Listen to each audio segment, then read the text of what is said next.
Chapter 421. Biochemical Laboratory. In the middle of the large conference room, all the staff, including Wang Hao, once again gathered together. In the past, this kind of meeting had been held many times, and the topic of each meeting was roughly similar. Nothing more than the exchange of their own progress and new discoveries during this period of time between various different groups, or people exploring each other to see if there were any new possibilities. But the end result was often fruitless. Therefore, people also did not have much expectation for this meeting. The meeting was conducted in a dull atmosphere. People reported on their work for a certain period of time in an orderly manner, and the stage of discussing with each other was simply omitted because there was really nothing worth discussing at the moment. It was originally thought that this meeting would end there as it had in the past. But Wang Hao did not adjourn the meeting. "I have a conception that I wish to discuss with everyone," Wang Hao slowly said. "Although our lab was not established for a long time, it has been around for a while. During this period of time, we have tried various approaches and accumulated a large amount of data and experience. It is based on these data and experiences that I surmise that the process of this particular dark matter particle affecting the human body might be different from the process of affecting any of the remaining animals." The researchers looked at each other in disbelief, and for a moment, they were somewhat unable to react. One researcher said, "No effect is the same for different life forms. Humans are not the same as any of the rest of life. Or any kind of life is not the same as the rest of life. In terms of structure, genes, body size, environment, etc. So the same kind of influence naturally can't be the same."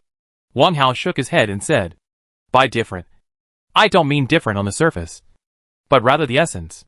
Although Wang Hao's words were a bit tongue-twisting, people still immediately understood them. So a buzz of discussion immediately resounded in the conference room. Essentially, the human body is not different from the rest of life. If there really is a difference in essence, is there any point in the animal experiments we are conducting? The introduction of a drug or a treatment method always follows the following process, i.e. theoretical research, animal testing, and finally human testing. Only after the results have been observed in animals will humans be allowed to participate in the final step. The reason for this process is based on the similarity between animals and humans. If a drug is effective in animals, such as pigs, monkeys, mice, etc., it is likely to be effective in humans. If it doesn't work in animals, it's better to give up before it's too late. For thousands of years, medicine has been developed in this way, and has borne fruit, defeating countless diseases. But now, Wang Hao questioned the roots of medicine. "I don't know from what sources you have come to these conclusions. I don't think there's a need to discuss this idea further. Could it be that those dark matter particles also have their own consciousness, and will treat different beings differently?" The originally dull atmosphere was immediately broken, and the discussion in the conference room lasted for several minutes before quieting down. Almost every participant expressed his or her opinion, and without exception, all of them were opposed. This situation seemed to have long been expected by Wang Hao. Wang Hao smiled faintly and casually listed a few figures on the virtual interface. "We have confirmed that a total of about 10,000 genes will be affected by the dark matter particle, in which the unique genes affected account for more than 60% of the total number of unique genes, while the non-exclusive genes only account for about 10% of the total number of non-exclusive genes." These figures, are they really just coincidences? These data were rather the first time the researchers had seen them. It wasn't because these data were so difficult to obtain. In fact, they could be arrived at with a simple division. The problem was that before this, no one had even thought that these data would be useful. Even if all this data were true, what does this tell us? It is very uncritical, not to mention unscientific, to argue that the particle affects humans differently from the rest of life in terms of process and mechanism, on the basis of a heavier preponderance of uniquely human genes among the affected genes. This is not the attitude we should have as serious researchers. If this is considered a coincidence, then through these number games, I can find countless coincidences out in this world. Wang Hao didn't argue with the people, but said indifferently, "If this is just this one figure, then there is indeed a suspicion of coincidence. However, why are there such phenomena in the rest of the animals? Since the establishment of the biochemical laboratory until now, animal tests have been conducted many times, involving a total of about 30 species and more than 10,000 animals. This was still the data after removing the microbiological tests. Wang Hao turned around and continuously sketched on top of the virtual interface. Along with Wang Hao's writing, lines of data appeared in the interface. Mice. Up to 73% of the total number of unique genes were affected. Pigs. Up to 69% of the total number of affected unique genes. Monkeys. Cats. Frogs. Canines. In total, there were more than 30 species of animals, all of which showed this phenomenon. This means that this must not be a coincidence. But there is some kind of undiscovered pattern behind it. People glanced at each other, all seeing a touch of gravity in each other's eyes.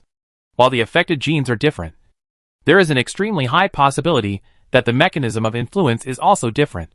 From the surface, whether it's humans or the rest of the animals, the symptoms that appear after being affected are similar. But different causes may also lead to similar symptoms. And this has led us to be misled by appearances. And thus, we have been focusing on animal testing. A researcher said in a deep voice. Wang Hao, what you said is still just a possibility. Until it is verified, we cannot say that it is correct. Wang Hao nodded. That's right. We need to find a way to verify it. A question immediately and simultaneously surfaced in the minds of almost all participants. How can we verify it? People who were already sick or dead could not be verified. This was because Wang Hao's deduction was that the different mechanisms of the lesions led to different processes. But their results could be the same. People who were already sick or dead were the result, where it was impossible to deduce the process backwards from the result. Then there is only one way left. That is, to send one or more human beings into the bread nebula to receive the effects of that particular dark matter particle on the ground, so that researchers can actually observe the process of change. But everyone knows that this is impossible. The presence of deadly radiation in the bread nebula has been confirmed. Now that the presence of deadly radiation in the bread nebula has been confirmed, who would want to be a specimen under the influence of the bread nebula? Would anyone really be willing to lose their lives in space just for the sake of this experiment? Just to verify an idea? Wang Hao looked indifferent, scanned the serious researchers, and said in a low voice, it's actually very easy to confirm this. Just find a human who is in the middle of the process of being affected and actually observe the changes happening in his body. One of the researchers said in a muffled voice. No one is willing to risk their lives to be this test subject. Another researcher said. Perhaps this research need can be reported to the higher-ups, who will coordinate to find a death row inmate to participate in this experiment. Compared to the future destiny of the entire civilization, the so-called humanitarianism, the so-called human rights actually did not exist. If this research demand was actually submitted, one could almost be certain that a death row inmate would definitely be sent to participate in this trial.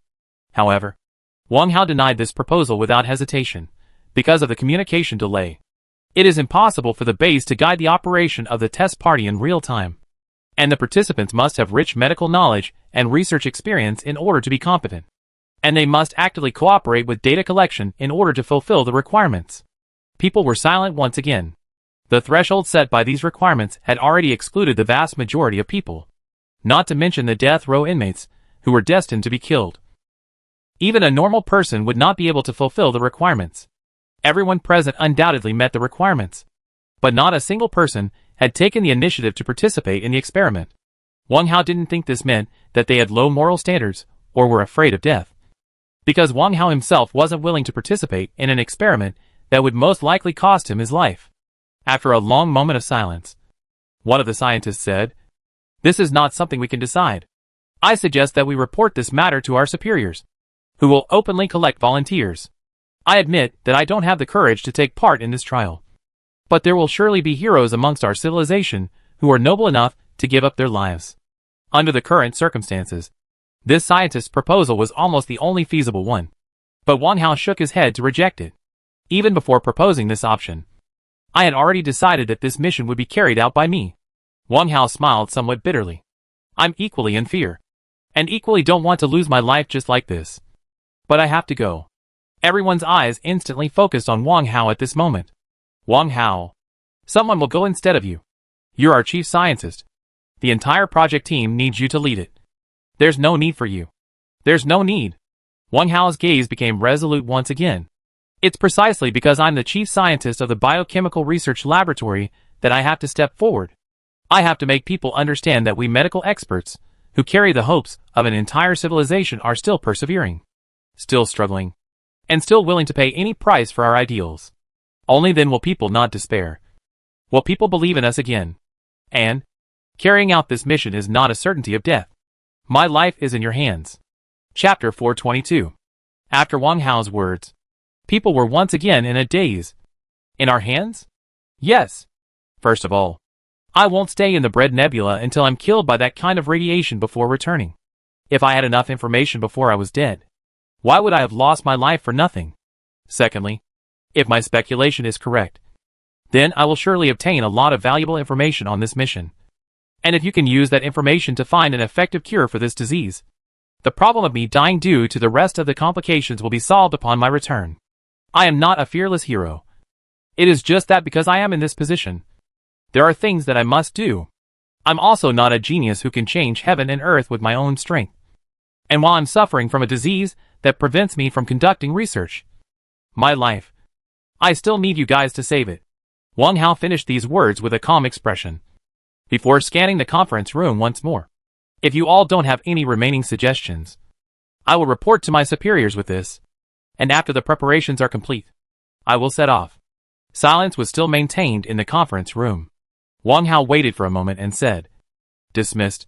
This meeting ended there, and people left individually, only with somewhat complicated expressions.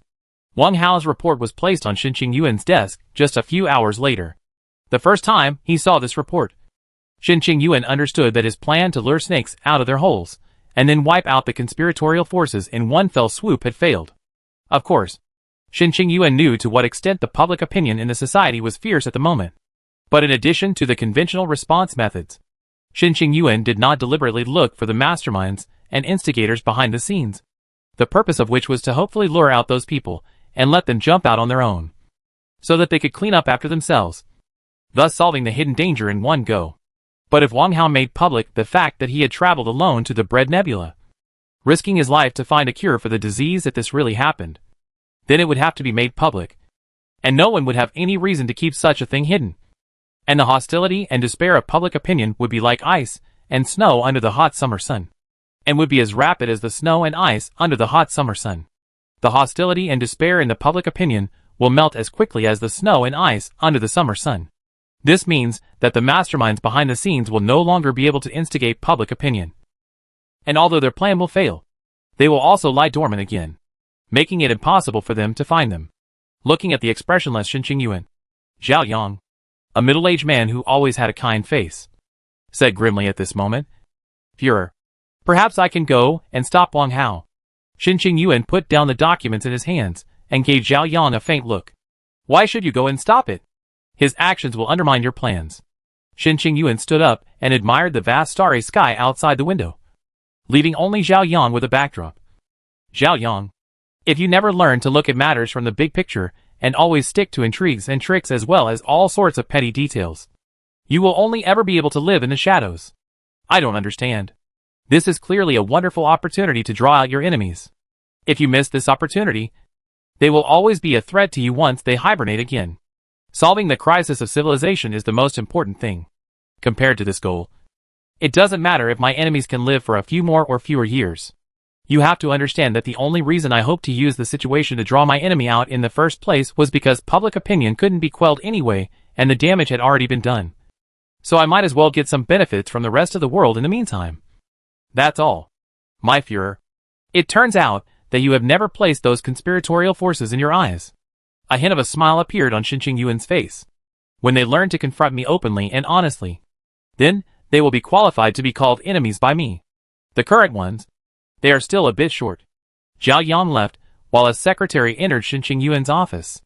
"I need someone to assess whether the work of the biochemical lab can still run smoothly after leaving Wang Hao. If someone can replace Wang Hao, then Wang Hao's application can be approved. If no one can replace him, then another person will be found to carry out this mission." "Yes," the secretary answered and left, and gave Xin Qingyuan a reply 5 hours later.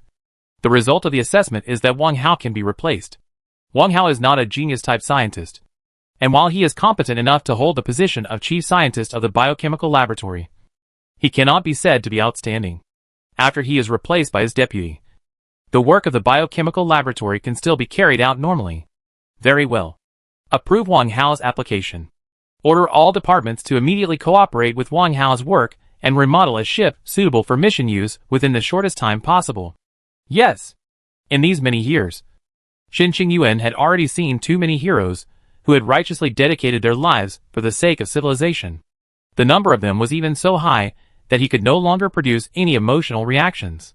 However, Qin Qingyuan thought that this was not a bad thing, but a good thing if the leaders of a civilization could not learn to look at all kinds of things that happened in their civilization with a purely beneficial perspective. That would be a disaster for the civilization. Therefore, Qin Qingyuan didn't care whether Wang Hao would lose his life in this mission, but only cared about what the civilization could gain after losing Wang Hao, and what the civilization would lose after losing Wang Hao. All things considered, this matter was cost-effective.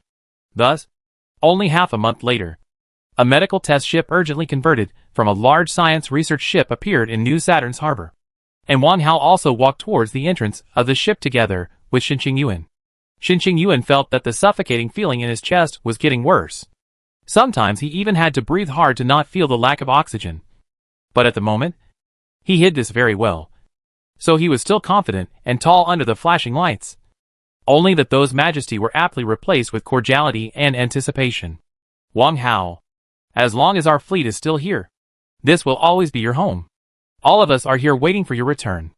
Wang Hao wasn't used to too many people as well as cameras surrounding him, and his speech sounded slightly unnatural. Fuhrer, please don't worry. I will definitely return. The two shook hands and then let go. Before turning around, Wang Hao's line of sight briefly met with the Führer's, but they had separated after a split second. Afterwards, Wang Hao passed through the corridor bridge and walked alone toward the Dragon God. Afterwards, Wang Hao passed through the corridor bridge and walked alone to the Dragon God research vessel moored ahead of him, while the Führer and all the people stayed at the same place, watching from afar. This scene was transmitted to every corner of the Phoenix Galaxy through the devices in the hands of media reporters. Almost everyone understood the background of this mission and knew what kind of danger it would face. So people also knew what kind of significance this mission had. Within these few short days, Wang Hao became the most well-known figure within the entire civilization. The Dragon God ship detached itself from the main port of New Saturn, and then sailed alone towards the distant and deep universe. Wang Hao stood in front of the porthole, looking at the huge New Saturn in front of him. His mood as calm as when he had traveled to the Raincloud spaceship a long time ago. The horrifying scenes he had seen in the Raincloud spaceship were still fresh in his mind. But Wang Hao didn't feel that those corpses were so horrifying, because perhaps he would become that kind of person himself in the near future.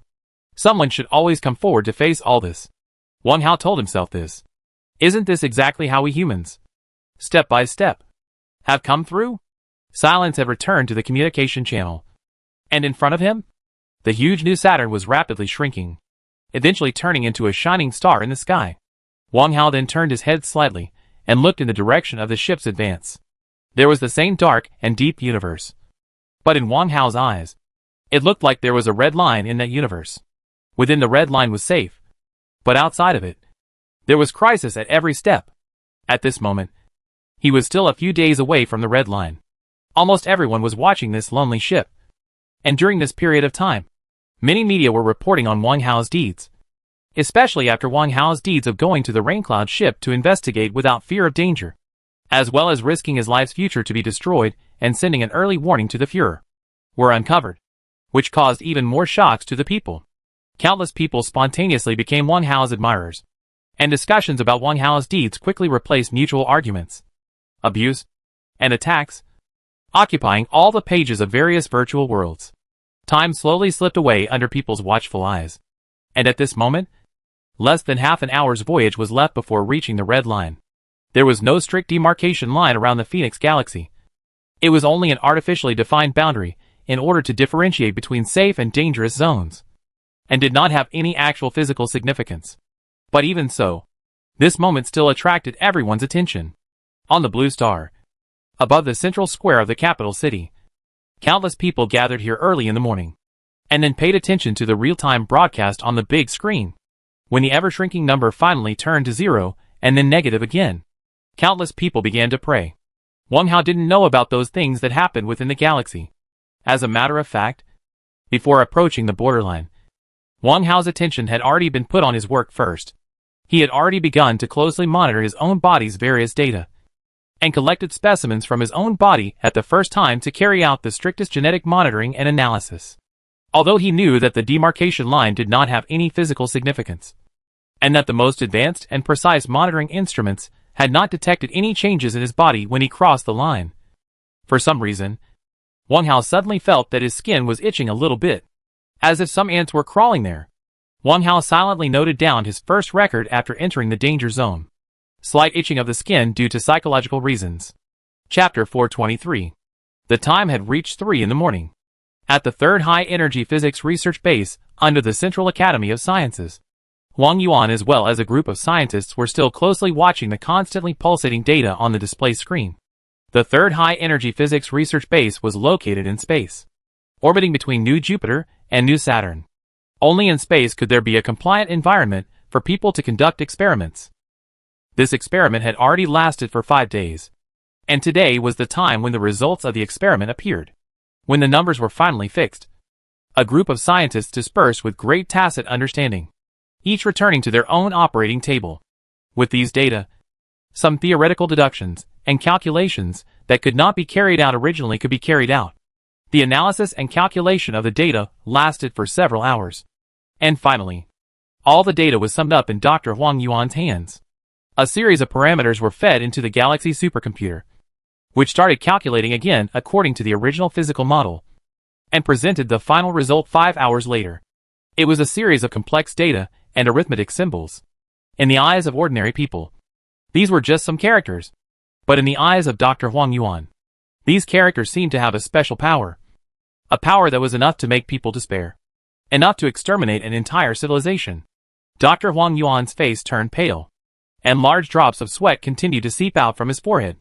Sure enough, even the highest energy level virtual protection network cannot resist the penetration of dark matter particles.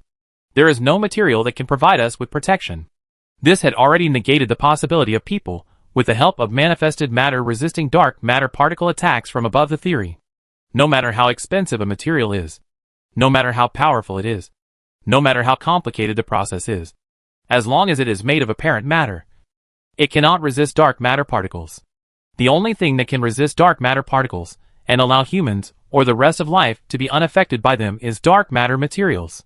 But today, when dark matter only exists in theoretical calculations, how can people have dark matter materials? Could it be that the fate of the underworld is really going to trap our human civilization here? Dr. Wang Yuan could no longer bear this result, and sat down on the chair with a softness in his body. However, after gasping for breath for a full 10 minutes, Dr. Wang Yuan once again clenched his teeth, and a light like that of a bloodthirsty beast appeared in his eyes. No, it can't be. There must be a mistake somewhere. The final result can't be like this. Yes, I'll go check again to see where the calculation process went wrong. Dr. Wang Yuan had just stood up when the door to the room behind him was pushed open with a creak, and a familiar, wooden voice entered his ears. Teacher, I've finished reading your notes. Mo Xiangqing's obese body appeared in the middle of the office. He looked at Wang Yuan with an expressionless face and casually handed over a notebook. The notes you made are too shallow. I've already completely memorized them after only reading them once. Is there anything else I haven't learned? Dr. Wang Yuan's heart fluttered, and a thought immediately came to him, barely suppressing the emotional turmoil in his heart. Dr. Wang Yuan squeezed out a smile and said, Xiangsheng, you've come at the right time. I happen to have a question I want to test you on. Mo Xiangqing mechanically shook his head. No question can be difficult for me, Dr. Wang Yuan deliberately said. I have an old friend who is a renowned chef within the entire civilization, and he makes dishes that even the Führer has praised. If you can pass this test, I will invite him over and let him cook a meal for you to eat. Mo Xiangqing said calmly. Good. What is the test? Dr. Wang Yuan sighed. Or forget it. The question is too difficult for you to do. Mo Xiangqing looked like he was enraged. A regal light shot out from his eyes that were almost squeezed into a slit on his fat face. Teacher, if I can't do it, I'll never eat jerky again. Do you really want to do it? Yes. Good. Dr. Wang Yuan pointed at the computer screen next to him. I just did some calculations on this computer. In these calculations, there is a deeply hidden step, or a certain logic, or possibly an error in the construction of the model. I can't tell you where the error is, but I know it's there. If you really are a genius, go and find that error. I'll give you 2 days. 1 day is enough. Mo Xiangxing said in a muffled voice, and immediately came before the computer and began to check the entire calculation process. As soon as his sight came into contact with those data, it was as if his entire spirit was completely immersed in the world of numbers, no longer paying attention to external objects. Huang Yuan waited behind Mo Xiangxing for a few moments before finally sighing and turning to leave the room. Xiangxing, the future of our civilization depends on you. There must be something wrong with those calculations. You can definitely find it out. Right? It was in this anxious mood that Huang Yuan began to wait. These calculations were made by Huang Yuan together with many physicists, each step of which had been tested several times. And there was even a powerful supercomputer as a tool, so the possibility of mistakes was very low. But Huang Yuan could never believe that these calculations were correct, although dark matter still could not be actually observed. But in today's, physical calculations have been verified one after another. It is meaningless to question whether the current results can be verified in reality. But this means that until there is a breakthrough in fundamental physics, there will be no possibility for mankind to leave the Phoenix Galaxy. This result was too desperate and unacceptable. There were countless times that Huang Yuan wanted to push open the door of his room to ask Mo Xiangxing if he had found anything. But every time, he controlled himself at the last moment when he was about to push open the door. Huang Yuan knew that he could not disturb his student. Mo Xiangxing seemed to have encountered a great difficulty in the past. In a maximum of 2 to 3 hours, Mo Xiangxing would scream that he was hungry and then come out to look for food. But now, a full 7 hours had passed, and there was still no movement within the room. When the 12th hour passed, Huang Yuan began to worry about his student's body. After hesitating for several times, Huang Yuan finally gently pushed open the door and looked at the situation within the room through the doorway, and saw that Mo Xiangxing was continuously writing out a series of complicated formulas on the virtual interface. And his expression was sometimes agitated, sometimes furious, and sometimes gritting his teeth, as if he was fighting with an unseen enemy. Huang Yuan then quietly closed the door to the room once again. Generally speaking, even if a person doesn't eat for a few days, it won't cause any irreparable damage to the body. Not to mention that Elephant Voice is so fat. He has enough fat reserves. After more than 10 consecutive hours, Huang Yuan was already extremely tired, and by now, it was too much to support. He casually found a lounge nearby, but woke up after less than 5 hours of sleep. In the room, Mo Xiangxing was still immersed in the world of numbers. 24 hours had already passed quietly, and the time Mo Xiangxing had said at the beginning had already been exceeded. His spirit was no longer as exuberant as it was at the beginning, and his body sitting on the wide chair began to tremble gently. Blood filaments like cobwebs appeared above his eyeballs, and his fingers sketching on the virtual screen were not as flexible and fast as before. He seemed to be immersed in a certain difficult problem and could not extricate himself, often going over 10 minutes before writing out a short formula on top of the virtual screen extremely slowly. And it took more than an hour to finish writing a picture, but it would often be erased altogether and pushed back to start over again. A researcher in a white lab coat came to Huang Yuan's side with a pale complexion, and said somewhat incoherently, "Dr. Huang Yuan, the results of my calculations show that it is impossible for us to resist that dark matter particle with manifest matter. I suspect that there is an error in my calculation process, but I have verified this several times in a row. I wonder what kind of result you have obtained." Huang Yuan said grimly, "I got that result as well." The researcher looked somewhat desperate. We. Huang Yuan put his finger up in front of his lips, gently shushed, and said in a low voice, "Elephant Sound is looking for an error in the middle of the calculation process." The researcher cautiously glanced within the room, then sat down on his butt in the corner. "If anyone can find the errors in it, it must be Elephant Sound. We will just wait." Another researcher arrived with a pale face, and after whispering a few words to the previous one, he too sat down on his butt. After that was the third, the fourth. When 37 hours had passed, there were already a dozen researchers outside the room sitting by the wall. People looked anxious, but every single one of them tried to keep quiet. In the middle of the room, Mo Xiangxing's plump body was still sitting there as the examination continued. Suddenly, a loud bang came from within the room. Dr. Huang Yuan jumped up as a reflex and instantly pushed open the door of the room. One could then see that Mo Xianqing had already collapsed onto the floor with his chair. Xianqing. What's wrong with you, Xianqing? Doctor. Quickly call a doctor. Huang Yuan anxiously roared. Then 7 or 8 researchers flooded into the room. And the crowd carried Mo Xianqing out with 7 hands and 8 feet. It seemed that because of these movements, Mo Xianqing, who had originally fallen into a coma, slowly opened his eyes. Teacher. I'm sorry. I didn't find that mistake. In the future, I won't eat jerky. It doesn't matter. Xianqing. You can eat as much as you want. It doesn't matter if you take all of your teacher's salary to buy jerky. Looking at the weak Mo Xianqing, Huang Yuan's heart was like a knife. Chapter 424. Looking at the hand by Huang Yuan, Mo Xianqing and other dozen scientists jointly signed the report document. Xinqing Yuan's hands began to tremble slightly.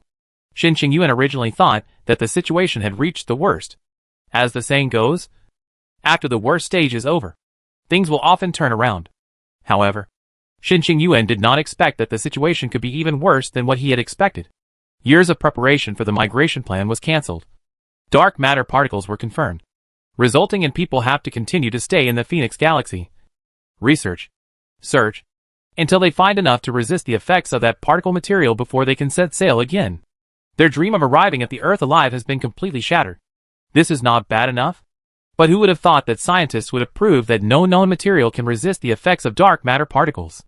If the previous difficulties might have been solved in decades or centuries, the present ones have the potential to exhaust all the future of human civilization without finding an answer. One is applied physics and the other is fundamental physics. And these two difficulties are simply not on the same level. Can a breakthrough in fundamental physics be that simple? In the entire history of human civilization, there have only been a few breakthroughs in basic physics. And the most recent technological leap was made more than 3,000 years ago, when humans had not yet left the solar system, and the robotics crisis had not yet erupted. Sometimes even the scientists are doubtful in the whole life course of human civilization can usher in the next basic physics breakthrough. But now, the scientists say, no breakthrough. It is impossible to leave the Phoenix Galaxy? Xinqing Yuan suddenly coughed violently, even to the point of gasping for air. The head of the medical team and the life secretary hurriedly came in, wanting to go forward, but was stopped by Xinqing Yuan raising his hand. Only after a long time did Xinqing Yuan stop coughing. But the tissue in his hand already had an extra ball of crimson blood on it. The head of the medical team carefully picked up the ball of tissue paper, and after only glancing at it, he said, My Führer, your condition has worsened, and I recommend that you begin the second stage of treatment today. Along with coughing out the mass of blood, the suffocating feeling in his chest seemed to have eased a little. Xinqing Yuan waved his hand and said, You guys go out first. The living secretary and the medical team leader left full of worries, while Huang Yuan and several scientists entered Xinqing Yuan's office half an hour later. Tell me how you guys are going to be able to solve this problem. Xinqing Yuan opened the door and directly raised the question. Huang Yuan and his companions glanced at each other and contemplated for a moment more before saying, Only when the basic physics gets a breakthrough and dark matter is fully incorporated into our theoretical system can we find a way to leave safely. How can we make a breakthrough? Dr. Huang Yuan gritted his teeth and said, Increase the investment in basic physics research. Xinqing Yuan said morosely, Isn't the current investment enough? Huang Yuan knew that Xinqing Yuan was a Führer who attached extreme importance to scientific research as well as education. In his policy, every year, 9% of the entire civilization's economy was invested in scientific research and education, an amount that even exceeded military spending. Of this 9%, more than 3/4 were invested in scientific research. Even the harshest of people could not say that Xinqing Yuan had invested less in scientific research. Instead, there had been many people criticizing Xinqing Yuan's policies for being too biased towards scientific research and education. Before coming here this time, Huang Yuan had already known what the Führer would ask him, and had also prepared his mind in advance. But in the face of the Führer's inquiry, Huang Yuan found himself somewhat speechless. But these words had to be said after all. Huang Yuan raised his head and did his best to stare at Xinqing Yuan. Yes, not enough. The analysis of our team of scientists concluded that at least 40% of that year's economic output must be invested in scientific research every year before we can hope to solve the dark matter problem within 1,000 years. Xinqing Yuan's eyes snapped open. Then he sneered. 40%? 1,000 years? And it's still just possible? Huang Yuan. In my impression, you are not someone who likes to joke around. This was too ridiculous and simply impossible to realize. There were 1,000 things in a civilization, and any one of them would require money. The total economy, however, was limited, and when more money was invested in scientific research, the rest was bound to decrease. Surging research funding from less than 9% to 40% was almost tantamount to a pie in the sky. Huang Yuan knew very well what his proposal really meant. In the face of Shen Qingyuan's sneer, his mood gradually calmed down instead. My Führer, basic physics research has never been an individual or private act, because it is impossible for individuals or private individuals to afford the astronomical amount of money needed for basic physics research. Only the government has the ability to do so. You know what? An ordinary particle accelerator for scientific research costs tens of billions of dollars, and it can only support up to 100 particle collision tests a year, which is only enough for up to 1,000 scientists to obtain the experimental data they need. The interstellar superparticle accelerator equipped in our research institute has already been scheduled for use for 300 years. Modern scientific research requires millions, tens of millions of researchers and scholars to work together in order to pry open the door. If scientists can't even match the tools for testing, how are we supposed to make theoretical breakthroughs? Shen Qingyuan coldly said. 40%. It's impossible, Huang Yuan said. Führer, don't you understand? The universe is too vast, and we humans are too weak. Wanting to explore the origin of the universe, wanting to understand the mysteries of this universe originally required us to go all out in order to have any hope. Don't be blinded by the comfortable life in the middle of the solar system. What we are experiencing at this moment is the norm of the universe. Shen Qingyuan looked indifferent, unable to tell what he was thinking. Huang Yuan said again, if it was peacetime, our group of scientists would have had all the time in the world to slowly research with funds that only took up 9% or less of the total civilization's economy each year, relying on the accumulation of time to reach the final breakthrough. But now, we no longer have the time. Not to mention the fact that our generation of scientists will grow old and die, and that the rate of deformities in the new generation of babies will become higher and higher. But let's just say that this phoenix, if we haven't found a way to escape from the galaxy until it explodes, the many projects you've constructed, the appliances that the people have purchased, the film and television productions that the artists have spent so much on, etc., etc., etc., etc., etc. All of these things will be lost in the shuffle. What's the point of all this? It's only when you live that you have everything. When you die, there's nothing. Shen Qingyuan waved his hand. You guys go out first. Shen Qingyuan did not directly refuse. Dr. Huang Yuan and the others also knew that this decision was really too significant once the Führer decided that he wanted to invest 40% of the total annual economic output into scientific research.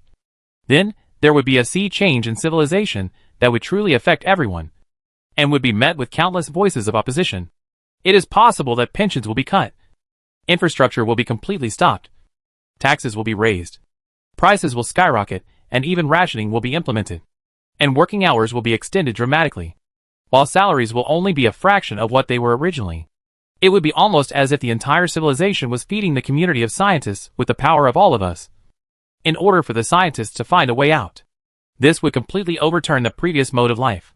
Huang Yuan and the others left quietly, while Shen Qingyuan sat alone behind his desk in deep thought for a long time.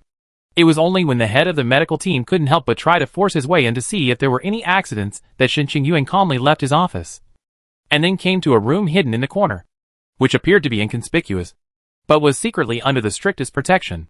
The secretaries then knew that the Führer needed to be alone for a while again. During this period of time, the Führer would come to this room alone whenever he encountered a major difficulty, or when the situation took a major and bad turn. No one knew what was in the room, and what the Führer did in the room.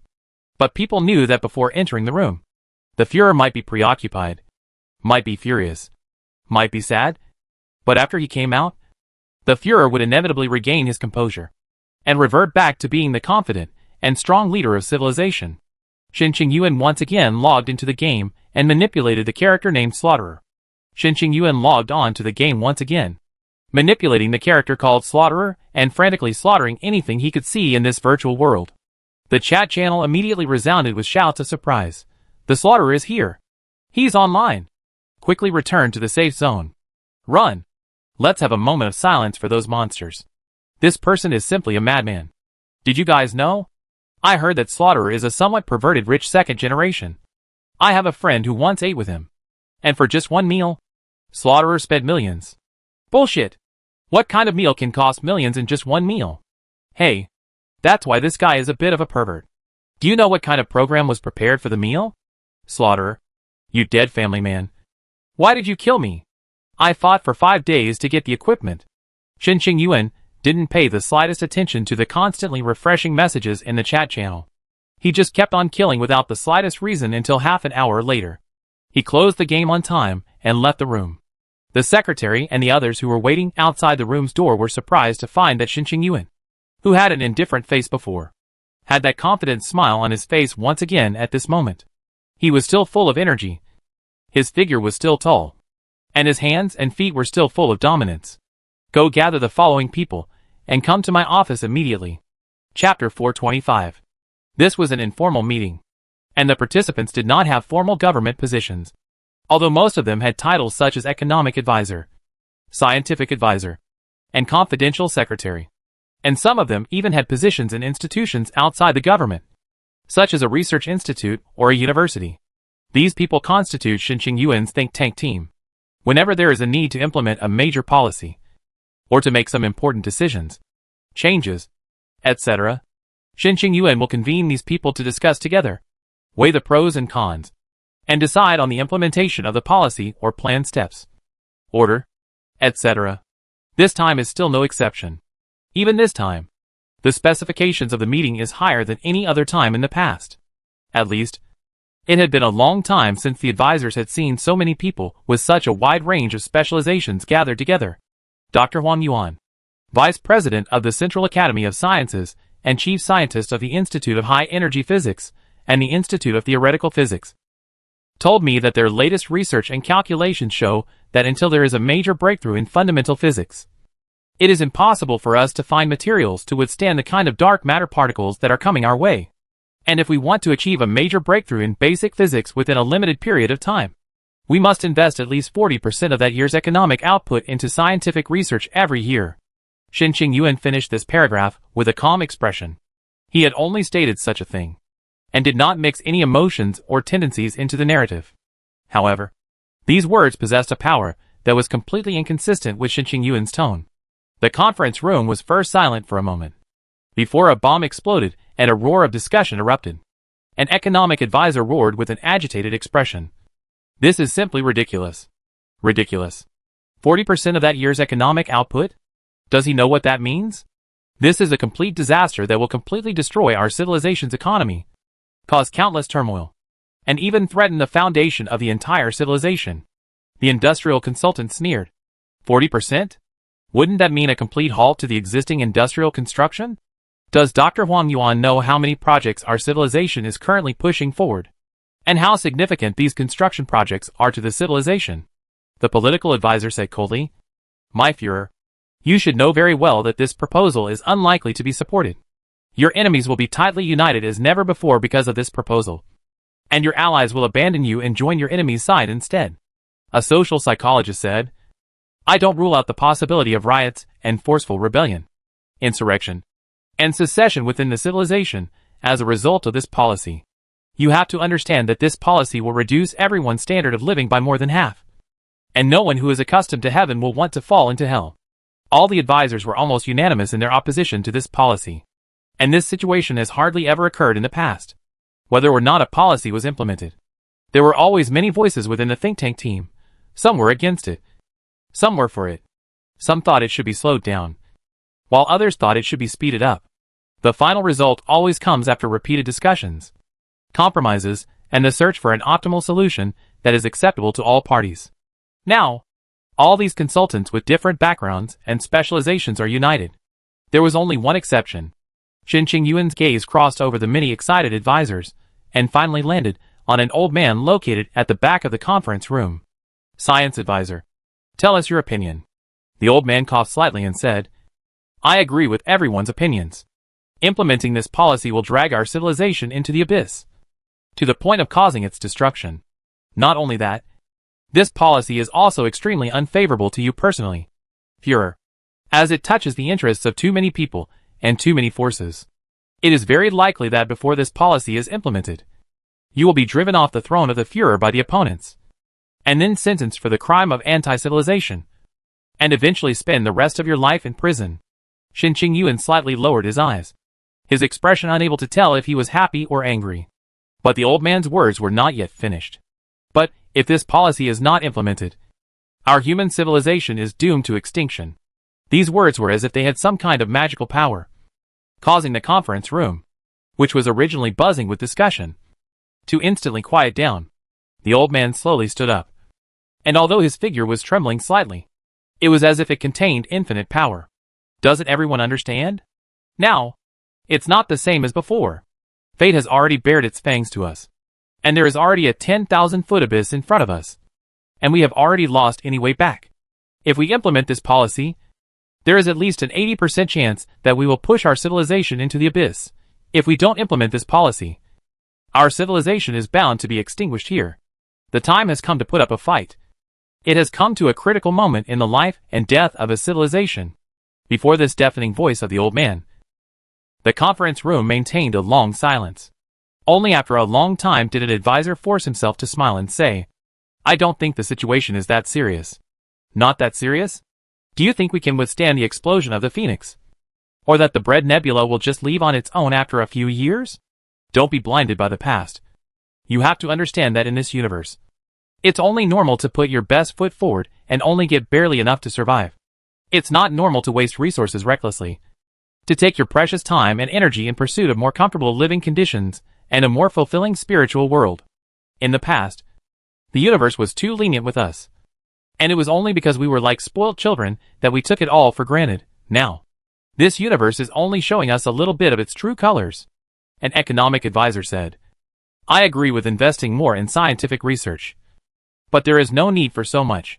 Perhaps the scientists could look for alternative solutions to the problem, such as developing a technology to disperse the Bread Nebula. As long as we keep that stardust away from our fleet, there is naturally no way for it to affect us." The science advisor sneered. "If you had the least amount of common sense in science, you wouldn't have made such a childish suggestion. That dark matter particle is a high-speed particle with a half-life of 20 hours. And before half of the particle decays, it can advance more than 20 billion kilometers. To be on the safe side, that distance would have to be doubled again, or more than 40 billion kilometers. This means that we would have to disperse all the stardust to a distance of 40 billion kilometers, that is, create a vacuum sphere with a radius of 40 billion kilometers and a diameter of 80 billion kilometers in the middle of the Bread Nebula in order to guarantee the safety of the fleet. Do you think that completing this one project is a simpler task than making a breakthrough in basic physics? Not to mention the fact that mankind did not have a technology for dispersing stardust that could be used on a large scale right now. And even if it was developed one day and was extremely efficient, a single instrument could disperse stardust over an area of 1 square kilometer. The surface area of this sphere was as high as 50 trillion square kilometers, which meant that it would take 50 trillion of these instruments to do so. How much manufacturing capacity would be required? And what a huge and complex calculation. Coordination and maintenance force would be needed? This does not even take into account the fact that the fleet is traveling at high speed. The instrument must also travel at high speed. And at high speeds, especially superluminal speeds, the interaction of interstellar particles with the fleet would be countless times more complex. Only a star as magnificent as a star can provide us with shelter. It is impossible for us to carve our way through the Bread Nebula on our own. Concentrating our efforts on seeking technological breakthroughs so that we can find a way to resist the effects of stardust is the only hope for our civilization to survive. Our civilization is on the brink of extinction. Yet you are still thinking about such trivial matters as quality of life or economic growth. Under the old man's questioning, the economic advisor snapped his mouth shut. However, the old man once again changed his tone and eased up. Of course, if everyone accepts the end of extinction, even if civilization dies, it will always be hundreds or even thousands of years later. It should still be possible for our generation, or even the next generation, to be born normally and then die normally. In that case, we don't have to think about the issue of increasing investment in science, and we can just pretend that there is no such thing, and continue to eat, drink, and enjoy life. I'm already over 350 years old this year, and I don't have many years left to live. So the future. Heh. Let's leave it to future generations to have a headache. Shin Yuan still had his eyes downcast, his expression calm, but a voice in his heart sighed. You can live at least another 50 years. I am more than 100 years younger than you. Yet, I only have a dozen years at most to live. The kind of treatment that had been carried out before for longer hibernation had already severely damaged Shin Yuan's physical foundation. Even later, after doing his best to remedy the situation after determining that he would not be able to set sail in a short period of time, he was still unable to return to his initial state. The problem had been clearly laid out in front of people. Whether the future was life or death had little to do with the people at this moment. Because by the time the final judgment was pronounced, the people now would surely have all died of old age. But people know that their choices at this moment have a bearing on the fate of their future generations. By choosing to sacrifice this generation, it will still be possible for civilization to continue in the future. Future generations would have the hope of continuing to flourish in the universe. If you choose to fulfill this generation, your present life will be almost unaffected. Only civilization will die out in the universe, and the name human civilization will become a thing of the past. The positive and negative consequences have been fully presented. People's moods were somewhat complicated, and at the same time, there was also some apprehension. How to choose? The control was in Shin Yuan's hands, because Shin Yuan was the head of human civilization, the leader of the entire civilization. Shin Yuan sighed and slowly said, I don't want our children and grandchildren to be full of resentment when the Phoenix Star explodes, cursing their forefathers for not bringing them the hope of life. Chapter 426. Shin Yuan had already made up his mind to promote this policy within his term of office. After seeing Shin Yuan's attitude, the advisors looked different. There was a long silence in the conference room. Shin Yuan gently knocked on the table to break this silence. Everyone can discuss what should be done to make this policy go smoothly. The think tank was serving Shin Yuan. As an advisor, it should not have its own position. Or rather, Shin Yuan's position was their position. In the case where the general direction had been set, even if there was still disagreement in their hearts, the advisors could only quiet their minds and begin to think carefully about all the aspects of the impact that this policy would cause. People immediately turned on the computers they carried with them and began to check all kinds of records, flipping through all kinds of documents, and collecting one piece of data after another. There were even countless orders sent directly from here to the various institutes, data centers, consulting organizations, etc., which the consultants worked for or led. And at least thousands of people began to be busy at this moment. This work takes a long time before an initial concept or idea is formed.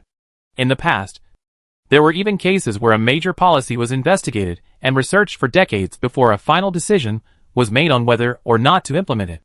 This time, however, Shin Yuan did not give the consultants too much time. Give me the preliminary assessment report within 2 days, and I want the complete program within half a month. Shin Yuan left the conference room and walked outside. After walking for a while, he suddenly remembered something and asked the secretary following him, What is Wu Wei doing now? The secretary was stunned, and then replied, Didn't you dismiss him as the Minister of Health before? After which you appointed him as the investigator of the Health and Disease Control Commission. And he has been in office for some time now. Although the rank between these two positions was the same. One was the highest leader of a key department, while the other had almost no power in his hands, and was just an idle position used to pass the time. How has he been working this time? The secretary immediately dialed a phone number and inquired in a low voice for a moment before replying. Wu Wei is not restless. During this period of time, he frequently visited the friends he had made before and seemed to be seeking a change of position. This answer was not out of Shin Yuan's expectation.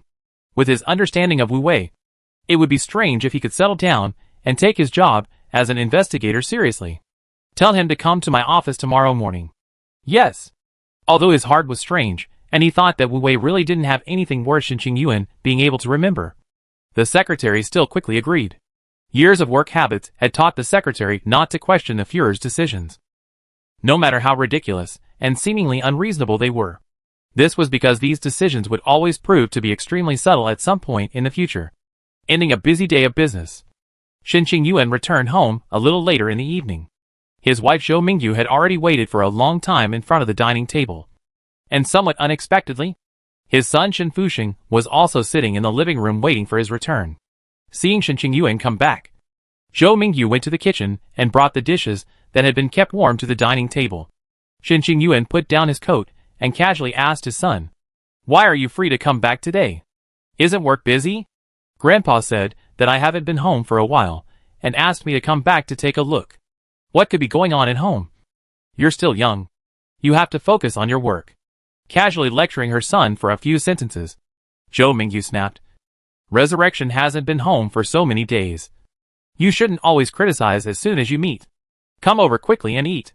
Generally when he was at home, Shin Yuan would not talk about work matters. And Zhou Mingyu as well as Shin Fuxing had always refrained from asking questions. Without those things that annoyed people, the atmosphere of this meal remained harmonious and cordial. Only at this time could Shin Yuan feel a little more relaxed. The three members of the family casually made some small talk. And somehow, the topic turned to Shin Fuxing's marriage issue. Fuxing, you're not too young. It's time to find someone to marry and settle down. Do you have a girlfriend now? Regarding this issue, Shin Yuan always believed that young people should focus on their career and should not be distracted too early. And Zhou Mingyu also held a favorable attitude towards this. Seeing his wife suddenly change her mind, Shin Yuan reflexively wanted to retort. But remembering his own physical condition, he closed his mouth again. Shin Fuxing carefully glanced at his father, smiled sardonically, and did not answer. Shin Yuan then said, "Your mother is right. You really should consider this aspect of things." Shin Fuxing asked with some surprise, "Father, Mother, don't you object to me falling in love anymore? Let nature take its course. Things like feelings. Ultimately you have to make up your own mind." Shin Fuxing was suddenly a little shy. Zhou Mingyu looked at her son, who was about to speak, and laughed. "You must have already secretly found a girlfriend on your own. Say it. Who is she?" She is Han Yu." Han Yu? Han Luochang's daughter? Han Luochang was the top leader of the industrial sector, a veritable subordinate of Shin Yuan. Although the two did not have a personal relationship, and getting along could not be said to be cordial, but for this person's ability as well as his character, Shin Yuan was still relatively recognized. Zhou Mingyu pondered. Shin Yuan said lightly, "Old Han is still a good person. His daughter must not be bad. By the way, does old Han know about this matter?" Shin Yuan also had a little impression of Han Yu, but that was already decades ago. At that time, Han Yu was still going to school, and it didn't occur to him that he was now entangled with his own son. Shin Fuxing shyly said, "Other than you guys, I haven't told anyone else. I made an appointment with Han Yu that this matter would be kept secret and no one would say anything." Shin Yuan had never had the idea of the so-called political marriage lending to consolidate his position or power. The reason was simple. Shin Yuan did not care to do that. For his son's future, Shin Yuan's thoughts were also based on tolerance. You have to judge this matter for yourself. If you think it's okay, your mother and I won't object. Whenever you have time, bring Han Yu over and we'll have a meal together. The fact that one's beloved could gain the approval of the elders was undoubtedly something to be happy about. It was especially exciting to have such a happy ending when one had already prepared for the worst.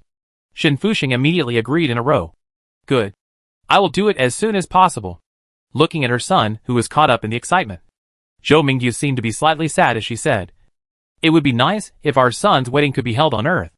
Shin Yuan lightly glanced at his wife and only said, "Hurry up and eat. It will get cold in a while." After dinner was over, Shin Yuan went to his study, dealt with a few more things in between, and eventually went to sleep. Zhou Mingyu, on the other hand, once again took out his mobile phone. "Father, civilization won't be able to set sail in the short term in my estimation. It won't be possible to leave here until at least 50 years later, and possibly even a couple of 100 years later. You can continue to increase your investment and construction of real estate, and you'll be further ahead of the game when the rest of the companies are still afraid to invest heavily." "Okay. I know. The specific operation may involve multiple departments. You have to be mentally prepared. I'll take care of it." Putting down her mobile phone, Zhou Mingyu was a little disturbed. The obviously suppressed sounds of chatter and laughter continued to emanate from her son's bedroom, and it was clear that Shin Fuxing was sharing the joy of the day with Han Yu. In her own bedroom, there was not the slightest sound, as if her husband had already fallen asleep. With a secret sigh, Zhou Mingyu also entered the bedroom and soon fell into a deep sleep. The next day, when Shin Yuan came to the office, Wu Wei had already been waiting here for more than an hour. Having not seen him for a while, Wu Wei seemed to have lost some weight and emaciated a bit more than before. But this is understandable.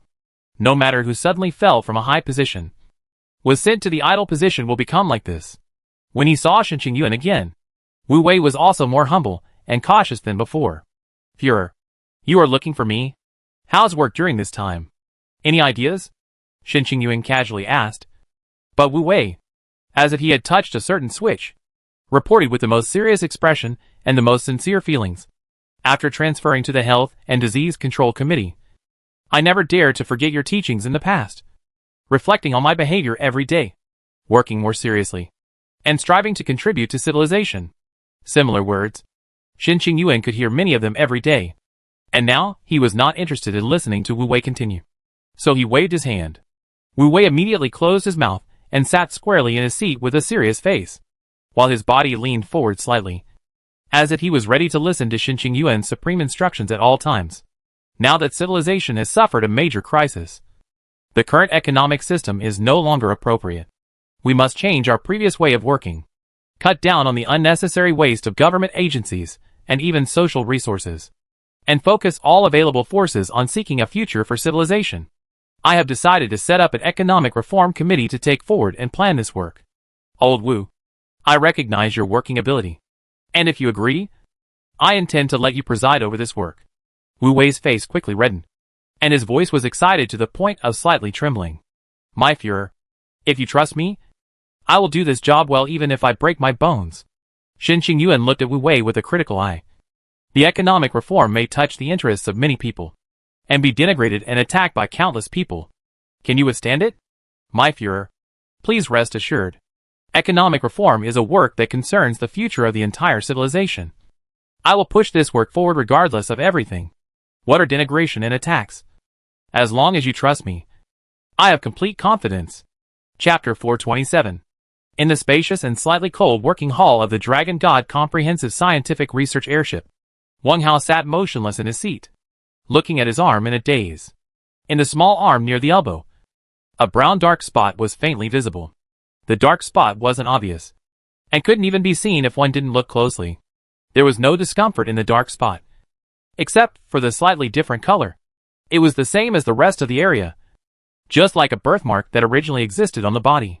However, Wang Hao clearly remembered that there was no birthmark here originally. Being in the crisis-ridden space, surrounded by the Bread Nebula containing mysterious radiation, Wang Hao knew that he couldn't ignore any change in his body. This was because any subtle change could herald the arrival of a disease. I just did a full body check 4 hours ago, and the conclusion was that there wasn't any abnormality. Now it seems that I need to go for another checkup. The Dragon God spaceship was equipped with the most advanced medical equipment in it, and its level of sophistication and completeness could even be compared to that of a large hospital.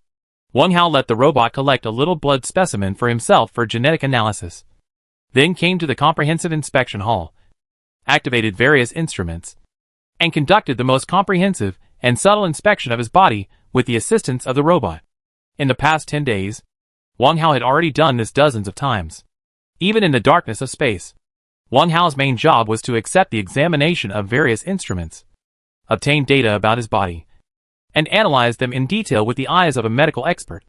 Waiting for one's body to undergo changes that could not be reversed and might eventually kill one was a very bad experience. Every time the results of the tests came out, Wang Hao was like he was in a gamble that was a matter of life and death. Once the game started, it couldn't be stopped. But Wang Hao already knew that in this game, the loser would definitely be himself. After a series of complicated examinations were done and the results appeared, more than an hour had passed. Although he knew that within such a short period of time, even if symptoms appeared in his body, there could be no detectable aggravation. Wang Hao always felt that the color of the dark spot on his arm had worsened a little. The most perfect medical examination equipment listed hundreds of thousands of items for Wang Hao in total, from the smallest genes to the operation of a certain capillary, from the largest blood pressure, blood sugar and other routine checkups. The results were all-inclusive. These hundreds of thousands of data completely and exhaustively described a human body. Of course, Wang Hao couldn't read all these data by himself, but with the help of a computer, this task became very simple. As long as the data was entered, The program would automatically compare it with the results of the previous examination and list the options that had changed significantly. Among the results of the comparison, Wang Hao noticed a piece of data at a glance. It was a gene numbered 45829. This gene would determine the color of the skin together with the rest of the genes. And now, it was no longer normal.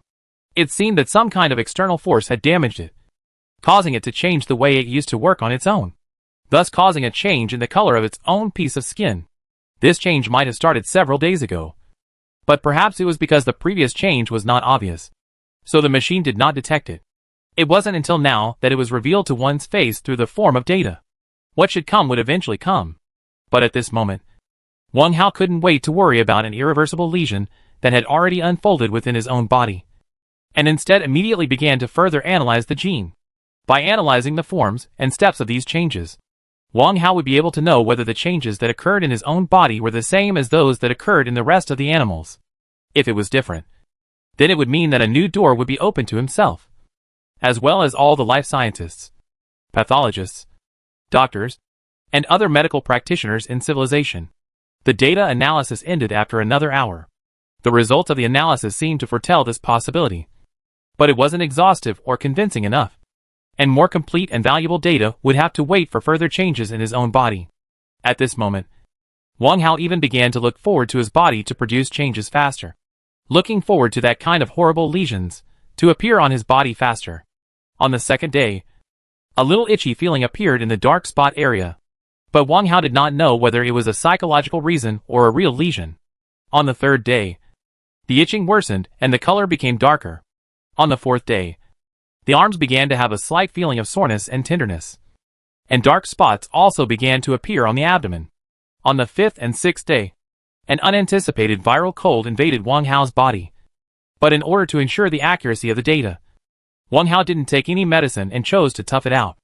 About 7 days later, the cold got better, but something massively similar to a small herpes appeared on the surface of his body. When the herpes ruptured, ulcers began to appear on the surface of the skin. Right now, these ulcers were still very minor, similar to scrapes, but Wang Hao knew that they would soon become serious. Thinking back to what he had seen in the middle of the Raincloud spaceship, there was a hint of fear in Wang Hao's heart. For a moment, Wang Hao even impulsively wanted to turn the ship's course and immediately return to the Phoenix Galaxy. But it was only for a moment. And after calming down, Wang Hao began to look at the changes that appeared on his body with the eyes of a work of art, observing the changes in the data every day, exploring the patterns, and searching for the differences between them, and the animals became Wang Hao's greatest pleasure in his work. There were even times when Wang Hao felt that his consciousness had been separated from his body, as if it was not his own body, but like the bodies of the patients he had contacted and observed countless times in the past years, or some experimental animals, such as mice, monkeys, and so on. To this day, Wang Hao's speculation has been basically proved, and has sent these data back to the Phoenix Galaxy. There are countless medical workers in these data based on the analysis and research. But Wang Hao knows that his mission is not yet complete, merely confirming the difference, although it held a very great significance. In practical terms, it had little value. The important place lay in clarifying the form of this change and finding a way to reverse it. And this required Wang Hao to continue staying here, requiring Wang Hao to obtain more data. Time was still passing day by day. In the Phoenix Galaxy, Blue Star, a thick stack of information had been placed on Xinqing Yuan's desk. The information explained in detail the possible impacts of implementing this policy and how to deal with it, as well as the detailed implementation steps, implementation programs, and so on. Xinqing Yuan picked up a piece of information and slowly opened it. Short-term implementation entries. First, public opinion propaganda problem. Second, the issue of raising taxes. Third, the value of social capital and private companies to guide the issue. 4. Implementation of the gradual reduction and eventual cancellation of public benefits. The program of response to the forces of popular opposition. 6. There are 17 major categories and more than 130 subcategories in just one short-term program that can be implemented gradually. And the medium-term program, as well as the long-term strategy, covered even more aspects. The total word count of the 3 phases of information was as high as millions of words. Xinqing Yuan did not have the time to read through all of it. Nor did he have the need to. Xinqing Yuan knew that no matter how complicated it was, its core would not change. That is, under the premise of not letting the society collapse. As far as possible, the wealth of the society was collected from individuals or civil organizations and concentrated into the hands of the government.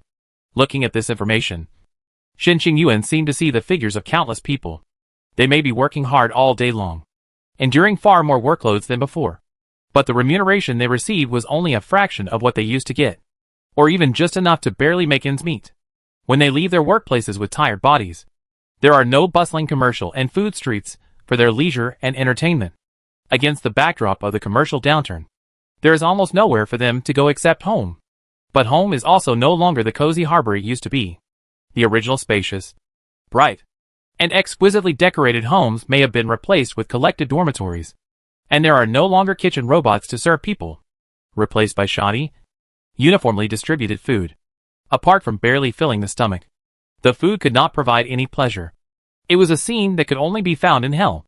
Xinqing Yuan once remembered that when he had assumed the office of the Führer, he had sworn in his heart that he would lead the people to a better and richer life. But now, he was going to push the people down from heaven with his own hands, and let them fall into hell. Xinqing Yuan did not know whether his choice was right or wrong.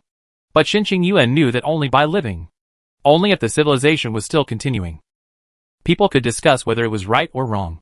If the civilization had died out, even if it was right, what was the use? In any case, Xinqing Yuan's heart never wavered. An extremely high-profile meeting was already being prepared. All the top government officials within the civilization had gathered in the conference room waiting for Xinqing Yuan's arrival. Although before this meeting, Xinqing Yuan had already revealed his intentions to many of the top government officials, and had won many supporters with the facts, as well as his own prestige. Xinqing Yuan was still aware that in this meeting, he would encounter far more resistance and opposition than he could have imagined.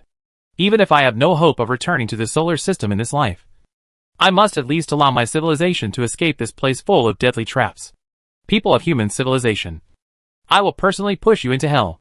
But I'm sorry. I don't feel guilty about it. Chapter 428. There was still more than half an hour before the meeting began, and the participants had all arrived to take their seats in the conference room. The number of participants in this meeting exceeded 300, covering all of the top levels of the government. And not a single person was absent. What the topic of this meeting was, what the Führer Xinqing Yuan wanted to do, people were very clear in their minds. Different people have different views. This meeting is the battlefield of different views. There is no sword, no bombs and artillery. But people know that the intensity of this battle will not be worse than any other battle. The fate of almost everyone, including the participants, would be changed in this meeting. Some were sitting upright and serious. Some were nervous and looking around, while others were constantly whispering something with those around them. Almost everyone's expression was different, but the only constant was the heavy atmosphere in the venue. It was like a huge stone pressing down on everyone's heart, making people feel like it was difficult to breathe. Suddenly, the murmurs in the middle of the venue disappeared at the same time. Almost everyone raised their heads and looked towards the front of the venue. Under the gaze of the people, Xinqing Yuan looked indifferent and took steady steps, coming from behind the curtain to the podium. Without any nonsense, Xinqing Yuan directly pointed out the theme of this meeting. Everyone should have already read the information and know what kind of situation our civilization is facing right now.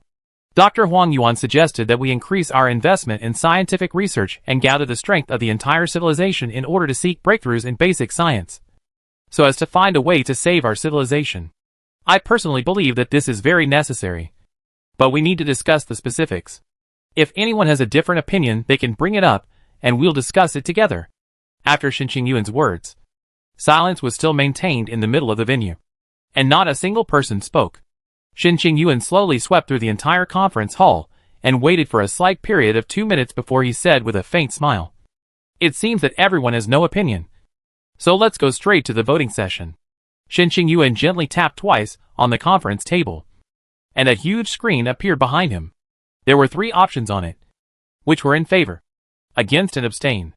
Once the voting started, the votes in favor rose rapidly, and the number of abstentions also grew, but at a much slower pace than the votes in favor. Only the number of votes against remained at 0.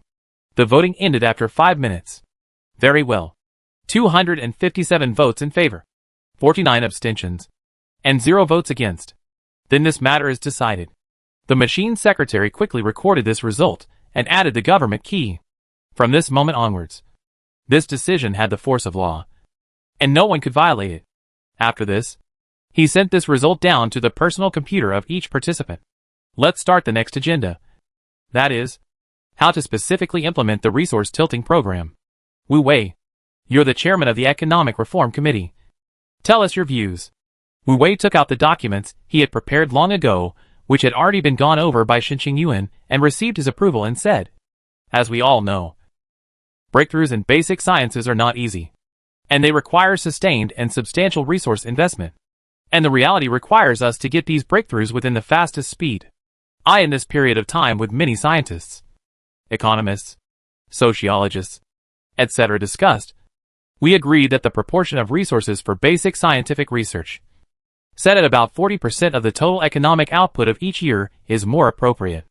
If it is higher than this, the population's right to live is threatened and deaths may occur within the civilization due to lack of resources. If it is lower than this percentage, the purpose of obtaining a breakthrough in the shortest possible time cannot be achieved. Of course, it is impossible to achieve this ratio overnight, as it would cause social unrest. In the planning, we intend to implement it slowly in the following steps. Starting with the collection of residence tax. Wu Wei looked around the venue, his sight filled with a high desire to fight. In the past, residency was provided to the public free of charge as a public benefit, whether it's the transformation of the planet's environment, the construction of large closed ground cities, or the construction of large space bases. They all consume a huge amount of government finances. But under the current policy, the public only needs to pay a very small amount of public fees such as the energy fee, the water fee, the rubbish transfer, the disposal fee, and so on to obtain the right of abode. These fees are not even enough to keep a space base or a city running. Now that the situation has changed, we believe that this policy is no longer appropriate. We plan to charge people a residency tax, as appropriate, depending on the environment in which they live. All living locations, regardless of ground cities or space bases, will be divided into 5 classes from 1 to 5 according to the level of the living environment, of which the 5th class cities will only provide the most basic living conditions, but have the lowest tax. The 1st class cities will have the best environment, but have the highest tax. And the people can choose their own living cities according to their income levels. Speaking here, Wu Wei temporarily stopped. Xinqing Yuan then signaled, "Does everyone have any questions?" Minister of Industry and Science Han Luochang coldly asked, "May I ask, what is the standard for a first-class city? How are they taxed? What about 5th-class cities?" Wu Wei replied, "A first-class city can be analogized to a capital city. There is perfect security within the city, large man-made landscapes and infrastructure, and so on. For taxes, the initial intention is to levy them at 10 million human coins per person per year. The 5th-class city is comparable to the living environment of heavy cargo ship crews, with no or very few public spaces, dormitories or small single rooms, and a rotating supply of labor to perform public service work in the city.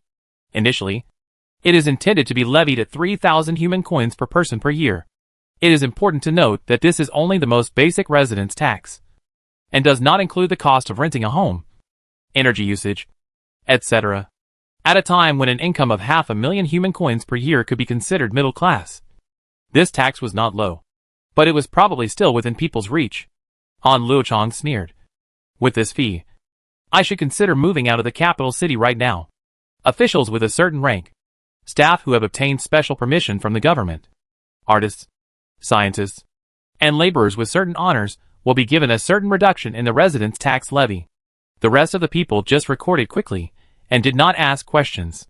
Xinqing Yuan waited for a moment and signaled Wu Wei, "You continue." Next is the adjustment of taxes such as commodity tax, business tax, personal as well as corporate income tax. After analyzing and researching, we have decided to divide it into several steps and eventually raise the existing tax rate by at least 3 times or more. To impose strict controls on luxury goods that waste a lot of public resources but are in demand by only a few people. And to raise the existing tax rate to more than 10 times on the basis of limiting the total amount of their production, as well as adjustments to public social insurance and public welfare, which we tentatively believe should be concerning the people's needs for entertainment and leisure. We have studied them and believe that they should be encouraged through various means, which can be encouraged when necessary, to gradually steer the people's relevant needs from reality into the virtual world. We have already contacted and negotiated with several computer technology companies to develop a super network game with a simulation degree of 85%, so that all the leisure and entertainment needs originally found in reality can be transferred to the game. In this way, we will be able to save a huge amount of infrastructure costs and non-essential waste of resources. After all, a 10-kilogram king crab from a faux wild environment will cost the equivalent of tens of thousands of human coins, whereas in an MMO, it costs just a single code. However, the pleasures that the two can provide are comparable. Wu Wei slowly narrated, taking more than an hour to roughly recount the entire economic reform plan. However, it was only the main categories, and its details were not expanded upon. In this process, someone constantly raised questions. Wu Wei will immediately be answered, but no one raised objections or opinions in favor, because this was not the time for discussion, until Wu Wei finished his story. Xinqing Yuan said, "Now enter the discussion session. Everyone can put forward any opinions they have." Han Luochang was the first to make a request to speak. After obtaining Xinqing Yuan's consent, Han Luochang said, "My Führer, I agree with carrying out economic reforms and tilting resources towards basic scientific research. However, I don't agree with the intensity being so great. It will almost certainly trigger social unrest and will cause strong opposition and protests that cannot be suppressed. If a massive wave of protests does occur, we'll have to expend more resources to control it. And that's not worth the loss." Xinqing Yuan did not speak, as if he had not heard. The light in Wu Wei's eyes, on the other hand, instantly erupted, that high desire to fight finally finding a breakthrough at this moment. "Minister Han, although I respect your character and ability, I have to say that your view on this matter really isn't very smart. Firstly, the realistic conditions don't leave us too long. Whether it's the Phoenix planet or the idiocy of our offspring, all of them require us to do our best. Secondly, how do you think this is bound to trigger a massive wave of protests and cause us to expend even more resources to suppress it? I had formed an investigation team consisting of experts from the Academy of Social Sciences that had specialized in this matter, and the figures they handed me were, obviously, Wu Wei had long predicted that there would be a battle on top of today's meeting, but whether it was a variety of detailed data, or theoretical as well as logical support, he was confident that he had made all the preparations. Wu Wei spoke eloquently and with great vigor, while Xinqing Yuan hung his eyes, as if all these things had nothing to do with him. Chapter 429. Triggering a wave of protests, popular riots, and even forceful revolts. All of these are actually just surface phenomena. At a deeper level, these economic reform policies will severely fragment our society and recreate different classes. And because the taxes are too heavy, the people will not have the rest of their energy to create more value beyond the 3 meals a day, and the most basic leisure and entertainment, which also means that the pathway for class upward mobility will be blocked. Wu Wei, do you know what this means? Of course I know, but I don't think it's set in stone. You should also be clear that policy tilts are merely stopgap measures. And once we get through this crisis, everything will return to the way it was. I do want to ask you, Minister Han, if our civilization goes extinct right here, what is the value of all your talk of high welfare, high mobility, and all the things you think are wonderful? Taking a more moderate approach to reforming the economy does not mean that our civilization will go extinct here. You are confusing the concept. I've convened scientists to discuss this, and their conclusion is that while 40% inputs will certainly accelerate the emergence of scientific breakthroughs, 20% or less doesn't necessarily mean that we won't be able to have a breakthrough before we go extinct. It really is just a matter of probability. I agree with you. So in that case, you think that trading a higher risk of civilization going extinct for economic and social smoothness is a good deal? Yes or no? That needs to be explored separately. But do you realize that once the hierarchy locks up and vested interests emerge, they are bound to gradually erode the government and eventually take power, thus becoming the staunchest supporters of the current system? Is it possible to change the system just by saying so? Your so-called economic reform plan is bound to be endlessly poisonous. And even more, our civilization may not necessarily be destroyed in a natural disaster, but may be destroyed in civil strife. Minister Han, I don't think alarmist talk and claptrap have any value here. A serious meeting, attended by the entire human government hierarchy, had almost become a debate between the two men, Han Luochang and Wu Wei. It seemed that not only Wu Wei, but Han Luochang had also made thorough preparations for this. Wu Wei was the figure Shen Qingyuan had pushed to the foreground.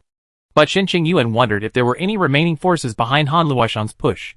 It seemed that because Han Luochang had listed all the reasons that could be refuted, there were no other people in the conference room to speak. People just followed the thoughts of Han Luochang and Wu Wei, constantly thinking and recording. The debate between the two sides was destined to be long and tedious. And until more than an hour later, no one was still able to convince the other side. The scene appeared to be evenly matched. But Shen Qingyuan knew that the situation had begun to turn unfavorable for himself. The reason was simple. He himself was the Führer, and people were well aware of their inclinations. In this situation, being silent and refusing to take a stand would actually be taking a stand. Perhaps I was too hasty, not having secured enough supporters and forces yet. I took the risk of raising this topic. Shen Qingyuan sighed darkly in his heart. But I no longer have time to wait. If in normal times, a reform of such great significance would definitely be brewing slowly, with many propaganda and many adjustments, and would not be brought up until it had a certain public opinion base. And this time would most likely be as long as 30 or even 50 years. Now, from the emergence of this idea, to really get the meeting above the discussion, only less than half a month passed. The fact that there is such a stalemate now is already a result of his own long-standing prestige. If replaced by the rest of the head of state, I'm afraid that just put forward will be unanimously rejected. Shen Qingyuan knew that the more it dragged on, the more unfavorable the situation would be for him. Now, the time had come to make a decision. Let the voting begin. Under normal circumstances, a meeting of this level would also last for as short as a few hours, and as long as a few days. A variety of different points of view would be fully raised, and a variety of different characters would take turns to speak, supplemented by a variety of private communication, coordination, compromise, etc., before a decision would finally be made at the meeting. But Shen Qingyuan has the power to break or change the agenda of the meeting, because he is the head of state. People looked at Shen Qingyuan with surprise. Even Wu Wei was puzzled.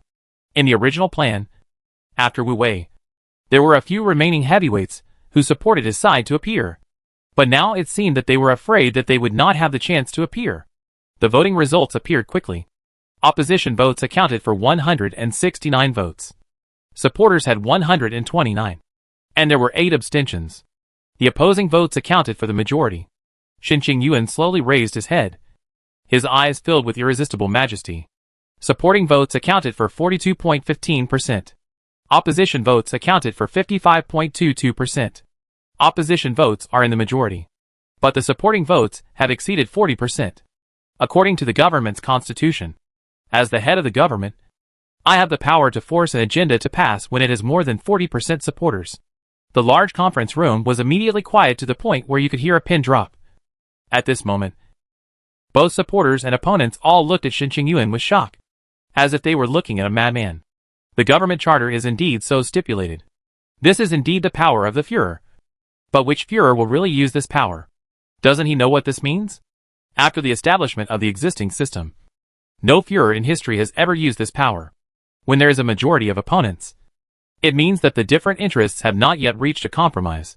And such a policy, even if it is enacted, will almost certainly not be implemented. Moreover, once the Führer uses the power of forcible adoption, it obviously means that the Führer has no other means to solve the matter, which not only makes people doubt the Führer's ability to control the situation, but also deals a great blow to his prestige. Moreover, such a situation often does not mean the implementation of policies, but the intensification of conflicts. This is simply brute force, and as the head of government, not enough power and tactics to solve the problem is just like a child gambling like brute force. This is what the head of state should do. Shen Qingyuan knows these things very clearly. But Shen Qingyuan does not care. Shen Qingyuan only hoped that through these actions to send a signal. Let people understand. He is determined. No matter what, he himself would push this policy forward. If anyone wanted to stand in the way, they would have to be prepared to bear their own wrath. Buzzing murmurs resounded in the conference hall, and the conference presiding officer had to stop it loudly. Silence. Silence. People finally quieted down, while Shen Qingyuan directly stood up and once again scanned the entire venue. Then coldly spat out 2 words. Dismissed. Shin Qingyuan knew that this night was destined to be a sleepless night for many people. People should perhaps also make their final choices. And they, themselves, should also carefully plan for the next period of time for the implementation of policies. Zhao Yang, the highest person in charge of the intelligence agency, and General Lei Jin, the highest person in charge of the military, had already come to Shin Qingyuan's office before him. In the face of these 2 absolute believers, the most loyal supporters, Shin Qingyuan also did not have any politeness, but directly instructed Lei Jin, order the entire army to enter a state of secondary alert. Every building with more than 100,000 people living in it, no matter if it's a spaceship or a factory or a space base, must send a military squad of no less than 10 people to station there. Zhao Yang, you immediately collect the list of opponents in the government as well as information. And if necessary, you can use surveillance methods.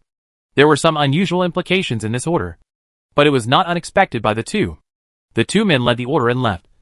But a few moments later, the secretary brought news that made Shin Qingyuan somewhat surprised. My Führer, Minister Han wishes to speak with you. Shin Qingyuan was silent for a moment and said, Let him come in. Han Luochang walked into Shin Qingyuan's office half a minute later and directly said, Führer, I oppose your decision. I think you should reconsider. Shin Qingyuan said indifferently. No one can resist what the plenary session has determined. As a senior government official, what you need to do is not to question the decision of the meeting, but you should think about how to implement it. My Führer, why are you so eager to implement this policy, even if the content of the policy remains unchanged and the implementation is put on hold? Some more buffer time would be good. I don't understand where the reason lies. Han Luochang was a stubborn man, and Shin Qingyuan knew that if he didn't give him a reason, he might actually be at risk of resisting his orders. Although he could remove him, Shin Qingyuan was not willing to do that. However, could he really tell him about his physical condition and tell him that he was so eager because he was worried that the next head of state would not have the same vigor as himself? Shin Qingyuan knew that he could not do that. Sighing in his heart, Shin Qingyuan did not answer, but said, Luochang, do you know about Hanyu and resurrection? I see that the 2 of them are quite compatible. A flash of struggle flashed in Han Luochang's eyes, but he still said, My Führer, I also think they're a good match. But I likewise think that private matters have nothing to do with public matters. Shin Qingyuan looked deeply at Han Luochang, who also looked calmly at Shin Qingyuan, his eyes not hiding in the slightest. Shin Qingyuan then knew that there was no force behind pushing Han Luochang to oppose himself, and that the reason Han Luochang did so was because he truly believed that doing so would bring disaster to civilization.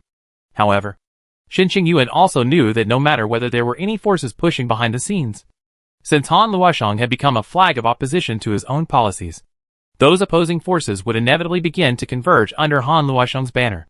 Chapter 430. In the face of Han Luochang's answer, Shin Qingyuan's expression also cooled down. You're right. There really is no relationship between private and public matters.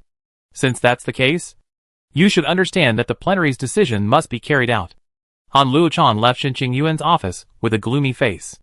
Regardless of whether the conditions and timing were ripe or not, regardless of whether preparations were made or not, under Shin Qingyuan's strong push, the new economic reform policy was finally put into effect. The Economic Reform Committee, headed by Wu Wei, and the Scientific Planning Committee, headed by Huang Yuan, were the 2 major organizations that came out of nowhere and became the most sought-after departments amongst all the government agencies in the shortest possible time. In order to ensure the smooth implementation of the economic reform policy, Wu Wei also applied to Shin Qingyuan, requesting the Economic Reform Committee to send economic advisors to all government departments and organizations, responsible for reviewing and supervising the implementation of each organization. The economic advisors would be directly responsible to Wu Wei. This proposal was met with widespread and fierce opposition as soon as it was put forward. But Shin Qingyuan once again played his tough guy style and directly mandated its implementation. At the same time, some of the most vehemently opposed government officials were also investigated for violating a variety of laws and regulations and were dismissed. The rest of the opponents were immediately silenced. So the measure was implemented. After the internal relations were straightened out and the layout was initially completed, the economic reform program finally came to the stage of implementation and was finally announced to the public from within the government. almost as soon as the reform program was announced. A wave of overwhelming opposition rose up. This even caused a widespread chain reaction, which was directly manifested in the market. Almost overnight, the originally crowded shopping streets became empty, and all kinds of prosperous shops became deserted. When the details of the residence tax were introduced, and the deadline for payment was set, the wave of opposition climbed to the highest point and spawned countless mass riots. Han Luochang originally thought that these things would make Shin Qingyuan slightly restrain himself. But what he didn't expect was that Shin Qingyuan would use even tougher tactics. Overnight, hundreds of thousands of people were arrested. All the major residential bases, all the prisons in the city were overcrowded, to the point that they had to temporarily requisition the rest of the buildings to serve as places of detention. All cities were under martial law. Heavily armed police and military personnel began to patrol everywhere. And even the curfew, which had disappeared from human society for thousands of years, was also reintroduced. Ministry of Industry and Science Building. Minister's Office. Han Luochang closed the interface, somewhat powerlessly covering his forehead. They've all gone mad. All of them. Han Luochang muttered. What exactly does Shin Qingyuan want to do? Does he really want to plunge our civilization into chaos? A strong sense of mission urged Han Luochang in his heart, demanding that he had to do something. As a matter of fact, many people had recently begun to take the initiative to approach or visit Han Luochang, carefully revealing their dissatisfaction with the Führer Shin Qingyuan. But of course, this had already happened before. And now those people had even made Han Luochang's residence a regular meeting place, regularly exchanging and sharing information and opinions they knew, etc., and becoming very outspoken in their criticisms of the current political situation. These people implicitly regarded Han Luochang as a leader, and they were looking forward to what Han Luochang could do. But after a moment's reflection, Han realized that apart from venting his grievances in conversation with his friends, he could do nothing. Not even what he wanted to do in his own department. A soft knock sounded outside the office, and Han Luochang faintly said, "Come in." The visitor was a young man who looked exceptionally competent. He extremely respectfully placed a document on Han Luochang's desk and said, "Minister, this is the document that the Economic Reform Commission just issued. Please sign this and start implementing it in your department." Han Luochang grunted coldly. "Does it matter if I sign it or not?" The young man remained respectful. "Minister, if you refuse to sign it, then I will have to sign it instead." The young man picked up the special encrypted signaling pen directly from his desk and signed his position and name on this official paper document with a dragon's flourish. Economic Reform Committee Economic Advisor to the Ministry of Industry and Science, Jian Wang. After signing, the young man respectfully said, "Minister, if there are no other questions, I will issue this document." Han Luochang waved his hand feebly. "As you wish." The young man quietly left from the office and closed the door. Han Luochang was silent for a while, then suddenly grabbed the pen the young man had just used and slammed it to the ground. At the end of the day's work, in fact, it was just a day of sitting idly in the office. But Han Luochang still insisted on coming here on time every day and leaving only after the closing time had come and gone. Han Luochang once again returned home. Han Yu, in a very rare move, had also returned home, and had been somewhat speechless, looking at his daughter, who had already grown into a beautiful flower. Han Luochang could only sigh in his heart. "Father, I've heard that your work hasn't been going too well lately," Han Luochang reprimanded. "This is not something you should be concerned about. Just do your own thing." "Oh!" Han Yu lowered her eyes, her face filled with sorrow. Han Luochang muffled some food, and when he saw his daughter in this state, he finally became a bit unable to bear it. "Xiao Yu, you don't have to worry about what's going on between you and Resurrection. Things at work won't affect you," Han Yu whispered. "But father, if your relationship with Uncle Shen is very stagnant, Fuxing and I won't be happy either." Han Luochang was silent for a long time before sighing. "Little Yu, there are some things you won't understand. It's getting late. Eat quickly and go rest afterwards." Han Yu lowered her head and stopped talking. Han Luochang, on the other hand, left the restaurant and went to the study. After skimming through some of the recent events, Han Luochang only felt more and more annoyed in his heart. It seemed that everything was moving in a bad direction. The news was all about where riots had occurred, how many people had been arrested, how many people had been injured, and public opinion was full of resistance and condemnation. with all sorts of hostility filling almost the entire online world. Today was the last day to pay the residence tax. And the next day, the first batch of people who refused to pay the residence tax would be forcibly relocated to the fifth-class cities. Almost everyone in civilization was watching the progress of this matter. And at the same time, it could also be predicted that an even more violent conflict was bound to occur tomorrow. The nature of people is that they only want to gain, not to give. To take away what people already have just like this, without any compensation. Yuan, do you really want to push everyone to your opposing side? Apart from triggering even more drastic social unrest. Apart from deepening the people's sense of resistance and distrust towards the government. What benefit can you gain? Not everyone is that enlightened. Not everyone can link the fate of civilization to what they have. To use such simple and brutal means to implement a policy that is widely opposed. Yuan, when did your political wisdom diminish to such a level? Amidst the news reports, almost all of the residents of Space Base 105, the first to implement the policy, did not sleep on this night. They gathered in the square with all the weapons they could find, such as discarded steel pipes, wooden rods, spanners, etc., and waited solemnly. Above their heads, flags with the words "Defend Our Homeland" fluttered slowly under the blowing of the artificial wind. Outside the crowd, a large number of heavily armed police and military personnel were ready. When the time came, if the people still refused to disperse and obey the order to relocate, the soldiers and police would use coercive measures to help people relocate. Even through the photos and videos, Han Luochang could detect the smell of gunpowder in the air. All it takes is one spark, and the bomb will explode. The people who often came to visit his home in the past did not come today. At such a sensitive time, no one would easily touch that red line. This was also the guideline that Han Luo often passed on to his followers time and time again. No matter what the situation is, one must learn to protect oneself. Only by preserving yourself will there be a chance of a turnaround in the future. Alas! Han Luochang sighed softly once again. Just at this time, a large red title popped out from within the virtual interface. Former Führer Nickel publicly released a statement strongly condemning the economic reform policies implemented by the current government. Han Luochang's eyes narrowed instantly.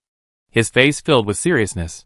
Generally speaking, because of his special status, once a Führer advocated, he would never express his views and opinions on his successor's policies. Nor would any Führer wish for his predecessor to express these opinions. This is not a matter of right or wrong, but a basic rule. For thousands of years, every Führer had strictly adhered to this rule, and no one had ever been willing to break it, even in the most critical of crises. But now, Nickel's behavior had almost set a precedent. Han Luo often had some impression of Nickel, knowing that Nickel's evaluation has always been quite good when he was in office, although he did not make any big achievements, but at least to ensure the stability of the human civilization's migration. In that very moment, nothing happened is the biggest achievement. I just didn't expect that he would be involved in this incident. Han Luochang opened the report with all seriousness. Mr. Nickel believes that the right to live and dwell is the basic right of every member of human civilization. It is innate and not subject to any conditions. These policies of the current head of state, Yuan, have infringed on the most basic values we hold. Chapter 431. In the distant and deep space, a huge research ship was slowly traveling in the direction of the Phoenix Star. This was already the Dragon God, the fifth day of the comprehensive research ship's return voyage. During this period of time, the star that Wang Hao saw in his eyes was getting brighter and brighter, and even had a slightly blinding flavor, if there were no accidents. After just one day, the Dragon God ship would enter the stellar circle, completely leaving the Bread Nebula full of deadly radiation. The voice of the biochemical lab base staff came from the intercom. Wang Hao, we have completed the preliminary analysis of the data you obtained. Through these analyses, we have basically confirmed your previous suspicions. The joint research team has also discovered several extremely valuable new research directions from it, according to the determination of the joint meeting of scientists. Although we are still far from solving the atypical gene mutation syndrome, it is extremely promising to find a method to truncate the inheritance of milder gene mutations to the next generation within a shorter period of time. Wang Hao let out a soft sigh of relief. He knew what this meant. Not to mention the others. At least, the process of idiocy in human offspring would be extremely hopeful to be cut off, and his own efforts would finally pay off. Medical experts were still unable to reverse this genetic mutation, But the people who survived in the stellar circle had a very low degree of mutation, to the extent that the vast majority of them would never develop an illness in their entire lives, and would not be affected in any way due to the genetic mutation, but would only have an impact on the next generation.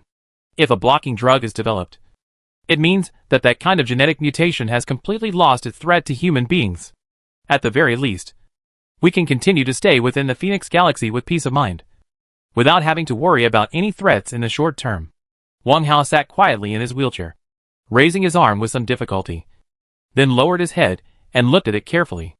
Only after a long time did he let out a soft sigh. There was already almost nothing intact on the exposed little arm. It was filled with large patches of ulceration as if it had been scalded, with dark brown pus flowing out from time to time. A robot followed by Wang Hao's side, and once any pus flowed out, it would carefully make a cleanup. If it wasn't for the strong nerve signal blocking drug working in his body, Wang Hao knew that his willpower might have collapsed a long time ago. And then, like the people on top of the Raincloud spaceship, he couldn't wait to end his own life by any means imaginable. Wang Hao, don't worry too much. According to our analyses, the results researched from the data you obtained also have a certain delaying effect on the genetic alteration syndrome, which has already progressed to the second or even the third stage. And there is hope that your illness will be under control. And there is even hope for a complete healing. You are a hero to all humans. We will make a special report to the Fuhrer, and you will be given top-of-the-line treatment regardless of the cost. All right. I know. Thanks. Wang Hao uttered these words slightly hoarsely, then cut off the call, with a finger gently clicking on the operation disc on the armrest of the wheelchair. The intelligent wheelchair brought Wang Hao to the dining room. The dining kitchen robot had already prepared dinner, while the living assistance robot delivered that food to Wang Hao's mouth with the gentlest of movements. After eating, the healthcare robot injected precise milligrams of medication into Wang Hao's muscles and blood vessels. And then, under Wang Hao's instructions, the work support robot once again collected the relevant specimens and manipulated the instruments to start analyzing them. Before setting off, the mission preparation team had already taken into account the fact that Wang Hao would be unable to walk on his own, or even operate instruments, or even speak. So the Dragon God spacecraft was equipped with a complete life support system. Even if Wang Hao completely lost the ability to take care of himself, he could still complete a series of tasks with the assistance of machines. Now, these preparations had finally come into play. The current Wang Hao had completely lost the ability to walk, to the point where he could only barely stand on his own. Without these auxiliary facilities, Wang Hao was afraid that he would have starved to death here long ago. Wang Hao knew that the best end of his future life would be to remain in a wheelchair, relying on various assistive robots for the rest of his life. Even the most optimistic medical experts only dare to say that their illnesses are expected to be controlled and will not deteriorate any further. And as for a cure, it is only self-deception. His life has been completely destroyed by himself. All the things that he had in the past were buried after that one choice. Wang Hao vaguely regretted his decision in his heart. But Wang Hao knew that if he was allowed to choose again, he would inevitably do it again. But can my future life really only be spent in a wheelchair? In a hospital ward? In a hospital full of the smell of disinfectant? I haven't even had the time to enjoy life yet. I haven't even fallen in love once. And I still have so many things I haven't done. There were muddy tears flowing out of Wang Hao's eyes, and the assisted living robot immediately and thoughtfully wiped them away. A somewhat crazy thought was uncontrollably born out of Wang Hao's mind, and then began to grow wildly like grass after a spring rain. Instead of spending the rest of my life in pain and torment, I might as well die now. Once and for all. Everything is empty. This is the most suitable ending for me. Wang Hao knew that as a hero. Once he returned to the Phoenix Galaxy and human society, he would definitely receive the most comprehensive and intimate care. And at that time, it would be completely impossible for him to commit suicide. No one would allow a hero to end his life in such a tragic way. If one wanted to die, now was the last chance. Because in more than 20 hours, the ship that had come to greet him would arrive to meet him. It was already time to go to bed. But instead of going to rest, Wang Hao maneuvered his intelligent wheelchair to the porthole once again, looking at the shining star in front of him. Wang Hao once again fell into deep thought. At this moment, perihelion orbit, Space Weather Observation Station 108, monitoring the movements of the Phoenix star in real time and predicting the possible changes of the Phoenix star in the coming period of time. as well as researching and establishing the activity model of the Phoenix star were the main duties of the more than 30 space weather observation stations scattered in the perihelion orbit, as well as the hundreds of stellar physicists who lived and worked in them. The scientists at Space Weather Observatory 108 were the first to conclude that Phoenix is aging at an accelerated rate and may go supernova in a short period of time. Space Weather Station 108 is responsible for monitoring the development and evolution of more than 36,000 stellar nebulae in the region, as well as changes in Phoenix's atmosphere, magnetism and luminosity, coronal mass ejections, and the strength of the stellar winds. As the stars change every day, the work of the people is always busy. Normally, people are accustomed to this fast pace of life. After all, certain changes only occur in the star for a very short period of time, and the work requires people to capture it and study it as quickly as possible. In people's impression, Phoenix has never been a peaceful planet. No matter what day of the week, there is always a lot of work to be done. In the midst of the usual hustle and bustle, a subtle change in Phoenix's atmosphere caught the attention of a researcher. There seems to be something unusual about the evolution of the TLE 6805 spades. The data presented in front of him caused him to frown slightly, then casually turned the observation angle of a multi-channel observer so that it was aimed at this target. A series of data was then generated. He carefully analyzed them for a moment, then turned his head and retrieved some other information about the atmospheric temperature variations, convection strength, and solar wind modeling of the Phoenix in the region at the moment. After a series of complicated calculations, he stood up violently, his face filled with an unbelievable expression. "We're in trouble. We're in trouble," he muttered. Then he ran to the station manager's duty room as fast as he could and ruthlessly pressed the large alarm button. The ear-piercing alarm resounded throughout the entire observatory. And just 5 minutes later, all the staff members converged in the conference room. TLE 6805 is rapidly expanding. According to the existing data analysis, it is very likely that within the next 10 hours, through a series of interactions with the Phoenix star's magnetic field, the atmosphere, and so on, it will ultimately detonate a super flare with a strength that may reach S-class. S-class flare? How is that possible? It only exists in theory and has never been observed in reality. Even if Phoenix is an aging, unstable star that is likely to explode in a supernova in the near future, it's impossible for it to experience an S-class flare. Flares are classified into several classes according to their intensity, such as A, B, C, M, X, Z, and so on. The highest intensity flare outbursts observed from above the Sun are about X40 class, and no Z-class outbursts have ever been observed. Even though mankind has entered the space age and explored countless stars, it has rarely observed a Z-class eruption, let alone an S-class eruption, which is even more powerful than Z-class energy. This staff member smiled bitterly and presented a series of data. If our theoretical model is correct, then an overpowering S-class eruption is almost inevitable. It's highly likely that some runaway fusion reaction has occurred within the Phoenix star, gradually affecting its surface layer and ultimately leading to this event. According to model estimates, a stellar wind so powerful that it is beyond imagination accompanied by an extremely intense gamma-ray burst will sweep across the entire stellar circle, and will even penetrate the radiation protection layer of the spaceships and space bases, eventually affecting the internal instruments. We must provide an early warning, or else this storm could result in the deaths of millions of people, leading to trillions of human coins and heavy losses. The Phoenix star is getting more and more violent. It's getting more and more unstable. I don't know how much longer we can stay in the middle of this Phoenix galaxy. Chapter 432. After coming to a conclusion, the people dispersed individually with heavy faces. A warning signal had already been sent out from here, and how to subsequently respond to this meteorological disaster was a matter for the government authorities, and had little to do with the staff here. What they had to consider was how to ensure that their own observatory weathered the storm smoothly, as well as to resume work as soon as possible to continue monitoring the stellar activity of the Phoenix star.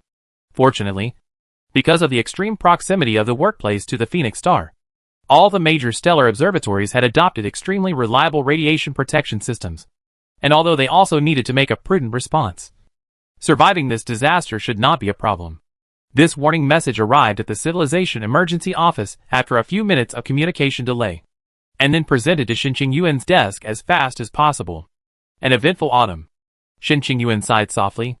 At this moment, almost everyone in the entire civilization, no matter whether they were supporters or opponents or bystanders, were closely watching the forced relocation of Space Base 105.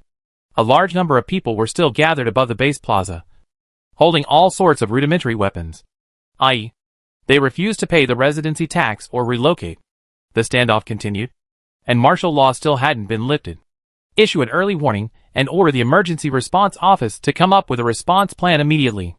Inform Wu Wei that the economic reform work and residence tax collection, forced relocation work will not be affected by this, and will continue. Yes. A secretary led the order and left, while an advisor said after a moment's hesitation, My Führer, you should know that your actions, as well as your policies, have offended all classes within the civilization. You do not have any supporters amongst your reforms. Xinqing Yuan turned his head and gazed calmly at the advisor. The advisor then continued, Those existing supporters of yours are only here to support you because of your past prestige, which does not change the reality that you have also harmed their interests.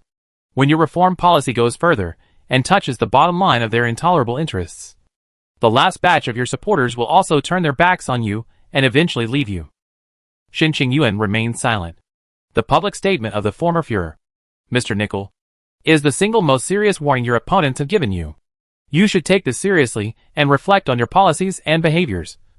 Otherwise, sooner or later, you will be on the road to extinction. Oh, a hint of playfulness appeared on Xinqing Yuan's face. You're saying that it's possible that Nickel is seeking to return to the Führer's throne? If Nickel can represent the interests of the majority of the people, even if he doesn't want to be the Führer, others will push him to the Führer position. Xinqing Yuan was silent. Xinqing Yuan knew that whether or not Nickel had supporters behind him, whether or not there was an interest group pushing, was actually irrelevant at all. Even if there weren't, when Nickel raised this flag, there would always be people who would gather under his flag, just as some of his own opponents had already gathered under Han Luocheng's flag. No politician will pursue a policy that offends the interests of all classes. Politics is the art of compromise, and pulling in one faction and suppressing another is the most basic of political maneuvers. But unfortunately, your recent behavior does not show me any of the qualities that should be expected of a competent politician. Frankly speaking, you have disappointed me. Xinqing Yuan said indifferently. We are not pursuing politics now, but survival. The advisor shrugged his shoulders. When you are ousted from the throne of the Führer, you will know that you have neither pursued survival nor lost politics. Well, since you have made up your mind, and I hold political views different from yours, I am afraid I can no longer serve you. I apply for resignation. Xinqing Yuan gave the advisor an expressionless look and said, Goodbye. This was the fifth political advisor to resign in recent times. Xinqing Yuan sat in silence for a while in the middle of the office, then once again came to the small room that was under the strictest protection. At Space Base 105, the confrontation still continued, and even the most urgent emergency evacuation order had not affected people's determination. Tens of millions of various spaceships, bases, observatories, and so on have begun to evacuate in an orderly manner. The spaceships and bases with suitable routes and distances will take refuge in the new Saturn and the new Jupiter, or behind the various large moons, using the natural stars to withstand the erosion of the stellar winds of the Phoenix planet. And the spaceships that can't get there fast enough will gather together, using the best protected large-scale integrated bases to escape from the storm. Because of the rapid arrival of the storm, there were still some spaceships scattered all over the galaxy that were unable to find a suitable place to take refuge. The Emergency Response Office did not have a good solution for these ships, but could only order them to enter safe mode and stay as far away from Phoenix as possible. And as for the final result, it would only depend on God's will. Some of these spaceships could also navigate at FTL speeds, but at the present stage when the activity intensity of the Phoenix star was increasing, entering FTL speeds near the star was tantamount to asking for death. They could only engage in conventional navigation, and the speed of conventional navigation was simply not enough for them to escape the danger zone. The Emergency Response Office had even calculated the damage this event would cause to human civilization. Even with the best outcome, there would be more than 2,000 deaths, and at least 1,000 or so space vehicles of various types would be severely damaged. Even though mankind had reached this stage of development and possessed such advanced technology, it could still only deal with this natural rampage of heaven and earth with caution. The space base where the biochemical laboratory was located was also among the relocated. For the non-base managers living inside the base or spaceship, this disaster actually did not have much impact on them. The channels and bursts assigned by the Emergency Response Office would be carried out directly by the base managers, and people only needed to suspend certain work projects, cooperate with shutting down certain instruments, and pay attention to taking good precautions against accidents according to the unified distribution. In the midst of the not-so-busy response work, a biochemical lab staff member suddenly remembered something. The Dragon God comprehensive research vessel that Wang Hao is on is just a civilian ship. It only has B3 level radiation resistance. And when this Phoenix Star super outburst reaches the Dragon God ship, its radiation intensity can even reach A2 level. An overly powerful radiation will seriously damage all kinds of equipments inside the ship, and even directly cause harm to the human body. But the Dragon God ship is still more than 5 billion kilometers away from New Saturn at the moment, and it's impossible for him to seek shelter before the stellar storm arrives. If this eruption was only a stream of charged particles, because the stream of charged particles was traveling at a slower speed, we would have had all the time we needed to launch a rescue mission for the Dragon God ship, or even directly send a sublight-speed ship to pick up Wang Hao. However, this eruption is also accompanied by extremely intense gamma rays, which will travel at the speed of light, and it will only take just over 7 hours for it to reach the Dragon God ship, leaving us absolutely no time for a rescue. People looked at each other in disbelief, realizing the seriousness of this matter in a short moment, at a time when Wang Hao had already lost almost all of his ability to take care of himself, and his body had to rely on medication as well as medical devices to barely maintain itself. These effects were something Wang Hao could not afford. It was almost certain that if there was no proper response plan, Wang Hao would definitely die in this disaster. But everyone could not accept this result. People knew very clearly that if Wang Hao had not sacrificed his health, and even his life, those valuable research materials could not have appeared in people's computers. And the drug that would most likely stop the process of human offspring's idiocy could not have been researched by people. Wang Hao had made significant contributions to the entire civilization and to all people. How could such a hero be allowed to die in space? A joint team was set up in the fastest possible time, with members including high-energy physicists, radiation disease experts, spaceship engineers, and many other professionals. Their mission was simple: to find a way to prevent the effects of the Phoenix Storm with the existing equipment of the Dragon God ship in the shortest possible time, and ultimately save Wang Hao's life. The joint team was formed by the direct order of the Führer Xinqing Yuan, and a Führer's secretary even joined the team directly, regardless of resources or manpower, as long as it helped to solve the problem. The Führer's secretary would be on site to help solve it immediately. In a heavy atmosphere, the members of the group began to discuss. Time was passing little by little. At this moment, there were still 5 hours before the Phoenix Star erupted, and it slowly turned into 4 hours again. In the end, the leader of the scientists was full of heaviness and shook his head. "Sorry, we don't have any way to rescue Wang Hao. The only way to rescue Wang Hao before the gamma ray burst reaches the Dragon God ship is to send a FTL ship. But in today's space environment, a ship sailing into FTL is tantamount to looking for death, and a sublight ship is simply too late. There are also no corresponding facilities in the Dragon God ship that are strong enough to withstand such intense radiation." The Führer's secretary nodded gently and turned to leave the area. Xinqing Yuan gently closed the reporting interface. He was certainly unwilling to see a scientist who had made such a contribution to humanity die. But after learning that death was doomed and could not be rescued no matter what, Xinqing Yuan threw the name Wang Hao out of his mind. His attention returned to the forced relocation incident at Base 105. A large number of heavily armed soldiers were still confronting the agitated crowd, and time was still slowly ticking away, with the final moments coming soon. Xinqing Yuan knew that he had to show his toughness now that almost everyone was watching this event. Only then would the follow-up work be able to be administered smoothly. If there were more moderate means to resolve this incident, he was also not willing to use violent means. But that did not mean he would be afraid of bloodshed and death. But suddenly, an idea appeared in his mind. Chapter 433. Base 105. The Frontline Temporary Command Post. General Lei Jin sat expressionlessly in his seat. In front of him, a huge screen clearly displayed the situation above the central square. Through this screen, he could not only observe the location, density, number, and movement of the people gathered, but he could also see the position of the military people who were confronting them. This helped him make the most targeted command to ensure that the impact of this incident was kept to a minimum. However, General Lejeune knew very well in his heart that in the midst of such a conflict of such a large scale, it was impossible not to be injured or bleed. Even the Führer Shin Qingyuan had granted a death quota to General Lejeune. As long as the number of deaths did not exceed 5, it would fall within the acceptable range. As the highest military official, Lejeune was not willing to command his soldiers to use violence against those who should have received military protection. However, perhaps it was the military's way of thinking and acting that allowed Lejeune to realize more clearly than anyone else that in order to seek longer-term benefits, it was sometimes inevitable that existing interests would have to be compromised. It was precisely because of this that he himself had become a firm supporter of Shin Qingyuan. And it was precisely because of this that he had finally decided to personally carry out this mission. Time was passing bit by bit. The final moment had arrived. But Shin Qingyuan's order did not arrive as promised. This caused Lejeune to be somewhat surprised. But he could only continue to wait on. Above the center square, the people were even more agitated.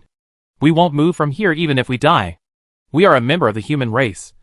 We are born with the right to live and reside. No one can deprive us of our rights. Protest. Shin Qingyuan stepped down. Step down. The poor of all civilizations should unite to resist these tyrannies. Should there be 3, 6, 9 classes of people, so that the rich can live in first-class cities with good environments, and we can only go to 5th-class cities? It's not fair. It's not fair. The countless media reporters that swarmed here released this scene to every corner of civilization as fast as they could. At this moment, even the matter of the Phoenix Star's great eruption could not distract people's attention. This was what made General Lejeune feel a little puzzled.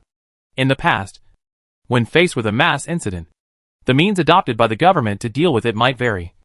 But the only thing that was the same was that they would all strictly control public opinion and block the news, in an effort to keep the situation to a minimum. But this time, Shin Qingyuan has done the opposite. Not only did he not prohibit the media from reporting on these matters, he didn't even monitor the communication network in Base 105. Although he did not understand Shin Qingyuan's intentions, General Lejeune also gave up his intention to continue thinking about it after only a moment. His own identity was the head of the military, and he was directly under the orders of the head of civilization. It was enough to understand these 2 points. Blue Star. Führer's office. Shin Qingyuan knew that the original point in time had arrived, but he had no intention of issuing an order for forced relocation now. I need to talk to Wang Hao. A secretary led the order and left. And a few moments later, the information pathway was ready. However, because the distance was too far and the communication delay was too severe, even if the information experts had specially laid an FTL communication link for this call, the one-way communication delay between the 2 sides was as high as an hour. The 2 sides were unable to communicate in real time. Shin Qingyuan could also only send his words over at once to save time. Hello Wang Hao. You should already know about the impending occurrence of a super eruption on the Phoenix planet. Unfortunately, I can't save your life. You are certainly a hero of our human civilization, worthy of everyone's respect. And I respect your great personality just as much. But on this call, I'm not just expressing my reverence to you, but I have another matter in mind. In order to ensure that we can make breakthroughs in basic science as quickly as possible, I have decided to tilt 40% of the resources within our civilization towards scientific research. However, this move has suffered serious opposition. I will give you details of the situation in the form of an attachment. You should be well aware of the great reputation you have within the civilization, especially as a tragic hero who made a world-recognized contribution to mankind but ultimately had to die in the midst of a natural disaster. Your influence may be beyond your own imagination. I hope that before you die, you will use your influence to convince the people to accept the new economic reform program. It would have prevented much bloodshed and cut many losses. I know that you have already given a lot to civilization, and it is unfair to ask you to give your last bit of strength at this last moment. But I think that you will accept it. After all, it is our common wish to get civilization through this disaster. Isn't it? After a period of delay, this message came to the Dragon God ship and was presented in front of Wang Hao through a virtual screen. The Führer in the screen was still majestic and confident. But for some reason, Wang Hao always felt that the Führer he saw this time had some tiredness and powerlessness that he hadn't noticed before. This might be my illusion. Wang Hao thought like this. Wang Hao had indeed known about the imminent eruption of the Phoenix planet, as well as the fact that he would not be able to get rescued, and that he would surely end up dying in the midst of this catastrophe. But unexpectedly, Wang Hao didn't feel the slightest bit of fear because of this. Instead, he felt a kind of relaxation from the depths of his soul. I thank the heavens for helping me make a choice, so that I don't have to agonize over whether to end my life prematurely or to live on with this broken body. If I can dedicate one last bit more to our civilization before I die, I will gladly do so. My Führer, it is indeed as you said. It is our common wish to get our civilization through this disaster. For this wish, I can give everything I have. I will comply with your request and record a video in order to complete the task you have entrusted to me. I only hope that you, my Führer, can properly collect my bones and bury me on Earth one day in the future if we can return to the solar system. Führer, goodbye. The Wang Hao who appeared in front of Xinqing Yuan had long since lost his former appearance. He sat weakly in a wheelchair, his face dry and waxy, his expression gaunt, while his body, under the thick blanket cover, looked unusually thin. However, his eyes seemed to be sparkling with some kind of magical luster, making him look radiant, as if a layer of light had enveloped his body. Although he knew that Wang Hao could no longer see himself, Xinqing Yuan still stood up, stepped out from behind his desk, and bowed deeply to Wang Hao in the picture. You are a true hero. Please rest assured that your heart's desire will definitely be fulfilled. After the communication delay, a recorded video was sent to Xinqing Yuan here. It was also at this moment that the super eruption of the Phoenix planet came as promised. Almost within a moment, the brightness of the Phoenix star in the real-time monitoring screen increased by at least half, and a cloud of smoke quietly rose from the edge of the Phoenix star amidst the multiple matte images. Strong gamma rays accompanied by visible light came rushing in, destroying everything in their path, while streams of charged particles roared out like a tsunami, sweeping across the galaxy. There is a time lag between the two because they do not travel at the same speed. Gamma rays and visible light travel at the speed of light, while the stellar wind travels at a maximum of only a few thousand kilometers per second. This meant that the state of emergency would continue for some time yet. Xinqing Yuan sighed and instructed, publish this video. At this moment, Wang Hao's figure appeared on almost every media channel. In the picture, Wang Hao was still sitting in a wheelchair, and his exposed little arm was still full of shocking ulcers. But he was smiling, and that smile was full of peace and calmness. There were also several huge open-air screens above the central square, and Wang Hao's figure appeared in front of the excited crowd at the same time. Almost the instant Wang Hao appeared, the huge clamor diminished. By the time Wang Hao started to speak, the clamor completely disappeared. Hello everyone. I'm Wang Hao. It's my honor to announce good news to you all. The human experiment executed by me personally has achieved extremely important results. And my colleagues have told me that it's highly likely that they'll be able to develop a blocking drug with the help of the data gained from this experiment, which won't go so far as to be able to reverse that kind of genetic mutation, but it will be able to block the effects of that genetic mutation on the next generation. If there are no accidents, the threat of infant idiocy can be temporarily lifted.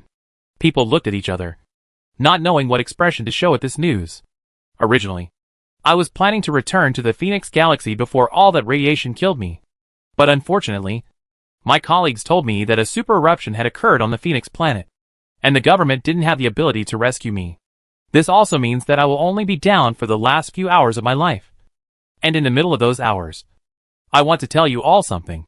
Wang Hao spoke calmly, as if he was telling something completely unrelated to himself. And after learning that Wang Hao was going to die, people finally moved a bit. Obviously, this universe isn't always kind to us, and there are occasional tribulations. The life and death of our civilization is irrelevant to the universe. But as a part of the civilization, this civilization is all we have. I think each of us has an obligation to contribute to its survival and continuity. If each of us is obsessed with what we have, where will the future of civilization lead? I will die in a few hours, but I still want my bones to be buried above the earth.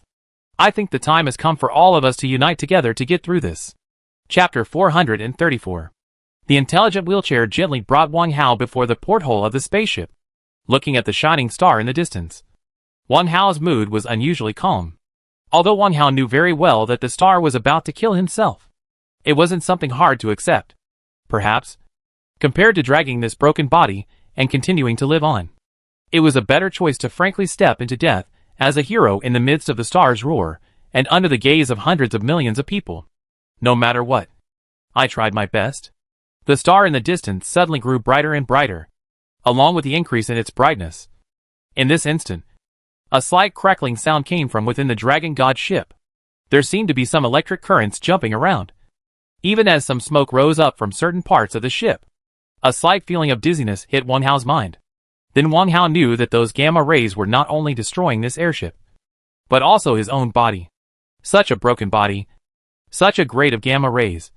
The meeting of the two would inevitably bring death. If protective measures were taken as much as possible, and the Dragon God ship was put into a safe mode, the gamma rays from this eruption wouldn't necessarily cause such an obvious reaction. But Wang Hao knew that that was actually useless. At most, it would only delay his death for a few hours, and it would cause him a lot more pain. Instead of doing so, it would be better to be in pain and not make any defenses. Bye. Wang Hao forced a smile at the corner of his mouth and then closed his eyes.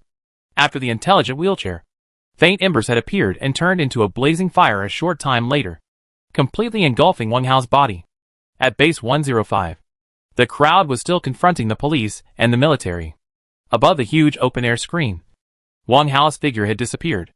A solemn voice was slowly telling, "Wang Hao has been sacrificed." Low, suppressed sobs finally emanated from the crowd. A large number of government workers also appeared at this time and began to persuade and comfort the crowd that refused to disperse. At this time, General Lejian's palm, which had been tightly clenched into a fist, finally loosened. He knew that he did not have to give the order that he was unwilling to give. In the middle of the Führer's office, Shen Qingyuan also knew that he had survived another political crisis. Wang Hao's death had almost swept away the criticism of the policy and public opinion, and the opposition that had been raging had disappeared under the strong leadership of the government. After the outbreak in Phoenix Star subsided, large-scale relocation work began. Countless people left their homes and moved into the lower-class cities, where the living environment was much worse, while some rich people, after paying a large amount of taxes, moved to the higher-class cities, where the environment was better and the life was safer and more convenient. A large number of scientific research-related industrial facilities began to build, under the leadership of Dr. Huang Yuan. The past, because of the lack of funds and the backlog of research projects, have been launched, with the entire civilization as the logistics and drive. The giant wheel of science once again began to move forward slowly. However, Shen Qingyuan knew that this situation could not last long. The people were always emotional and forgetful. Using Wang Hao as a weapon, he had successfully pushed through the economic reform measures and suppressed the voices of opposition, not allowing the conflict to intensify further. However, the name of Wang Hao will be slowly forgotten, and his deeds will slowly lose their luster. The deterioration of the living environment, the shortage of all kinds of materials, and the increasing pressure of work are always there, and stimulate people's emotions all the time. One day, these emotions will once again erupt and coalesce into a more powerful opposition force.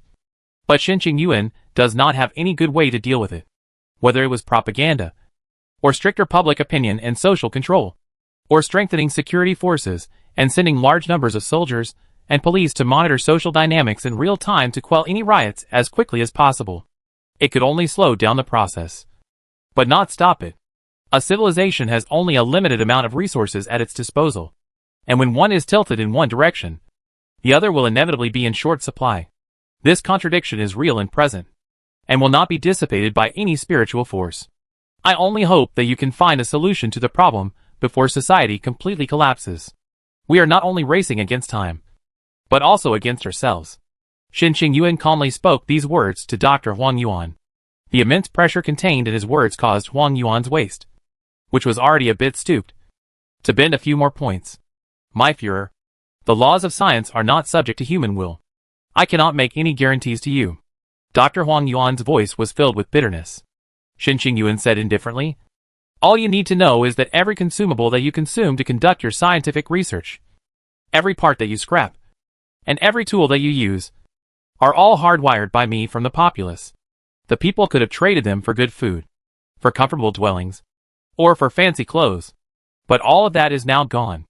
If you ultimately fail, not only me, not only you, but all the scientists and scholars who boast of their learning and carry the hopes of mankind will be nailed to the pillar of shame in human history. If we still have history. Fine beads of sweat oozed from Dr. Huang Yuan's forehead. This conversation did not last long. But after this, Wang Yuan did not sleep for 3 full days. He was obviously sleepy. But whenever he lay in bed and closed his eyes, it was as if he saw countless ragged people surrounding him, constantly asking for the money he owed. "My son is sick. Hurry up and pay me back the money you owe me. I want to take him to the doctor. I'm so hungry. Wang Yuan, pay me back quickly. Pay me back. I want to eat. I haven't bought any new clothes to wear for a long time. Wang Yuan, give me back the money and let me buy a new dress. Okay?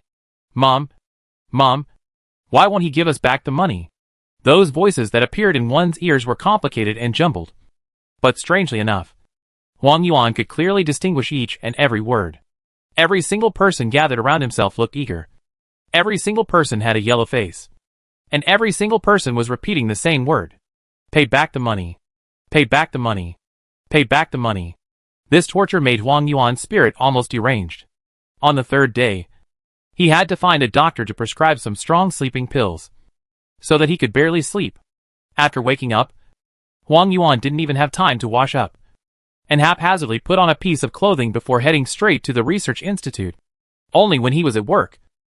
Only when he was racking his brains analyzing data, arranging experiments, and making theoretical calculations, would that kind of phantom sound in his ears disappear.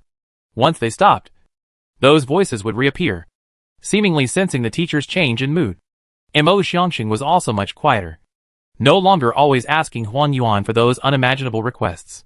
Time passed quietly under this weird silence. After the relocation work came to an end, and the new economic reform plan began to be implemented in an orderly manner, Xinqing Yuan called Han Luochang to his office once again. It was not a pleasant feeling to lose power and be completely overshadowed by the economic advisors sent by the Economic Reform Commission. But Han Luochang did not show this. He continued to get to work on time every day and had long since become accustomed to sitting behind his desk all day. He thought he had been forgotten, but he did not expect that Xinqing Yuan would summon him once again. Xinqing Yuan did not make the slightest courtesy with Han Luochang, but spoke directly. "There are 2 things I'm looking for you for this time. Firstly, the matter of resurrection and Hanyu. If you and I, as well as the 2 children, are fine with it, then it's settled. A small wedding can be held, but I don't think it's appropriate to make it public." Han Luochang was slightly stunned.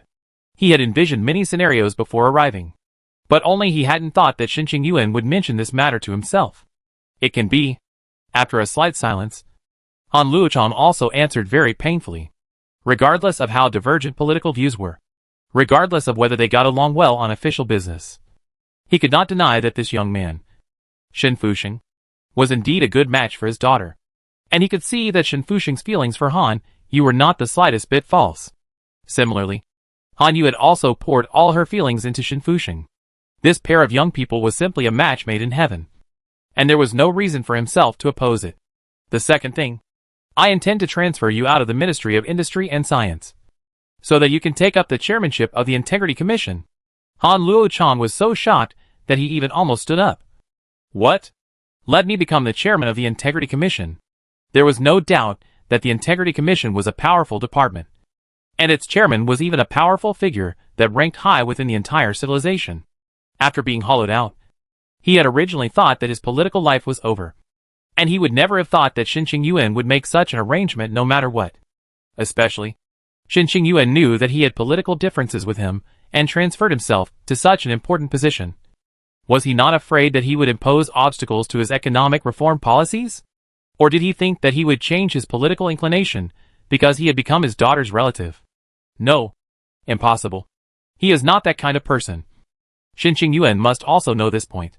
Xinqing Yuan must have some reason for making such an arrangement. At this moment, Han Luochang's mind spun rapidly, making many guesses in an instant and rejecting them one by one. In the end, he gave up on continuing his guesses and instead asked directly. "Why?" Xinqing Yuan said indifferently. "Wu Wei is a person who can do things. The economic reform policy will definitely be implemented in his hands. But I'm worried that his methods will be too drastic, so I have to place some restrictions on him." Han Luochang asked again. "Then what do you do?" Xinqing Yuan said. "I'm going to hibernate." Chapter 435. Xinqing Yuan knew that the remaining lifespan he had was not enough to last until the basic science breakthroughs came. if he wanted the new economic reform policy to be implemented from the beginning to the end, always, and to prevent the death of the people from happening, then finding a way to prolong his life became inevitable. Generally speaking, a Führer is not allowed to go into hibernation. The reason is simple. How can a hibernating Führer deal with political affairs? Even if there were no relevant regulations, no Führer would choose to waste his term in hibernation. But Shin Ching-yuen decided to break this unspoken rule a little. This move was bound to attract criticism. But there had already been too much criticism of all sorts for some time. And Shin Ching-yuen wasn't worried about a little more. Shin Ching-yuen was also not worried that during his hibernation, there would be certain situations that he could not control, such as riots, coups, and other things that would happen. This was because Zhao Yang and Lei Jun were his staunchest supporters. With these two major violent organizations around, no one would be able to make waves. Shin Ching-yuen would not tell Han Luochang about his plans. He just remained silent and waited for Han Luochang's answer. Han Luochang, on the other hand, was caught up in a long thought. He couldn't figure out why Shin Ching-yuen would do this. Wu Wei was a person he knew very well. This was a person who didn't only look at the facts, only looked at the top, and was extremely utilitarian. He would not think about what the new economic reform policy really meant. Nor would he care about what kind of impact this policy would have on civilization. For him, this is what Shin Ching-yuen asked himself to implement. And his future and fate are all in Shin Ching-yuen's hands. This is enough.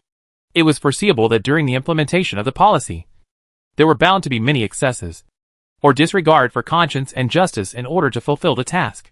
His reputation would rapidly deteriorate during the implementation of the policy. And after Shin Ching-yuen hibernated, the vast majority of the resentment would be focused on him.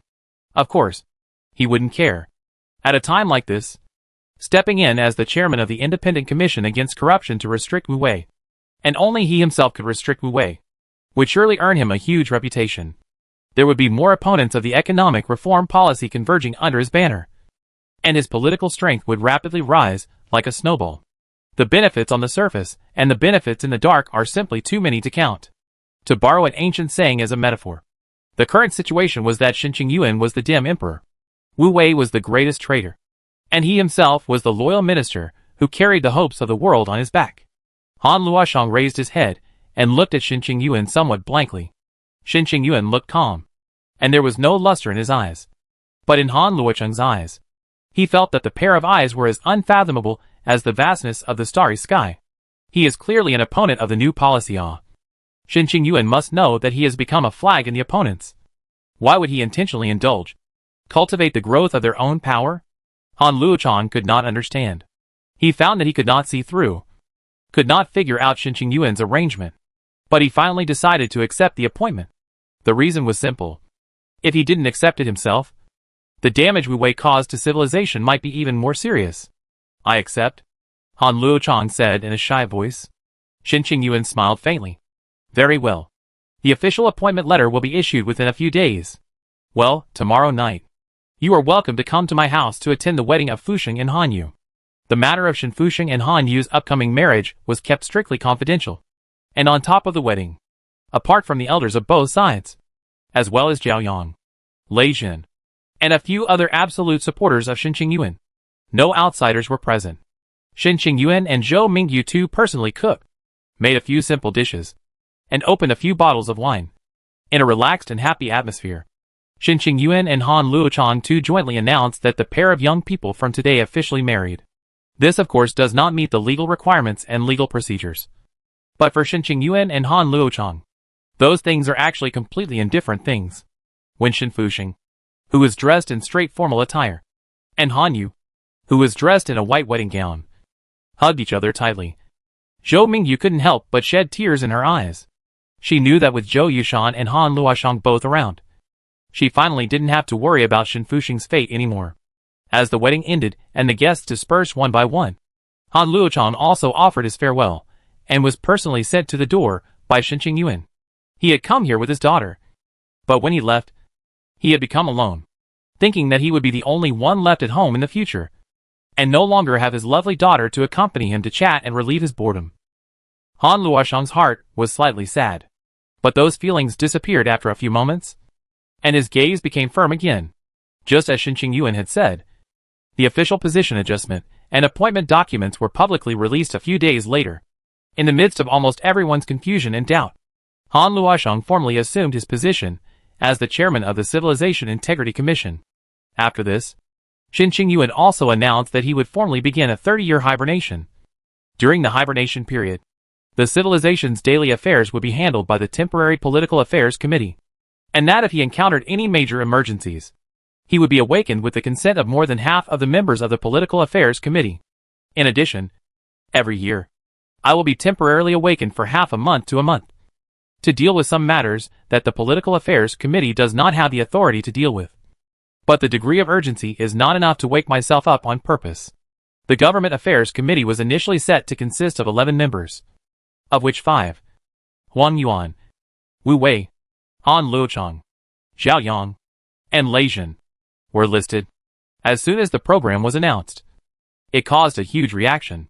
This almost changed the political pattern of civilization for thousands of years, and it also created a precedent for the head of state to hibernate during his term of office. But surprisingly, although there is opposition in the public opinion, but within the government is only a secret discussion, not many people openly opposed. Perhaps, in Zhao Yang and Lei Zhen, two people from behind the scenes to the foreground, open themselves as the identity of Qin Qingyuan's staunchest supporters. People will know, at least in the short term, no one can shake Qin Qingyuan's dominant position. Coupled with Qin Qingyuan's past residual power, the government's internal supporters are not a few. This unprecedented arrangement did not encounter much opposition to the smooth passage of the voice. All set up properly, Qin Qingyuan knew he should go to hibernation. But Qin Qingyuan did not directly into the hibernation capsule, but first returned home. And Zhou Mingyu, Shen Fuxing and Han Yu, young couple, once again had dinner. Zhou Mingyu some sadness, but well hidden. Shen Fuxing mood is a little complicated. The conversation is a little absent-minded. Han Yu was obviously still a little afraid of herself. And this dinner was also very uncomfortable. In the long silence, this dinner finally ended. After hugging his wife, and then gently patting Shen Fuxing's shoulder, and encouraging Han Yu with a few words, Qin Qingyuan turned around and left the house.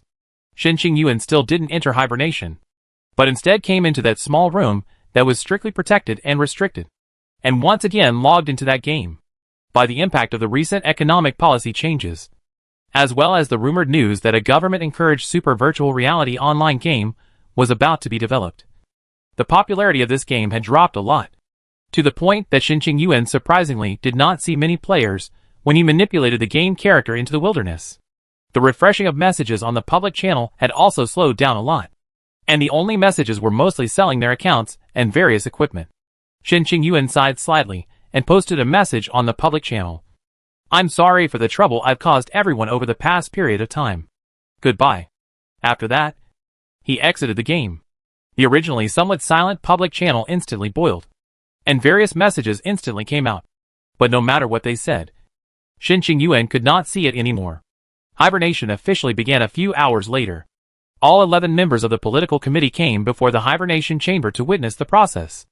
After the head of the hibernation team announced that Qin Qingyuan had completely lost consciousness, each of the 11 members signed their names on top of the confirmation. This also meant the official handover of a portion of the government's power. From now on, the government council would act as the Führer's authority in certain aspects. Time passed quietly. 6 months after Qin Qingyuan started hibernating, the gene mutation blocking drug was announced to have been successfully developed by the civilization's biochemical laboratory. And with the consent of the government council, the Health and Epidemic Prevention Department officially started injecting it throughout the civilization. In the 7th month, the Super Virtual Reality online game was officially launched. It had almost everything in it, and all kinds of entertainment elements were almost all available. As soon as it was launched, it was warmly welcomed by everyone. Almost overnight, entering the game world to enjoy themselves after work became everyone's only entertainment item. Because of this game's appearance, the social conflicts that were originally extremely sharp were eased a lot. In the 10th month, 2 mega research projects were announced to be completed. One of them was the Overwatch Radio Astronomy Observatory, which consisted of more than 90,000 giant antennas arranged at a certain distance, and its coverage area was as high as hundreds of billions of kilometers. This means that human beings from now on have an ear with a sensitivity that surpasses that of any other time in the past. and can listen to subtle signals that were previously undetectable. The second is the ultra-high energy particle collider, which consumes as much energy as the entire capital city uses in a year every time it is activated. Scientists will be able to use it to further explore the mysteries of the microscopic world. Along with the completion of these two super projects, the journey to explore the mysteries of the deeper universe had officially begun. In the 12th month, Shin Qingyuan awoke for the first time. But this awakening did not have anything that needed to be dealt with in particular. So after only half a month, Shin Qingyuan entered hibernation once again. Chapter 436. Survival Base 213 was a medium-sized space base that could accommodate 600,000 people living and working. After the implementation of the new economic reform policy, it was classified within the 4th-class city category. Of course, if we were to look at the past conditions, it was thought that it could at least be classified as a 2nd-class city, because it also had a lot of man-made landscapes and commercial and entertainment facilities inside.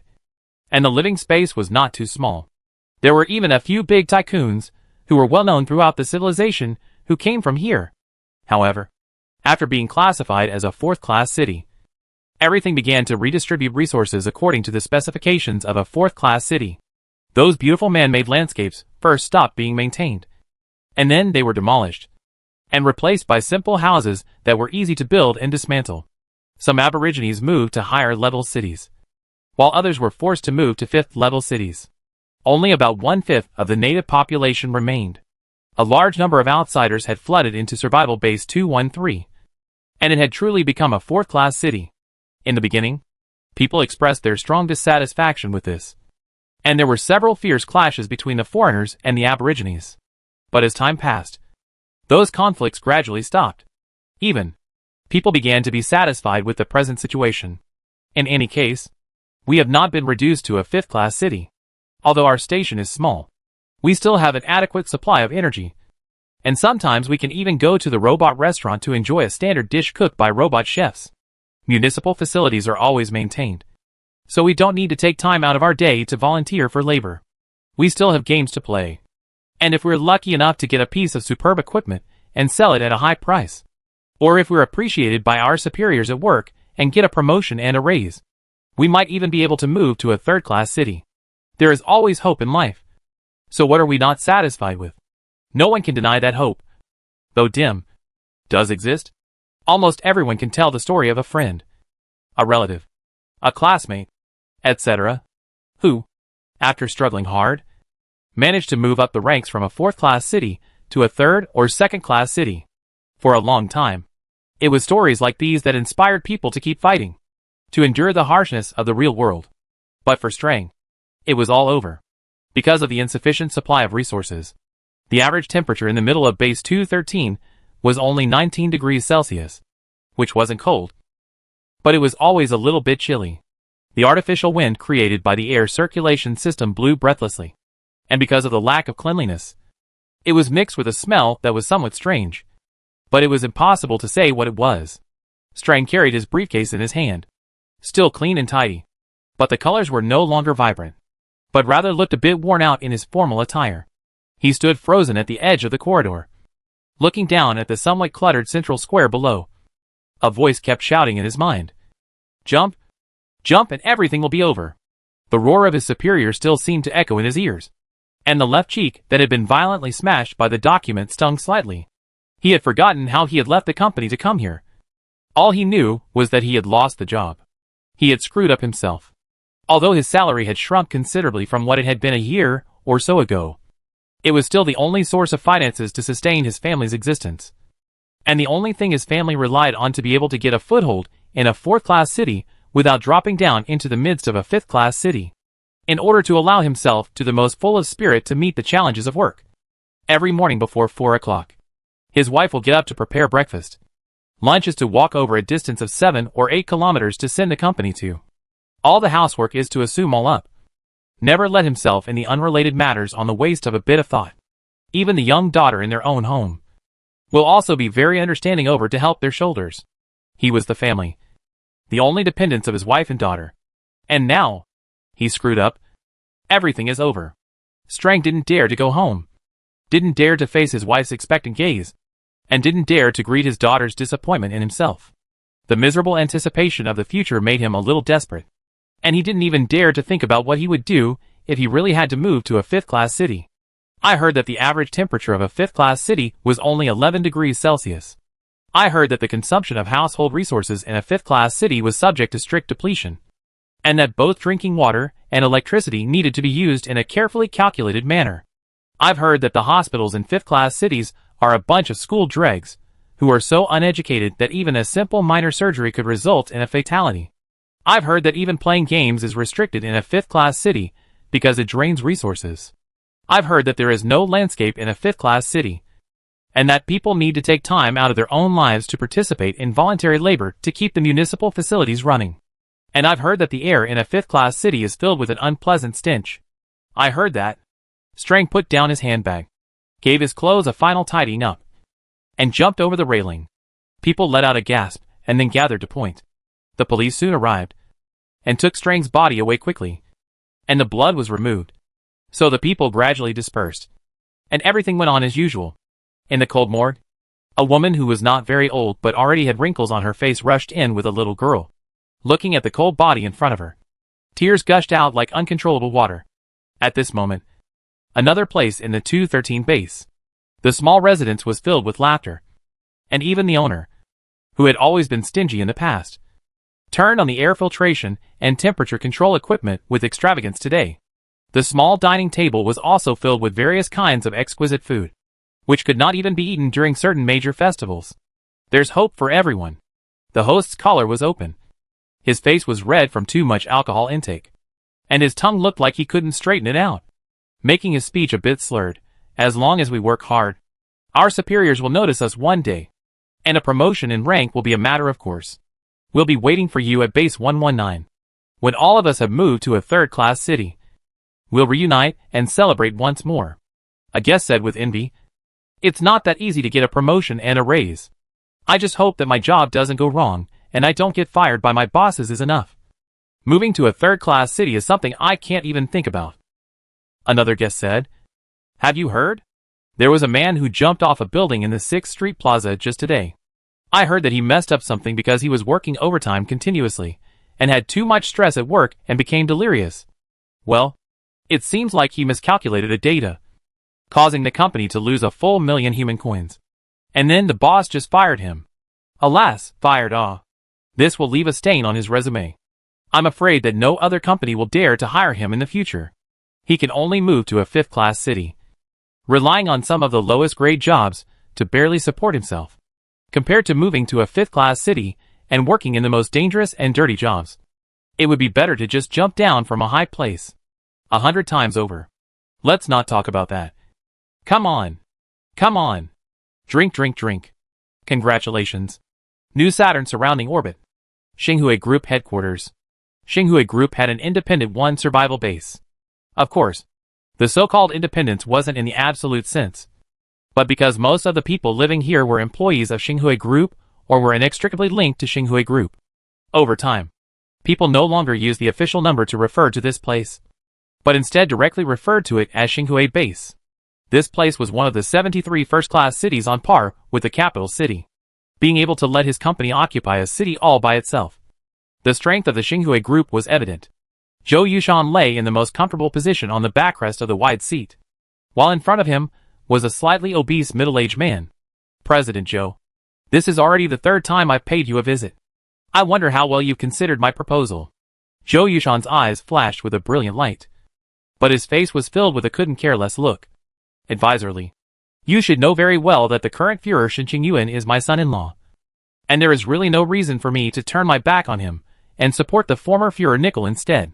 In the history of our human civilization, there is no precedent of a former Führer abdicating and then succeeding the Führer after a few terms, and then re-succeeding the Führer again.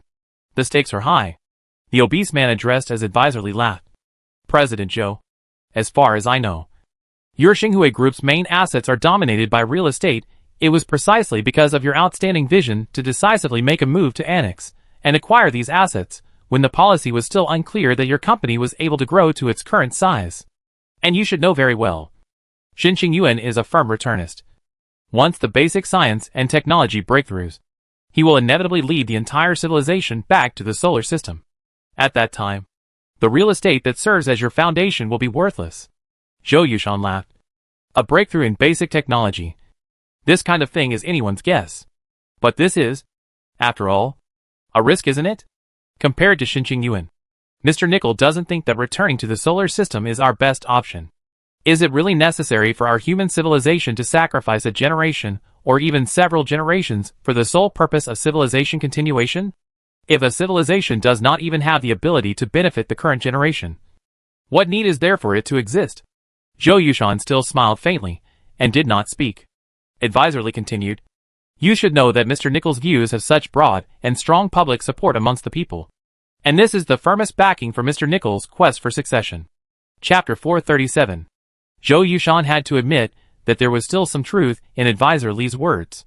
Not everyone considered it worthwhile to sacrifice the happiness of their own generation, or even the next generation, or the next generation, in exchange for the continuation of civilization. Even if one was emotionally inclined to sacrifice and dedication in exchange for future survival, such feelings would always be wiped out in a long life of resource scarcity and poor environment. Above all, one wonders whether such sacrifices are worthwhile or not. What if there is no hope for the future after all the sacrifices and dedications? As far as Zhou Yushan knew, this ideology had a great deal of acceptance amongst the lower classes.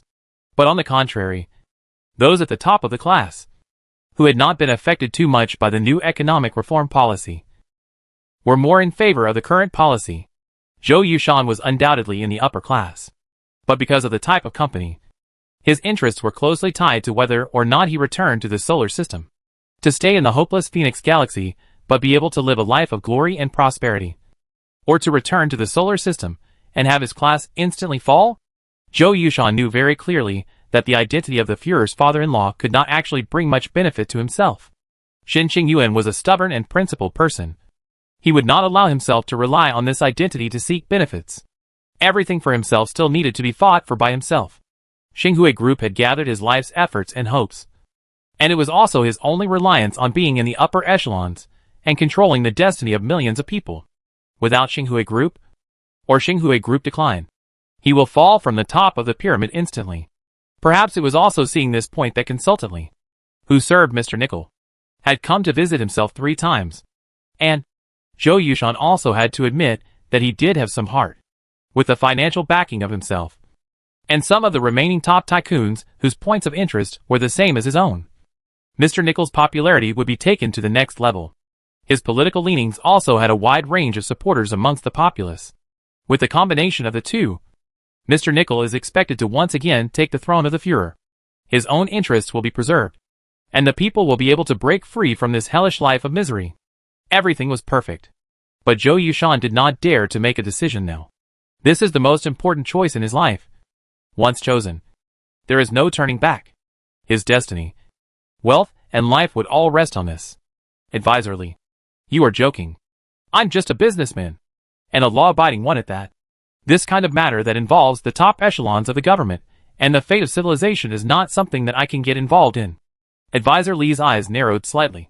Then he laughed, haha. Mr. Zhou, it's just a casual chat between friends. Can anyone blame us? Well, I had a good chat with you today. I will visit you again if I have the chance. Zhou Yushan stood up, shook hands with Advisor Li, and said with the same smile, you are always welcome to visit me. Then I won't delay your work for now. I'll take my leave. Advisor Li left, and the smile on Zhou Yushan's face instantly disappeared. There were several figures that were continuously appearing and disappearing in his mind. There was Xinqing Yuan. There was his daughter Zhou Mingyu. There was also his grandson Xin Fuxing. And so on. After pondering for a long time, Zhou Yushan sighed, and shook all these things out of his mind. Capital City Central Government Building. The 11 members of the Political Affairs Committee were all present, and every single one of them looked grave. The Central Academy of Science reports that the intensity of the Phoenix planet's eruption this time will be stronger than any other time in the past. Even more powerful than the one 10 years ago. We have already passed an emergency evacuation and sheltering order. But when it comes to the disposal of some important industrial, civilian facilities, as well as disaster rescue and other subsequent matters, we don't have the full authority to handle them. I think it is more appropriate to wake up the Führer and let him handle it. Han Luochang put forward his motion in a heavy tone, while almost everyone's gazes looked toward Zhao Yang and Lei Jin at the same moment. Everyone knew that Zhao Yang and Lei Jin were the staunchest supporters of Führer Shin Qingyuan. These two people in the political committee can also be considered Shin Qingyuan's representative. Is Shin Qingyuan control? Balance the political committee. To ensure that his dominance will not be shaken, the two most important nails in the matter of whether to wake up Shin Qingyuan. These two people have the final say. Zhao Yang and Lei Jin glanced at each other and thought silently for another moment before finally making a decision. Yes, I agree to awaken the Führer. The 11 political councillors simultaneously came to the depths of the government building, somewhere in the middle of the most heavily defended area, and one by one, they signed their names on the wake-up decision form. The head of the hibernation team, after checking, entered a room further inside with the medical team, security team. The awakening procedure began to be executed, and Shin Qingyuan slowly opened his eyes. Has another year passed? No, Führer. This hibernation has not been a year. All members of the Political Affairs Committee unanimously agreed to awaken you early. Oh, is something happening? Shin Qingyuan muttered, leaving the hibernation chamber under the assistance of the members of the medical team, and then began the most comprehensive physical examination. After everything was determined to be normal, Shin Qingyuan appeared in the conference room. There's no need to report on regular government affairs for now. Tell me, has anything happened? Han Luochang took out the documents he had prepared long ago and handed them to Shin Qingyuan. Shin Qingyuan pondered for a moment and said, I authorize the Political Affairs Committee to handle this incident with full authority. A few members hurriedly left to deal with it, while Huang Yuan, Han Luochang, Wu Wei, Zhao Yang, and Lei Jin stayed behind. The 5 members began to report on the progress of their work during this period of time one by one. Zhao Yang and Lei Jin's report was lackluster, while Wu Wei was dissatisfied with the report. The implementation of the new economic policy concerns the fate of the entire civilization. In this, the occasional small mistake, for the sake of the overall situation, can be tolerated. All members, all organizations should be at the service of this matter. Commissioner Han, am I right? Han Luochang said lightly. Fighting corruption, collusion of interests, and lawlessness is my duty. I only know that as the chairman of the Integrity Commission, I have to do my job well, and I don't know anything else. Shin Qingyuan could easily detect that Wu Wei and Han Luochang did not get along well with each other. But this was originally arranged intentionally by himself. If the two of them got along happily, then one would have to carefully consider the personnel arrangements. Pay attention to coordination on specific matters. Don't be dictatorial.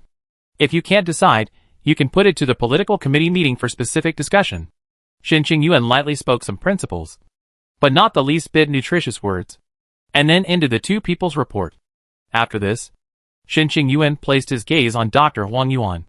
Compared to the average lifespan of human beings right now, 10 years was really not a long time. However, at this moment, Huang Yuan had clearly aged a lot compared to 10 years ago. Huang Yuan, it's been 10 years. Have you made any progress there? Huang Yuan sighed, full of bitterness. Sorry, Führer. Still nothing. This answer was expected by Shin Qingyuan. If there had been any progress, Huang Yuan probably would not have waited for himself to ask, and would have reported directly. Shin Qingyuan did not continue to put pressure on Huang Yuan, but gently nodded, ending the conversation. Huang Yuan's face then became a little more bitter. The report ended. Shin Qingyuan came to his office, began to deal with the backlog of political affairs over this period of time. These political affairs were actually not important. There were many political affairs that the committee could have handled completely on their own. But all the members had an extremely tacit understanding not to touch this red line, because that was the manifestation of the Führer's authority and power. Even if it was no longer important, only the Führer could make the decision to deal with it. This was true even including this outbreak of the Phoenix planet. Whether or not Shin Qingyuan was awakened was irrelevant. But Shin Qingyuan's sentence, I authorized the Political Affairs Committee to deal with it, was important. In the process of Shin Qingyuan handling the documents, the overview of the entire civilization gradually appeared before his eyes. During his own hibernation, the entire civilization was still moving forward according to its own designated path. The situation was certainly not getting better, but it was not getting worse either. At this stage, not getting worse was actually the best news. 10 days hurriedly passed once again, and Shin Qingyuan once again entered into hibernation. Time was still passing slowly and steadily. Everything was just like yesterday. And everything was not quite the same as yesterday. Daniel had once again come to that plain-looking building somewhere in the capital city. His movements were extremely stealthy, and he even made a deliberate 2-hour detour before entering this place. As usual, there were once again several strangers waiting in that ornately decorated room. Daniel's eyes swept over their faces one by one, and combining the information the middleman had given himself in advance with certain reports from the media, he quickly recognized these people.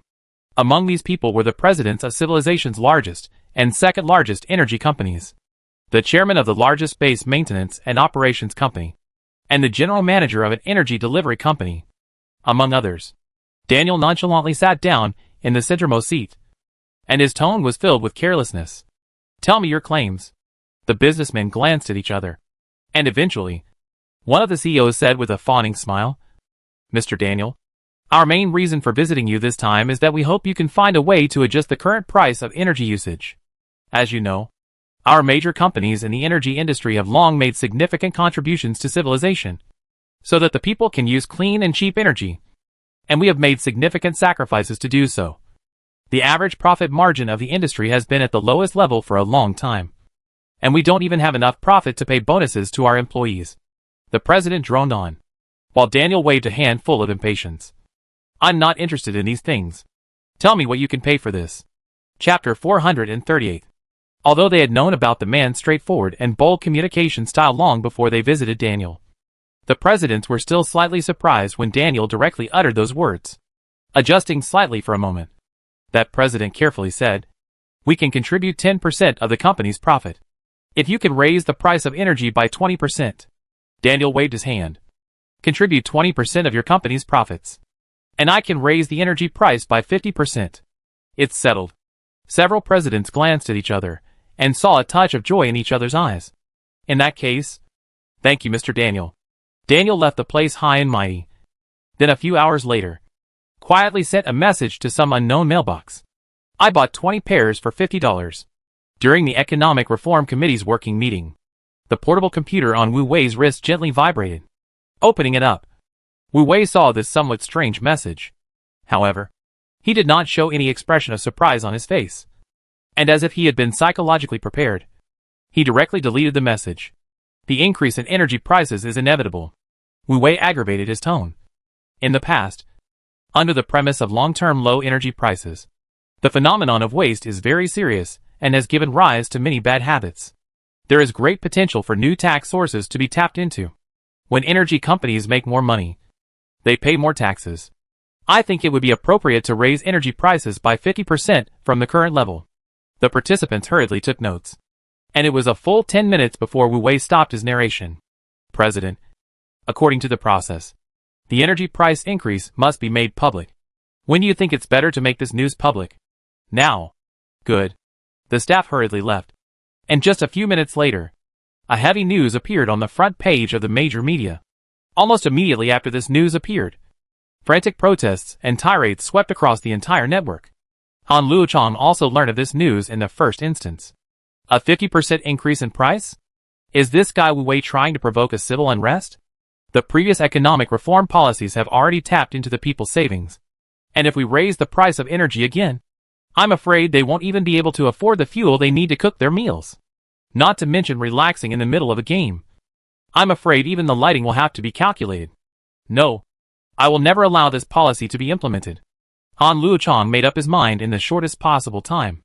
Only half an hour later, several investigation teams quietly left the ICAC headquarters, not knowing where they had gone.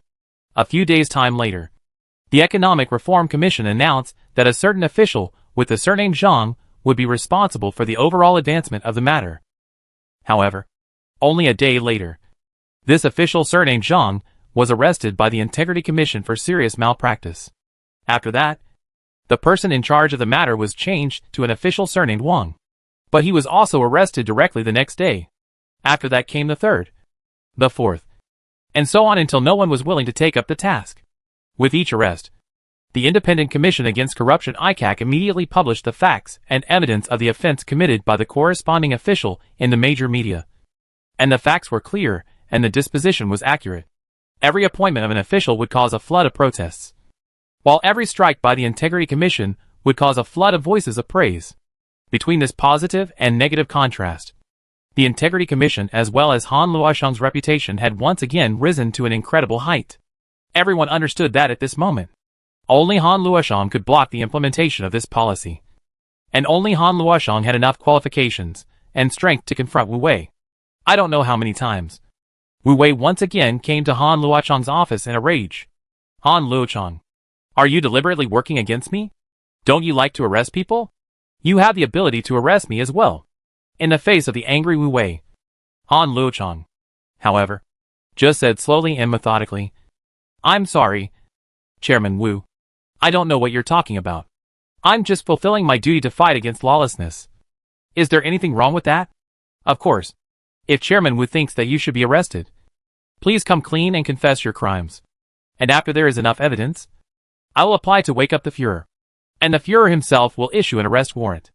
There seemed to be a flame burning within Wu Wei's chest at this moment. It was clear in his mind that Han Luoshang was sent by Shen Qingyuan to specifically hold himself back. This was the balancing act of the higher-ups. And Wu Wei did not have any opinion on this arrangement. But when put into specific matters, the feeling that no matter what he did, there would be someone pulling the strings in the shadows, making it impossible for him to ever wield as much power as he wanted still made him furious. Very good. Very good. All the prestige is attributed to you. All the blame is attributed to me. Han Luoshang, is this what you want? Let me tell you. Economic reform is imperative. One day you will regret what you have done. Han Luoshang indifferently said, I obey the law and work according to the rules and regulations. I don't know why I should regret it. Humph. Wu Wei left behind a cold laugh and flung his hands away from the place. The matter of higher energy prices had finally not been carried out because of his own stirring. But Han Luoshang had already felt some fatigue from deep within. Things like this, between the past 10 years, he had already done so many times. His reputation had certainly increased time and time again. And Wu Wei had indeed been shouted at by everyone. But Han Luoshang knew that all of this was actually meaningless. As long as Shen Qingyuan did not announce the dismissal of Wu Wei for a day, he could only persist in this way day by day. Han Luoshang knew that no one other than himself could do the job. And the most crucial thing was that one didn't know how long one would be able to hold on until the end. And there were some things that if Wu Wei was determined, even if he wanted to stop it, there was nothing he could do. After all, he himself was only the chairman of the Integrity Commission, and was not in charge of economic reform matters. Alas, Han Luoshang sighed softly, and once again put his spirit into his work. Central Academy of Science, Experimental Base Number 309. Looking at the experimental data in front of him, Wang Yuan once again shook his head in disappointment, originally thinking that this would be a breakthrough. In order to verify this conjecture, he had invested a large amount of resources and manpower, and it had taken him 5 years to prepare the relevant experimental equipment. But the final results still let him down. The experimental data showed that this was just some variation of the electromagnetic force under special circumstances. It was still within the coverage of the existing theoretical framework, and was not any new physics. Originally thought that when the Führer woke up this time, he didn't have to bear that kind of pressure when he went to report his work. But the reality gave Wang Yuan a hard blow, so that he was even a little depressed at this time. Huge amount of resources invested. The importance of education supplemented by a large number of bottom research workers. Almost have to respond to the demand for experimental equipment needs. Relaxed academic atmosphere. Up to more than 10 years long time. These is not enough? And the plan has just begun to implement. Wang Yuan has long been prepared for the psychological preparation of nothing. But when the reality is really in front of the eyes, but still feel a little difficult to accept. Wang Yuan somewhat annoyedly swept the messy draft paper in front of him into the rubbish bin. Then got up and stood in front of the base's porthole. This was the best located office space in the entire research base. Here, through the porthole, one could directly see the vastness of the universe outside, and see the long dragon of light composed of countless spaceships and space bases. Whenever he was in an irritable mood, Wang Yuan would stand here and quietly look at the scenery outside the window. And no matter how irritable he was, he would eventually calm down. But this time Wang Yuan failed. His mood was still irritable, still unable to calm down for a long time.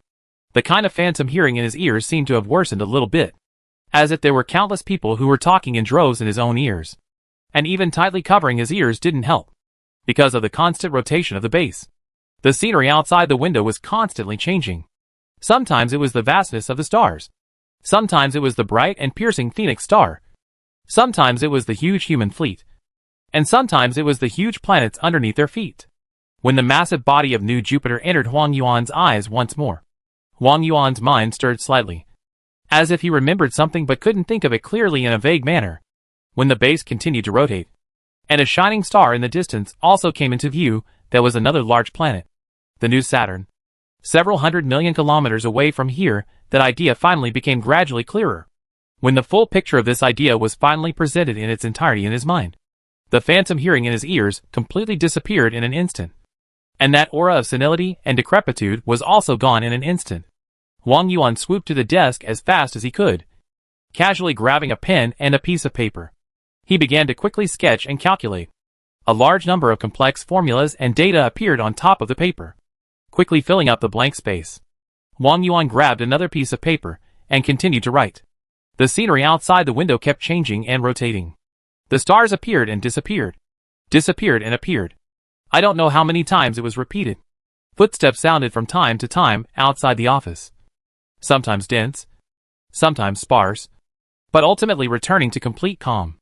Regardless of how the outside world changed, Huang Yuan was always crouched on top of his desktop continuing his calculations.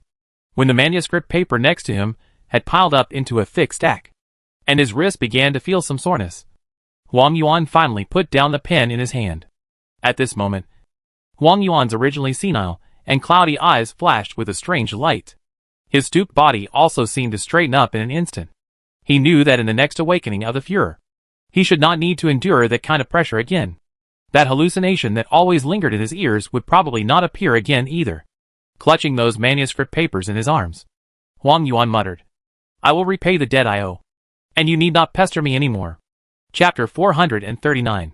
There had never been a moment like this that made Huang Yuan feel such a surge of energy within his body, even rolling over and over like ocean waves. Although it had been a full dozen hours without rest, Huang Yuan didn't feel the slightest bit of fatigue. However, Huang Yuan knew that it would be untimely to go ahead and make his calculations public now. These whimsical ideas had originated from a flash of light in his own mind. And in his own calculations, he had indeed come up with ideal results. But they had not yet been further verified. So Huang Yuan suppressed the excitement in his heart, and used 2 days to sort out his ideas again, and used a more calm and rigorous thinking to verify the calculation process, confirming that everything was correct before calling all the scientists with a certain weight within the scientific planning committee to the conference room. This sudden convening order made the participants feel a little strange. After all, this was not the time for a routine meeting, and the identities and numbers of the participants did not look like they had come to attend a usual meeting. This caused some speculations to appear in people's hearts, but they were unsure. As far as people knew, there hadn't been anything major happening recently.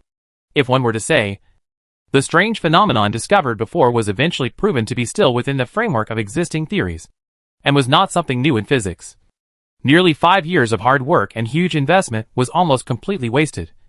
This matter could probably be said to be more important. But this event was already known, and there was no need to hold another meeting specifically to inform. Perhaps Dr. Huang Yuan really has found something? When Dr. Huang Yuan, whose spirit was high and whose body was much straighter than before, finally arrived at the meeting place, the people's murmurs instantly disappeared, and everyone's eyes focused on Huang Yuan at the same time.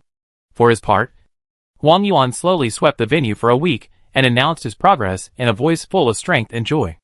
The reason why I gathered everyone here is because I have a new idea to solve the current crisis. We don't necessarily have to obtain a breakthrough in basic science in order to have any hope of breaking out of our predicament. With the current scientific framework, we still have the possibility of doing so. What? The murmurs rose in an uproar once more. How is this possible? It's impossible for us to dispel the Bread Nebula or cure the disease with the help of existing technology. And it's impossible for us to find materials that are strong enough to resist that kind of deadly radiation. Huang Yuan did not pay any attention to the arguments in the conference hall, but slowly waited. It was only after all the chattering had disappeared that Huang Yuan lowered his head and used the pen in his hand to start writing on the virtual screen, while the projection equipment projected all these things onto the huge screen behind Huang Yuan. When the first line of formulas and data appeared, People's eyes were instantly attracted. After a few more moments, murmurs resounded once more. Dr. Huang Yuan seems to be elaborating on that recently discovered variant form of electromagnetic force. Hasn't that already been proven to not hold much value? A new propulsion device? With the help of this new electromagnetic interaction force for the purpose of influencing giant gas planets. Is there a purpose to this? This seems to describe the process of fusion of two gas giant planets. Yes, it must be. Dr. Huang Yuan's writing took a long time, while the people had been watching intently, occasionally exchanging their opinions in low voices with their companions. In the beginning, there were very few of these arguments. But along with the increase in formulas and data, the arguments gradually increased in volume, and even began to appear as quarrels. In the end, the arguments gradually subsided, and the venue became silent.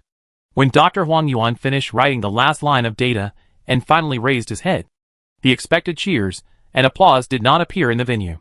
After observing for a moment, Huang Yuan saw the participants looking at each other with bewilderment in their eyes.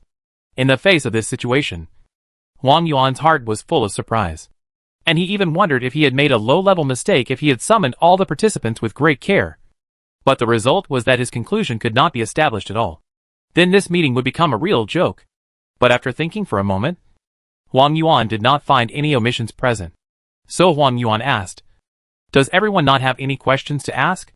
One of the participants took the lead in raising his hand, and after obtaining permission, he said, "Dr. Huang Yuan, I'm sorry, but I don't really understand what you're describing.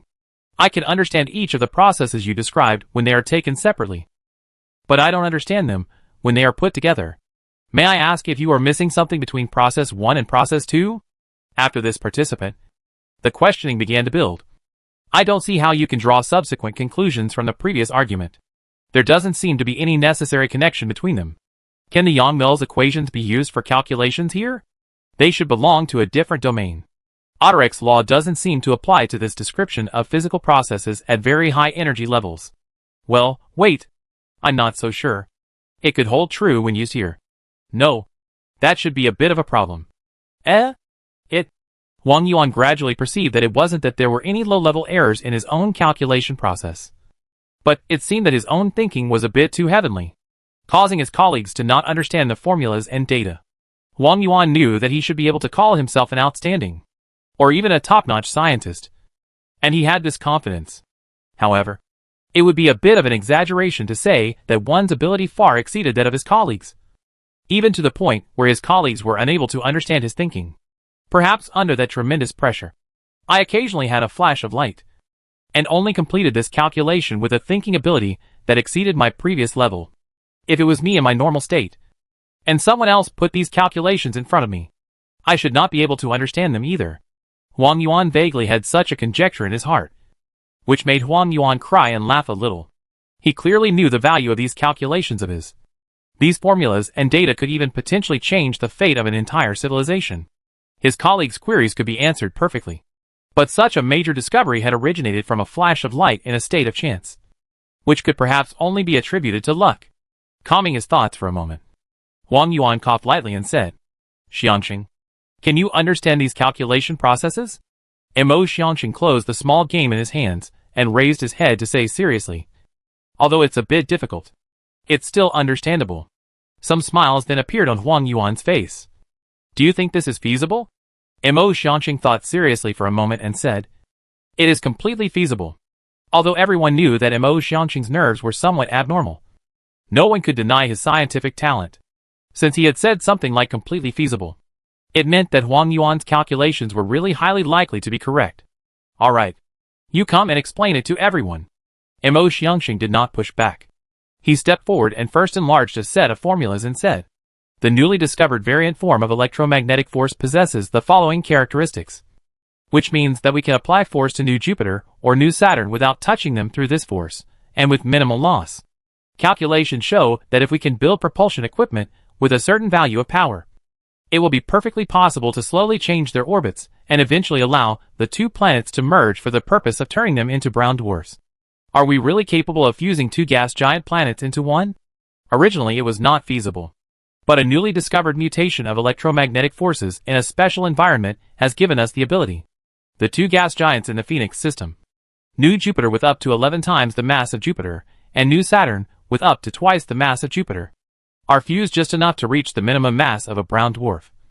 And once it's ignited to begin stellar-level fusion, and then accelerated to do so, we can hide under its wings and be protected by it as it rushes out of this vast cloud of stardust. Well, the reason why the Young-Mills equation is applied in this process is because of the following. Although a brown dwarf is only a failed star, in the early stages of its formation, it undergoes the same nuclear fusion inside. It can radiate the same amount of energy to the outside world, and it can rely on stellar winds to create its own stellar circle. The stellar winds can disperse the stardust and create a safe zone around it, where human ships can avoid being affected by the Bread Nebula by hiding next to it. I noticed that even with this new type of propulsion equipment, based on the mass of the brown dwarf after the fusion, we can only apply an acceleration of less than 0.1 mm per square second at the most. Does this kind of acceleration really make sense? Mo Xiangxing turned his head to look at those formulas and data again before saying, ideally, the limit of acceleration that we can apply to the brown dwarf through these devices is 0.8 mm per square second. Of course, the actual situation may be smaller than that. But if we take the figure of 0.8 mm, it would take about 2,200 years to sail over a distance of 20 light years. This figure means nothing to all of us here, because we cannot possibly live that long. But for our civilization, I think it makes sense. The plan to first push the fusion of new Jupiter with new Saturn to turn it into a brown dwarf, then to continuously accelerate this newly born brown dwarf for more than 2,000 years, and to rely on its blessing to navigate a full 20 light-years distant distance through the Bread Nebula in order to get out of its sphere of influence, reeks of insanity, audacity, and impracticality in every sense of the word. But the magical formulas and data written by Dr. Huang Yuan pulled this plan from fantasy to reality. Chapter 440. Mo Xiangxing was still going through his explanation without any haste. His explanation was not good. It was full of all sorts of wild jumps and whimsical changes of thought similar to his teacher, Dr. Huang Yuan, making it hard to keep up with the speed of his thinking. But the scientists still vaguely understood the general idea, and the blood in their hearts slowly began to boil. Although they didn't quite understand, they felt that it was really feasible. In this decade, the entire group of scientists are under tremendous pressure. All kinds of criticism in the public opinion. The great change of civilization. Countless people's class fall from the original happy life into only in the low-class city to survive. All these changes let the scientists hold their breath in their hearts. And now, people knew that the time to exhale this breath had finally come. Although this crazy plan originated from Huang Yuan's flash of light, but without the preliminary padding as the foundation, that little bit of light could not be grasped even if it appeared. The work and dedication of the entire group of scientists during this period of time was the best soil to nurture this aura. These honors were not only for Huang Yuan himself, but also for the whole group of scientists. The countless days and nights of brainstorming, countless nights of sleeplessness, the huge pressure of the almost breathless people, all this dedication in today finally bore fruit. One after another doubt is eliminated in the explanation of Mo Xiangxing. One after another question is answered in this process. The whole explanation process took more than 5 hours, and the atmosphere in the meeting place was full of doubt from the beginning, and turned into fervor in the later stage. When Mo Xiangxing's explanation sound stopped, the venue finally broke out a warm cheer and applause. Looking at his excited and thrilled colleagues, the wrinkles on Huang Yuan's face also seemed to diminish a lot. The proposal of this plan is only the first step in a long journey. There are many things waiting for us next. I announce that the focus of the Scientific Planning Committee will shift from this moment onwards, and everyone will put down their previous jobs to participate in this plan if it is not truly important. We first need to develop detailed steps for the execution of the plan, list all the difficult points in it, and carry out technical attacks, and carry out the general design and planning of the new type of propulsion. After this meeting, the real hustle and bustle began. Countless surveying teams set off to New Jupiter and New Saturn, and began to carry out the most detailed measurements of the magnetic field distribution and mass distribution.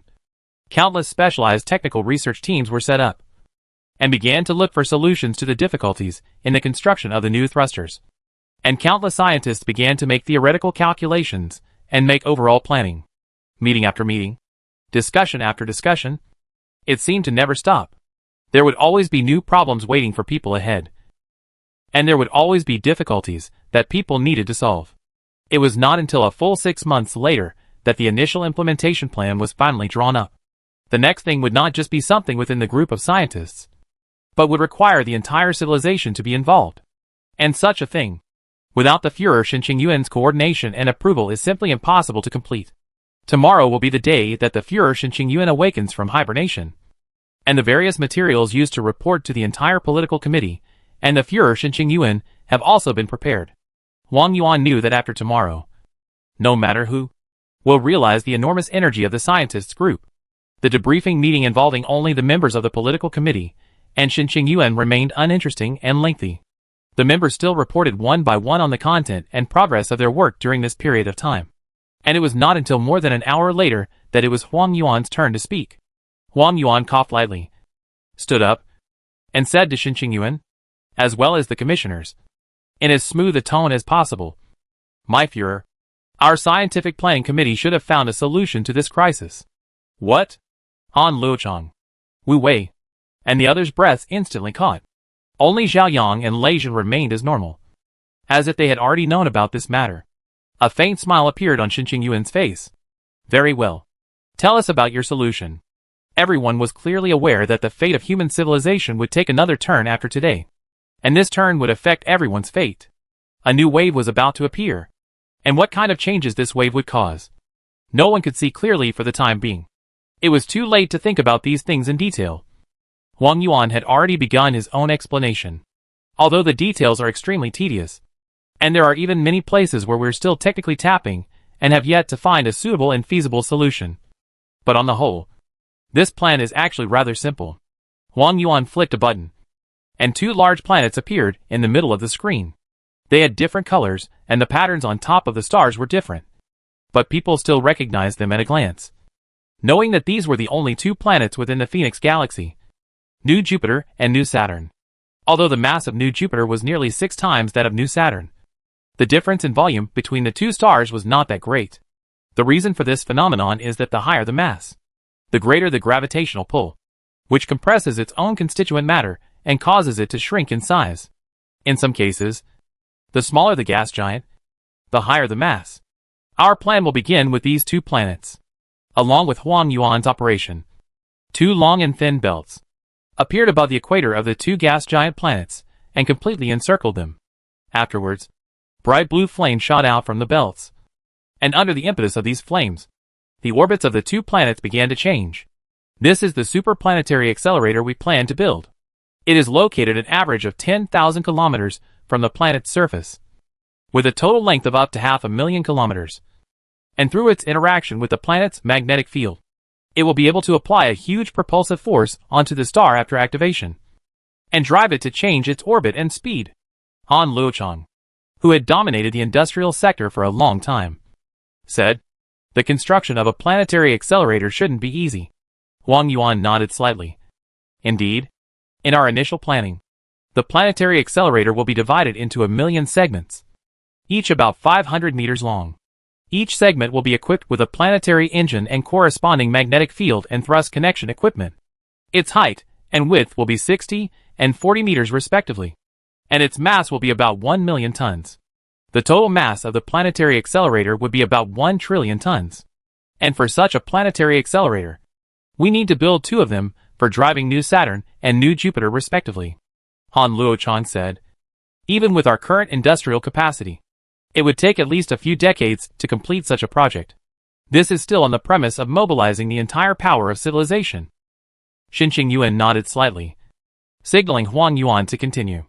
Under the impetus of the 2 planetary accelerators, it is expected that after 15 years of time, the 2 planets will reach a fairly close orbit. At that point, we will remove the accelerators that surround the 2 planets so that they won't be damaged during the subsequent merger process. In the virtual screen, the 2 large spheres slowly approached while the 2 accelerators slowly disappeared, under the interplay of their own gravity and orbits. The 2 planets finally became a pair of binary star systems circling each other, each orbiting the other while still revolving around the Phoenix star. This binary star system is unstable, and they can't stay that way for long. Their distance was still shrinking, as opposed to the increasing speed of their mutual circling. Eventually the 2 planets began to touch and merge together. The process is extremely intense, with indescribably powerful energies being released as they merge with each other. But the eruption always subsides, and a new equilibrium is formed. During this process, its fundamental form would also change. Its size will shrink further. Its density and the pressure within it will rise further. And it will meet the most basic fusion requirements. And so it was ignited. It would turn into an incomplete form of a star. A brown dwarf. Its surface temperature will be heated to about 1700 degrees Celsius. And its stellar wind will carve out a safe zone of about 1 billion kilometers amongst the Bread Nebula. After a period of time, its outburst will taper off. At which point we'll relocate 2 accelerators above its equator and begin accelerating it. Thunderquake said. What will be the end of their satellite systems in the midst of the fusion process? Both New Jupiter and New Saturn possess massive satellite systems that totaled up to hundreds. These satellites contained rich mineral deposits and possess great value. Even the temporary capital of the human civilization was built on top of a satellite. The ending cannot be predicted. Wang Yuan shook his head. The process of planets fusing into stars is filled with too many unpredictable places. And although we know the ending, the process still cannot be fully grasped. According to our calculations, these moons probably have 3 endings. 1. They are thrown out during the fusion process and become planets orbiting the Phoenix star. Or they simply leave the Phoenix system. 2. They are swallowed up by the 2 gaseous planets in the process. 3. It squeaks by and preserves its current orbit, continuing to orbit the brown dwarf after the planetary merger. However, its orbit is unstable, and under the influence of each other. The new brown dwarf's planetary system must be full of chaos and impacts. And it may take hundreds of millions of years before it slowly calms down. Shin Yuan said. Overall, we are using that fused brown dwarf as a ship, relying on its shelter, traveling through the Bread Nebula, and eventually leaving this place? Wang Yuan nodded. Yes. Chapter 441. How much time will the whole plan take? Wang Yuan said. We have divided this plan into 3 stages. The first stage of work is to create planetary accelerators and lay them on the equator of the 2 planets, causing them to change their orbits. This stage can be divided into 2 smaller stages, one of which is the design, manufacture and laying of the planetary accelerator, which is expected to take at least 50 years. The second phase is the push to change the planet's orbit, which is expected to take about 15 years. The second phase of work is to wait for the final fusion of the planets, and in the meantime, the planetary accelerators will be dismantled, remodeled and laid down again above the equator of the brown dwarfs once they have formed. This process is expected to take 20 years. The third stage is the final launch of the stellar accelerator that will carry our civilization out of the Bread Nebula. Based on current observational data, combined with information on the motions of the Phoenix and the Bread Nebula, the shortest total distance from the Phoenix to the Bread Nebula at the start of Phase 3 is approximately 20 light-years. We will continue to accelerate the brown dwarf, but it will still take about 2,200 years to travel the 20 light-year distance. In total, the 3 phases will take about 2,300 years. Our generation, and even the next generation, will not be able to see the final result emerge. After Huang Yuan's words fell, the participants had different looks on their faces. However, at this moment, all of them were shocked by the vastness of this plan. Artificially pushing 2 planets to merge and thus create a star. Artificially altering the star's orbit and speed, spending more than 2,000 years to push it to navigate through distances as high as 20 light-years. These elements could no longer be described as vast alone, but should be called madness. My Führer, this is the option that our scientific planning committee has deemed most prudent. At the very least, it is more feasible than waiting for a breakthrough in the nebulous basic science. With the implementation of this program, we will be able to set sail in less than 100 years. And if we have another technological breakthrough in certain areas during the voyage time might even be shortened. Wang Yuan was confident enough to obtain Shin Yuan's permission. The reason was simple. Under the current circumstances, executing this plan was the best option, bar none. Especially when the third stage arrived. The research on basic science could still continue in the midst of that long period of up to 2,000 years. This means that this plan is the most fundamental guarantee. If you are lucky, this time will be shortened a little. But even if you are not lucky, human civilization can always continue, can always break through the blockade of the Bread Nebula. Moreover, now that the new economic reform policy has been implemented, the implementation of this plan will not add to the burden of the people. It merely needed to divert the resources originally invested in basic scientific research to the plan instead. And it could begin to be implemented. Shin Qingyuan's gaze looked towards Xiaoyang. Do you have any opinions? Xiaoyang said. I am in favor of implementing the plan. Lei Jin? I agree. I agree. Apart from Huang Yuan, a total of 10 political members all expressed their support. After another moment of reflection, Shin Qingyuan finally nodded. Very well. Then let's start implementing this plan. Huang Yuan, you have done well. You have not let me down. A tremor then appeared in Huang Yuan's voice. My Führer, please rest assured. From now on, the Council of Government will double as the Resource Coordination Committee. Huang Yuan, which departments you need to cooperate with can all be brought up on top of the meeting, and different members will go ahead and coordinate. The government's task at this stage is to coordinate the project. As well as that, you guys should plan and publicize this matter. It's been silent for too long, and our civilization needs a good news to stimulate it. Shin Qingyuan once again scanned over the political counselors and calmly uttered those two words. Dismissed. Shin Qingyuan did not change his hibernation plan because of the appearance of this plan. Shin Qingyuan knew that he had to support himself for at least another 85 years, until the voyage truly began before he could let go.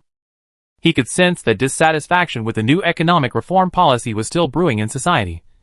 And only if he was alive, and still firmly in control of power, could this plan ensure smooth execution. If he died early, the plan would probably end without a trace.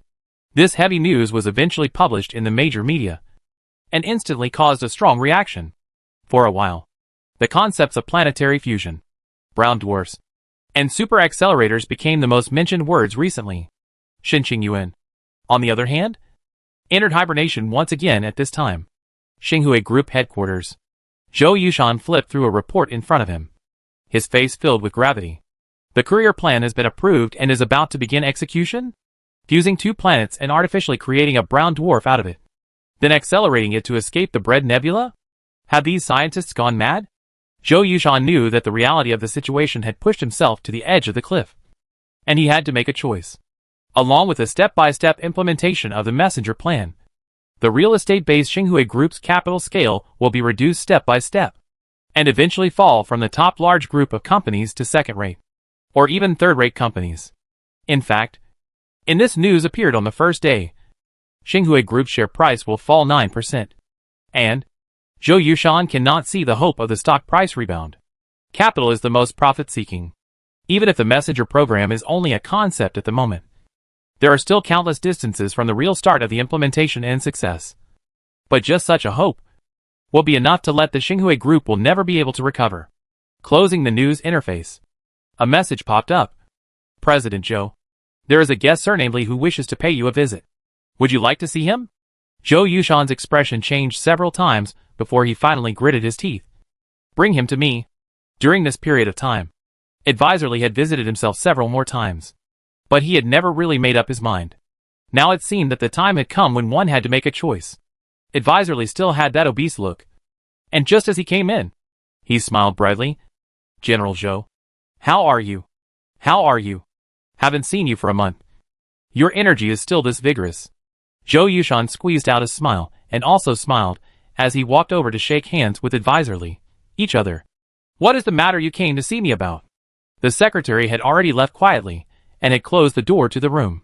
From now on, the conversation between the two would be known only to the two themselves, and would not reach the ears of any third person. Mr. Zhou, you are asking a question knowingly. Advisor Li laughed. You're not going to tell me that you haven't seen that message yet, are you? The messenger project? Uh-huh. That brown dwarf star hasn't even appeared yet, and people have even named it already. It's really crazy. Oh, you mean this thing? The messenger plan is indeed crazy enough, but it looks like it's very feasible. Our civilization finally has hope. The light in Advisor Li's eyes flickered as he said with a smile. President Zhou, it is debatable whether this is a good thing for our civilization, but I'm afraid it's not so good for you. I noticed that in just one day today, Xinghui Group's total assets have shrunk by a full 9%. I wonder what your opinion is on this matter. Zhou Yushan spread his hands out. The capital market is like this. Any news may affect people's judgment and eventually show up in the stock price. Oh, in that case, Don't you want to change the situation, Mr. Zhou? I have come to visit you in accordance with Mr. Nickel's wishes, and I hope that you, Mr. Zhou, can also show your sincerity. Looking at Advisor Li's smiling face, Zhou Yushan gritted his teeth and said in a deep voice, "What sincerity do you want?" The smile on Advisor Li's face gradually disappeared, and his voice began to become serious. The first and second stages of the courier program will last for almost 100 years. This, in turn, means that the existing economic model will continue for another 100 years. And the people will suffer for another 100 years. As well, even if the third phase arrives, it does not mean that the suffering will end. You should know that 99% of our civilization's energy supply at the current stage comes from the fusion fuels mined from the 2 planets. And once the 2 planets merge and turn into brown dwarfs, will we still be able to conveniently mine energy from them, as we did in the past? Zhou Yushan was silent. The shortage of energy will continue throughout the entire third stage, and will last for up to 2,000 years. During this time, even if the economic reform program is halted, the people will still be stuck in misery. This means that the support for Mr. Nickel amongst the public opinion of the society will not diminish due to the arrival of the courier plan. Zhou Yushan remained silent. Advisor Li, on the other hand, said indifferently, "As of now, several of the largest energy companies within civilization have already transferred at least 20% of their equity to the Locke Charitable Foundation. The rest of the large consortia whose main asset is real estate have also reached a preliminary agreement with our foundation. Mr. Zhou, this is your last chance to choose. If you still refuse me this time, I will not visit you again." Zhou Yushan gritted his teeth and said, "Tell me your plan." Advisor Li smiled. "Our plan is simple. At this stage, we just need to find a way to make the messenger plan impossible to carry out. The messenger plan has already received Xinqing Yuan's permission. How can you stop the plan from being executed?" Advisor Li looked fixedly into Zhou Yushan's eyes. And at this moment, a powerful oppressive aura even emanated from this short, fat man. "This is not something you should be concerned about. What you need to do is merely to provide financial support to our Rock Charity Foundation. The rest of the things, naturally, we will do." Zhou Yushan's expression changed several times before he finally nodded heavily. "All right. I'm in." Chapter 442. Even with Xinqing Yuan's consent and the requirement that all departments should do their best to cooperate with the Scientific Planning Committee, completing this project was still not an easy task. And even then, the project was in a quagmire right at the beginning. There is still a big gap between mastering the principle and having the physical object. Just as in ancient times, mankind had already mastered chemical energy, but the diesel or petrol engines used to power cars were not finally manufactured until the Industrial Revolution. Now, mankind has already mastered the electromagnetic interaction force that has undergone some mutations under the special environment. But the manufacture of propulsion equipment that meets the requirements still requires a large amount of resources. The design team composed of the best material scientists, engineers, mechanics experts, physics experts, and so on had already been put into busy work. Under Huang Yuan's arrangement, more than 20 such teams had been set up, and they had each begun to work on their own propulsion designs. In the future, after a series of tests and evaluations, the design with the best performance would be selected and mass production would begin.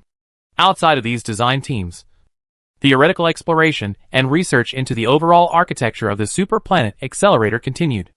At least 10 teams of astrophysicists had begun to study the best way to merge the planets and build models for simulation. And many more teams had begun to conduct the most detailed research on all aspects of the physical data of the messenger star. It was a huge project. No doubt about it. For such a project, every detail, every subtle step, such as the materials used for the accelerator, its installation and delivery process, the interaction force with the planets, and even the weather and atmospheric circulation that originally existed on the planets, the satellite system, the magnetic field system, and so on. Every detail needed to be taken into consideration, and every detail required several specialized scientific research teams to carry out the exploration and research.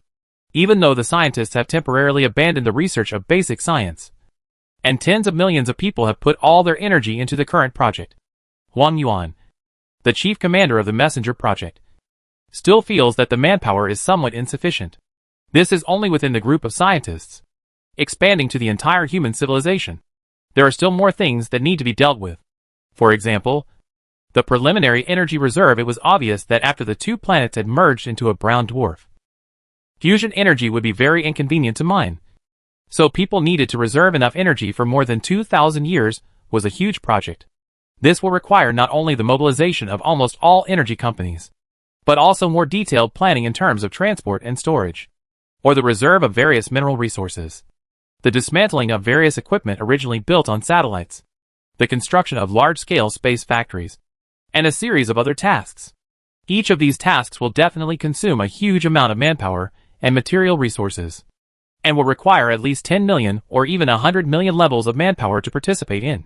As a result, the frequency of the regular meetings of the Political Affairs Committee was changed from once a week to once a day, and later changed to twice a day, which barely managed to keep the backlog of major matters from building up.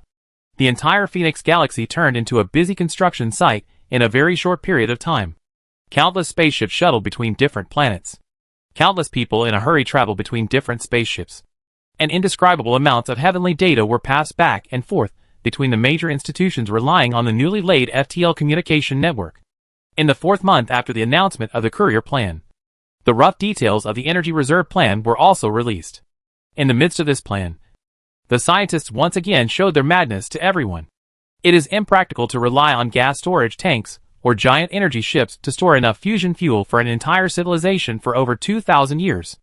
Although the main energy source for the super accelerator used to propel the messenger star comes from the radiation of the messenger star, and the migrating fleet can get a portion of its energy replenishment from the messenger star. After removing this portion, we will still need a total of 5 billion tons of fusion fuel. This is equivalent to 100 times the total mass of the Earth's atmosphere, and the energy released after its fusion is approximately equal to the total energy released by the Sun in 25 years. To store that much fusion energy, we would need at least 1 billion super energy ships of the largest size. This is undoubtedly unrealistic, so we can only look in the rest of the directions for a solution. At the Political Affairs Committee, Dr. Huang Yuan once again told the members of the committee about his crazy idea. There is a plan that is simple and convenient, and that is to store these fusion raw materials on top of an established planet. We have selected and found a suitable planet, which is commonly known as Desert Star. It is the largest moon of New Saturn, with a mass of 54% of the Earth. It originally had no atmosphere, so we can harvest the fusion fuel in its gaseous form and release it directly onto the surface of the desert star, using the star's gravity to hold the gas in place. That's right. We're going to artificially create an atmosphere for it made up almost entirely of fusion fuel. And at the beginning of the voyage we're going to take it with us, for enough fusion fuel to last us more than 2,000 years. Compared to the massive project of fusing two gas giant planets, creating a star, and then directly taking the star away, the shock that this plan brought to the members was nothing less than that, which even caused the members to not know what to say for a moment, and could only look at each other in disbelief. It was only after a long time that Han Luochang murmured and asked, "As I recall, hydrogen gas will constantly escape the planet's gravitational field because its mass is too low." Huang Yuan immediately replied, "Indeed. But this is a geological concept with an extremely long time scale. It's only 2,000 years. So even if the escape rate is even higher, it won't be able to have an impact on the whole." General Lejean asked, "How do you ensure that the desert star is not thrown off or swallowed by the planets in the process of planetary fusion?" Huang Yuan said, "This problem is much easier to solve. We only need to build about 100 planetary engines on it. And with the orbital adjustments of the new Saturn, we can easily make it break free from the gravitational field of the new Saturn, thus turning it into a planet that revolves around the Phoenix star. Once the planetary fusion is complete and stabilized, we can adjust its orbit again to bring it back into orbit around the messenger star." The members once again looked at each other in disbelief. Wu Wei even couldn't help but sigh. Sure enough, scientists are the craziest guys. Huang Yuan turned a deaf ear and continued, "We can also place the rest of the resources we need to reserve above the desert star. It will become a giant warehouse for our human civilization to carry around with us, no matter how many supplies we can fit in. In this way, we will be able to save the task of building at least 500,000 resource ships. And overall, the execution of this task will not only not raise the difficulty of the task, but will instead allow us to save a lot of manpower and material resources. In that case, there is nothing more to say. I endorse this plan." I concur. The advisory board consisting of 11 members unanimously approved the request to carry out this mission. And so the mini-energy ships rushed into the atmospheres of New Jupiter and New Saturn as fast as they could, and started the collection of fusion energy. After only a month, at least 10 billion tons of gas had appeared on the desert planet, which even caused some breeze to appear on it. The transformation of the desert star was only one detail of the whole huge plan. Beyond that, more people, more ships were busy. 1 year after the Messenger program was proposed, Team 7 took the lead in completing the drawings for the construction of the planetary accelerator, and successfully built the first prototype.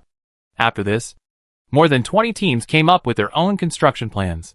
These programs had similarities and differences. Various advanced technical concepts collided, inspired each other, mixed with each other, and gave birth to the next generation of more advanced performance and more efficient manufacturing solutions. The rest of the aspects are also steadily advancing and progressing smoothly. As Huang Yuan had initially said, the project only involved new technology, but not new science. This meant that any piece of technology needed for the project was within the realm of existing theories, and at most, it would only need to be deformed or recombined in some way. Another night ended, and the morning came as promised. As always, Dr. Huang Yuan opened his eyes at the first ring of the bell and left the bedroom after a brief wash. Every day there were endless things waiting to be dealt with. Although he had long since left the scientific research front line, and the daily administrative management did not need Huang Yuan to be involved, but the entire messenger program still could not be separated from Huang Yuan, because only Huang Yuan was proficient in and understood every detail of the messenger program, and knew the technology involved in every link. Most importantly, only Huang Yuan knew how to proceed with the plan. Even Huang Yuan himself lamented a little that the pinnacle of his life would be that flash of light. To this day, apart from Mo Xiangxing and himself, there is still no scientist who dares to claim that he understands the data and formulas that he wrote down. The specific research projects were important, but without himself, they would not even know what to research. Only he himself knew the direction of the future. And this was the gift brought to him by that flash of light. A spaceship quickly left the capital city, taking Huang Yuan and Mo Xiangxing, as well as some accompanying personnel towards New Saturn. The planetary accelerator was about to enter the mass production stage, and Huang Yuan was really uneasy if he didn't go for an on-site inspection. Outside the window, the large gaseous planet had already occupied most of the field of vision, and even the hurricanes and lightning could be seen all over the surface of the planet. But just at this time, a flame quietly appeared in a corner that no one had noticed. Chapter 443. No matter how huge the human creations were, they were always small compared to the huge natural planets, a ratio that couldn't even be described in terms of elephants and ants. But right now, the new Saturn that was presented in front of Huang Yuan and Mo Xiangxing's eyes had a large number of black dots visible to the naked eye on its surface.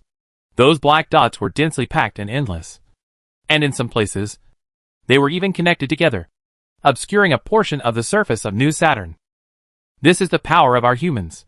Looking at the scene in front of him, Huang Yuan's voice was filled with emotion. Our power is enough to change the sky, enough to affect a galaxy. This is what allows us humans to survive in this universe. This scene would be heartfelt no matter who saw it. Although Huang Yuan had already seen it many times, his heart would still surge every time he saw it, and he couldn't help himself. However, Mo Xiangxing looked like he couldn't see the scenery in front of him at all, still dealing with the jerky in his hand slowly and methodically, until Huang Yuan finished his speech. Only then did he lazily and cope with an O sound. Looking at the student this kind of lazy appearance, Huang Yuan couldn't help but laugh and scolded. You child, I really don't know what else you care about besides eating. Mo Xiangxing suddenly raised his head, a fat face filled with unprecedented gravity. Even half a slice of jerky that had already been put into his mouth was taken out. This kind of thing had never happened before.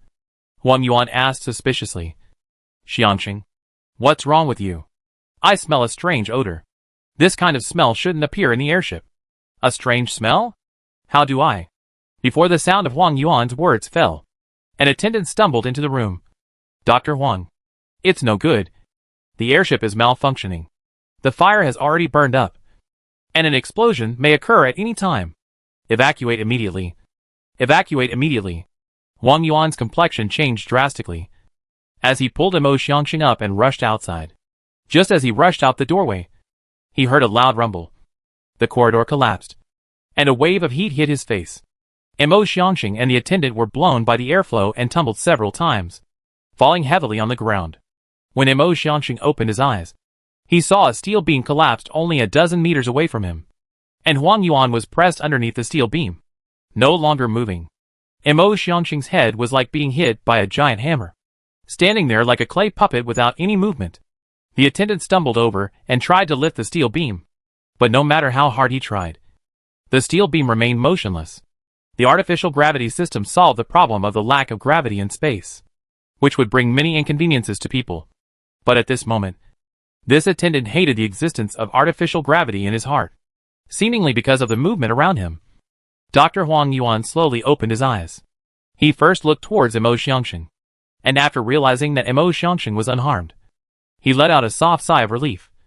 And then he felt a sharp pain coming from above his body. He grabbed the attendant and asked with a trembling voice, "Dr. Li? Dr. Zhao? Professor Wang? Dean Zhou and them. How are they doing?" The attendant trembled. "They are all resting in the middle of the room, which is the closest to the explosion point. They should all have." Huang Yuan only felt a wave of dizziness in his mind. A moment later, he forcefully grabbed the arm of his entourage, forcibly enduring the pain above his body, and said, "Don't waste time on me. You save." Before the words were finished, another loud bang came, and countless pieces of steel and dust fell like rain, almost burying the two. The attendant called out, "Dr. Huang, don't worry. I'm coming to save you. Listen to me." Huang Yuan once again pulled the attendant by the hand and gasped, "You can't save me. You quickly take Elephant Sound out of here and leave the ship on the emergency escape system." "But what about you? You can't save me," Huang Yuan roared angrily. "The spaceship could explode at any time, and then it will all be over. You know what? With me as well as my colleagues all dead. Elephant Sound. Cough. Elephant Sound is our only hope. Only if he lives can our messenger program continue. Cough. Take him away. Away!" Seemingly frightened by the grim-faced Huang Yuan, the attendant stood up numbly and said, "All right. I'll take him away now." He quickly walked towards Mo Xiangxing, who was still standing dumbfounded in front of him, and yanked his arm before pulling him outwards. However, it did not occur to him that Mo Xiangxing had erupted with great strength at this moment. He shook off the hands of his entourage and quickly ran to Huang Yuan, who was crushed under the steel beams, crying, Teacher, get up. Let's go. Let's go!" Huang Yuan coughed twice, ignoring the blood gushing out from the corner of his mouth. Full of love and caressing Mo Xiangxing's head, "Xiangxing, you remember? You have to live well. Without a teacher, you have to learn to take care of yourself. You go. Go quickly. No. If teacher doesn't leave, I won't leave either." Huang Yuan didn't pay any more attention to Mo Xiangxing, but instead shouted sternly, "Take him away. He is the only hope for our civilization to escape from here. Are you going to bury that little hope as well?" With a jolt, that attendant immediately stepped forward quickly and grabbed Mo Xiangxing before leaving. Mo Xiangxing cried and struggled at the same time, refusing to leave. Huang Yuan once again snapped, "Didn't you learn any fighting skills from the army?" The attendant was stunned, gritted his teeth, and his body gave out, picking up the obese Mo Xiangxing and then carrying him on top of his shoulders. Go. Don't look back. Go! Teacher! Mo Xiangxing's cries gradually faded away, and eventually there was no more sound. Huang Yuan slowly closed his eyes, a hint of a smile emerging from the corner of his mouth. "Xiangxing, do you know? Although teacher reprimands you every day, teacher has never regretted bringing you out of the orphanage in the first place. You are teacher's greatest pride, and the only one in this life. You must live well and continue to carry out the messenger plan in place of teacher." In the middle of the emergency escape room, that attendant threw Mo Xiangxing onto the seat with a hand and pressed the activation button. The life support chamber immediately closed and the propulsion equipment ignited, ejecting Mo Xiangxing in an instant. The attendant sat next to him and ejected himself as well. The two cylindrical life support pods instantly left the ship and continued to move away under the effect of inertia. Mo Xiangxing was as if he had lost his mind, just staring blankly at the distant airship that was already visibly broken and constantly leaking gases, without making any movements. The attendant, who escaped with him nearby, started to call for help with the communication system equipped on top of the life support module. In front of them was the huge new Saturn. Behind them was a human fleet like a dragon of light. Behind them was the endless vastness of the universe. In the middle of the universe, the two life support pods hovered silently like lonely boats. Mo Xiangxing still did not make the slightest movement as he looked at the distant spaceship. And even when that spaceship eventually exploded completely, destroying everything in it, Mo Xiangxing did not make any movement. He just stared blankly, levitating dumbly, seemingly having cut off any contact with the outside world. Several rescue ships came flying from the neighborhood, and the rescuers wearing space combat suits quickly came near the two life support pods, and carefully brought Mo Xiangxing and the entourage into the ship. Several doctors hurriedly arrived, but after only taking a look at Mo Xiangxing, they shook their heads and walked away. He hasn't suffered any damage physically, but because he was stimulated too much, his spirit has gone completely out of control. In other words, he is now a lunatic and is already a mental patient. I can't handle such a sickness. Mo Xiangxing was sent to the capital city number 1 psychiatric hospital at the fastest speed possible, and then arrived in one of the wards with the highest level of protection. Until this moment, he was still sitting dumbly, with no expression in his eyes. In the government building not far from here, an emergency meeting was once again held. The 10 government members took their respective seats, but the seat that used to belong to Huang Yuan was left vacant forever. Han Luochuan kept ranting. That's a political counselor. It's the highest authority in civilization besides the Führer. If even the political counselor can't guarantee his personal safety, what use do we have for you intelligence agencies? Zhao Yang, you have to take responsibility for this. Zhao Yang's face turned blue, and gloom filled his face above his usual always smiling face. Wu Wei sneered. I don't believe this was just an accident, another member said in a deep voice. Without Dr. Huang Yuan, the messenger plan will definitely be affected. The most crucial issue now is not to pursue the responsibility of this incident, but to do a good job of the aftermath. Without Dr. Huang Yuan, what should we do next? Lei Jun sneered. No matter how we do it, it's not something we have the right to decide. I propose to awaken the Führer early. Agreed. Agreed. The sleeping Xinqing Yuan was once again awakened when the news that Dr. Huang Yuan and 17 top scientists had died together, with only Mo Xiangxing and a staff member who had accompanied the ship surviving, was reported. Xinqing Yuan's heart rarely churned with anger. Xinqing Yuan's cold gaze swept through each political commissar, looking at who could not help but lower his head, not dare to face Xinqing Yuan's gaze. In the end, Xinqing Yuan's gaze rested on Zhao Yang. Zhao Yang, how do you work? The voice was calm, but the anger contained therein could be easily detected by whoever it was. Zhao Yang only felt a rush of hot blood swiftly surging to his mind, making the feeling of shame in his heart almost impossible to suppress. Zhao Yang was a proud man, but now he had made such a major oversight in his own part of the job.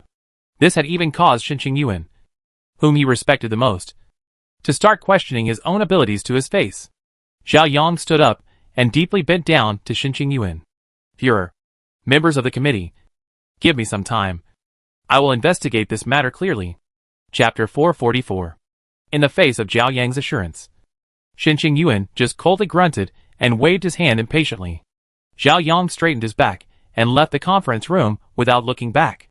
Regardless of whether this matter was an accident or someone was deliberately planning behind the scenes, this had greatly humiliated Zhao Yang. If he didn't investigate this matter clearly and find out the truth, he wouldn't have the face to hold this current position anymore. In the capital city, somewhere in a hidden low building, several officials were already waiting for Zhao Yang's arrival with trepidation. When Zhao Yang sat down, one of the officials presented an investigation report and carefully said, Our preliminary investigation concluded that this incident was merely an accident. The spaceship that Dr. Huang Yuan was traveling in had some malfunctions. These malfunctions should have been detected during routine maintenance, but they were not detected due to negligence on the part of the staff, coupled with some coincidental remaining factors. This disaster was eventually created. Those staff members have been brought under our control.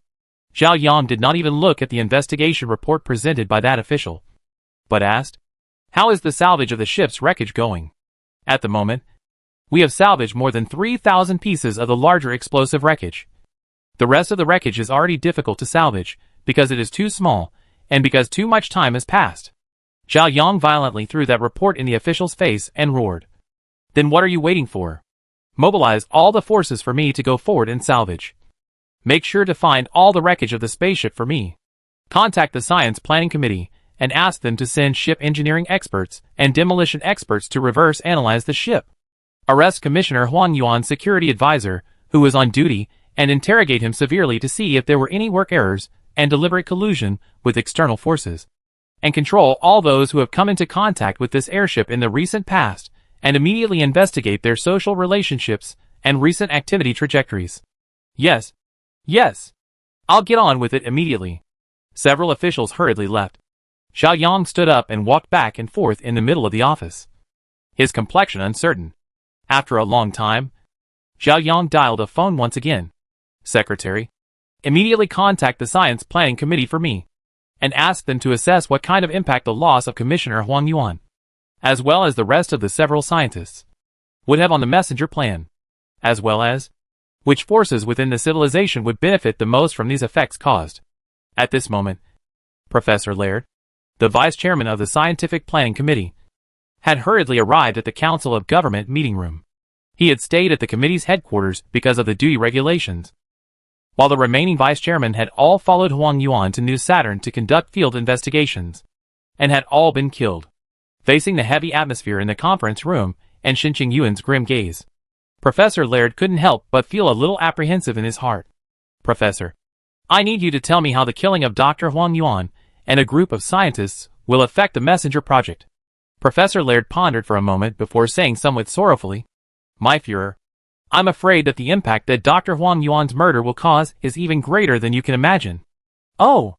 You should know that the messenger project originated from the Huang Yuan equation system proposed by Dr. Huang Yuan, which describes the conversion patterns of electromagnetic interaction forces under the mutated form. And it was because of these theories that we were able to create the superplanet accelerator, which propelled the fusion of the two planets into a brown dwarf star, and ultimately achieved the goal of leaving the Bread Nebula. Don't tell me that no one but Huang Yuan can read those sets of equations, and that the planetary accelerator cannot be built without Huang Yuan. Professor Laird said with some bitterness. My Führer, what you said is not quite accurate, but that is probably the case. Han Luochan said in a deep voice. I don't think Huang Yuan is outstanding to such an extent. There are so many outstanding scientists in our civilization. Is there no one who can understand all of the theories Huang Yuan has proposed? No, that's not the case. You are not scientists, so you may not understand this feeling. I can probably describe it like this. Professor Laird organized his words for a while before slowly saying, Scientific theories come from scientific thinking. We have figured out Huang Yuan's system of equations, understood and grasped it. But that's all. We have not been able to fully understand Dr. Huang Yuan's scientific thinking. It's like, Professor Laird paused again before saying, take an example that is not quite appropriate, but barely illustrates this state of affairs. Let's say someone designs a bicycle and draws a drawing of that bicycle. We follow the drawings and assemble it step by step. And we can likewise manufacture this bicycle. This is equivalent to us having grasped the Huang Yuan system of equations proposed by Dr. Huang Yuan. However, although we can build this bicycle, we do not understand why the designer designed it this way. What are the advantages and disadvantages of this design? And if we want to build a tricycle, how can we modify this drawing? This is that we have not understood the scientific thinking of Dr. Huang Yuan. Going back to the planetary accelerator, it is a very large project. We have never done this kind of project before, and it will find problems at any time during the construction process. And we have to apply that kind of scientific thinking at any time to modify the design and construction program according to these problems. But unfortunately, we now only have the ability to build according to the drawings, while the ability to modify the drawings and design plans is only possessed by Dr. Huang Yuan. Shinqing Yuan looked grim. Are you saying that without Huang Yuan, the planetary accelerator cannot be built? Professor Laird said. The current stage of the construction program was just modified by Dr. Huang Yuan, and we haven't found any new problems that need to be improved. So we can continue to follow this program for now. But what kind of problems will arise in the future? No one can be sure whether or not the emerging problems can be solved, and to what extent. I am equally unsure. Professor Laird, I'm appointing you as the chairman of the Scientific Planning Committee. And from this moment on, you'll be solely responsible for the work of the committee, as well as the implementation of the messenger program. Regarding the difficulties encountered during the execution of the plan, you must find a way to try your best to resolve them. Suddenly obtaining a promotion in rank. Professor Laird, however, didn't have a happy look on his face. Instead, his face was filled with sadness. I'm sorry, Führer. My abilities are insufficient, and I may not be able to do the job. Shin Qingyuan coldly said. My scientific advisor told me that if Professor Laird is also incapable of doing the job, there is no one on the Scientific Planning Committee who can do it. Perhaps you can help me recommend a candidate who can do the job. Professor Laird pondered for a long time, and finally shook his head and sighed. My Führer, all I can say is that I will try my best to do the job well. Shin Qingyuan nodded, but saw Professor Laird suddenly light up. My Führer, it suddenly occurred to me that Dr. Huang Yuan's scientific thinking is not completely ungrasped. I have a candidate, Dr. Huang Yuan's student, Mo Xiangxing. I dare say that Mo Xiangxing understands the Huang Yuan system of equations even more thoroughly than Dr. Huang Yuan himself. This accident Mo Xiangxing is the only surviving candidate, and I heard that he was not harmed. Wu Wei said. I remember that Mo Xiangxing was not quite mentally normal. He is not suitable for such an important position as chairman of the Scientific Planning Committee. Professor Laird said. I don't need him as chairman. As a matter of fact, the position of the committee's chairman won't make much difference, no matter who does it. We only need to let Mo Xiangxing give us the answers when we encounter problems that we can't solve, such as the application of Huang Yuan's system of equations in special cases, or some deformation calculations.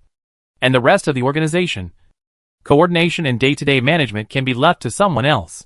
Professor Laird became more and more excited as he spoke. Yes, that's it.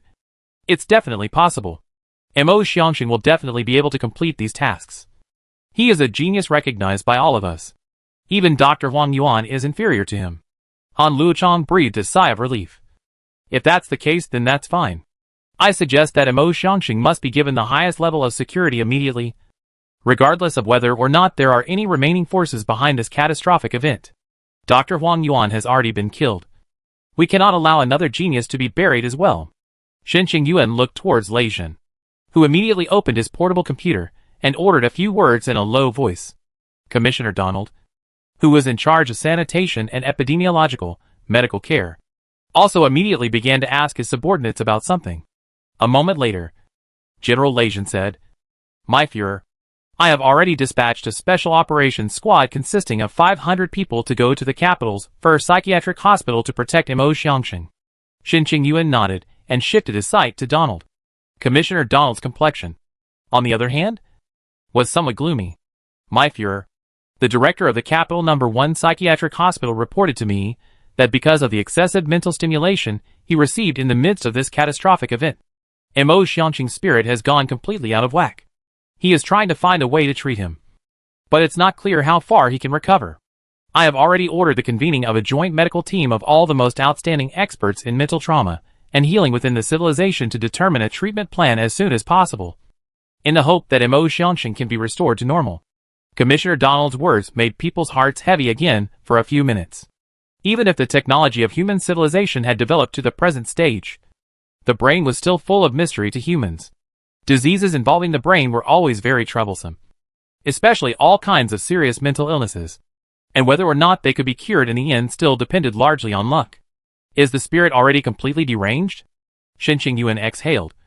Professor Laird, before Mo Xiangxing is cured, the Scientific Planning Committee and the messenger program will have to be burdened by you first, Professor Laird said grimly. Yes, my Führer. Alas, Xiangxing is the one we watched grow up together. Alas. Chapter 445. In the capital's first psychiatric hospital, a group of experts in white coats were guarding in front of the surveillance screen, looking at the obese man in the middle of the screen with a grave expression. They would occasionally whisper a few words to each other, but mostly they were silently thinking. It was a room that wasn't exactly spacious, but it wasn't small either. The entire room was dominated by soft tones, and the interior was decorated without any edges, and all sharp objects, such as the corners of the bed and the legs of the table, were covered by thick cushioning materials. Even the walls were covered by a layer of protection. The obese young man then sat silently on the bed, not moving a muscle. The hospital director smiled bitterly as he introduced himself. He's been in this state since he was brought to our hospital. He doesn't move, doesn't speak, doesn't sleep, doesn't blink his eyes, and doesn't eat anything. If it wasn't for us forcibly injecting him with nutritional liquid, I'm afraid he would have already starved to death. One of the experts frowned. What about defecation? There is still autonomy when it comes to defecation. The expert asked again. What treatments have you carried out for him during this period of time? What are the preliminary conclusions? We have tried various treatments, including medication, but nothing has worked. He has always looked like this. Our initial judgment is that he has completely shut down his consciousness and refuses to accept any external information because of the sheer amount of mental stimulation he has been subjected to. That's a bit tricky, but not completely out of the question. Commissioner Donald personally ordered us to cure him at all costs, and I think we should be careful in our choice of treatment options. We can start with a condition analysis meeting. Dean Jiang, did you get the patient's information? It's here. Well, was abandoned by her parents since childhood due to developmental delay and dementia symptoms. He was later adopted by the 73rd orphanage, where he was bullied by his peers and abused by the nurturing staff for a long time. Mo Xiangxing's profile describes his childhood experiences in detail. The young Mo Xiangxing was regarded as an anomaly by the entire orphanage due to his dementia and developmental delays. He couldn't even eat the leftovers and almost starved to death several times. Normally, he was beaten by his peers, teased and ridiculed by his peers, humiliated by peeing on his bedding and clothes, and punished by the nurturing staff, and so on, which are too many to count. I can't believe that there are still such things in our human civilization. An expert sighed. I'm certain that Mo Xiangxing's mental state must have something to do with what happened to him in his childhood.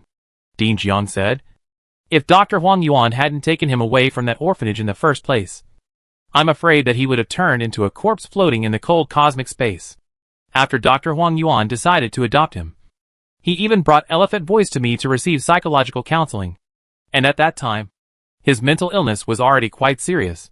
During these 20 years, Dr. Huang Yuan has been taking good care of him, raising him, and teaching him, and it was only after that his mental state was able to remain roughly stable. An expert suddenly asked. I remember hearing someone mention that Dr. Huang Yuan's gifted student had an abnormal preference for jerky. What is the reason for this? Dean Jiang smiled bitterly. Jerky was the most popular food among the children in that orphanage back then, and the children could only eat it when caring people came to visit the orphanage. However, every time the jerky was distributed to Elephant Sheng, it would be snatched away, and over the course of 7 or 8 years, Elephant Sheng had been given jerky countless times, but never once did he actually eat it in his mouth. So he became obsessed with jerky, and after being adopted by Dr. Huang Yuan, he refused to give up his love for jerky even though he was obese due to eating too much jerky. That expert nodded lightly. I see. Perhaps we can try to use jerky to open a breakthrough. It's no use. We've already tried that. Dean Kong shook his head. In Elephant Voice's mind, jerky is associated with Dr. Huang Yuan. Well, during the 30 years of being adopted, Dr. Huang Yuan and him were called teacher and student. But they were actually father and son. You guys can probably imagine that over such a long period of time, Dr. Huang Yuan had long become Elephant Sound's spiritual pillar. But now, Dr. Huang Yuan died tragically in front of his eyes. This kind of mental stimulation. Listening to Dean Jiang's description, people's hearts were somewhat gloomy.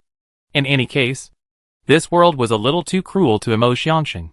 However, this world ultimately needed Mo Xiangxing to save it in some sense, which couldn't help but be a great irony. People continued to talk in low voices for a while, and then wanted to leave here to further analyze the case and formulate a treatment plan. But just at this time, there was a sudden movement in the monitor screen. Mo Xiangxing, who was originally sitting still on the hospital bed, suddenly stood up, and his fat body rushed towards the door of the ward like a cannonball, and smashed heavily on the door of the room. His body was bounced off, but then came forward again. As he desperately slammed against the door of the room, he cried out, Teacher! Teacher! Come with me! Let's go together! Oh! Teacher! Don't leave me alone! I'm scared! I'm scared! Dean Jiang immediately lowered his head and said something to the portable computer on his wrist. And outside the ward, several physically strong dudes rushed over, opened the door to the room, and controlled Mo Xiangxing with 7 hands and 8 feet. Then one of them took out an injection and quickly injected it into Mo Xiangxing's body. Along with the injection, Mo Xiangxing quickly lost his movement and eventually closed his eyes. Several big men carried him to the hospital bed and secured him with restraints again before leaving the room. Dean Jiang shook his head. He's already asleep. Let's go. Let's go and analyze the condition. The several experts left the monitoring room with a somewhat heavy heart. They knew that what they were going to face next was bound to be a tough battle. There was just no way around it. Mo Xiangxing was too important. While they were the most authoritative experts within the civilization regarding mental and psychological disorders, this battle, only they were qualified to take the field. At this moment, the civilization's security department was somewhere in a secret space base. Zhao Yang looked at the monitor screen in front of him with a gloomy expression. And next to him were a full dozen of relevant experts, who were constantly busy, accompanied by their operations. In the monitor screen, countless pieces of debris were gradually assembled together under the mechanical arms, and eventually presented the appearance of a spaceship. Not only the external structure, but also the internal corridors, rooms, various equipment, and modules were restored to their original state as much as possible. In order to do this, a salvage team consisting of tens of thousands of special investigators searched millions of kilometers around the site of the incident for more than half a month, searching for a total of several million pieces of debris with a diameter of more than a centimeter, with the rest of the smaller pieces even more numerous. With the help of supercomputers and related algorithms, the task force headed by Zhao Yang had analyzed the force and composition of each piece of debris and summarized them into a model of the spaceship. In this way, people could restore the state of the incident as much as possible and find the real cause of the accident. That spaceship had already been assembled, and people started the next step. There were countless data flashing and changing on top of that spaceship, describing the state of every part of the spaceship, every piece of debris within every point in time. Along with the pressing of a button, a bit of fire suddenly appeared in a certain area of the airship, and accordingly, the relevant data in that area changed rapidly. Team leader, it has been determined that Point A is the first location of the accident. At this time, the remaining few doctors are in the first lounge, while Dr. Huang Yuan and Mo Xiangxing are in the second lounge. After the accident at Point A, according to debris detection, in just less than 30 seconds, a second fire occurred at Point B, followed by the first explosion. Under the staff's narration, the incident was presented to Zhao Yang in its entirety, without a single omission. Moreover, every sentence narrated by the staff was backed up by countless data behind it, and there was not a single bit of speculation in it. As long as the event had actually happened, it was impossible for it not to leave traces in the real world. And with these traces, the scene could be restored through some technical means of reverse deduction.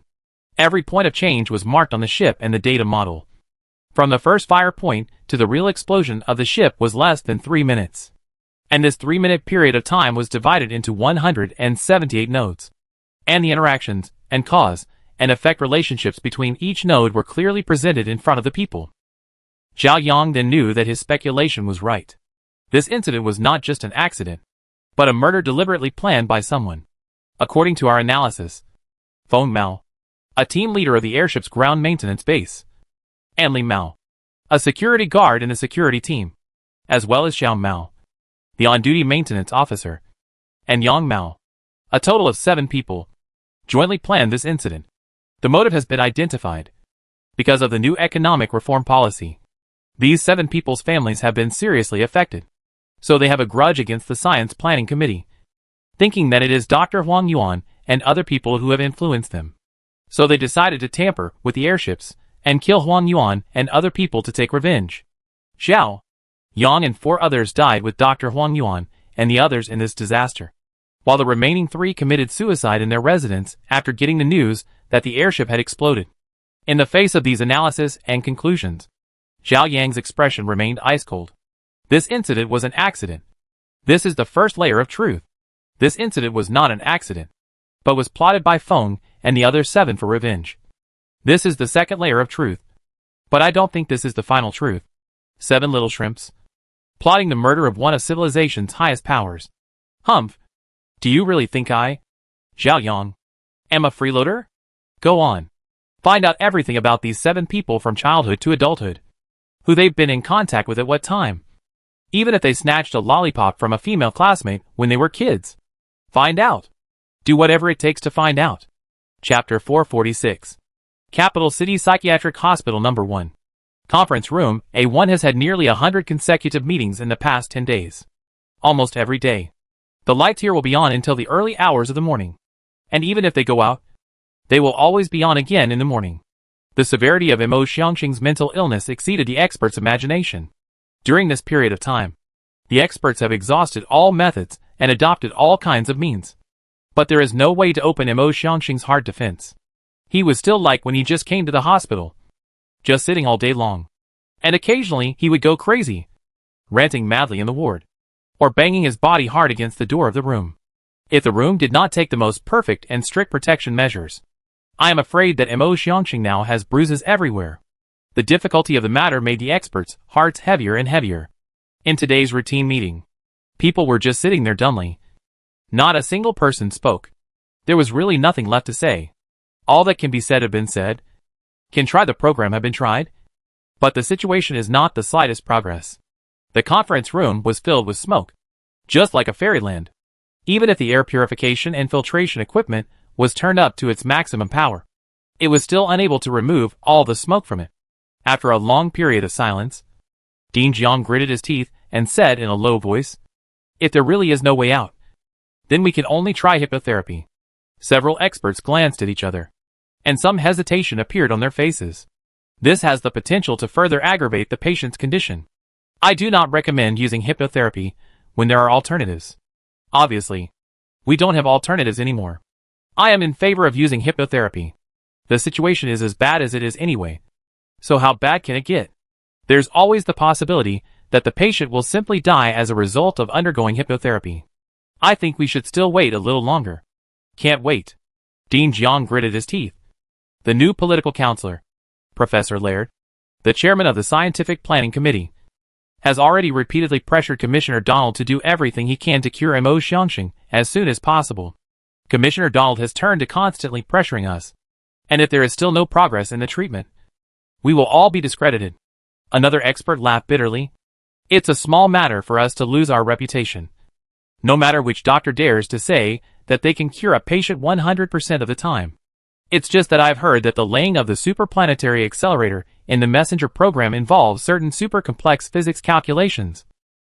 And these physics calculations are only known to Mo Xiangxing as to how to proceed. One day without obtaining an accurate answer, the laying of the planetary accelerator will be delayed by 1 day. Dean Jiang was astonished. Those physics calculations are difficult to this extent. Other than Mo Xiangxing, no one else can make the calculations. They can also perform the calculations and obtain the answers. But I heard that 3 subject groups performed the calculations separately, and surprisingly ended up with 3 different answers. And Professor Laird assigned a 4th subject group to perform the verification, resulting in a 4th answer. God knows which one is the correct one. Dean Jiang cursed viciously. Damnable murderer. The murderer died long ago. Alas, if Mo Xiangxing didn't have so many tragic experiences in his childhood, our treatment would have been much simpler. The director of the original 307 orphanage, as well as a group of nurturing staff, have long since been arrested for child abuse. And they probably haven't come out of prison yet. It's useless to complain about them. The mistake they made now requires us to pay such a huge price to make up for it. The experts closed their mouths once again after a few breathless complaints. And the conference room fell into silence once again. After a long time, Dean Jiang said, "Prepare for hypnotherapy." 15 minutes later, under the support and restriction of 2 big men, Mo Xiangxing entered the treatment room with a dull expression. At this moment, the treatment room had been specially arranged. No matter the lighting, temperature, humidity, seats, or the various decorations in the room, as well as the soothing music, all of them carried a certain kind of suggestiveness that could make people relax. In order to ensure the smooth progress of hypnotherapy. Before this, the experts also injected a special kind of drug for Mo Xiangxing. The combination of so many conditions is enough to make the craziest, or the most autistic psychopath open up. But Mo Xiangxing seems to be an exception. The treatment went smoothly at first. But when the expert in charge of this hypnotherapy mentioned the name Huang Yuan, Mo Xiangxing, who was originally very cooperative, suddenly burst into a rage. He stood up violently and pounced on the isolation glass like a wild beast, his face instantly turning from calm to hideous and bloodthirsty. "You villains!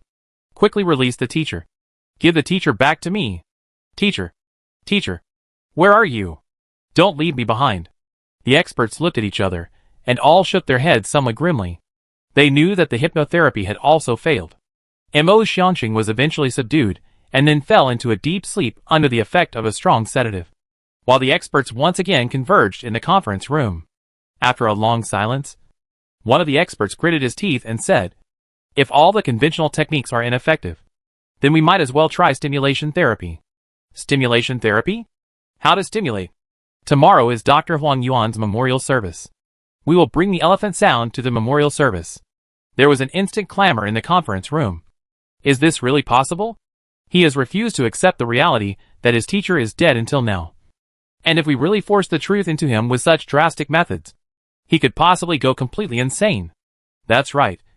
But it's also possible that this will make him really accept the reality, thus opening his heart up. And our subsequent treatment will be much easier. That's too risky. I don't agree with that option. The elephant voice is too important right now. We should focus on the safe option.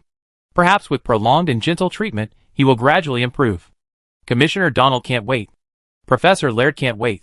And Project Messenger and the Planetary Accelerator can't wait. Don't you understand? Gentlemen, we have no choice left. After a long time, Dean Jiang said, "I propose that we report all the advantages and disadvantages of this program to Commissioner Donald, who will decide whether to adopt the stimulation therapy or not." The experts glanced at each other, and eventually all nodded slowly. About 5 hours later, the reply arrived. Dean Jiang opened his carry-on computer and looked at the message with a cloudy expression. After a long time, he said, "Commissioner Donald took our report to the Government Affairs Committee for discussion. The members agreed to apply stimulation therapy to Mo Xiangxing. However, it was requested that we must be as prepared as possible to minimize the risks." Very well. We can now discuss the details of tomorrow's operation. At this moment, not far from the capital's first psychiatric hospital, in a small, unassuming building, Zhao Yang listened to his subordinate's report, his complexion growing more and more somber. With tens of thousands of agents investigating with all their might at all costs, there was almost nothing in the entire human civilization that could be hidden from Zhao Yang. Although the causes and consequences of this incident were secretive, and although it brought many troubles and obstacles to Zhao Yang's investigation, he still managed to find the truth that was hidden behind the fog. The results of the investigation were both somewhat out of his expectations, and not out of his expectations. What Zhao Yang did not expect was that the second layer of truth really wasn't the final truth, and there was a third layer after it. What was out of his expectation was that he did not expect that Zhou Yushan would be involved. "You are the Führer's father-in-law, the grandfather of the Führer's only son. Why would you also betray the Führer? Just for the sake of that little insignificant benefit? No wonder the Führer has strictly prohibited you from participating in politics since a long time ago and strictly restrained your behavior." Locke Charitable Foundation. Former Führer Mr. Nickel.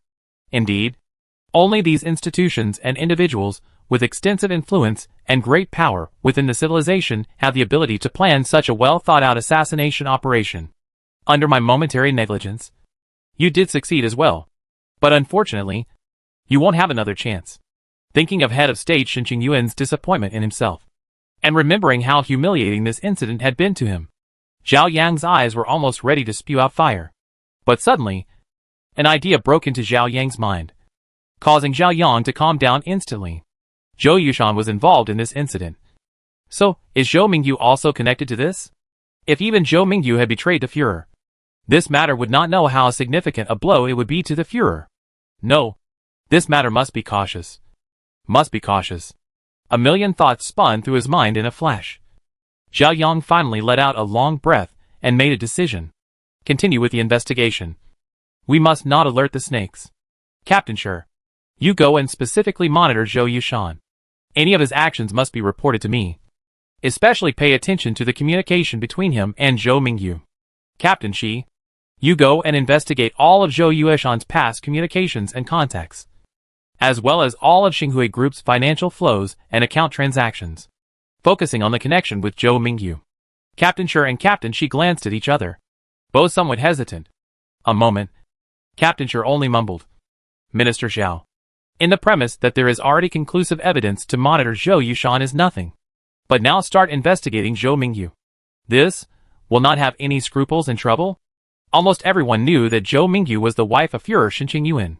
The risk involved in investigating the Führer's spouse, even if only indirectly, was enormous. Zhao Yang, however, had already made up his mind. "I'll bear all the risks. If Zhou Mingyu is not connected to this matter, then it's certainly good, and we'll count on returning her innocence. If Zhou Mingyu is connected to this matter..." Zhao Yang gritted his teeth and spoke slowly, a slight murderous aura already in his eyes. The Führer is not an indecisive person. Chapter 447.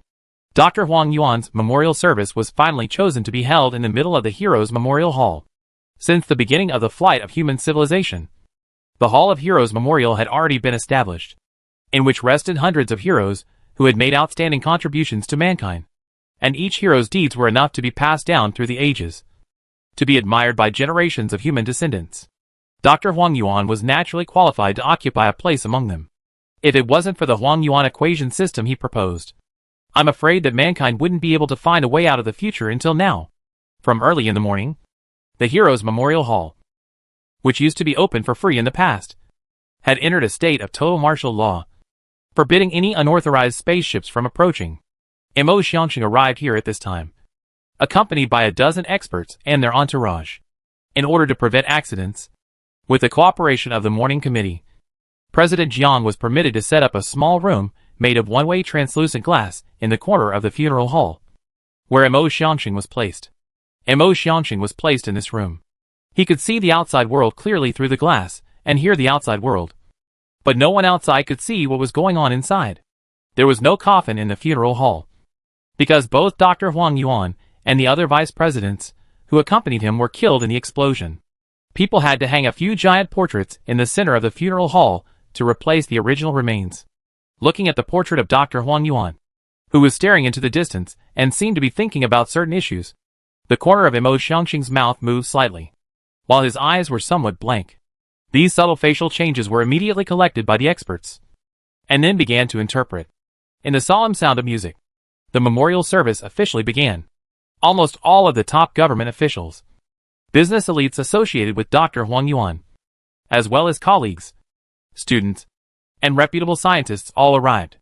The Führer Shen Qingyuan personally went on stage and delivered a heartfelt eulogy, and countless media reporters stood on the periphery, recording all of this with their equipment. The atmosphere in the Heroes Memorial Hall was heavy and depressing. In the face of the death of a great scientist, almost everyone had a heavy heart. But Mo Xiangxing seemed to be an accident. The excitement that was originally expected didn't seem to exist. Looking at the huge portrait of Dr. Huang Yuan, looking at the people constantly offering flowers, listening to the constant repetition of Dr. Huang Yuan's name, Mo Xiangxing was always calm, occasionally looking a little puzzled and confused, as if he didn't understand why he had appeared here. Yesterday's hypnotherapy seems to have stimulated him once again, causing him to seal away all memories of Dr. Huang Yuan. He may have forgotten who Dr. Huang Yuan is by now. If that's the case, he should have already returned to normal to a certain extent. But now, he doesn't show the slightest sign of improvement. It's also possible that he's closed off his contact with the outside world even further. He might still be living in his own world. In that case, it makes no difference to him whether he's at Dr. Huang Yuan's memorial service or whatever the rest of the world is. The stimulation therapy doesn't seem to be working for him at all. Have we failed once again? The experts' hearts were sinking as the memorial service continued beyond the glass house. Once all of the dignitaries and high-ranking people who had been chartered to attend had left, the airship where the Heroes Memorial was located was reopened to the public. So the large number of people who had been waiting outside entered and spontaneously came to pay their respects to Dr. Huang Yuan. By now, the memorial service had come to an end. The whole day had yielded nothing, not bringing any improvement to Mo Xiangxing's condition, which made the experts very disappointed. But just as people decided to leave the place, Mo Xiangxing suddenly stirred. "I know you." One of the experts waiting beside Mo Xiangxing was stunned and subconsciously asked, "What?" Mo Xiangxing stood up, as if he was attracted to something, and slowly walked forwards before he hit directly on top of the glass. An expert was quick to pull Imo Xianxing back, but Imo Xianxing continued to walk forward very persistently and kept repeating the phrase, "I know you." This seemed to imply something new, at least in times past. The experts had never seen Imo Xianxing behave in this manner. Following Imo Xianxing's gaze, people then saw two young people, a man and a woman. This pair of men and women had obviously come to pay homage to Dr. Huang Yuan as well. Judging from the level of intimacy, they seemed to be a couple or husband and wife. Among them, the man had white skin and looked very civilized, while the woman had an elegant temperament, and the plain-colored clothes she wore to the funeral accentuated her beauty. "Open the door and let Elephant Sound go to them," an expert called out in a low voice. A staff member next to him immediately pressed a button, removing the obstruction in front of Imo Xianxing. Imo Xianxing immediately moved forward, while several experts followed closely behind. The young couple moved forward side by side, placing the flowers in their hands solemnly in front of Dr. Huang Yuan's portrait before bowing at the same time. After a few seconds, the two of them got up, turned around and walked out, giving their place to the rest of the admirers. It was at this time that Imo Xianxing walked up to the two men.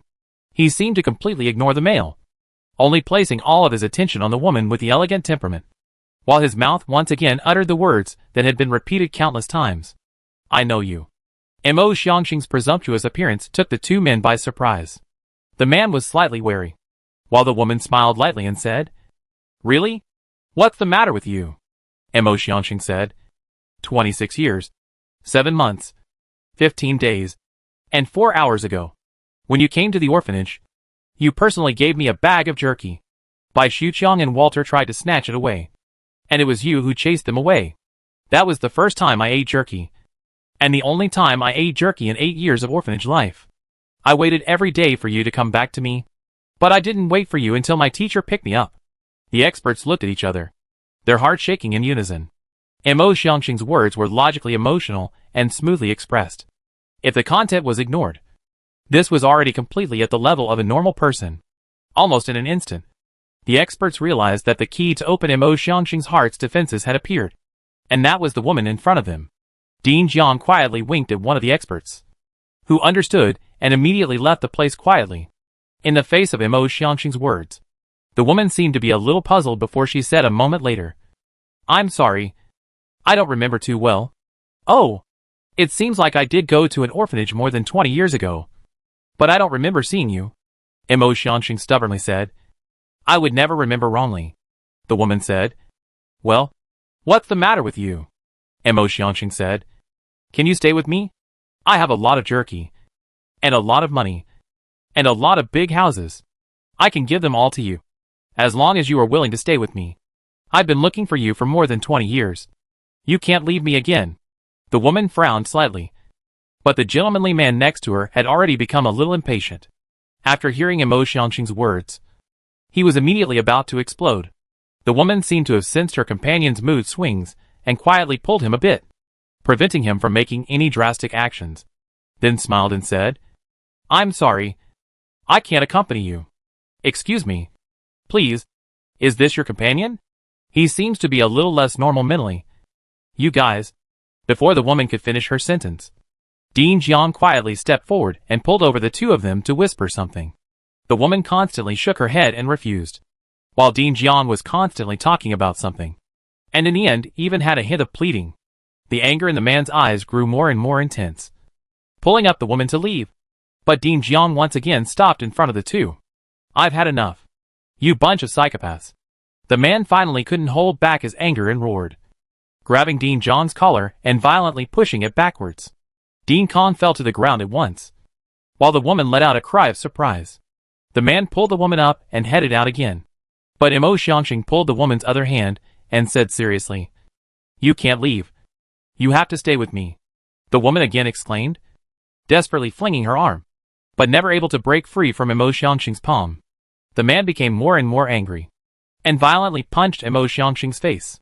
2 lines of nosebleed instantly flowed out, but Imo Xianxing didn't even blink his eyes, and his gaze was always tightly looking at the woman without the slightest shift.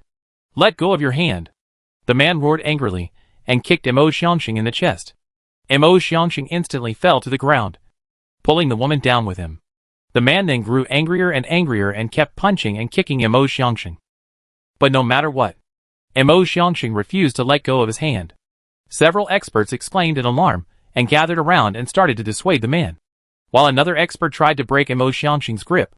The chaos here soon caught the attention of the security personnel, and several heavily armed guards immediately arrived. With just one look, the security personnel immediately understood what was happening.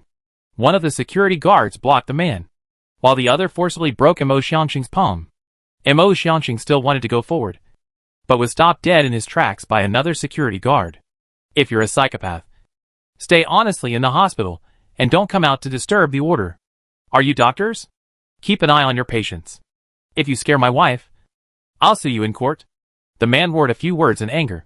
The woman's eyes were slightly red, seemingly frightened by these changes, but still whispered a few words of comfort to the man, who then left the place in a rage straight away.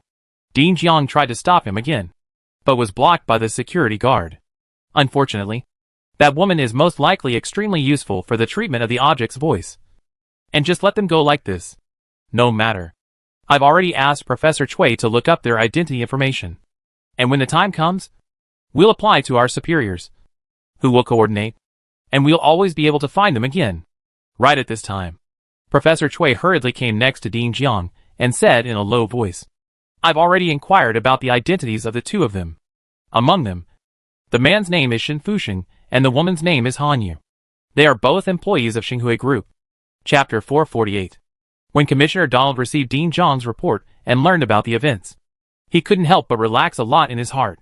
In any case, being able to find a cure for Mo Xiangxing's voice, even if it was only a partial cure, this was a great piece of good news. As for the possibility that the young couple might not cooperate, this was not even in Commissioner Donald's consideration. When it came to the life and death of a civilization, when it came to the major personal interests of an entire civilization, any evil act would be put right. But Commissioner Donald wasn't going to try to force them. That would be too low. In his opinion, as long as sufficient compensation was provided, anyone could easily break through the bottom line that was originally considered untouchable. However, when Commissioner Donald saw the two people's identity information and knew that the man's name was Shen Fusheng and the woman's name was Han Yu, a loud bang went off in his head. He was a little unbelievable to check the information again from the image data to confirm the identity of these two people, then crumpled down in a chair. No matter who it is, why would it be the two of them? How could it be the two of them? At this moment, Donald's heart was filled with bitterness. Keeping the identities of relatives as well as offspring secret was a common behavior amongst the higher echelons of the government. But for Donald, who was a political counselor and one of the highest authorities in civilization, these things were naturally not secrets. Ding Jiang obviously didn't know their true identities, which was why he had given these materials to himself. Then, what should he himself do? Take these materials to the Political Affairs Committee to discuss them? Or go directly to the Führer Shen Yuan to report? At this moment, Donald's thoughts had been completely confused. For a long time, Donald only made a final decision: first press it. Let's see how things progress. Capital City's first psychiatric hospital. Ever since he was forcibly brought back, Mo Xiangxing's spirit had fallen into an extremely unstable state. He was no longer as quiet as he had been all day before, but had become extremely violent. He kept banging on the walls and doors of his room, roaring words that no one could understand, sometimes laughing inexplicably, and sometimes crying until he could hardly breathe. He has almost no need for sleep, and can go on for up to 20 hours if he is not sedated to force him to sleep. But even injections of sedatives only allowed him to sleep for a few hours. And once he was awake, things remained as they had always been. He won't be able to support himself for long if it keeps going on like this.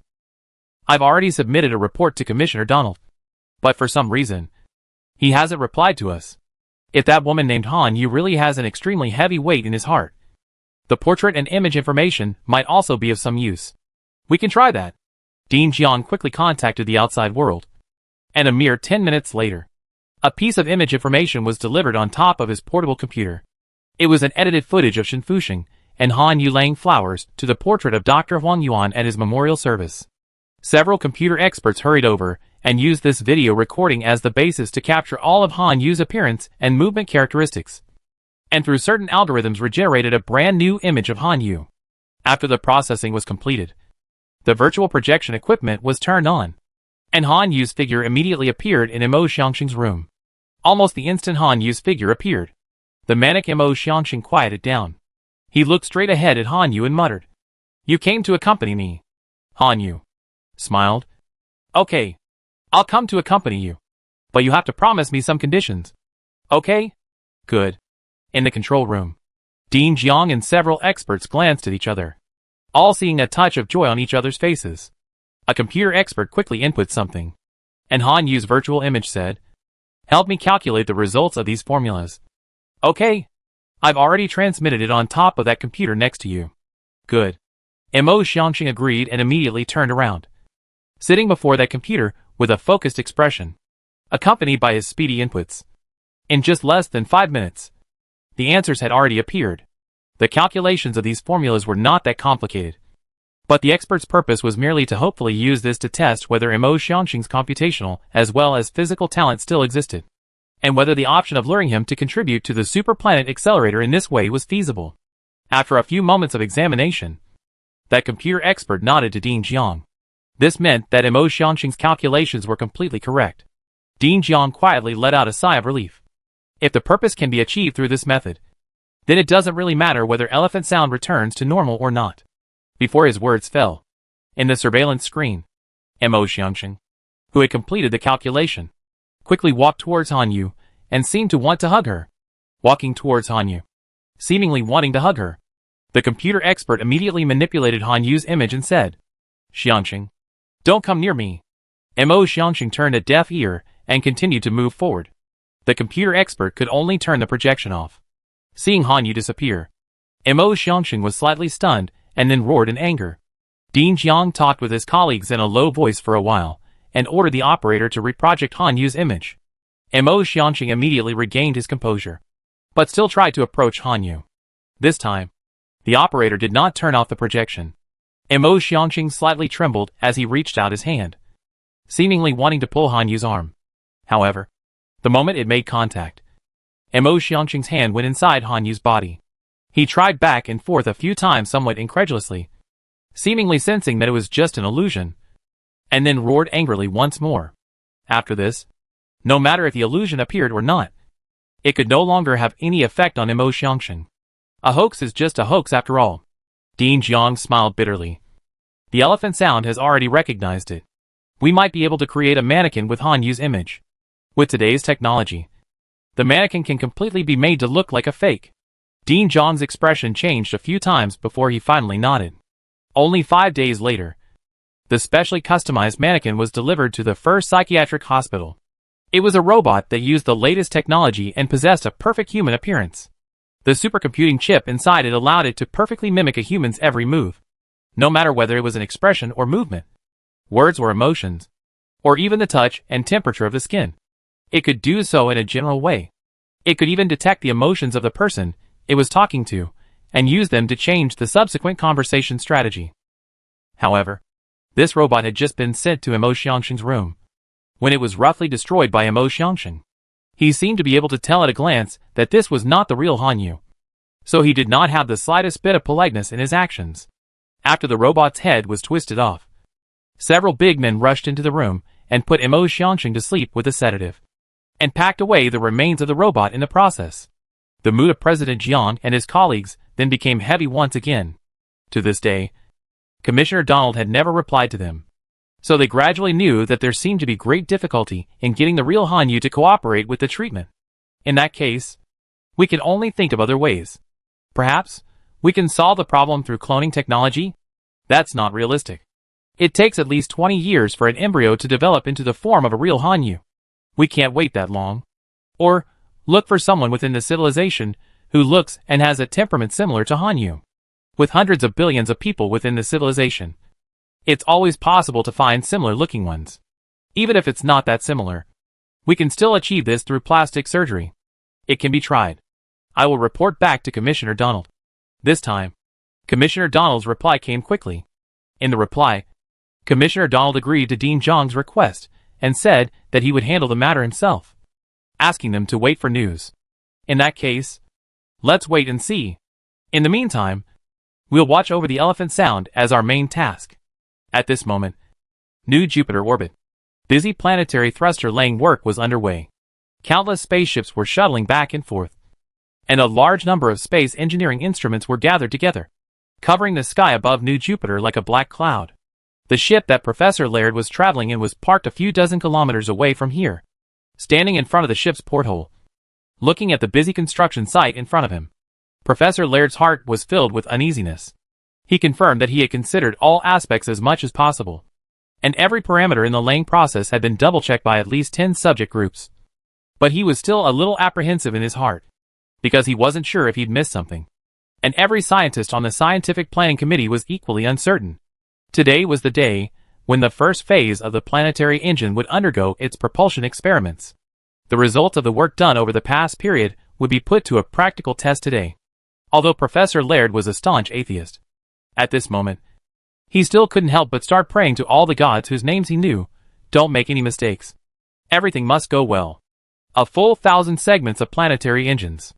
Each segment was 500 meters in length, and 1,000 segments would be 500 kilometers. With the passage of time, the engineering ships gradually withdrew, and the last batch of test and inspection personnel entered. 2 days later, the inspectors withdrew, and the time for the propulsion experiment to begin arrived as promised. Suppressing the uneasiness in his heart, Professor Laird said in a deep voice, "I order that the propulsion experiment begin."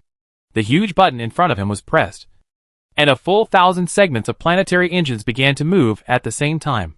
The flaps at their tails were opened, and bright blue flames began to shoot out. The power they provided would eventually be transferred to the huge planet below through the ubiquitous electromagnetic field. Along with the opening of the propulsion experiment, below, the clouds of New Jupiter were immediately affected. Countless lightning bolts began to streak through them, and powerful hurricanes were clearly visible from tens of thousands of kilometers up. But Professor Laird's attention was not drawn to this spectacular scene. He stared tightly at the line of data on the display screen that suddenly turned red, and a heart began to sink. Chapter 449. Along with that line of data turning red, the planetary thrusters that were originally arranged in a neat row appeared slightly distorted. Bright blue flames continued to shoot out, extending tens of kilometers away, covering a large portion of New Jupiter's sky, while the enormous thrust transmitted downwards, with the help of the magnetic field, caused the atmospheric movement of New Jupiter to be even more violent. Countless lightning like a whip lashed this huge planet. The clouds rolled and surged. Countless liquid raindrops of unknown substances in the atmosphere back and forth. The whole planet as a pot of boiling water boiling endlessly. At this moment, a voice began to roar in Professor Laird's heart.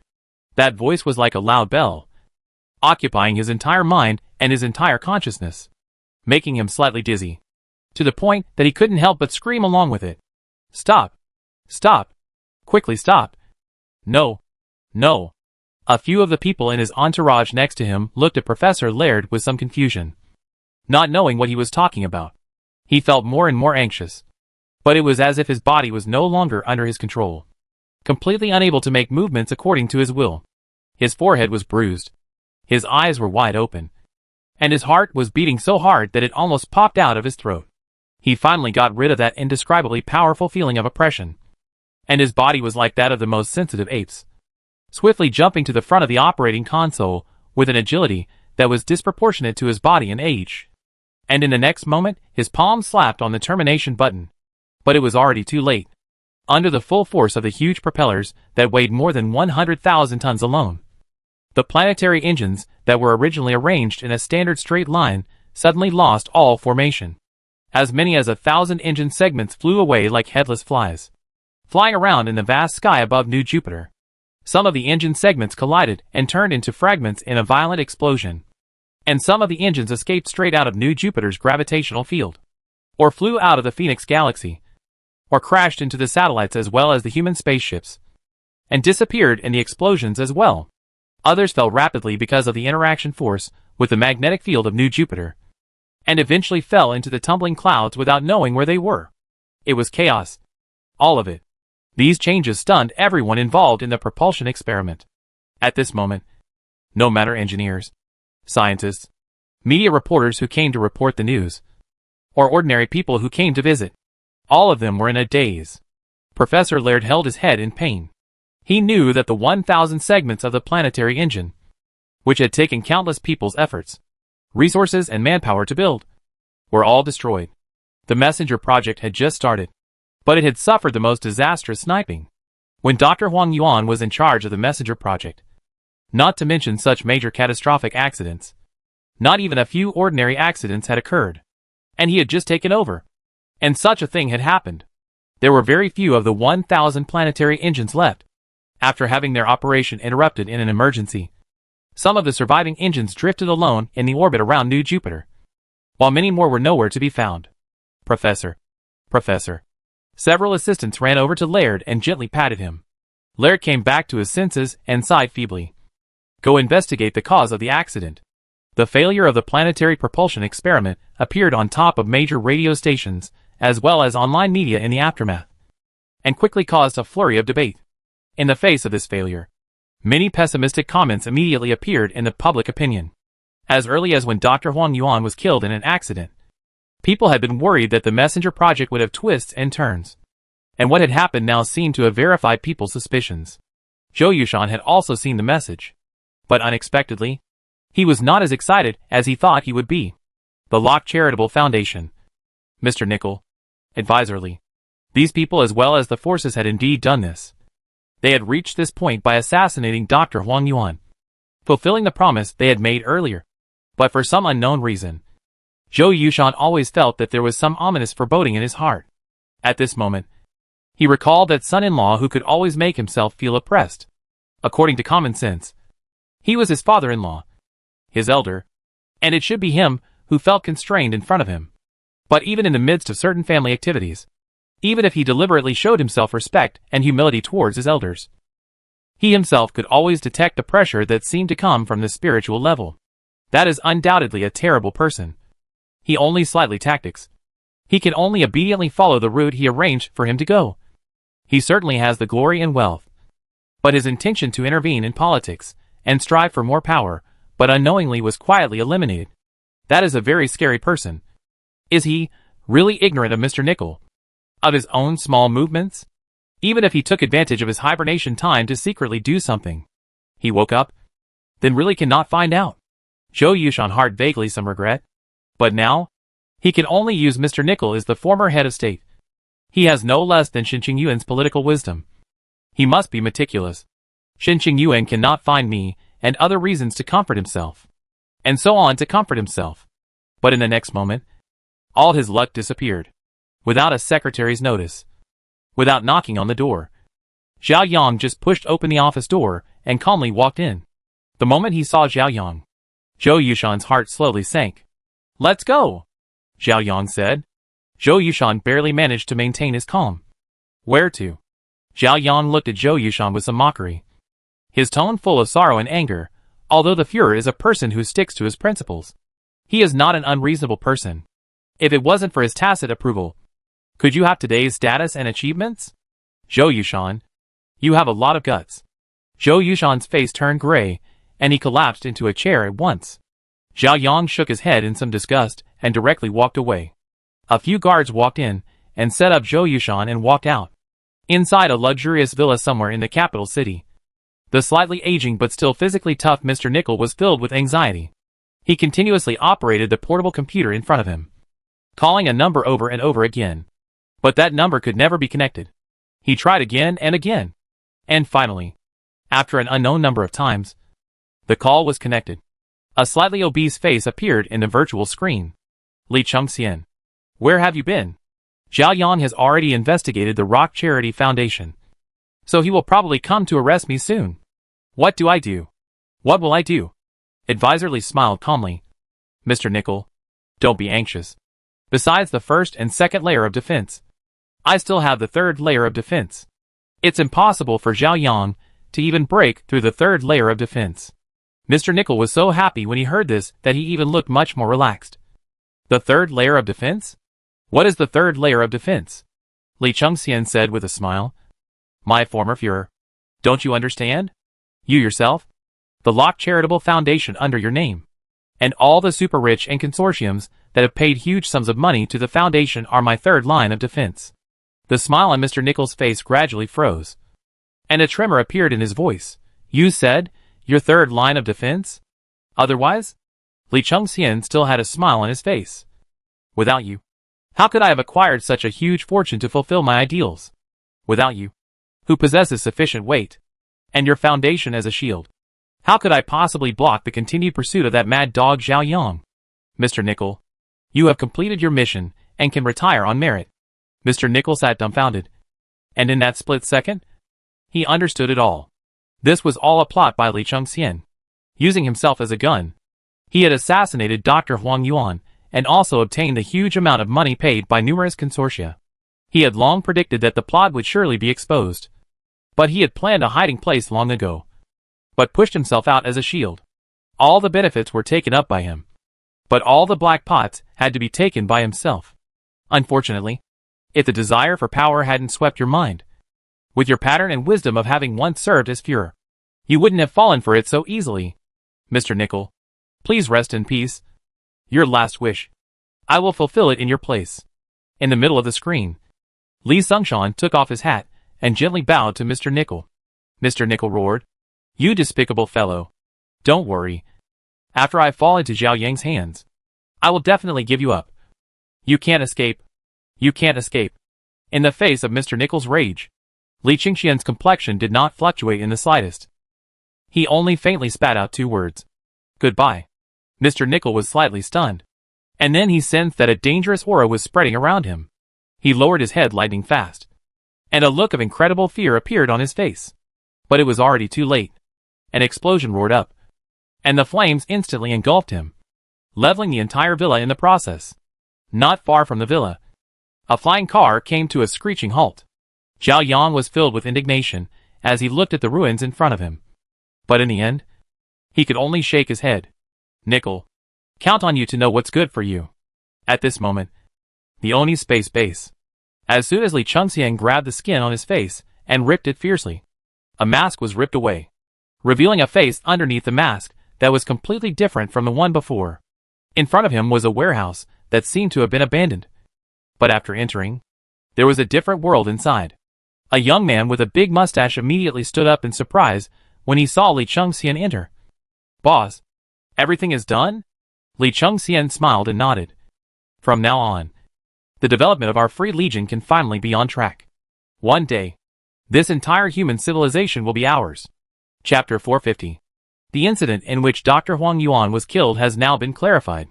According to our investigation, the previous head of state, Mr. Nickel, in order to seek succession, put forward a political platform that focused on abandoning his departure from the Phoenix Galaxy and securing a return to the previous standard of living, and had a large number of supporters amongst the underclass. In order to achieve his goal, he formed the Locke Charitable Foundation, and under the cover of charitable acts, colluded with a large number of tycoons or consortiums with interests related to this, privately trained assassins, and ultimately orchestrated a murder case against Dr. Huang Yuan, in an attempt to use this as a means of blocking our civilization's departure from the Phoenix Galaxy. On the Political Affairs Committee, all 11 members and Xinqing Yuan were present. Zhao Yang carefully reported, glancing at Xinqing Yuan's expression from time to time. But no matter how many times he looked, Xinqing Yuan always had an expressionless look. Before this meeting, Zhao Yang had approached Xinqing Yuan alone, hoping that he could report separately in private. This incident, after all, involved the Führer's father-in-law as well as his wife, and some of these things were not suitable to be made public. However, Xinqing Yuan did not allow Zhao Yang to open his mouth, but directly instructed that a public report be made at the political councilors' meeting. Zhao Yang knows that this clearly means that Xinqing Yuan has made up his mind. No matter who is involved in this matter, will be dealt with impartially. However, whether it was right to disgrace the Führer in public, whether this matter was correct or not, Zhao Yang was unsure in his heart. It has been ascertained that the dominant person of the Rock Charity Foundation is Nickel, who has now committed suicide. The main members are Li Mao, Zhao Mao and a total of 18 others, all of whom have now been arrested. To the foundation to provide financial assistance to the consortium or group have Civilization First Energy Company, Xinghui Group, Morning Glory High-Tech Development Limited Company, Robert Resources Minerals Limited Company, and so on. Their leaders have all been arrested. After hearing the name of Xinghui Group, All the members present in the audience were all in a state of shock. Everyone knows Xinhui Group Chairman is Zhou Yushan, and Zhou Yushan is Shin Qingyuan's father-in-law. Shin Qingyuan didn't seem to notice the heavy atmosphere in the conference room at the moment, and only asked gently, "Commissioner Taizhuan, what offenses are these people involved in? And what kind of punishment should they be sentenced to?" Taizhuan, who was in charge of legal affairs, was a middle-aged man with a somewhat vicious appearance that made people feel that he was not easy to get along with. Facing the Führer's question, he replied with a straight face, "All the participants in this incident are suspected of anti-civilization crimes, and the penalty for this crime ranges from 100 years of imprisonment to the death penalty.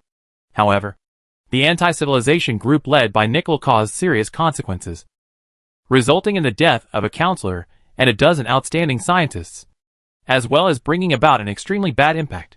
All things considered, I think the maximum penalty should be the sentence. Very well. Organize a public trial and dispose of all these people. Commissioner Huang Yuan has made outstanding contributions to our civilization. He can't die in vain. Yes, my Führer.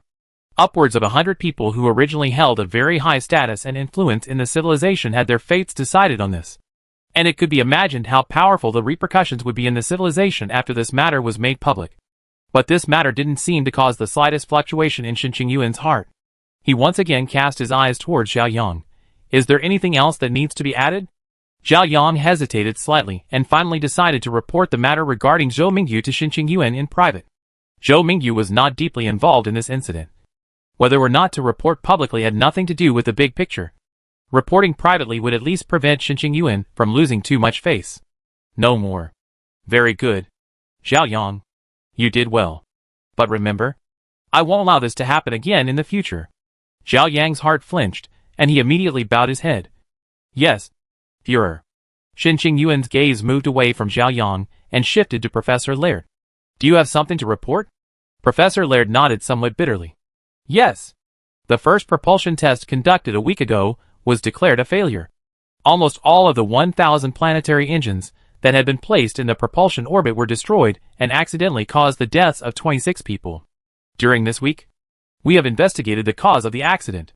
It has been found that the Scientific Planning Committee made a major mistake in this incident, failing to consider all aspects of the installation of the planetary engines, and failing to add the gravitational data of the planetary engines to the database, which ultimately led to energy disturbances and caused this accident to occur.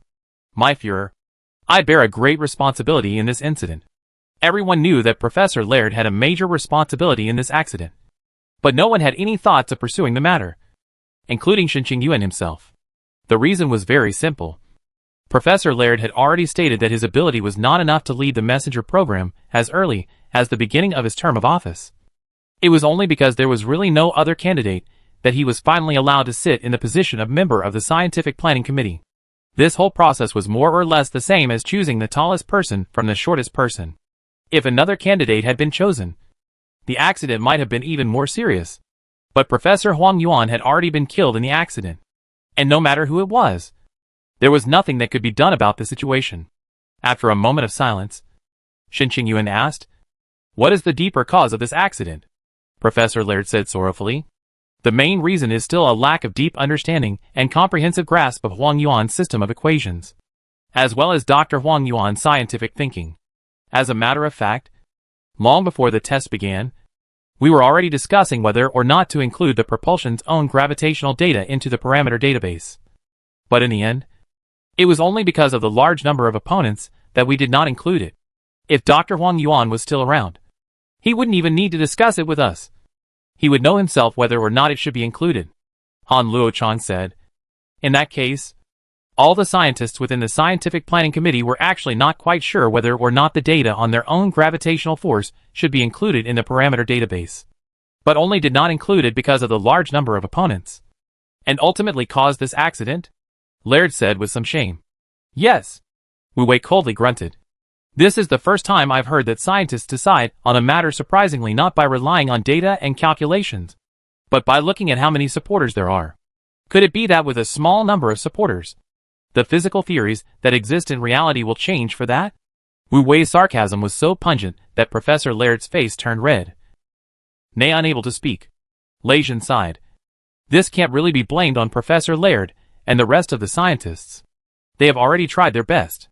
At least we now know that incorporating our own gravitational data is the correct option. If Dr. Huang Yuan was still around, we could have found the right direction without paying these prices. This accident is just the beginning. Will we have to pay the price with an accident of this magnitude every time we look for the right direction in the future? How many times can our civilization's resource reserves support such a waste? How long can the endurance of the populace sustain it? The premise makes no sense. Dr. Huang Yuan has already sacrificed his life, and we are already doing the best we can. A rare argument broke out in the conference room of the Political Affairs Committee. When the bickering subsided, Shen Qingyuan looked at Commissioner Donald. What is Mo Xiangqing's situation now? Donald struggled in his mind for a moment before finally deciding that it was better to report the matter concerning Han Yu in private. Not only did this involve the Führer, but it would also involve another political counselor, Han Luochang. Han Yu was Han Luochang's only daughter. No father could tolerate such humiliation. Although Mo Xiangqing is a genius, he is also a madman. Who knew what a madman would do?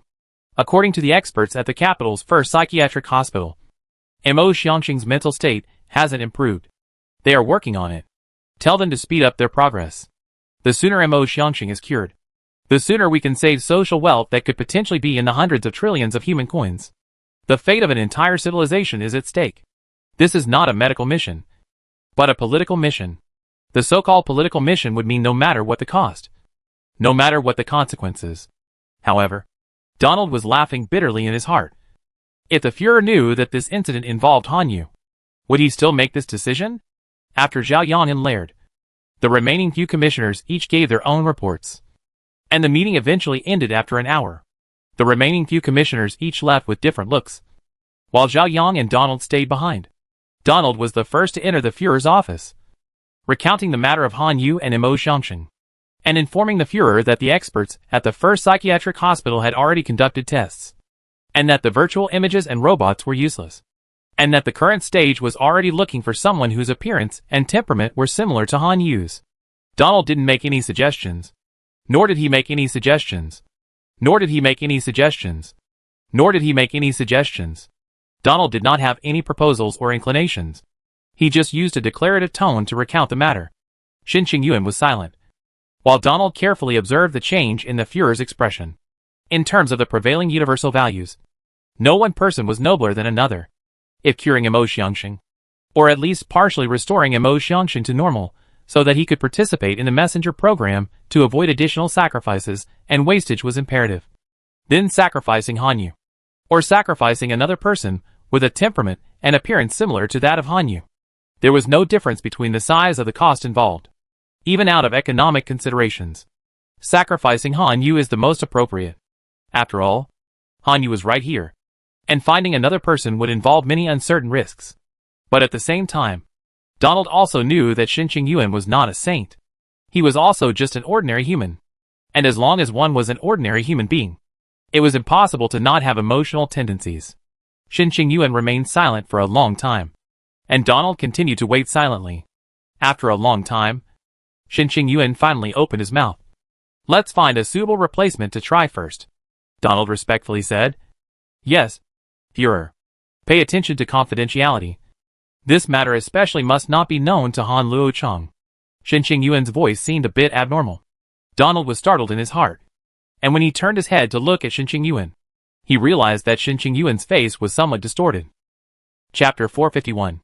After uttering the order for Donald to find a replacement first, Shen Qingyuan felt as if something in his heart had shattered. Those things that he had always insisted on in the past. Those things that he had always held as the rule of life. Those things that he had always firmly believed in. Then a crack appeared at that moment just now. This crack let Shen Qingyuan know that he was not as hard as he thought. It turned out that he was also just an ordinary person. An ordinary person, who was no different from ordinary people. Regardless of the circumstances, sacrificing others was always better than sacrificing oneself. After all, that was his only son's wife. That was his own daughter-in-law. The feelings between Shen Fuxing and Han Yu were just like the feelings between himself and Zhou Mingyu when he was young. Even if they had been married for more than 10 years. Even if they had spent more than 10 years together day and night. That affection still would not fade. The two of them sincerely supported and loved each other. At the beginning of their own without Zhou Mingyu will go crazy. Now Shen Fuxing. Without Han Yu will go crazy. Mo Xiangxing again excellent. Again genius. But he is after all a madman. His action cannot be common sense degree of madness. Let Han Yu to cooperate with him. Will he hurt Han Yu? The first time I saw him, I was so happy to see him. But I didn't think he was going to be able to do it. Only after a long time did Shen Qingyuan calm down his tumbling thoughts. The office door was pushed open once more. And Zhao Yang walked in. Führer, I have something to report to you. Shen Qingyuan glanced faintly at Zhao Yang. I thought you had already finished reporting at the meeting. This matter is not suitable to be made public. Shen Qingyuan had a premonition that it must not be good, even as he already had a hidden guess in his mind. After a moment of silence, Shen Qingyuan said, Speak. The Rock Charity Foundation case involves your father-in-law, Zhou Yushan, and according to my investigation, between Zhou Yushan and your wife Zhou Mingyu, there are some issues of benefit transfer. Although he had long been psychologically prepared, Shen Qingyuan's heart still uncontrollably rose with a wave of anger. Zhao Yang carefully said, Originally Zhou Yushan Xinghui Group is only a medium-sized group of companies. But more than 10 years ago, the scale of the Xinghui Group in a very short period of time to expand significantly, and directly jumped to become the top of the civilization within the large group. Public information shows that the reason why Xinghui Group can achieve this leap, the main reason lies in Zhou Yushan's excellent judgment. Ahead of time with the government officially announced before the first to buy a large number of low-priced real estate. In the official results before the announcement of the real estate prices have risen sharply, which led to the expansion of the size of the Xinghui Group. But according to my investigation, the real reason is not Zhou Yushan has excellent judgment, but in advance, someone will leak the relevant information to him. This person is your wife, Zhou Mingyu.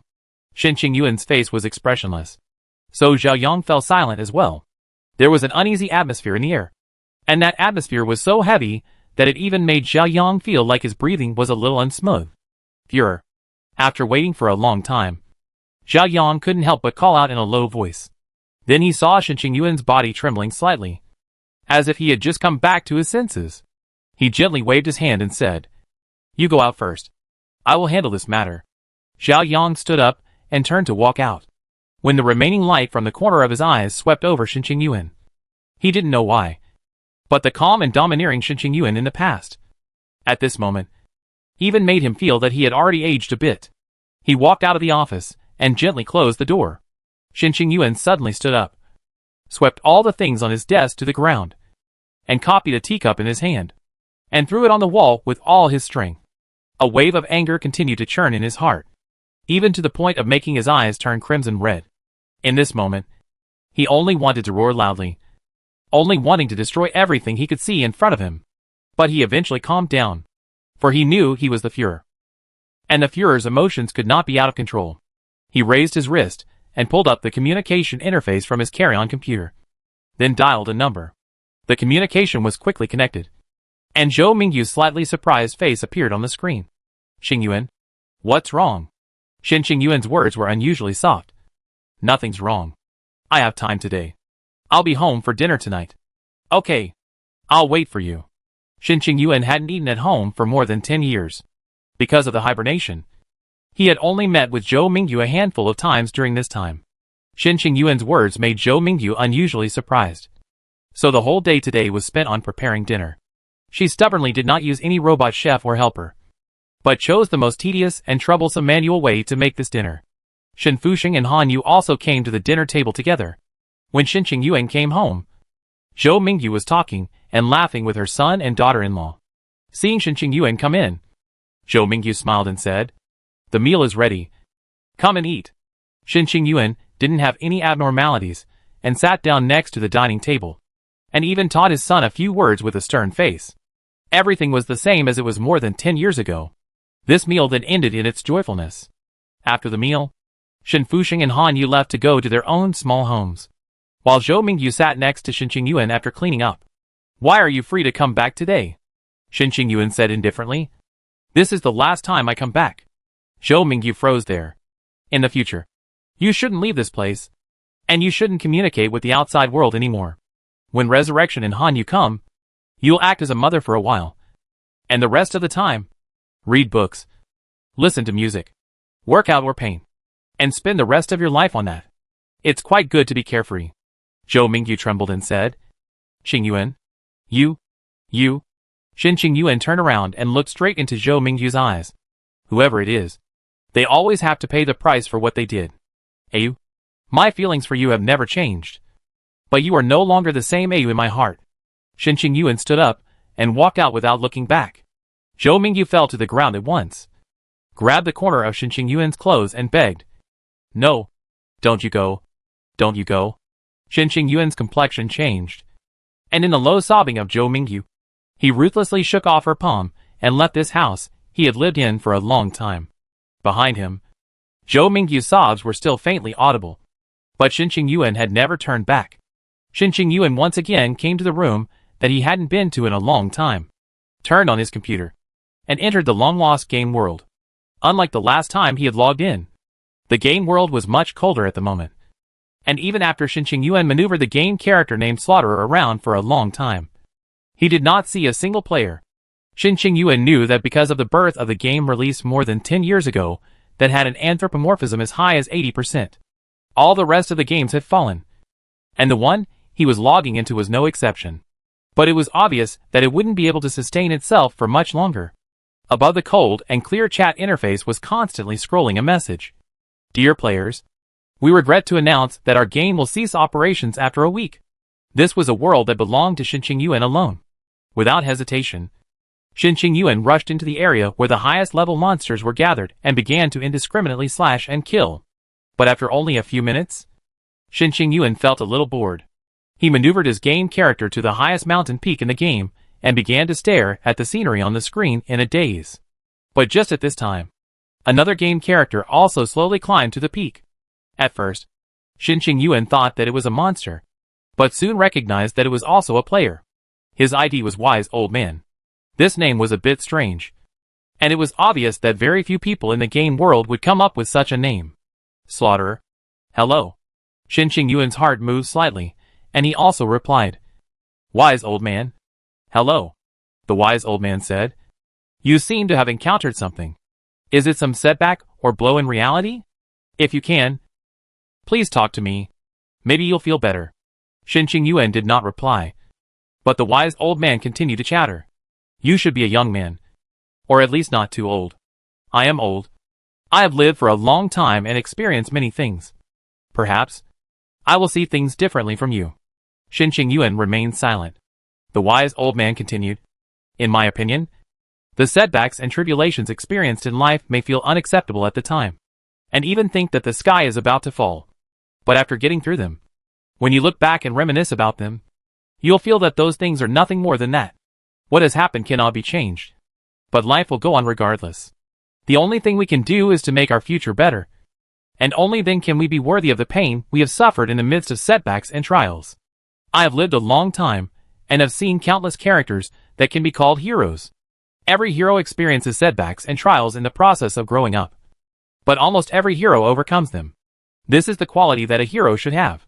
Young people, if you are also a hero, you must stand up strongly, and not be knocked down by any difficulties.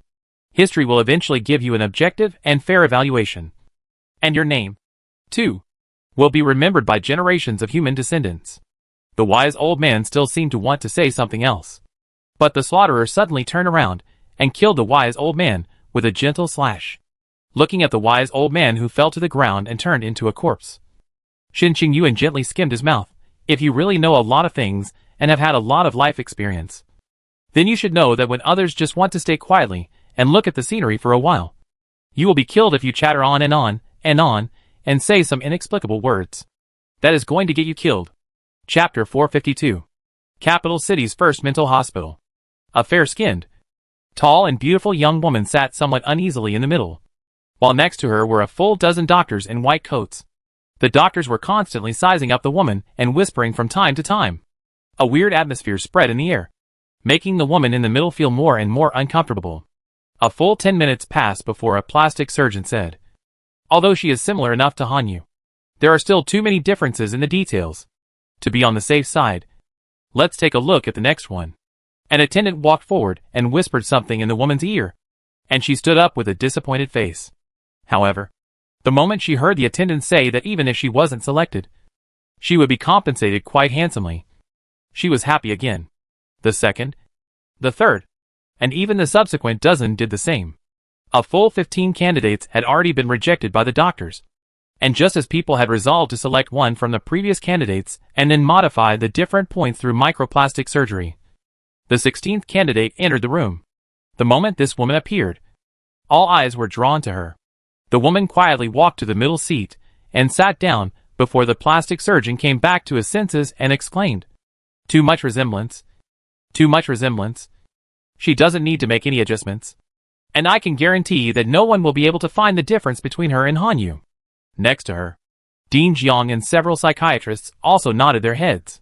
This was indeed the case. Regardless of appearance, height, skin color, and temperament, this woman was generally the same as the Hanyu she had seen that day. Hearing the doctor's compliments, the woman also got excited. "Really? Did I pass the vetting?" The voice of the words just appeared and people frowned. Her speaking voice was pleasant and melodious, like a bird singing, which was full of joy and crispness. But this voice differed from the real Hanyu. People remembered clearly that on the day of Dr. Huang Yuan's memorial service, the real Hanyu's speaking voice was softer, with a soft and sticky flavor, and was not this crisp and cheerful. Along with the change in people's expressions, the woman was also a little apprehensive. The plastic surgeon said, "It doesn't matter. With the current technology, changing the tone of one's speech is not a difficult task. There are many celebrities, and even political figures, who have undergone this kind of surgery." He gave a few orders, and the woman was taken away by an assistant, but returned after only 10 minutes. People saw with their own eyes that several assistants had attached a small thin flesh-colored patch to the woman's throat area. And when the woman spoke again, her voice was no longer different from Hanyu's. Dean Jiang and his colleagues looked at each other and nodded gently. A staff member took out a contract and put it in front of the woman, who didn't hesitate to grab a pen and sign her name on it. This contract is enough to allow her as well as her family to be directly promoted from a fourth-class city to living in a first-class city. And there is no need to think about financial matters for at least 100 years. With such a huge amount of financial compensation, even if it's to accompany a dog, there would be a large number of people who would rush to sign up. Let alone just a fat person who is a bit mentally unbalanced, Dean Jiang said with some emotion, and then gave the order. Carry out special training for Experiment 1 in terms of posture, pace, expression, and tone of voice. 3 days later, the contact experiment will begin execution. Everyone had high hopes for this experiment. Even Commissioner Donald specially contacted Professor Laird, asking him to provide a physics problem that was currently troubling them, and intended to use this problem as a test for the success of this program. Of course, Counselor Donald did not tell Professor Laird what the experiment was really about or how it was done. Under the watchful eyes of dozens of professionals, Experiment number 1 entered Mo Xiangxing's room with the same steps as Hanyu and the same smile on its face, and then said in the same voice as Hanyu, "May I accompany you?" Hearing this voice, Mo Xiangxing, who was originally in a manic state, instantly quieted down. He raised his head somewhat incredulously, staring blankly at the beautiful woman with a wry smile in front of him before slowly walking forward. At this moment, the hearts of almost all the experts began to beat violently. It's working. It seems to be really working. Have we succeeded? Old Hua, hurry up and prepare that physics puzzle that Professor Laird gave us. Once it's effective, I'll immediately have Experiment 1 handed over to Elephant Voice. Good. The micro-expression expert caught a little expression that implied panic from Subject 1's face. But that expression flickered away, to the point where it was not even visible to ordinary people. She still maintained a warm smile, looking at the fat, unkempt, even emitting an unpleasant stench from the body in front of her. She would never have given a second glance to the madman in the past, and softly said, "Do you want to eat jerky?" Mo Xiangxing had already stood in front of Experiment number 1 at this moment. He slowly stretched out his hand, and just when everyone thought that he wanted to pull the palm of Experiment number 1, Mo Xiangxing swung his arm round and slapped Experiment number 1's face at a speed so fast that almost everyone didn't react to it. Subject 1 let out a miserable scream and immediately fell to the ground, looking at Mo Xiangxing with unbelief. Mo Xiangxing's eyes had turned red, filled with madness and cruelty. He viciously kicked Experiment number 1 in the stomach, then crouched down and punched experiment number 1 again and again. While punching, he also roared madly, "You bad guys. Bad guys. You robbed the teacher and used a fake fairy to trick me. You all deserve to die. All of you." Experiment number 1 kept screaming miserably, and several big men quickly rushed into the room, controlling Mo Xiangxing once more before hastily picking up experiment number 1 and leaving. In the monitoring room, a dozen experts looked at each other. "I can't even tell the difference between the real Han Yu and the number 1 experimental body.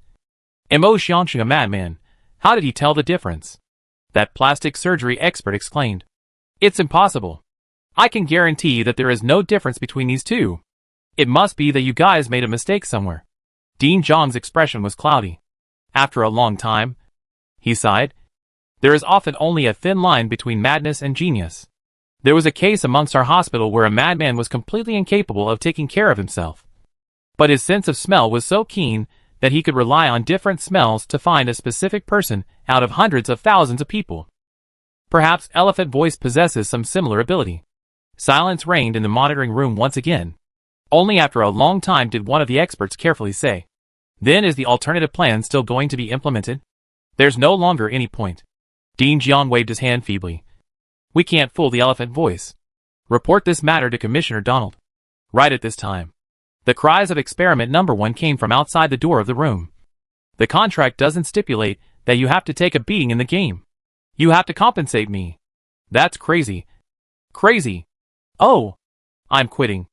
Not for any more money." Dean Jiang waved his hand in annoyance. "Give her whatever compensation she wants. Get rid of it faster." The cries of experiment 1 faded away, and people's hearts sank to the bottom once more. The latest test results were reported to Commissioner Donald at the fastest speed, and then Commissioner Donald told Xinqing Yuan about it. However, Xinqing Yuan did not give any reply, only signaling that he knew, and then asked Donald to leave. This made Donald start to feel apprehensive in his heart as well. There seemed to be a dark cloud coalescing over the intensive care ward of the Capital No. 1 Psychiatric Hospital. People had not seen a smile on Dean Jiang's face for a full 10 days. Not only Dean Jiang, but also any of the specialists involved in this treatment were gloomy all day long. There had not been the slightest progress in the treatment, and a new reply had been slow in coming. All of this was changed when a second accident occurred at the new Jupiter construction site. In the middle of the Council of State's conference room, Professor Laird's voice no longer contained only shame, but also more than a little despair. "My Fuhrer, the second accident resulted in the destruction of over 100 sections of the newly laid planetary engines, of which 76 installation workers and scientists, who were too late to evacuate, were killed. The cause of the accident has not yet been determined, but we believe it is related to some as yet unknown interaction between the magnetic field of New Jupiter and the planetary engines. Some scientists believe that the transformed form of the Huangyuan system of equations covers this change, and some believe it does not. But in any case, we are afraid to make any further attempts." The atmosphere in the middle of the conference room was as heavy as mixed mercury. There was a long silence, and only after a long time did Professor Laird say, "My Fuhrer, I apply for my resignation as chairman of the Scientific Planning Committee. I am not capable enough to shoulder such an important duty." Xinqing Yuan waved his hand in silence and ended the meeting. Before leaving, he said, "Donald, Zhao Yang, come to my office." This meeting did not yield any results, nor did it formulate any response plan. The members left with different looks, while Donald had a vague premonition. Perhaps the Fuhrer has already made a decision. The Fuhrer's office. Xinqing Yuan kept walking back and forth in the middle of the office, looking gloomy, and did not speak for a long time. Donald and Zhao Yang were both sitting upright, not looking at each other. Eventually, Xinqing Yuan stopped. He looked at Zhao Yang, his face still calm, but Zhao Yang seemed to sense a bit of sadness emotion mixed in that sight. "Zhao Yang, kidnap Han Yu here. Make sure to keep it a secret, especially not letting Han Luosheng know. Donald will tell you the specifics." Zhao Yang looked at Xinqing Yuan full of shock, but Xinqing Yuan had already left the office without looking back. Chapter 453. Among all the first-class cities, the capital city was the most prosperous, the most complete in all kinds of facilities and security, and the most economically and commercially prosperous city. This was because it was home to the largest number of high-ranking government officials and cultural elites, as well as successful business people in the entire civilization. Nowadays, when the new economic reform policy has been implemented for a long time, only the capital city and a few first-class cities still keep specialized commercial districts. After finishing their work for the day, Shin Fusheng and Han Yu came here once again. The status of children of high-ranking officials did not bring them much privilege, and the few hours of rest at night was still the time they valued most during the day. The artificial river was flowing quietly, and the cool man-made wind blew gently, interspersed with the fragrance of flowers and grasses, if any. Behind was the crowded pedestrian street, while in front was the clear flowing water. Having just finished a hearty shopping trip, the two of them sat side by side on a bench, quietly enjoying this moment of intertwining prosperity and silence. Han Yu turned her head and quietly looked at her husband's handsome side face, her heart filled with sweetness. Before she could look for long, she realized that Shin Fusheng had also turned his head, as if he had a telepathic connection. The two of them locked gazes and guffawed and smiled at each other. Being able to become Shin Fusheng's wife was one of the happiest things in Han Yu's life. At the same time, she knew that Shin Fusheng must have felt the same way. Looking at each other for a moment, Han Yu suddenly remembered something and yelped. Shin Fusheng's heart tightened and immediately asked, "What's wrong?" "That pair of shoes. I forgot them in the shop and forgot to take them out." Looking at his wife's pair of watery eyes, Shin Fusheng affectionately kissed Han Yu gently on her forehead. "Little fool. You are always this confused." Shin Fusheng got up and walked towards the rear commercial street, intending to bring back the pair of shoes, while Han Yu continued to sit and enjoy the cool night breeze blowing. But a silhouette quietly appeared in front of her. When Shin Fusheng returned to this bench with the bags in his hands, Han Yu was already nowhere to be seen. Those bags obtained from the previous shopping were still placed by the bench, and the air still seemed to be filled with the faint smell of Han Yu's perfume. But Han Yu had already disappeared. Shin Fusheng did not panic, but sat on the bench waiting for his wife to return. In the past, this kind of thing often happened. The wife might have gone to buy some snacks, or simply hid to scare herself. In short, in this busy area where people came and went, surveillance was dense, and from time to time, there were police patrols. What unexpected events could happen? But this time seems to be different from the past. Shin Fusheng waited for more than 10 minutes, but still no sign of his wife. He opened the communication interface with some uneasiness, dialed his wife's number, but a bright light came out from within a handbag. Shin Fusheng opened the bag, and then saw the portable computer that his wife should always carry with her. A little ominous premonition appeared in Shin Fusheng's mind. Shin Fusheng stood up and began to look left and right to try to find traces of his wife. But there was no luck. He saw a middle-aged man sitting on the bench next to him. So he walked over and asked, "Hello. May I ask, did you see where the woman sitting on this bench just now went?" The man replied somewhat absent-mindedly, "Sorry, I didn't see it." Shin Fusheng was slightly agitated and asked the rest of the pedestrians again, but whichever one of them gave a negative answer. Half an hour had passed, and the ominous premonition in Shin Fusheng's heart grew stronger. He fixed his mind and found the security office of the pedestrian street. The three guards very dutifully called up the surveillance and began to help find it. But the bench was located right in the blind spot of the surveillance. The guards only saw Han Yu and Shin Fusheng leaving the surveillance range of the nearest probe side by side, and also saw the sight of Shin Fusheng reappearing under the surveillance probe. But they did not see Han Yu's figure. From that bench, no matter which direction one went, one would pass through the coverage of the probes. But no matter which probe captured Han Yu's figure, an hour had already passed. Shin Fusheng called up the communication interface and dialed his father-in-law's number. Thus, after 5 minutes, a full 24 police officers arrived quickly. After another hour, a group of people with various instruments, wearing regular clothes but exuding a shrewd aura all over their bodies, also came. And after another 2 hours, Han Luochang personally came, as did Zhao Yang. Han Luochang's expression was cold, and he only felt that the anger in his heart was almost uncontrollable. Facing Zhao Yang, the icy coldness in Han Luochang's words seemed to be able to freeze the air. "Zhao Yang, I would like to ask you, if a political counselor can be assassinated, and a political counselor's sons and daughters can be inexplicably abducted, does it make any difference whether or not we set up an intelligence department amongst our governmental agencies?" "Zhao Yang, how the hell do you work?" The last few words, Han Luochang almost roared out in a snarling tone. In order to prevent the children and relatives of high-ranking dignitaries from being kidnapped and held hostage or something like that. The closer relatives would also be secretly protected by the intelligence department. And this was also Zhao Yang's duty. Obviously, Shen Fuxing and Han Yu were also on the list of those being protected. This, too, could be considered one of the few privileges that Shen Qingyuan and Han Luochang had left to their children. Facing Han Luochang's violent anger, Zhao Yang's expression was cloudy. Commissioner Han, I immediately came to the scene just after receiving the report. Please rest assured that no matter where your daughter is gone, I will find her. Because of the arrival of the political commissar, the entire commercial street was emptied of all idle people. A large number of heavily armed police officers and a large number of agents checked almost every place, but still found nothing. Han Yu had disappeared. It was as if she had evaporated, quietly disappearing from this world without a trace.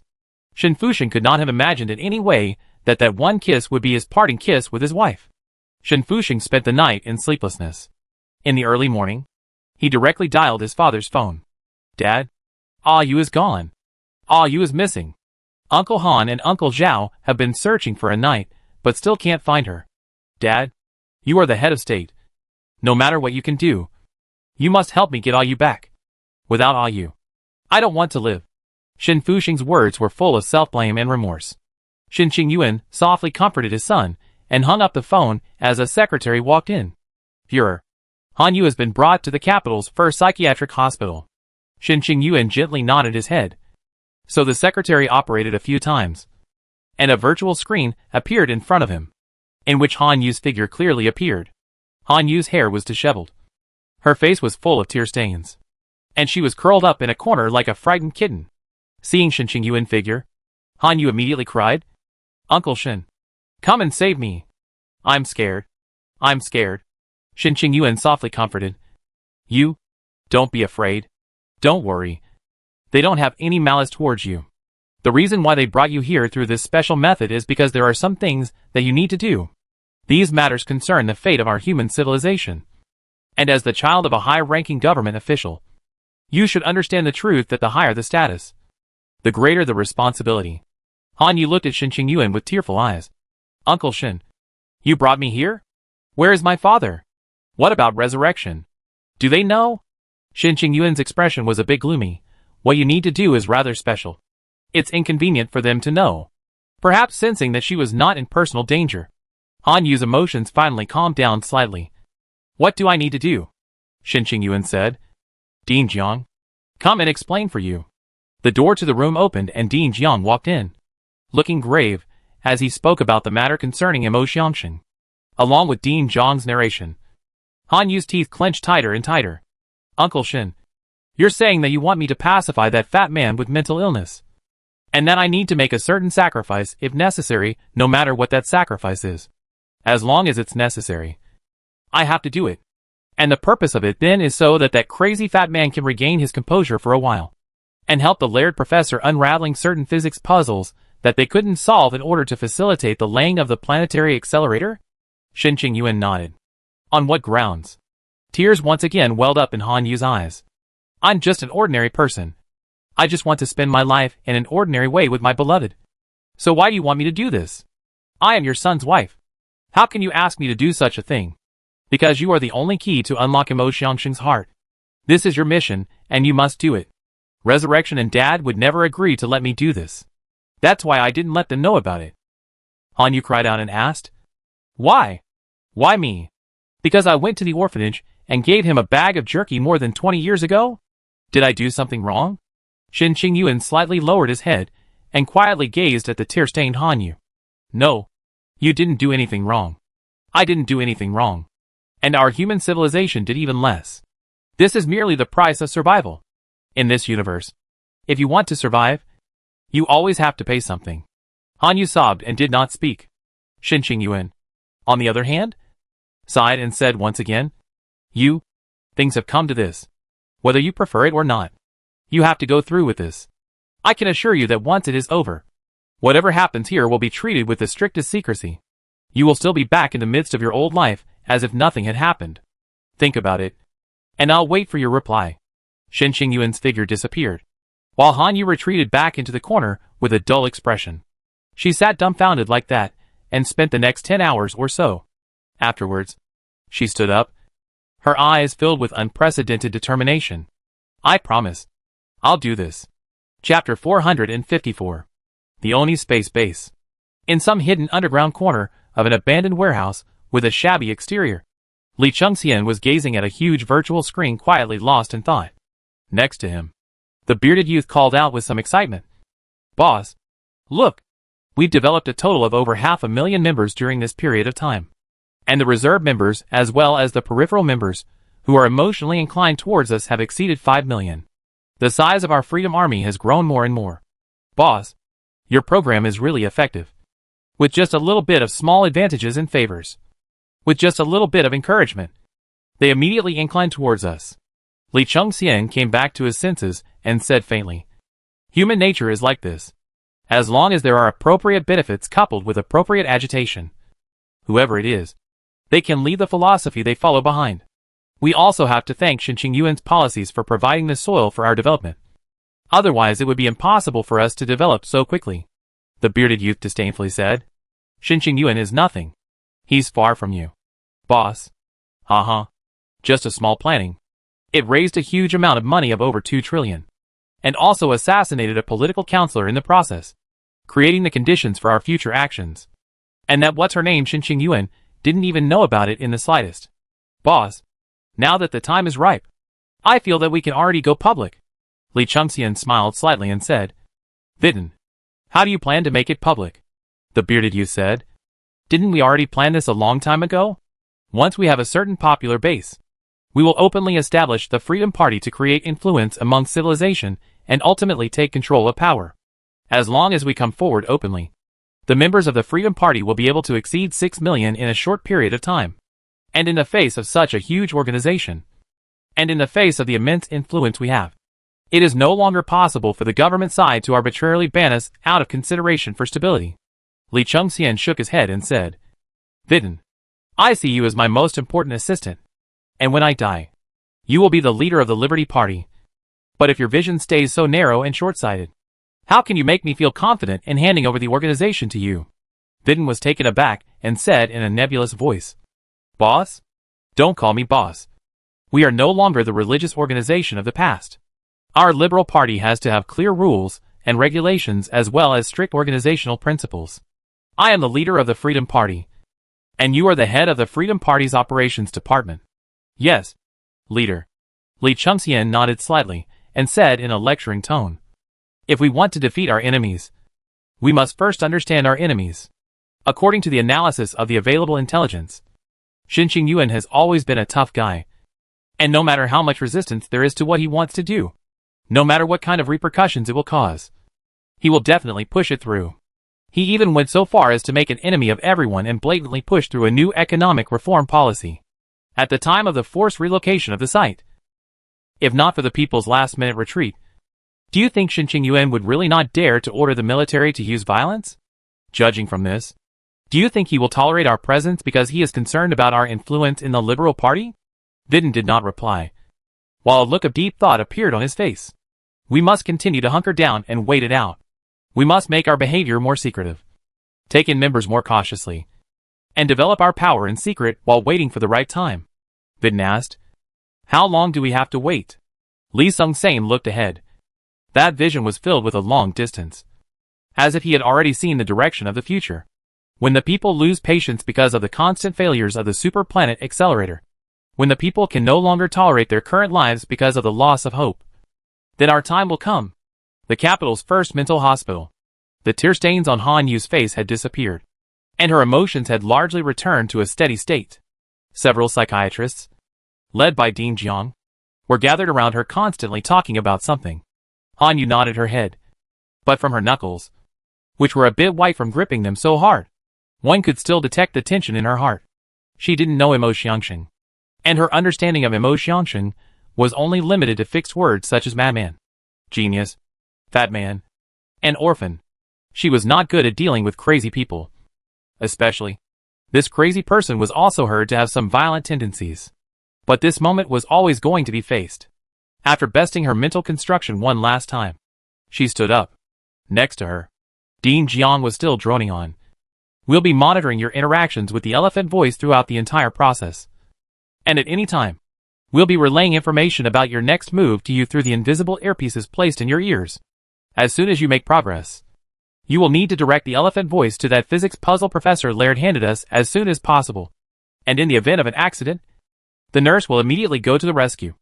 Hanyu, who was still dressed in the clothes she had worn at one time when she had attended Huang Yuan's memorial service, appeared to be both elegant and generous. But she felt like a warrior who was about to die heroically. She took a somewhat cowering step to the ward. And while frantic roars and cries came out from the front, Dean Jiang and the others stayed a dozen meters away from him and entered the monitoring room. Hanyu closed his eyes one last time and took a deep breath, squeezing a hard smile on his face before pushing open the door to the room. The fat man, who was large, had messy hair, and was covered in stench, instantly stopped ranting and crying.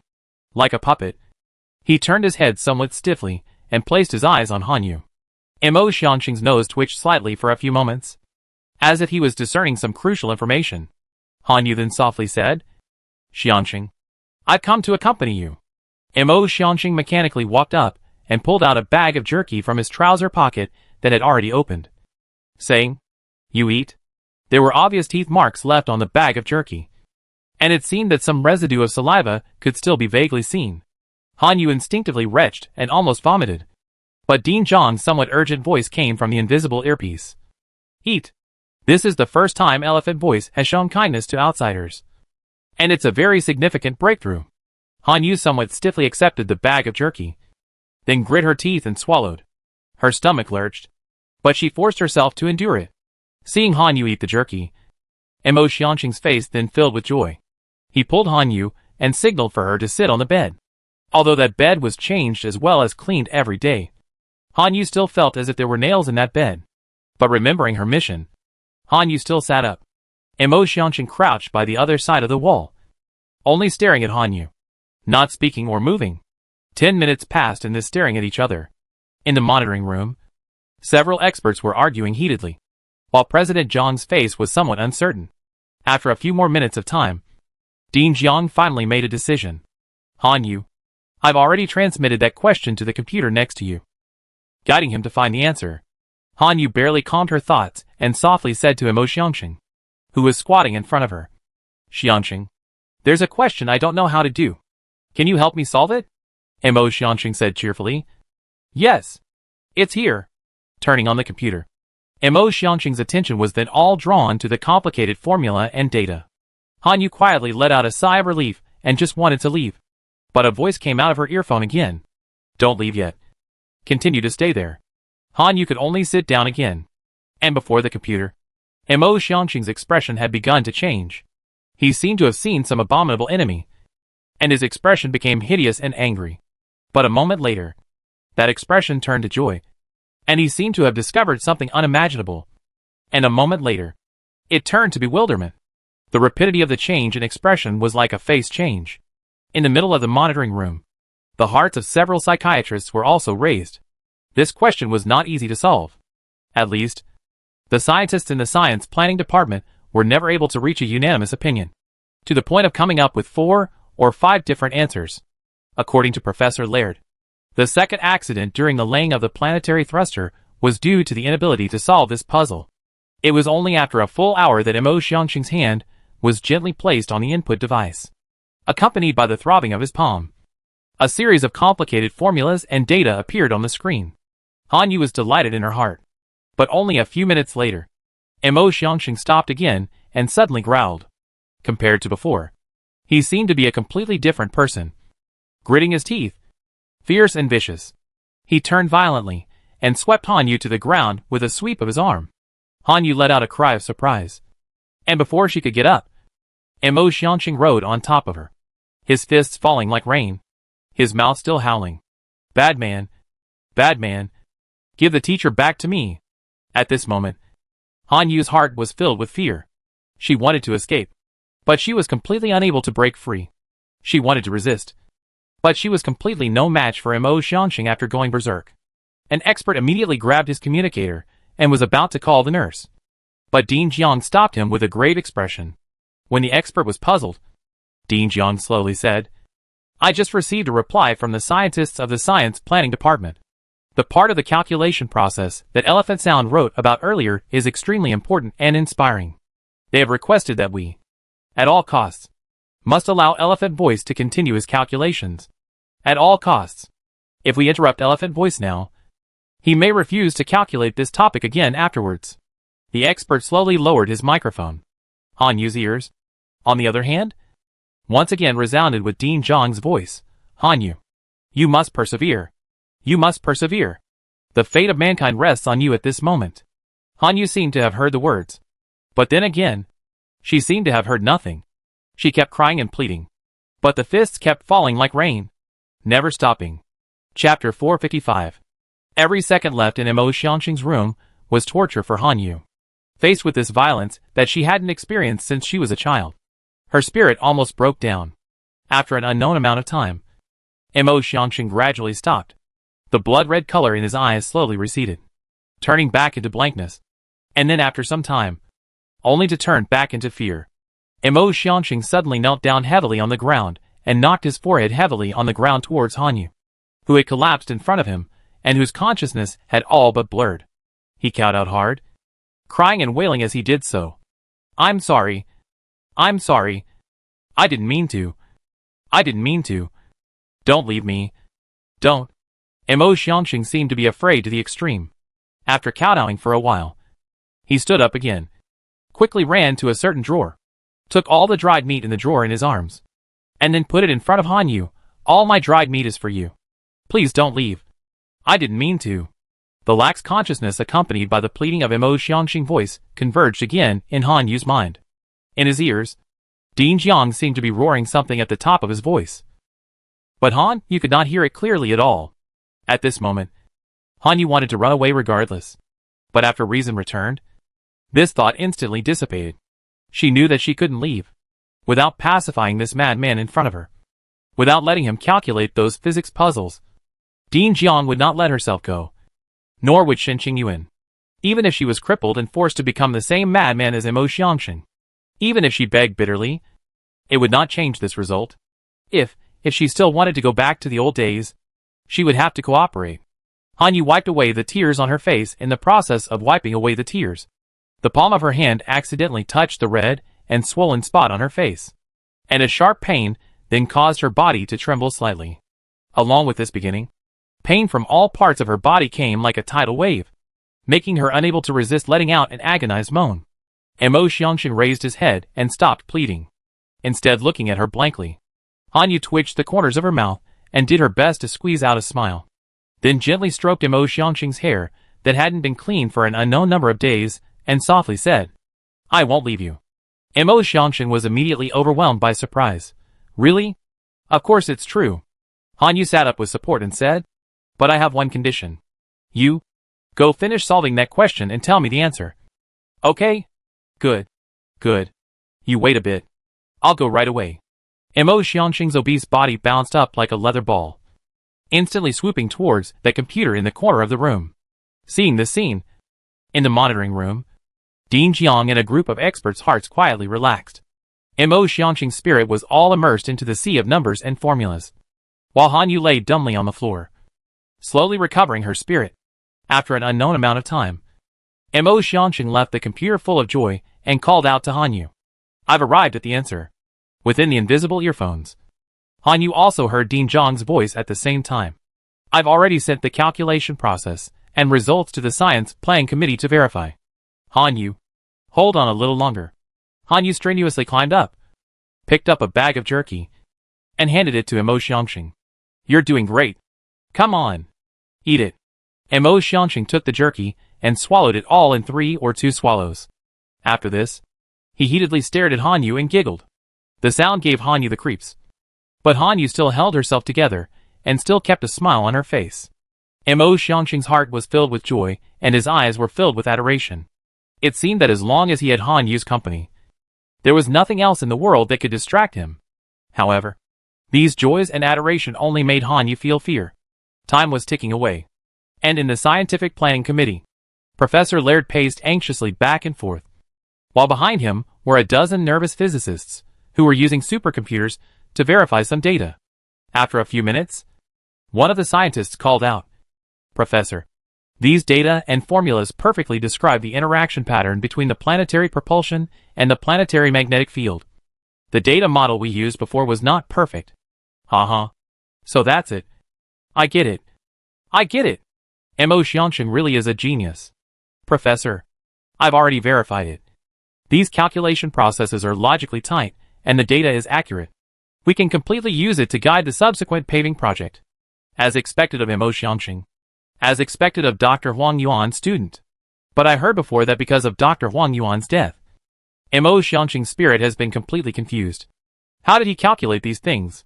Did those doctors at the mental hospital cure him? This question likewise lingered in Professor Laird's mind. He had also made a point of asking Commissioner Donald as well as Dean Kong about it. But he hadn't received any clear answers. It didn't matter though. He wasn't too concerned about that. Hearing the positive results from his colleagues, Laird immediately breathed a sigh of relief in his heart. It's good that it's correct. Our project can continue to proceed. I will immediately report this matter to the Führer. The Führer's office. Shen Qingyuan sat behind his desk, while in front of him was Han Luochang, who was full of anger, and Zhao Yang, who was somewhat downcast. The accompanying computer gently vibrated. Shen Qingyuan lightly glanced at it, and after learning that the planetary thrusters could continue to be laid, his heart was slightly relieved. However, his voice was still filled with sternness within it.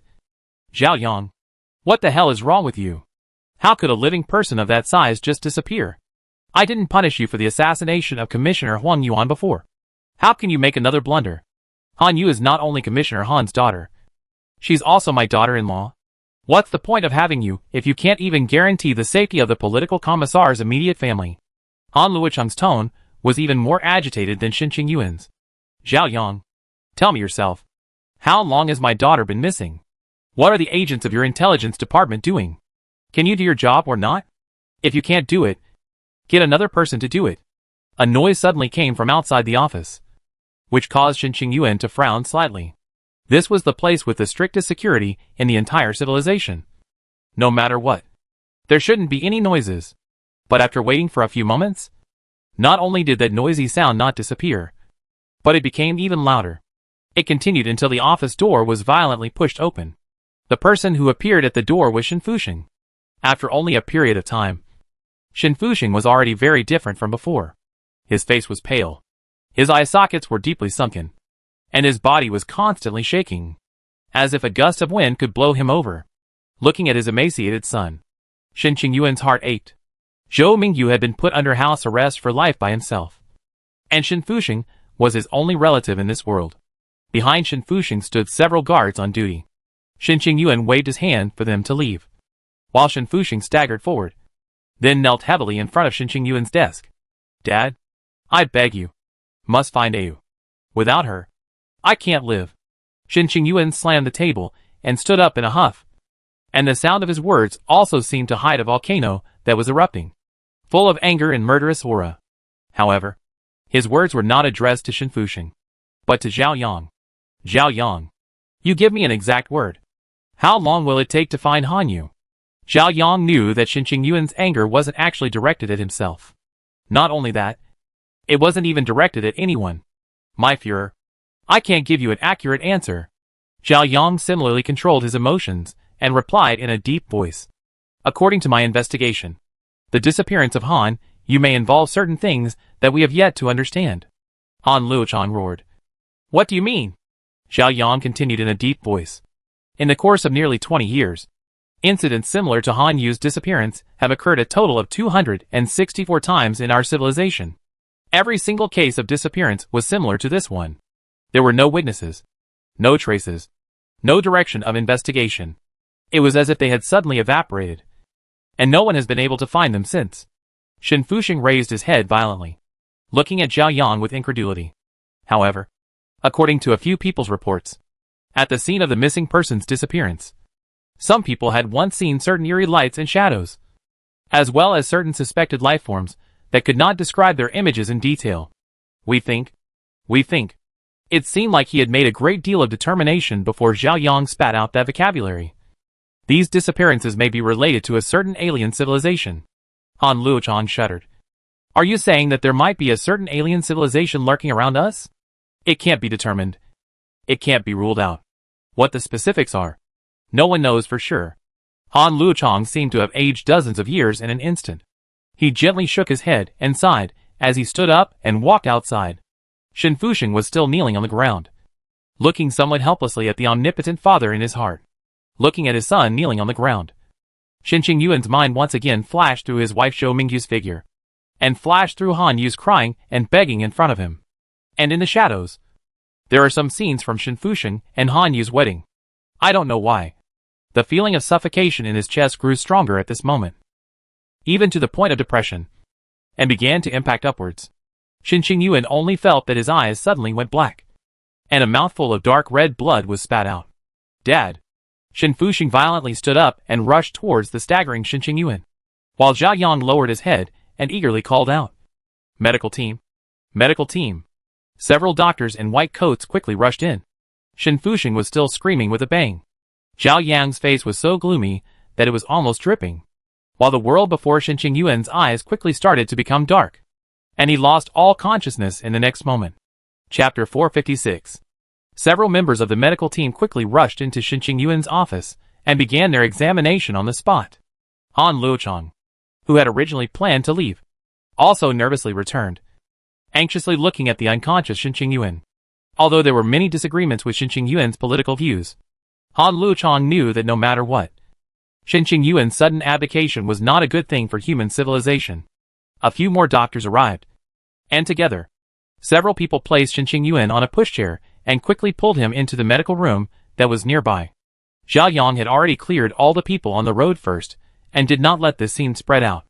At the door of the medical room, Shen Fuxing, Han Luochang, and Zhao Yang waited silently. After half an hour, a doctor came out. Shen Fuxing and Han Luochang both immediately went forward to ask about the situation. That doctor glanced at Zhao Yang, who was full of seriousness, and finally said, "The head of the state fainted because he was overly tired. As long as he pays attention to resting, he will soon be able to recover his health." Han Luochang and Shen Fuxing wanted to ask something else, when Zhao Yang came forward and said, "I will handle the next matter." Zhao Yang was not only the Minister of Intelligence, but also the head of Shen Qingyuan's security team, responsible for all security matters concerning Shen Qingyuan. The two of them, Han Luochang and Shen Fuxing, only had to leave. Only after the two left did Zhao Yang ask, "How exactly is the Führer's body?" The doctor sighed and said, "The Führer's health is getting worse. According to our judgment, the Führer doesn't have much time left. Will he still be able to enter hibernation?" The doctor hesitated before saying, "The specifics need to be assessed, but it's probably possible. However, even if he enters hibernation, the number of awakenings must be strictly limited, and waking up once a year as in the past is absolutely impossible. If it stays in hibernation, how long can the Führer hibernate? It is impossible to determine. It needs to be judged on the specific situation." Zhao Yang was silent for a long time, and finally let out a dark sigh. Capital First Psychiatric Hospital, Intensive Care Ward. Looking at Mo Xiangxing, who was lying on the bed and huffing and puffing as he slept, Han Yu's heart finally relaxed a little. After obtaining President Zhang's permission, she quietly stepped back and pulled open the door with the lightest of movements, then left the place as if she was fleeing, and came down to the emergency medical room under the guidance of the nurse. In the monitoring room, compared to the previous gravity, the mood of Dean Jiang and the others was obviously much better at this moment, and smiles appeared on their faces. The delay in opening the gap from Mo Xiangxing had put people under tremendous pressure. Now that there was finally a breakthrough and a major theoretical problem had been solved for the first time, people were feeling a little excited. Several experts came to the emergency medical room and waited for the nurses to finish treating Han Yu's injuries before solemnly saying, "Han Yu, the entire human race will be grateful for your contribution." Han Yu lay on top of the hospital bed in a daze, seemingly not hearing these words. Only after Dean Jiang repeated himself again did he say, "Now that the problem has been solved, can I leave?" "You can't leave." Dean Jiang shook his head. "As long as the planetary thrusters are not laid, new problems may continue to arise. We still need the wisdom of the elephant sound, and that requires your cooperation." Han Yu pleaded, "Please at least tell my father and Resurrection about me. They must be worried about me if I just suddenly disappeared like this." The several experts looked at each other, and all shook their heads. Han Yu continued to plead. Maybe it can be like this. I'll come here every day to report to cooperate with your actions. And then let me go back after that madman falls asleep. I promise I won't tell Resurrection and my father about what happened here. I'll definitely keep it a secret. You guys have to believe me. Dean Jiang sighed. Han Yu, I know you're innocent. And we shouldn't have involved you at all. But there's nothing we can do about it. Please forgive us. Han Yu's tear-filled eyes were filled with despair. Looking at Han Yu, who was of a similar age to his own daughter, Dean Jiang's heart was filled with gloom. But he still had to harden his heart and turn away. After appearing for the last time and announcing that he had authorized the Political Affairs Committee to handle all matters within the civilization in its entirety, Xinqing Yuan entered into hibernation once more. This hibernation did not limit the time of awakening, which seemed to mean some extraordinary things.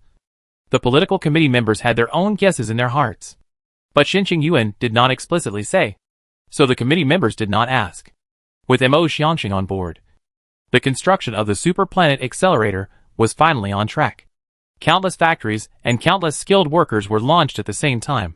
A large number of precision parts were produced, and countless spaceships traveled back and forth between various ground or space factories, carrying these parts to the space bases located near New Jupiter and New Saturn, and assembled them on the spot, and then transported them by tugboats to the predetermined locations.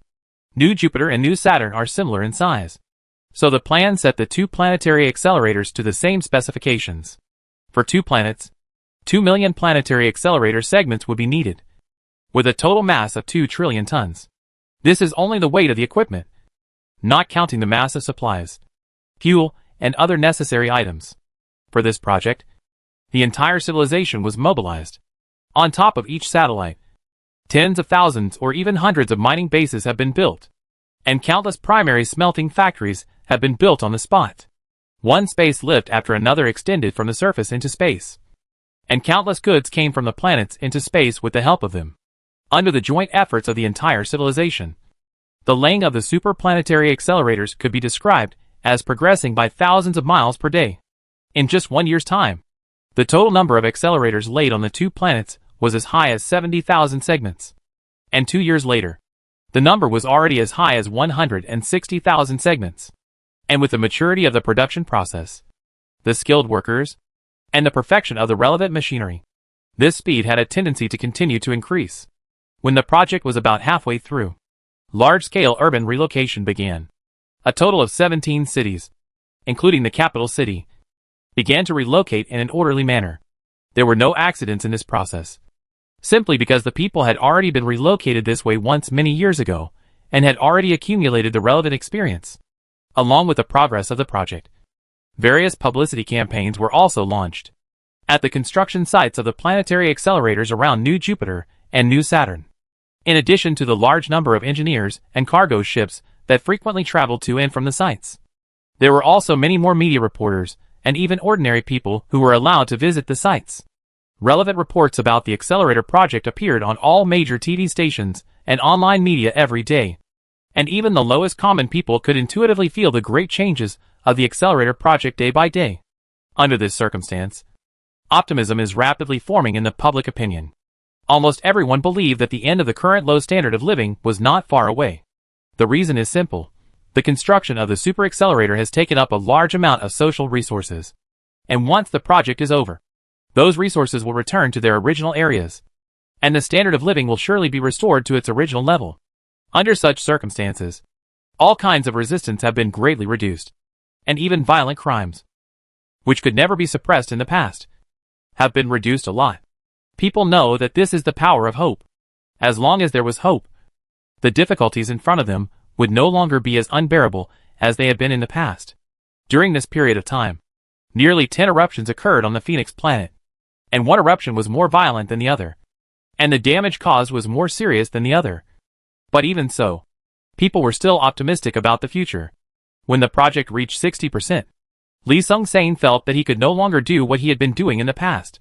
Still at the Oni space base, still at the abandoned warehouse with a dilapidated appearance, all dozens of the Freedom Party's top brass gathered here. Leader, the number of newcomers to our Freedom Legion has hit another record low this year. As of now, just less than 100,000 people have joined us this year. If this continues, Our Free Legion will decline before it even rises. We must find a way to change this situation. What solution can there be? The messenger program is not going well, and the people have no hope before they join us. I really didn't think that they would be able to push the messenger program forward without Huang Yuan. So what if it pushes forward? Do the people really believe that once the migration begins, the standard of living will be restored? With a long voyage of up to 2,200 years, it would be good enough to maintain the current standard of living as the reserve resources continue to decrease. You have to know that the lower classes will always be blindly optimistic.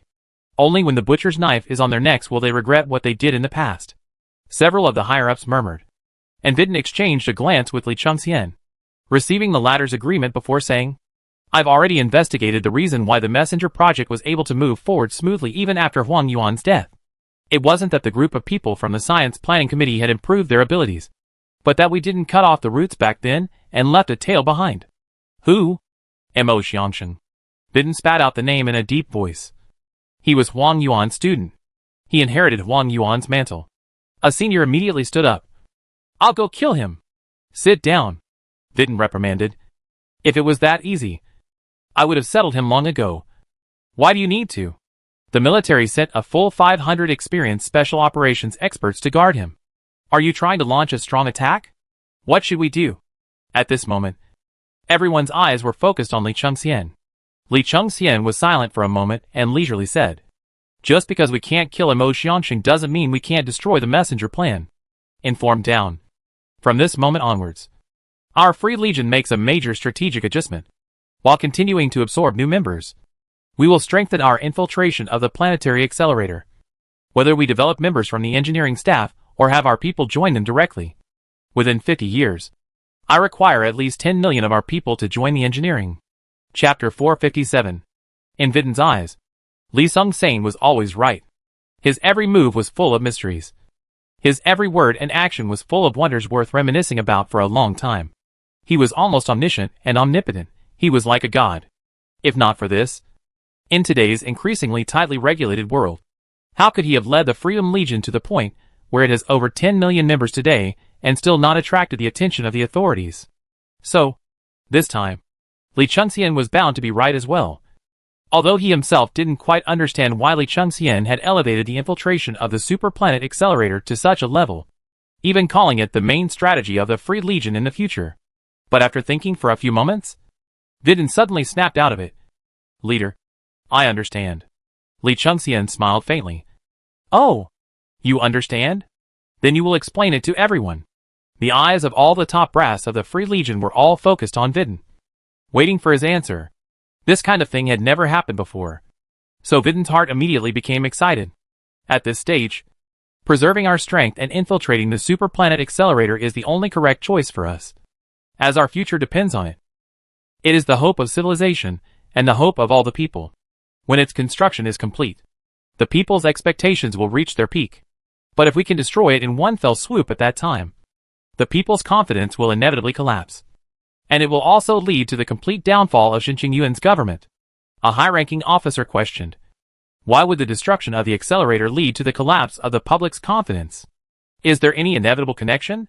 With proven technology and engineers, why can't we build another one? Vidin said dismissively. The accelerator's total mass was in the trillions of tons. And to rebuild it would require sufficient resources in addition to time and manpower. And according to calculations, at least half of the satellites will be lost during the process of merging two planets into a brown dwarf. And these satellites are the main source of resources for building the accelerator. Moreover, the planetary merger will also trigger a series of disasters on the moons.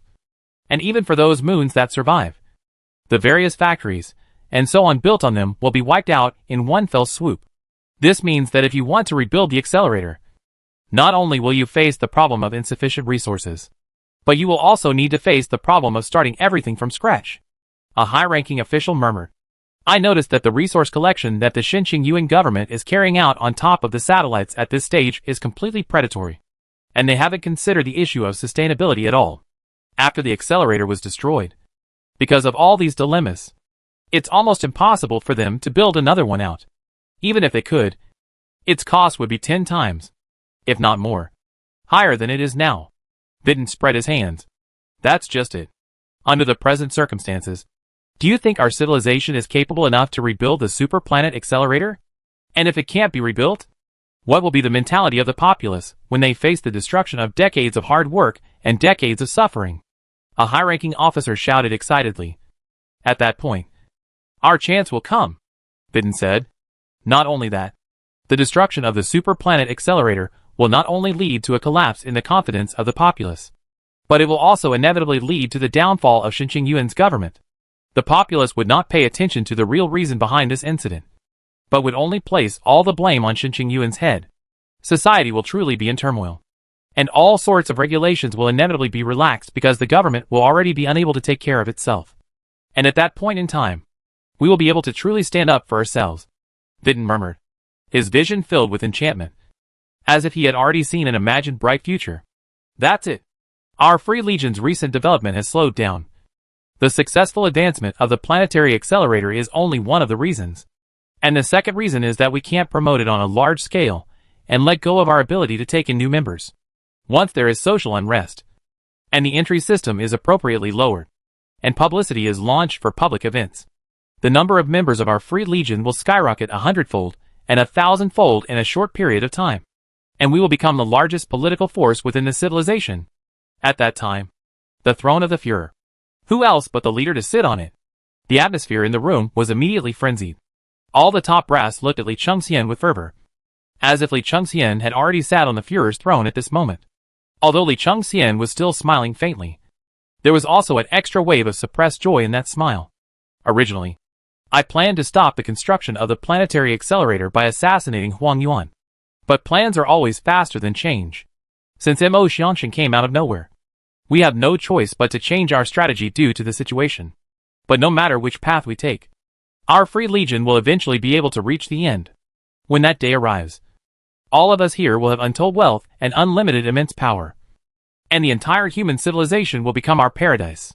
Li Chengxian's words were filled with encouragement and fervor. And all the top brass of the Freedom Legion stood up at the same time at this very moment, hissing with all their strength. Swear allegiance to the leader to the death. Swear allegiance to the leader. This was the end of the gathering, and the executives left this place through their own different ways, once again merging into the sea of human civilization and disappearing. Li Chengxian sat alone and stood up even after a few moments. Didn't think that a member I developed in the capital's first mental hospital in passing would bring me such a great surprise. It turns out that Mo Xianxin only regained his ability to work through this method. These things, I'm sure Standing Committee Han Luo is very interested in him. After finishing the day's work, Han Luochang once again returned home somewhat tired. Wu Wei's actions during this period of time had become more and more excessive. And in order to restrict Wu Wei's behavior, Han Luochang had to exhaust himself and would end his work late every day. If he hadn't gathered a group of like-minded people as his assistants and backers, he would have lost the battle with Wu Wei long ago. Now, he was barely maintaining the balance between the two sides. The large house was still as cold as ever, and Han Luochang didn't even want to come back here. But he still maintained the frequency of coming back here every 3 days at the most, because his daughter had lived here for decades, and because only by returning here could Han find any evidence that Han Yu had ever existed. The thought of his daughter had not stopped for a single day, but Han Luochang had to give up the search for his daughter, and instead put the hope of her return on the illusory fate. Without praying to the nebulous fate, what could one do? He is one of the highest authority of civilization. He has the full support of the head of civilization and the Minister of Civilization Intelligence. But he has never been able to find his daughter. Apart from giving up, he has no other way. After resting for a few moments, Shen Fuxing also came to Han Luochang's home. The current Shen Fuxing was very different from the past.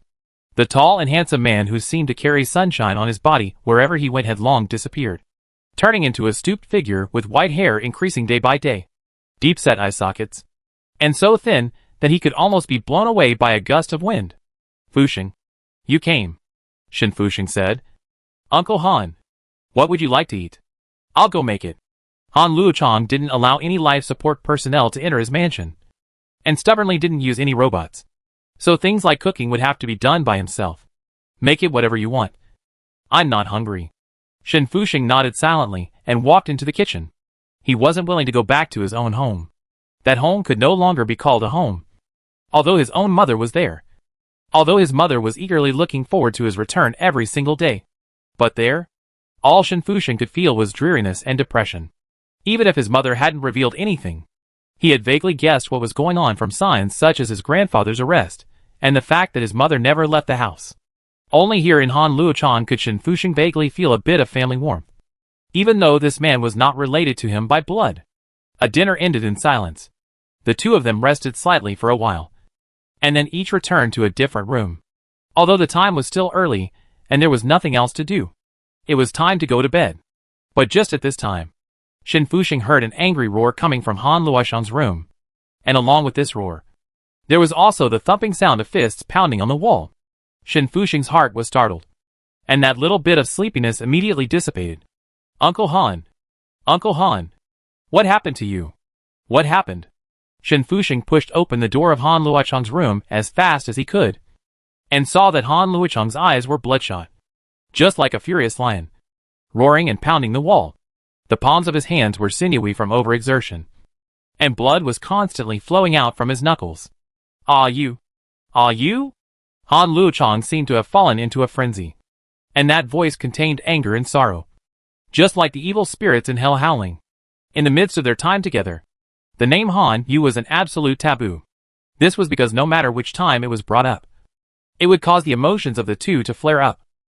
Han Yu's inexplicable disappearance, even if decades had passed by now, was still an unhealable scar in the hearts of the two.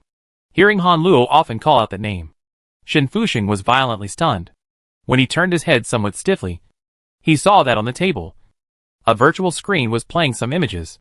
In the middle of the screen, a familiar figure was crawling on the ground like a dog. Her body was covered with all kinds of bruises and wounds, and her face was covered with snot and tears, as well as all kinds of liquids that she didn't know what they were. She sometimes laughed out loud, but at other times she bawled. And when she was calm, her mouth repeated a phrase over and over again. Resurrection. Daddy. Save me. Save me. Chapter 458. Shen Fusheng only felt that a bomb had exploded in the middle of his mind, and all reason instantly disappeared in a moment. He fiercely pounced on the virtual screen and roared defiantly. Ah you! Ah you! Where are you? Who turned you into this? Who is it? Who is it? Within the virtual screen, that image still continued. After howling for a few moments, several big-bodied nurses rushed in violently, restricting Han Yu's movement with 7 hands and 8 feet, before a syringe was stabbed hard into Han Yu's shoulder. With the entry of those liquids, Han Yu rapidly lost consciousness. The nurses put Han Yu on the bed and tied her up with restraints again, before leaving. Ah you! Ah you! How did you become like this? Who is it? Who the hell is it? I'm going to kill him! I'm going to kill him! At this moment, endless anger filled Han Luochang's chest and mind, making him want to destroy everything he could see in front of him, making him want to catch those murderers out and kill them by 1,000 cuts. It turned out that his daughter was not captured by any aliens. It turned out that his daughter had been in the civilization all along. Ridiculous. One's own position as one of the highest powers in the civilization had been hidden for decades. He has great power and status, but what's the use? One then couldn't even protect one's daughter. A video ended. Shen Fusheng's eyes rolled over, and he directly fell to the ground and lost consciousness. But Han Luochang didn't notice in the slightest. Another video began to play, and in this video, Han Luochang saw a few silhouettes that had some slight impression. Jiang Chanwang? Fan Yu? Capital Number 1 Psychiatric Hospital? In the middle of the screen, several psychiatrists were discussing something. Dean Jiang. We can't let Han Yu go on another mission. Mo Xiangqing's violent tendencies are getting more and more serious, and his abuse of Han Yu is gradually getting worse. Han Yu's spirit is already on the verge of breaking down, and there are already some signs of schizophrenia. So if we let her go on a mission again, I'm afraid that she will only be able to stay in the mental hospital for the rest of her life. Temporarily suspend the mission. Let us treat Han Yu and let her recuperate for a while. Only then will she be able to return to normal. No, the mission cannot be suspended.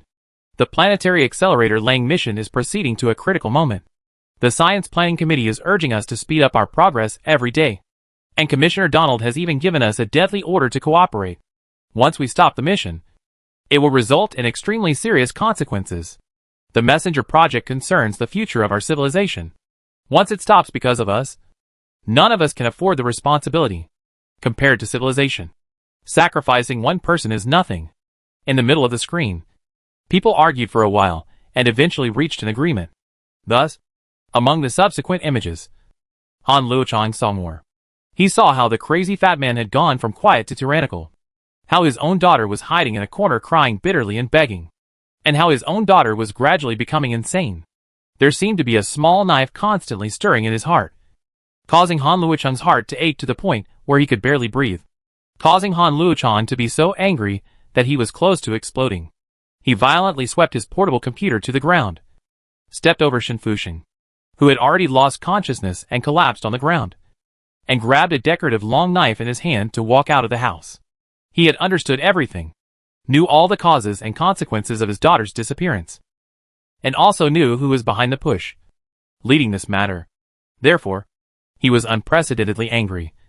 That anger even made a civilization's highest authority, who should always remain calm, lose his mind, so that he no longer cared about the order and rules of a civilized society, so that he only wanted to kill into the capital's first psychiatric hospital, to save his daughter, and to kill all the people who were involved in this matter.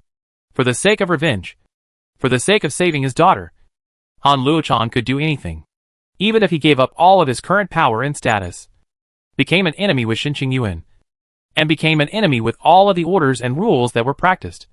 Han Luochang would not mind. But at this very moment, a sentence suddenly appeared, pouring over Han Luochang's head like a pot of cold water.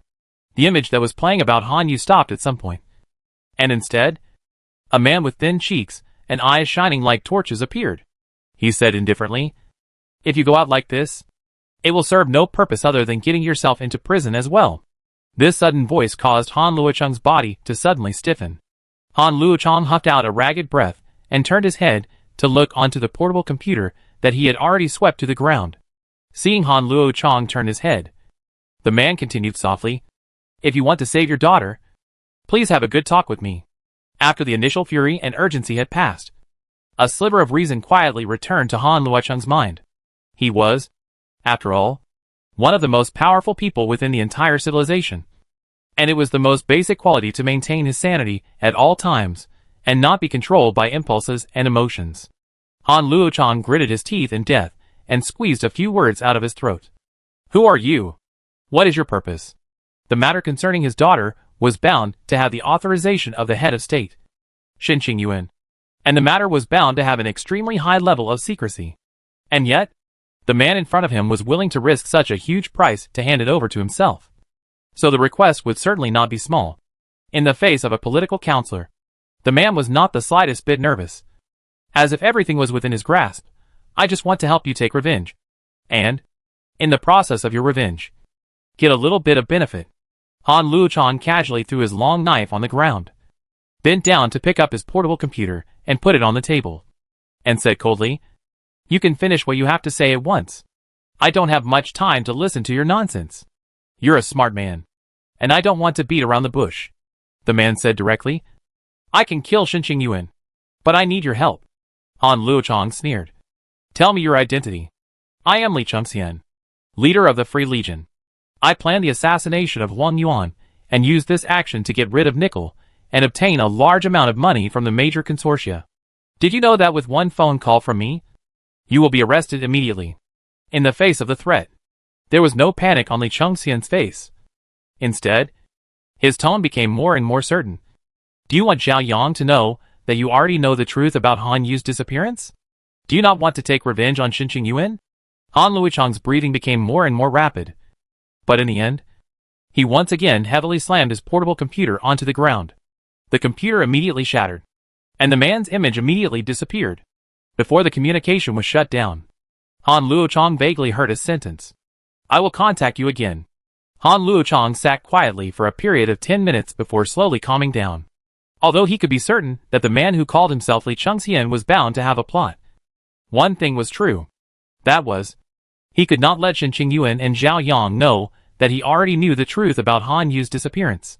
Once it was leaked, Shen Qingyuan would immediately remove himself from his post and place him under house arrest for security reasons, so that whatever actions he wanted to take in the future would be completely impossible. Li Chengxian would definitely contact himself again.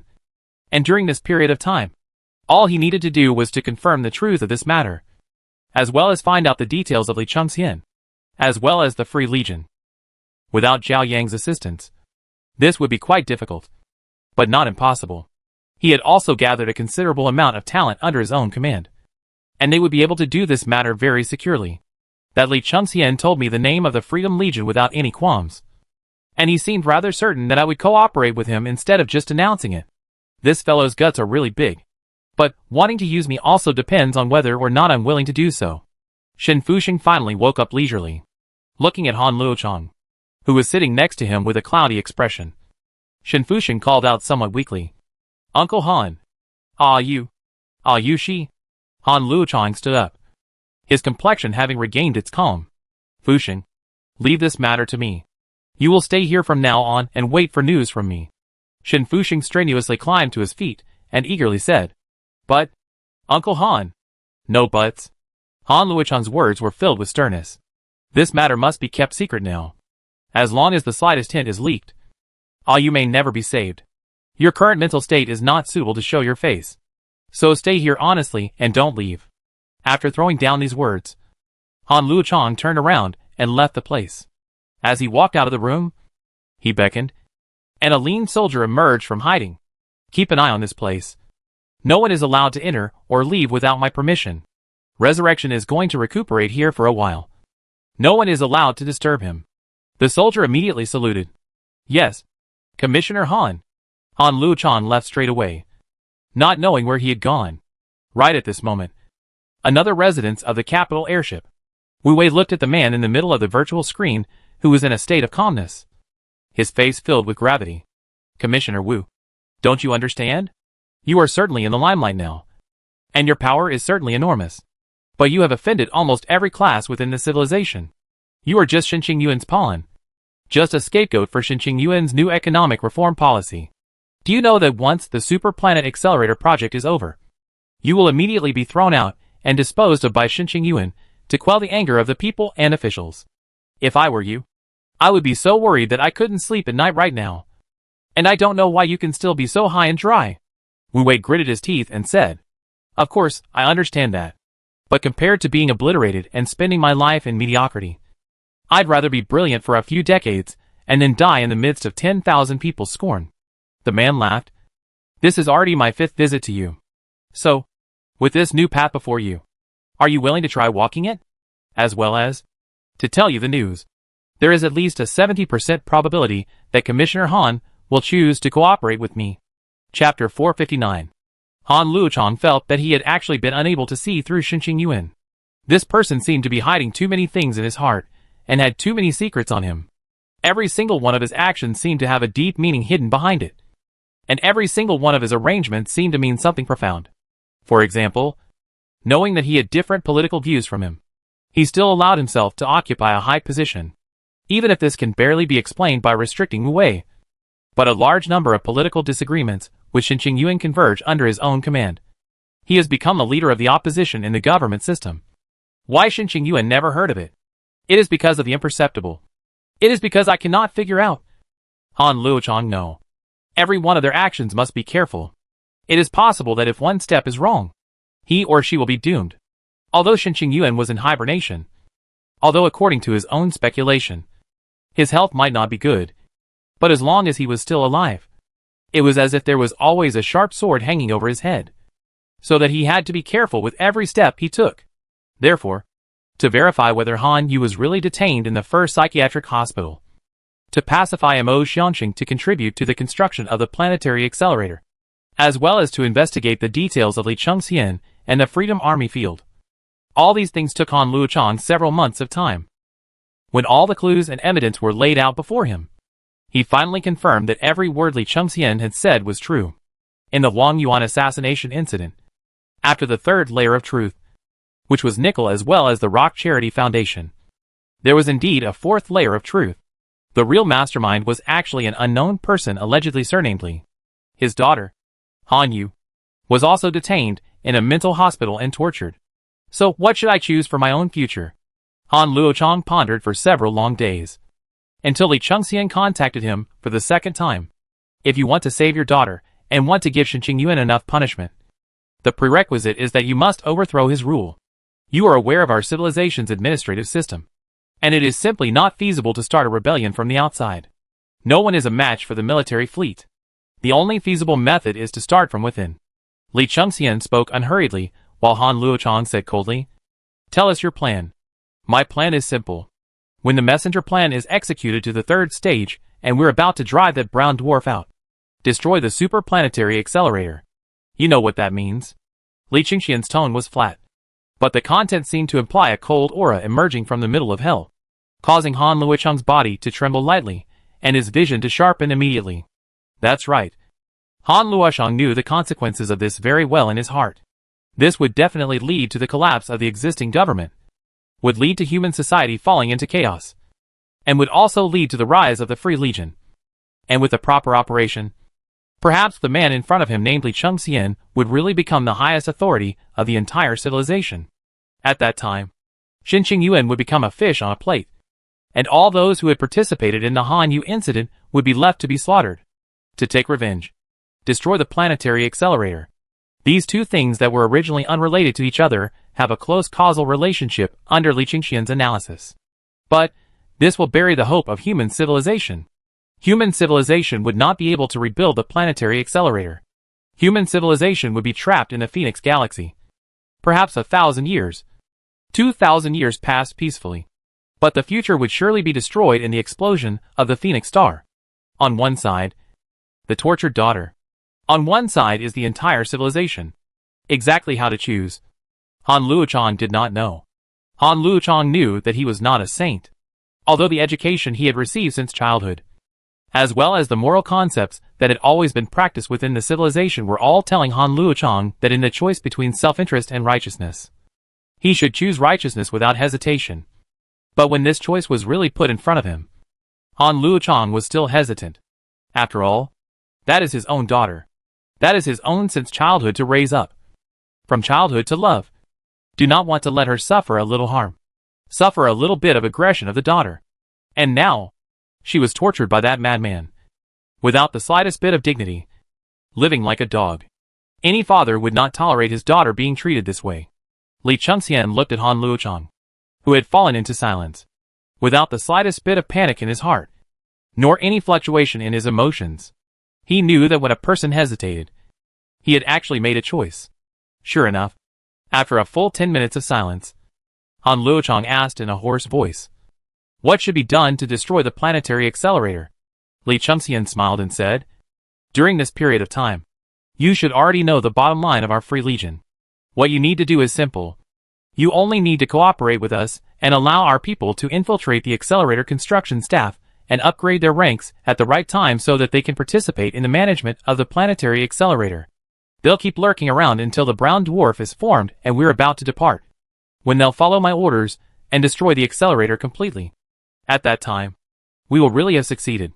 Han Luo often knew that the superplanet accelerator was the most important project of human civilization in the past 100 years, and was also under unprecedentedly strict protection, under normal circumstances, not to mention a still lurking Freedom Legion. Even a powerful space fleet could not possibly harm it in the slightest. But with the cooperation of himself, who was one of the highest authorities of the civilization, the Free Legion might actually be able to do it. As if to allay Han Luochang's concerns, Li Chengxian smiled faintly.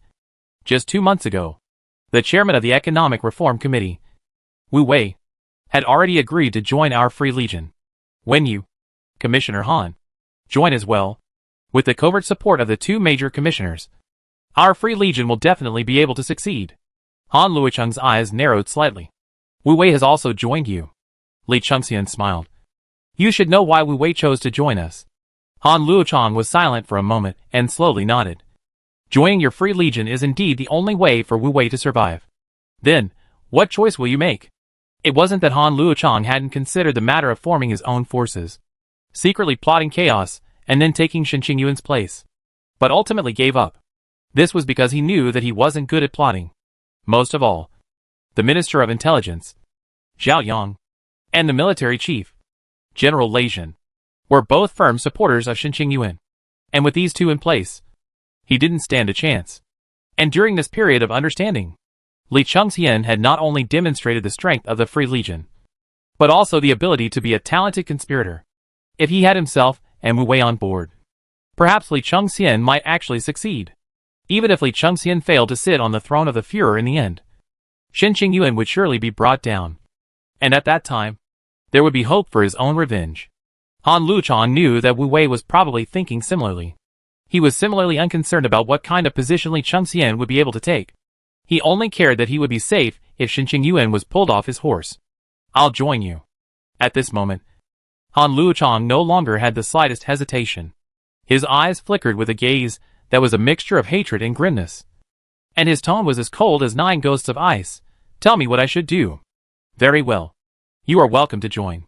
From this moment onwards, you, like Chairman Wu Wei, are also the deputy leader of our Free Legion, second only to me in status. What you need to do now is to find a way to make Fan Ning win the competition for the position of Director of Human Resources at the Super Accelerator Engineering Command. He will allow our Free Legionnaires to enter the Super Accelerator on a large scale." Time was still passing quietly, and eventually came to the second stage of the Messenger project. The laying of the planetary accelerators of New Saturn and New Jupiter had been completed, and it was time to push the two planets to change their orbits and start fusing. It was at this time that Führer Shen Qingyuan awoke from his hibernation. He did not convene a political meeting, but instead directly passed out an order to make two somewhat intriguing personnel adjustment arrangements. Firstly, Han Luchang no longer held the position of chairman of the Integrity Committee, but was instead adjusted to be the chief director of the Planetary Accelerator Project, responsible for all matters related to the Superplanetary Accelerator along with the Scientific Planning Committee.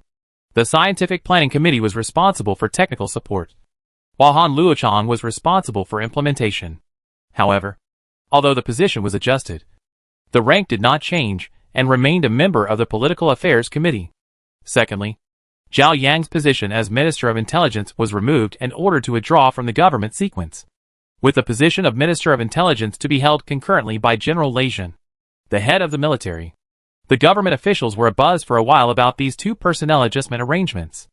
If the first appointment was relatively easy to understand, such as the messenger program had entered a new phase and required additional positions and manpower to preside over, the second personnel adjustment was quite intriguing. Zhao Yang is recognized as a strong supporter of the Führer Shen Qingyuan. Apart from the assassination of Dr. Huang Yuan decades ago, he has not been heard of making any further mistakes in his work. So why would the Führer suddenly remove him from his position? People were puzzled by this, but the discussion slowly stopped after a period of time. In the past history, Shen Qingyuan suddenly did things that no one understood too many times. Not more than this time. This matter was quickly forgotten, and people's attention was very quickly drawn to the matter of promoting the fusion of the two planets. Today was the first day of the launch of the Super Accelerator. Early in the morning, various engineers, scientists, specially invited spectators, media reporters, and people who spontaneously came to visit converged outside the cordoned-off area. Below was the huge planet, and in front of it was the planetary accelerator stretching like a long dragon. Professor Laird, chairman of the Scientific Planning Committee, and Commissioner Han Luchang, chief engineer, came to the podium in front of a large crowd and jointly announced the start of the planetary propulsion operation. This scene was transmitted to every corner of civilization through hundreds of media reporters. Chapter 460. Because the planet was so huge, people in space couldn't even take in all of New Jupiter.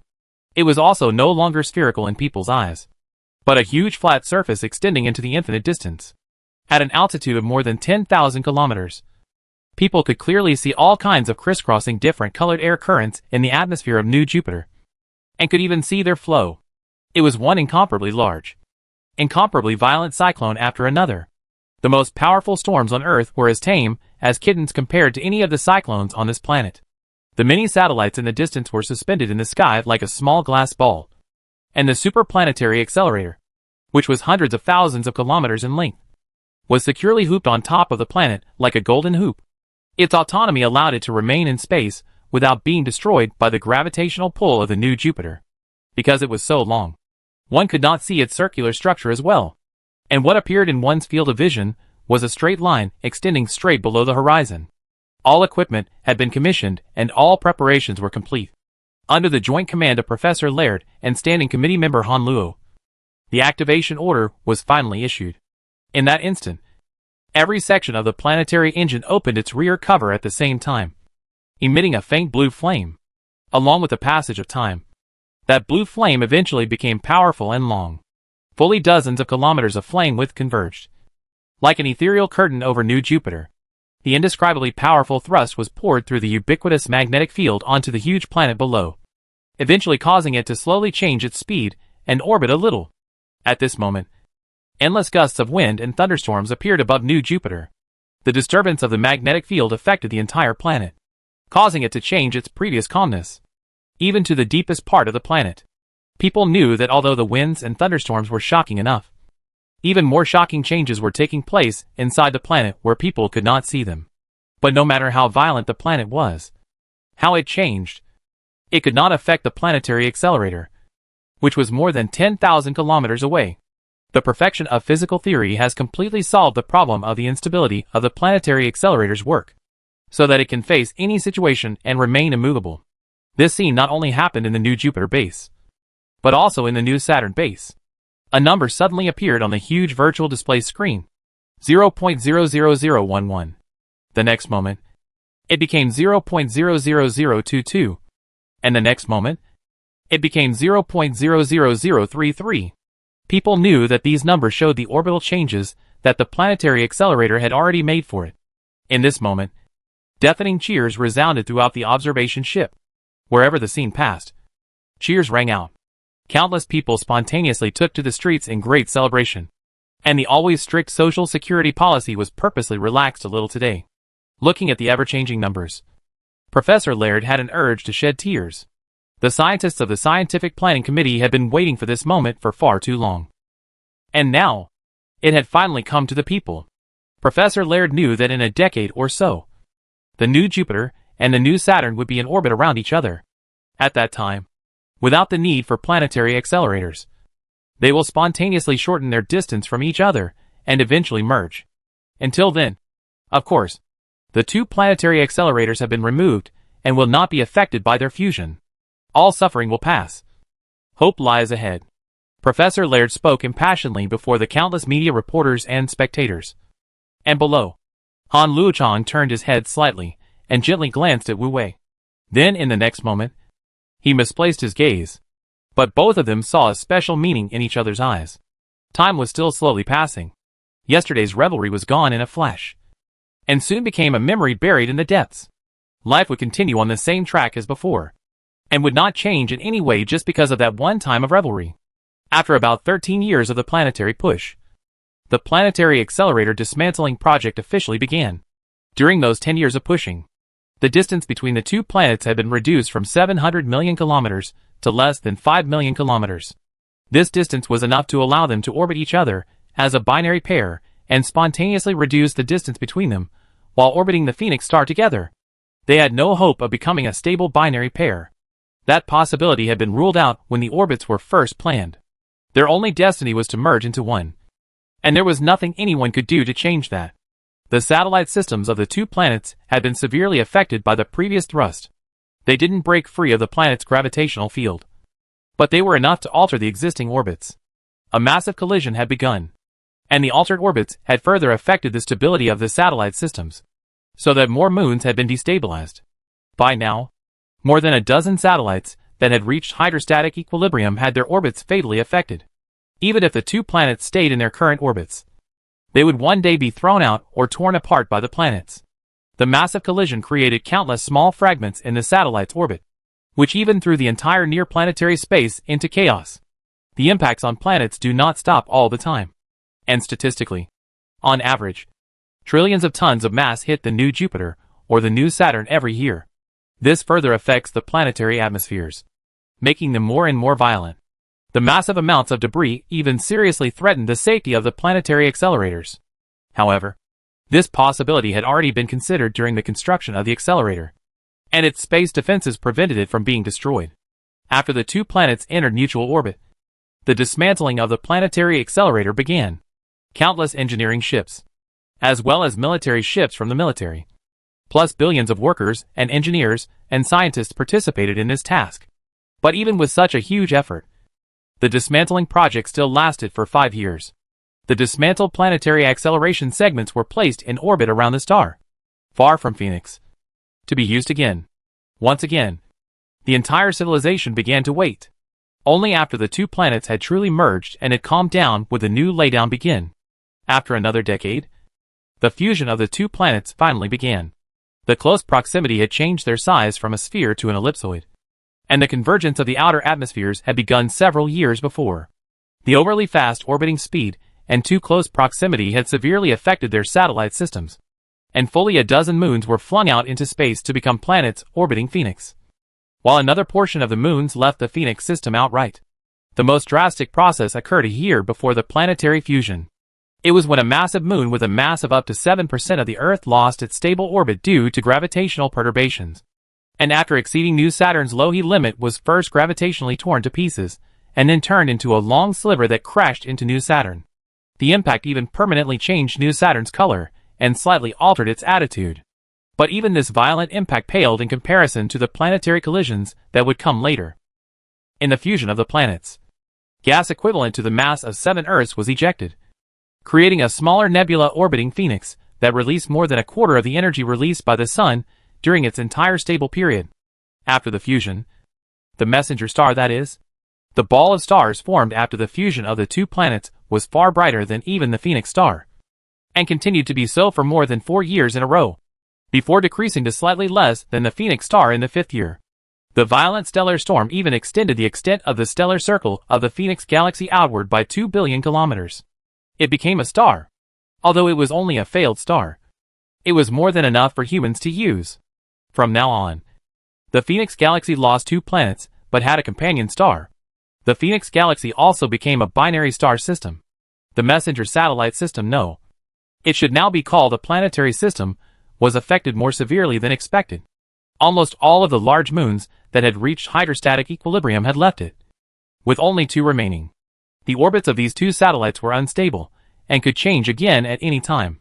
What was left were some oddly shaped smaller satellites, and some small things that couldn't even be called satellites, and could only be called interstellar rocks. However, due to the preparations made in advance, the satellite that was used to stockpile fusion fuel and all kinds of mineral resources was preserved intact.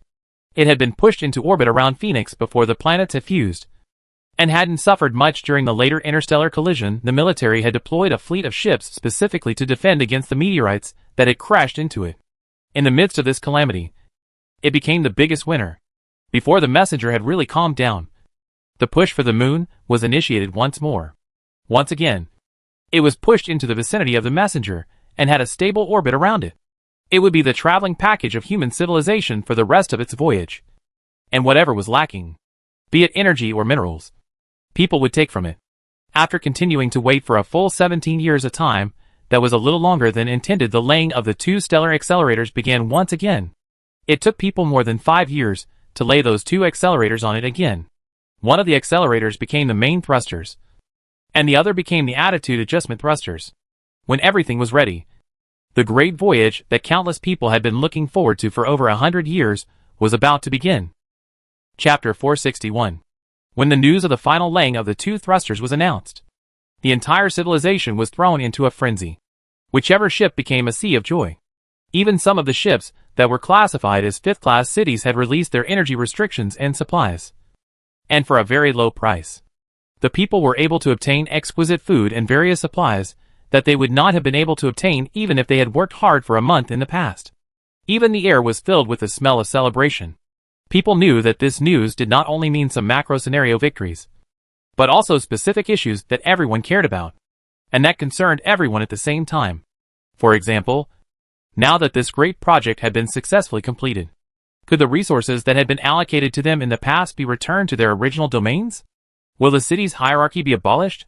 Is there still a limit to the supply of resources? Will the tax rate be reduced to the pre-disaster level? These are the things that tug at the heartstrings the most in comparison. At the same time, almost everyone is optimistic. The reason is simple. One can't imagine what other reasons the government could use to suppress improvements in the standard of living. Isn't the development of technology meant to enable people to live better? What has been paid for has been paid for. What has been accomplished has been accomplished. and there is no need for us to continue to maintain a standard of living that is lower than that of ancient mankind. Under this kind of public expectation, Shin Qingyuan finally woke up from hibernation. When Shin Qingyuan regained consciousness, he found that he was not in the hibernation chamber, but in the rescue room. There were all sorts of pipes and instruments with unknown purposes. The air was full of pungent drug smell, and there were no political commissars waiting beside him, but only doctors and nurses wearing white coats. Seeing Shin Qingyuan waking up, a doctor came forward, took off his mask and said, "Führer, you're awake. What happened to me?" Shin Qingyuan strained to speak, only feeling as if a ball of cotton had been stuffed in his throat. The lungs were also hot and painful, and every breath was like having a steel file constantly rubbing against it. The doctor said in a low voice, "My Führer, because your body is already extremely weak. There was a slight accident during the process of recovering from hibernation, but please rest assured that we have resolved it." Shin Qingyuan closed his eyes and silently felt his body. He first clenched his fists hard, but his fingers only moved slightly a few times. He endeavored to try to lift his leg, but it was as if a lead weight had been dropped on it, and he could not lift it no matter how hard he tried. Noticing Shin Qingyuan's movements, the doctor hurriedly said, "Führer, please remain relaxed. At this moment, there are a total of 73 devices sustaining your life, and if you exert yourself too much, it may cause your organs to have problems once again. Will I ever be able to stand up?" The doctor shook his head in silence. "Oh," Shin Qingyuan mumbled a reply, his eyes staring at the ceiling somewhat vacantly. The doctor said in a low voice, "Waking you up from your coma is already the limit of our ability and current technology." Shin Qingyuan ignored it and asked another question. "How long can I live?" "Ideally, you have about a month of life left." "A month?" Shin Qingyuan muttered. "I don't know if it's enough time. What is the situation now? Why did you wake me up?" The doctor said, "I don't know. I just received an order to wake you up that was co-signed by all the members of the Political Affairs Committee. And then I took measures to wake you up." "Very well. Call Thunderquake." The tall and grim General Lei Jin entered the ward in large strides and saluted Shin Qingyuan on top of the hospital bed. The doctors, on the other hand, each exited the room. "Is the project completed?" "Yes." "When will it start?" "Anytime." "Are there any surprises?" "Everything is on schedule." "Very well." Shin Qingyuan closed his eyes somewhat wearily and stopped talking. Lei Jin, on the other hand, operated the portable computer on his wrist a few times, and in a few moments, several people wearing sterile suits and carrying boxes in their hands walked in. With the doctor's cooperation, they installed some odd instruments onto Shin Qingyuan. After completing it, one person turned on a certain projection device, so Shin Qingyuan's figure was projected. Shin Qingyuan in the virtual projection had a faint smile on his face. His figure was tall and straight, and he was full of confidence and dominance between his hands and feet, just as he was a few decades ago. This figure was in stark contrast to Shin Qingyuan, who was lying on top of the hospital bed, unable to move, and could only rely on various equipment to maintain his life, without anyone operating. That virtual image turned around on its own and said to Lei Jin, Go to the conference room." General Lei Jin saluted again and turned to leave the room. The projection equipment turned off and Shin Qingyuan's figure disappeared. In the conference room of the political committee, 9 out of the total 10 members other than General Lei Jin were already all seated, but the Führer's seat remained empty. The door to the conference room was opened, but only General Lei Jin entered, and the expected figure of the Führer did not appear. Lei Jin ignored the puzzled looks of the members and instead operated his wrist a few times. The projection equipment above the conference room opened, and Shin Qingyuan's figure appeared in the conference room. "I'm sorry, everyone. I couldn't come due to some special circumstances, so I can only participate in the meeting through this method. Since everyone has decided to wake me up, there must be certain events that have occurred. Let's report to me one by one now." This way of attending the meeting was strange, but it was not unacceptable. The members then made their reports to Shin Qingyuan in turn, describing the various changes that had taken place in the civilization over the course of these decades from a big picture level. "Very well. Everyone has done their duties during the time I was hibernating. Now that the Super Planet Accelerator project has been completed, let's prepare to depart. However, there is one more thing that I need to tell you all. When the Messenger project enters its third phase, and we actually set off, the existing economic policies will need to be adjusted once again. You should each make plans for your own areas, and at the same time advertise to the community, making sure to ensure a smooth transition. This is what is supposed to happen, and the members are psychologically prepared for this. Everyone knew that the existing economic policy was only applicable to emergencies, and could not be sustained for a long time. Now that the construction of the planetary accelerator was complete, the time had naturally come for it to be cancelled. For a moment, the conference room was completely quiet. Shin Qingyuan's figure slowly swept through the members of the committee. The camcorder device that represented Shin Qingyuan also rotated at the same time, taking in the members' reactions. I order that the residence tax rate be increased by 10% again, the consumption tax rate be increased by 5%, and at the same time, robot positions be eliminated, robot workers be replaced with human workers, weekly working hours be extended, holidays be compressed, and the supply of all sorts of daily necessities be further restricted.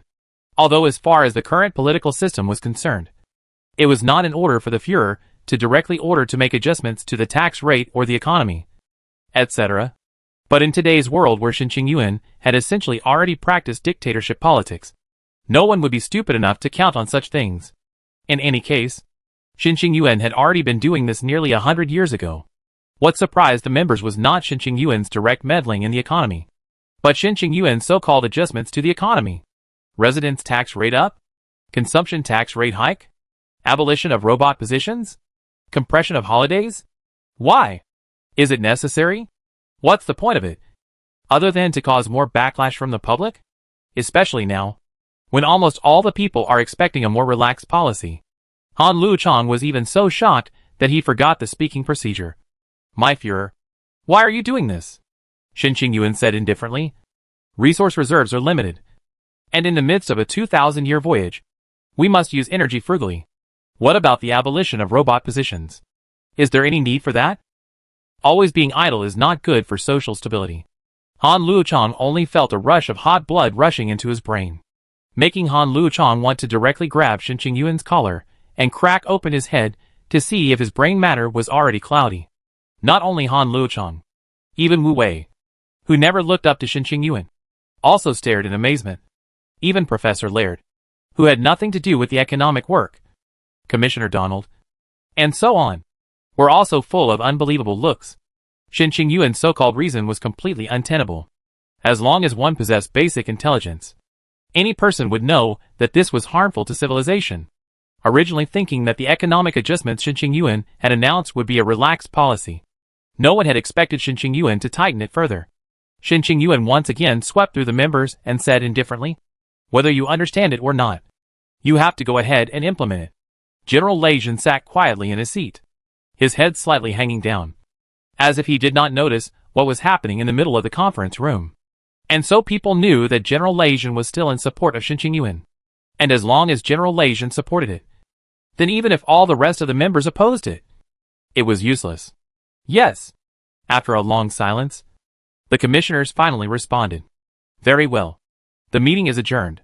Shin Qingyuan's figure disappeared, while General Leijin took the lead and left the conference room. When these economic adjustment policies were announced, although a wide variety of experts and scholars had already interpreted them from countless aspects and concluded that the move was very necessary and meaningful, the boiling social opinion was still as if it had been doused with a pot of cold water, instantly calming down. After a moment of calm, a stronger backlash came. A full 100 years of repression. 100 years of sacrifice and dedication. Originally, I thought that I had finally come to the end of my suffering and persevered until it was time to turn the corner. But who would have thought that the suffering would still continue? And more so than ever before. Anger exploded like a bomb. Only one day after this news was announced, countless people spontaneously took to the streets. Chapter 462. Massive protests erupted in tens of thousands of large space cities. Countless people carrying banners and shouting various slogans left their homes or other places to join the procession. Making it even bigger, crowds gathered in front of almost every government office. And the higher the level of government, the greater the number of people gathered in front of it. The crowds were initially reasonable, but hours after the protests began, perhaps due to the lack of response from government officials, the protests began to escalate. Angry crowds began to storm government institutions, and some with ulterior motives began to take advantage of the situation by vandalizing and looting property. The situation had become more and more chaotic, and any sensible government would have stepped in at this time to calm the public's emotions. But Shin Qingyuan's approach once again exceeded everyone's expectations. A cold, harsh to the extreme order was sent down from the center of the government to every government agency in every region of every ship. Although reluctant, the officials still had to follow the order. As a result, a large number of police officers, as well as security personnel, left their stations and came to the front line of the confrontation with the people. A large number of people participating in the demonstration were arrested, and a large number of criminals who took advantage of the opportunity to vandalize and loot were likewise taken away. Shin Qingyuan forced the chaos to be suppressed by almost tactless means. In this confrontation, Shin Qingyuan's tough attitude was once again exposed. However, everyone knew that it was not really of any use. The people's anger could be suppressed temporarily, but one day it would erupt again. And, each time it erupted, it would be more violent than the last, until it could not be suppressed. At that time, it might be the time when the entire civilization would fall into complete chaos. Countless sensible people had already made pessimistic expectations for the future, going so far as to completely suppress the joy that the planetary accelerator had been successfully laid and that human civilization was about to escape the Phoenix Galaxy. Social opinion was silent and everyone was waiting. But no one knew what would happen in the future. It was at this time that Li Chengxian contacted Han Luochang once again. At this moment, Han Luochang had already left the capital ship and arrived in the general control room of Planet One's accelerator. The propulsion plan was about to begin. The accelerator was about to start. And at this time, Han Luochang, who was the chief engineering commander, had to be stationed here. This was originally supposed to be something that concerned everyone within the civilization. Something that would touch everyone's heart and deserved all the attention and importance. However, because of the new policy enacted by Shin Qingyuan and the recent turmoil within the civilization, everyone's attention was drawn away, and this matter did not receive much attention for a while. Good day, Commissioner Han. At this critical juncture that was about to change the fate of the entire civilization and determine the lives and deaths of countless people, Li Chengxian, however, still had that breezy, wisecracking demeanor. His tone was unusually calm, and no emotional fluctuations could be heard. Han Luochang said with the same calmness. 3 days later, the 2 planetary accelerators will be officially activated. The propulsion program will officially begin. They don't stand a chance, do they? Han Luochang was silent for a moment and said, Can you tell me your plan now? My plan is simple. After 5 hours, the Free Legionnaires who have lurked at various key nodes will begin to move in and covertly sabotage the accelerator. And what you need to do is also very simple. You only need to shut down the accelerator's self-defense system. Once the destruction is complete, you will issue an orbital adjustment order from the main control room. Once the order is issued, the 2 planetary accelerators will be torn apart, with at least 1.5 million of the 2 million acceleration segments being destroyed by collision, self-explosion, or interaction with the messenger's magnetic field. At that point, our plan will be complete. As major projects that concern the fate of human civilization, the 2 accelerators had the most perfect self-protection system. Trying to destroy it was not an easy task. And this, in turn, was where Han Luochang's value lay. Only by shutting down its self-defense system would destroying it be possible. And for such an important operation, only Han Luochang, who was the chief commander of the project, had the authority to give orders. Decades of lurking and covert arrangement. Millions of FSA engineers scattered at various key nodes of the accelerator. And the final moment when Han Luochang gave the order to shut down the accelerator's self-defense system. As long as one of them was missing, the plan to destroy the accelerator would not be successful. And now, all these conditions were in place. Han Luochang closed his eyes and took a deep breath. Then his eyes opened and he nodded heavily. After 5 hours, I will turn off the accelerator's self-defense system. Very well. Wish us success, Deputy Leader Han. Li Chengxian gave a meaningful smile and cut off the communication. Han Luochang keenly noticed that Li Sengshan had changed his address to himself. From Commissioner Han to Deputy Leader Han. The general control room was the brain and core of the 2 accelerators. All the data from the 2 million acceleration segments would converge here. And the signal sent from here controlled every action of the accelerators. The general control room was very large, and there were many staff members in it, in addition to more than 300 scientific advisors. There were also more than 1,000 related engineering and staff members. At the moment, everyone here was busy. Busy with the final overhaul of the accelerator. Busy with various parameter adjustments. But this busyness did not include Han Luoshang. Han Luoshang was walking slowly in the general control room.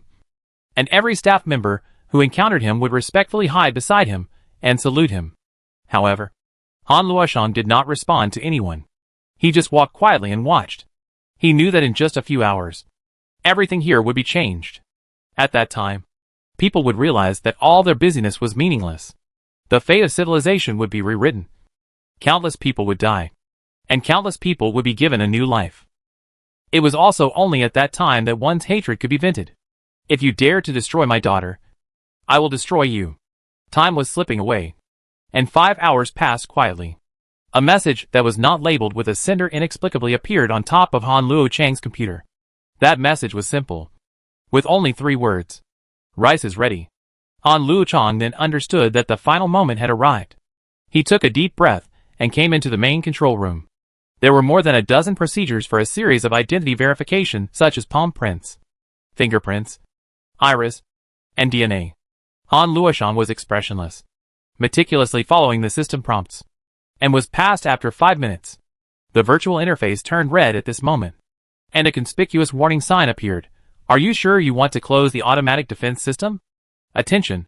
This may lead to certain unforeseen consequences. Han Luochang's finger gently touched the OK option. Second confirmation. Are you sure you want to turn off the automatic defense system? Note that this is the last confirmation. Han Luochang's face was expressionless as he once again touched the OK option. OK. The automatic defense system has been turned off. Han Luochang shook his head slightly and replied to the number that was not labeled with identity information. You can eat now. After doing this operation, Han Luochang turned around and left the place. Several scientists and engineers ran over in a panic. And as soon as they saw Han Luochang, they anxiously said, Chief Commander Han, the system detected that the automatic defense system was shut down a minute ago. What's going on? Don't panic. I was the one who shut it down. What? People looked at each other and asked. Why? The 6th inspection team needed to do some checks on the accelerator's self-defense system. And that application has been reviewed by the engineering command. The people then let out a sigh of relief. So that's it. It's really strange that those people from the 6th inspection group didn't notify us in advance. Perhaps they forgot. I'll criticize them. Han Luochang waved his hand. I'll go to work. The thrusters will be activated in 3 days. So everyone must do one last test to make sure that nothing goes wrong.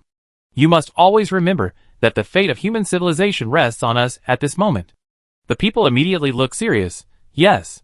The crowd dispersed, and Han Luochang once again returned to his office. In the past few decades, Han Luochang had not been without struggles and conflicts. I don't know how many nights Han woke up from his dreams and couldn't sleep for the whole night. And I don't know how many times, looking at the countless spaceships shuttling through the accelerator construction base, as well as the countless workers, engineers, and scientists, Han would feel that he was being severely tortured in his heart. Han Luo often also once hesitated. But every time he hesitated, the image of his daughter, who had lost all her dignity as a human being, covered in wounds and tears, crawling on the ground like a dog, would appear in his mind, and all his hesitations and struggles would vanish. The instigator of all this was Xinqing Yuan, Zhao Yang, the psychiatrists of the Capital No. 1 Psychiatric Hospital, Mo Xianqing, who created the planetary accelerator, and the scientists of the Ministry of Science and Planning. Only by overthrowing Xinqing Yuan's rule would he be able to save his daughter and take revenge on these people. Han Luochang once thought that when the final moment came, really need his own hands to destroy this great project that sustains the hope of the whole mankind. He would hesitate. Will be entangled. Will be difficult to go down. But even he himself did not expect. In the final moment, he did not have the slightest hesitation. Xinqing Yuan has gone mad. Continuing to keep him may not be good for our civilization. Destroying the accelerator and staying in the Phoenix Galaxy for that matter. And spending a period of time where there is no hope. But happiness and well-being, and plenty of material things are available, may not be a bad thing for our civilization. Chapter 463. Xinqing Yuan has gone crazy. He is no longer the sensible and calm, domineering and confident Führer. Near the messenger star, At the Oni's space base, Li Chengxian stood in front of the huge porthole, looking out of his mind at the messenger star, which was slightly dimmed after many extinguishments, while speaking to Vidin behind him, as well as the many Freedom Army executives. Vidin said respectfully, "This is exactly our chance." Li Chengxian was silent for a moment and gently shook his head. "But I still can't figure out what the significance of Shen Qingyuan's move is. Even if he's crazy, he's not so much of a fool. Announcing a further tightening of the economic policy at the last minute when it was about to set sail. Apart from triggering backlash and opposition, would it be of any benefit to him? To our civilization? Why would he consistently indulge Han Lo Chong? Why did he remove Zhao Yang?" These words he spoke only to himself, and did not let the Freedom Army executives behind him hear them. In front of them, Li Chengxian knew that he had to play the image of being omniscient and omnipotent. Thinking silently for a moment, he pressed those doubts into his mind and said to Vidin, "That's right. This is indeed our chance." Vidin said, "Every one of the tens of thousands of large space bases has had one of our people infiltrate them, instigate chaos, and spark popular outrage. Now, a new march has begun." Some virtual images appeared in front of the crowd. There were many of those images, so many that they were almost impossible to count. But what was presented within each of them was the same scene. Crowds full of angry people.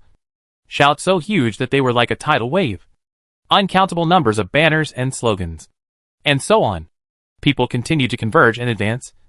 And when they came to the front of the government offices, some people with the same frenzied expression, but with cold eyes, threw out all kinds of crude weapons prepared in advance, such as Molotov cocktails and tear gas canisters, and so on, towards the buildings in front of them. Under the encouragement of these people, a large-scale violent confrontation began. "Make a scene. Make a scene. Make a scene, and we'll have a chance," another senior said. "Leader, Accelerator 1 has finished infiltrating, and the engineers are in the process of setting the parameters for the respective acceleration segments and key nodes they are in. It is currently 70% complete, and is expected to be finalized within an hour. Leader, Node number 1735. Our personnel have been captured by the node engineers. I have instructed the superior node engineer to order the release. Leader, Space Base number A745. Government agencies have dispatched a large number of police and military personnel, and violent clashes have escalated. Leader, there were countless messages converging on Li Chengxian, and countless commands being sent from here. Li Chengxian's brain did not stop for a moment, but he never dared to put all his energy into dealing with these things. He was waiting for Shen Qingyuan to appear. Almost subconsciously, he thought that all of Shen Qingyuan's arrangements must have had his deepest intentions, and that in the face of these chaotic scenes now, he must have prepared and had a perfect response plan, and that only when all of Shen Qingyuan's cards were exposed and resolved would he himself be considered to have gained the ultimate victory. But he had waited for many hours, and the expected thing never appeared. Perhaps Shen Qingyuan really doesn't have any backhand. It's me who overestimated him. Perhaps he really has gone mad. So mad that he doesn't even know what a Führer should do. Li Chengxian's heart was always a little apprehensive. I.e., he wanted something to happen, but also didn't want anything to happen. All sorts of contradictory emotions were intertwined in his heart, mixing into a taste that was difficult to describe and describe. As long as the accelerator is destroyed, Shen Qingyuan will have no chance at all. And even if he has any backhanders, they will be meaningless. The accelerator is the most important thing, and destroying it will finalize the big picture. Accelerator main control room. Han Luochang stayed in his office in a daze, quietly waiting for something. A few long hours had already passed, and it was thought that Li Chengxian's side had pretty much done its job, and the next instruction might come soon. Just, Han Luochang himself didn't even know what he was thinking. He inexplicably became a little irritable and a little anxious. It seemed like there was some voice deep inside that was constantly urging him to do certain things quickly, but he couldn't think clearly about what exactly he should do. Under the annoyance, he casually opened the monitoring system of the general control room. This was his prerogative as the chief engineering commander.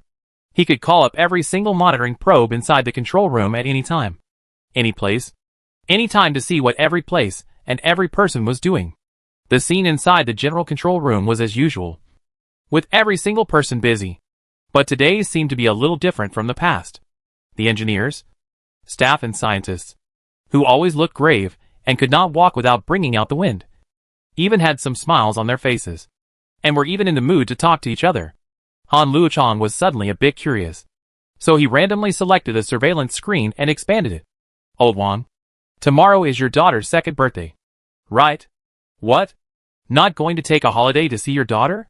What time is it now? Where's the time to care about those things?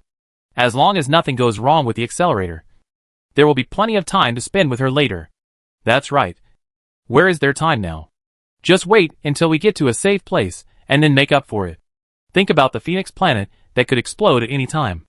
Would you be in the mood to spend your daughter's birthday in this place? Alas, it's nothing for me to work harder. As long as I can get my daughter out of this place without having to risk being killed by the Phoenix planet someday, it'll be worth everything. If it weren't for the fact that my 2 grandsons and 3 granddaughters would grow up healthy, I wouldn't bother taking part in this project.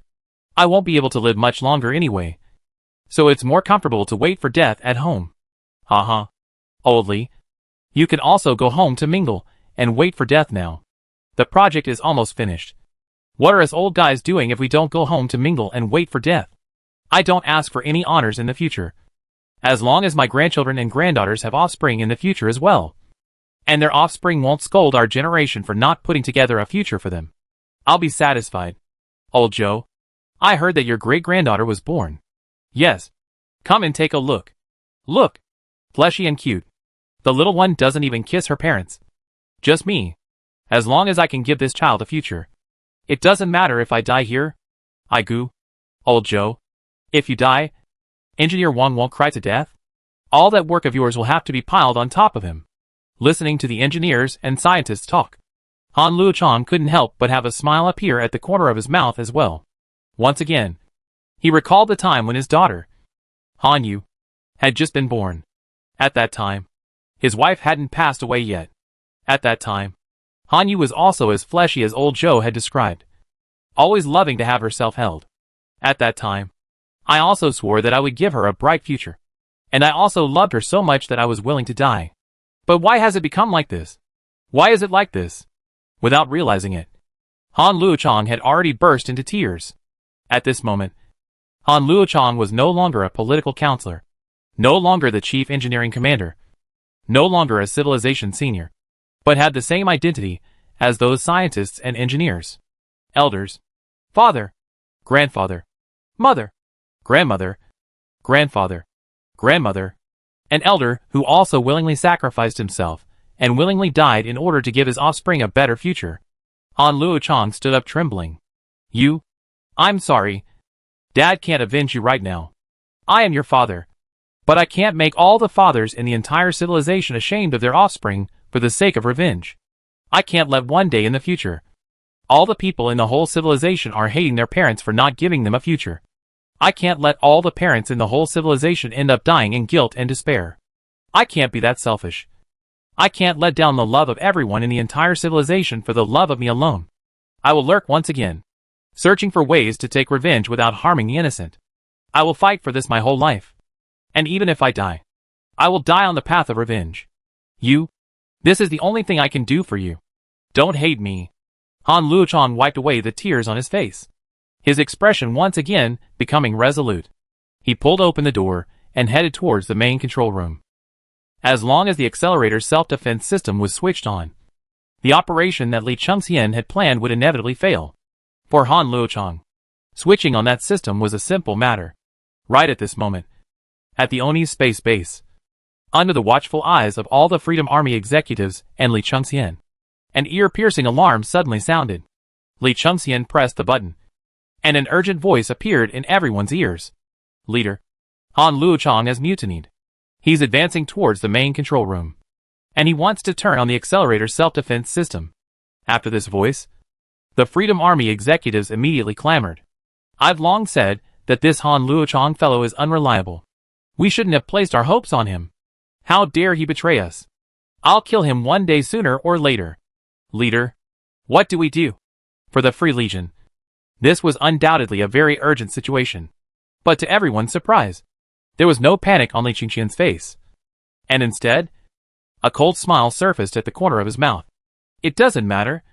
I have long considered this possibility and have made sufficient preparations. Then, notify Wu Wei. Have him lift his concealment and step in to block Han Luochang. Right, a political counselor. Only another political counselor can stop Han Luochang. Do you really think you can escape me? At this moment, Han Luochang had already walked to the door of the main control room. However, some silhouettes suddenly appeared and blocked him. Leader Han Fu. May I ask, what are you going to do? Chapter 464. Among the people who appeared in front of him, there were people wearing the Independent Commission Against Corruption's uniforms and holding various documents in their hands. People wearing their regular uniforms, who did not move and appeared to be government officials, as well as soldiers wearing military uniforms and police officers in police uniforms. The total number of people was almost close to 20. Although these people were dressed differently, Han Luochang could tell almost at a glance that all of these people were actually from the Free Legion. The first person, who was slightly obese and had a faint smile on his face, was clearly another member of the Political Affairs Committee. Wu Wei. Wu Wei. Why are you here? There seems to be no need to explain to you what I want to do. Wu Wei smiled and said, There's nothing going on. There's just something I want to properly talk to you about. Let's go. Let's go find a place. Accompanying Wu Wei's words, a few uniformed hulks behind him immediately stepped forward, sandwiching Han Luochang in the middle with one on the left and one on the right. Han Luochang's mind flickered, and he immediately raised his wrist and said in a hurried voice, Guards. Guard. Wu Wei slowly took a step forward and suddenly threw a hard slap on Han Luochang's face, sending Han Luochang stumbling. Han Luochang gritted his teeth and raised his head, his vision filled with suppressed rage. A piercing alarm had already sounded in the main control room, and dozens of uniformed guard soldiers with simple weapons had already rushed here. Wu Wei did not move, while a person wearing the uniform of an investigator of the Integrity Commission took a step forward and raised a piece of paperwork in his hand that was stamped with the Führer's special encrypted seal. By the order of the Führer as well as the chairman of the Integrity Commission, Commissioner Wu Wei will personally lead the team to arrest Han Luochang. Do you want to betray civilization? At the sight of Wu Wei, the guard soldiers subconsciously slowed down their steps. In the decades-long period of time, there was almost no one in civilization who didn't know Wu Wei, and there was no one who didn't know his identity. Han Luochang was certainly a political counselor, but Wu Wei was likewise a political counselor. The two were of equal status, and there was no such thing as one being one level higher than the other. But now, Wu Wei had an arrest warrant issued by the Führer as well as the Integrity Commission in his hands. Han Luochang roared, Wu Wei, how dare you steal the Führer's seal without permission? Who gave you the guts? Guards, take control of them immediately, and then notify the Führer at once. Han Luochang was the unquestionable direct superior of the guard soldiers. However, Wu Wei, a political counselor, had the same deep identity as the civilization's top brass. And he also had orders from the Führer in his hands. When a conflict arose between two civilization executives, how to choose became a difficult question. The guardsmen hesitated at this moment. Wu Wei once again sneered. I order, immediately blockade the main control room. Cut off any information pathways. And without my consent, no one is allowed to leave or enter. Han Luochang roared. They're all fakes. They're all from some rebel group. Captain, listen to my order and control them immediately. A man in military uniform stepped forward and said coldly, By order of the Führer, if anyone dares to resist in the process of capturing Han Luochang, they will be shot on the spot. Wu Wei bellowed again. Captain, execute the order. With a jolt, the captain of the guards reflexively straightened his back and saluted. Yes, Commissioner. At this moment, there was some despair in Han Luochang's heart. This was undoubtedly Han Luochang's home turf. And by common sense, even if it was another political commissioner, it would be impossible for him to enter and relieve himself of his power almost single-handedly without going through the formal procedures. At such a time, the crisis would be lifted by summoning an absolute believer to come and prevent himself from being controlled, and then immediately contacting an outside party to clarify the facts. It was important to understand that while a neutral person might choose to stand by because the conflicting parties were the two major political counselors, the same could not be said for the beloved. But the problem was that after being transferred to serve here, one no longer had a close and absolute beloved. One's loyal supporters were all serving externally, and were not here. The rest of them would certainly obey their own orders, but under the orders of another counselor plus the Führer. The best case scenario would be to choose to stand by and watch, just as the guardsmen had done. In the long history of human civilization, the hierarchy of officials had been deeply rooted in people's hearts. Even if the person who came here to relieve himself of his power was the minister of a certain department, the minister also belonged to the category of high level, and his rank was only half a level lower than that of a political counselor. It would never be possible to achieve such a step. But the person who came here was Wu Wei, and was a political counselor of the same rank as himself. Apart from the Führer, there was only one other political counselor who could confront a political counselor. The guardsmen left in a hurry, just as they had come. Wu Wei took a step forward and smiled faintly. Han Luochang, when you were doing everything you could to get in my way, did you ever think that one day you would fall into my hands? When the guardsmen left and the alarm was turned off, Han Luochang knew that the big picture had been decided, just as Wu Wei had said. At this moment, he had fallen into his hands. Han Luochang stepped forward and swung his fist towards Wu Wei. But before he could even take a step, the two uniformed hulks around him had already firmly grabbed Han Luochang. Wu Wei turned around and walked away, and a group of people behind him wrapped Han Luochang in their arms and followed. In total, more than 20 people entered the control room. Wu Wei sat down rather casually and leisurely looked at the controlled Han Luochang and said with a smile, Han Luochang, it's a pity that you didn't pass the test given to you by the leader. At the last moment when we were about to succeed, you betrayed the leader. Han Luochang closed his eyes and did not answer Wu Wei's words. Wu Wei, on the other hand, continued, don't you know that you're already too deeply involved with the Freedom Army and with the leader? And there's no longer any chance of clearing your name. You no longer have any other choice but to keep going. I'm curious, what made your conscience come to you and repent at this last moment? Han Luochang remained oblivious while his thoughts spun rapidly. The operation between Li Sengshan and the Freedom Army didn't take too long, and it would end in about an hour and a half at most. At that time, the accelerator would be destroyed as soon as the order to make attitude adjustments was given. The order to make attitude adjustments did not require too much authority. As long as one had access to the control room, anyone could give it. Once the accelerator is destroyed, all will be lost. Human civilization will lose its last hope. Right now, the only one who could change all this was himself. However, with the communications in the main control room blocked, the traffic blocked, and with Wu Wei personally in charge, no one dared to violate this order or come to their rescue, including the guardsmen soldiers. What happened here could not be passed on at all either. Although it was impossible for this situation to last, Wu Wei only needed to delay for about an hour and a half.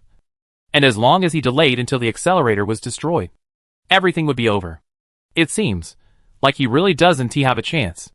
Han Luochang snapped his eyes open and looked straight at Wu Wei. Have you ever thought that if the accelerator is destroyed, our civilization will lose its last ray of hope? And our children and grandchildren will be immensely resentful of you who have caused all of this. Wu Wei spread his hands.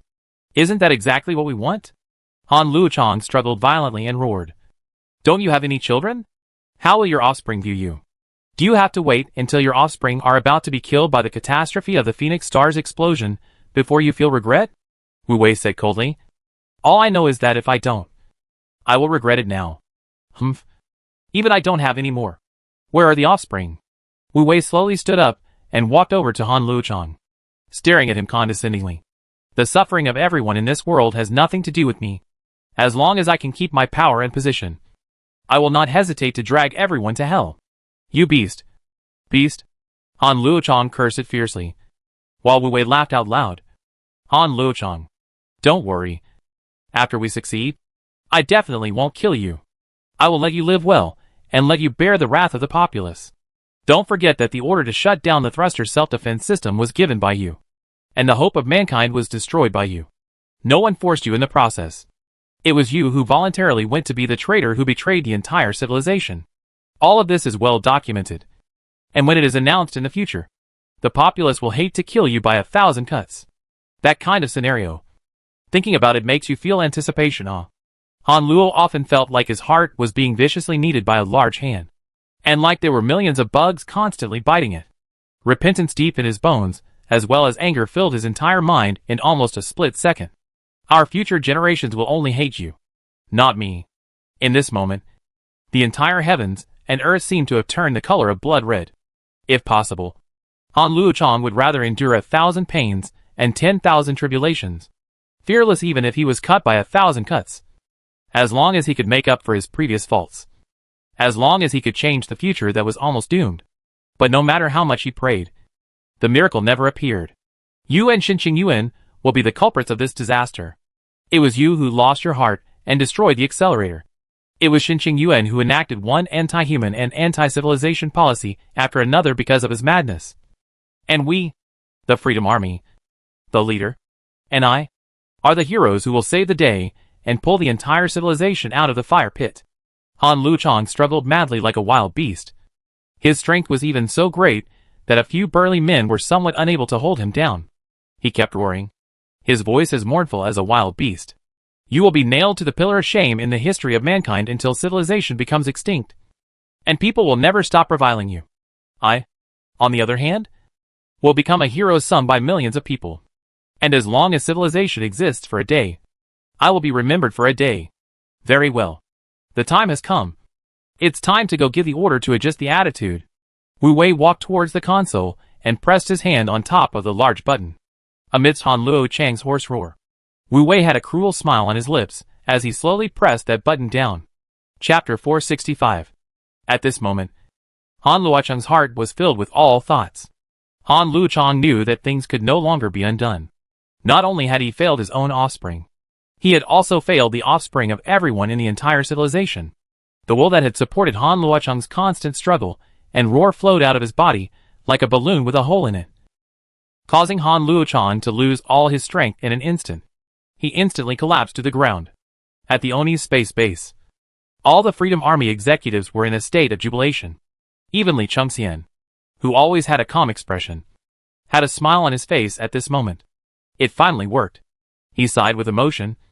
After nearly 100 years, it's finally succeeded. At this moment, it was as if he had seen the Führer's throne beckoning to him.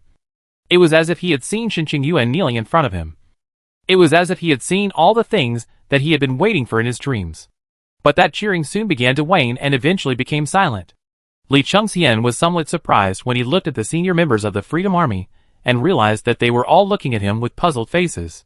He immediately turned around and saw that in the virtual screen behind him, the two superstar accelerators that surrounded the messenger star were still running quietly without any movement.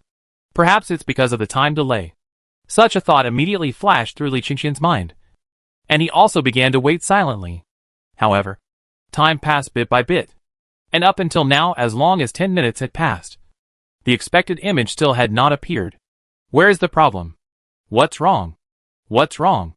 Li Chengxian no longer cared about his image and immediately pounced on the communication station, anxiously calling out, Wu Wei! Wu Wei! What's going on? Why hasn't the accelerator started its attitude adjustment? In the control room, Wu Wei's face was equally grave. Several electronic control experts and engineers in his entourage also quickly stepped out and began to check the situation. However, after looking for a long time, they failed to find the problem. Right at this time, Li Chengxian's inquiry sounded in the control room. Wu Wei immediately replied, Leader, please. Before the words were finished, Wu Wei was stunned there.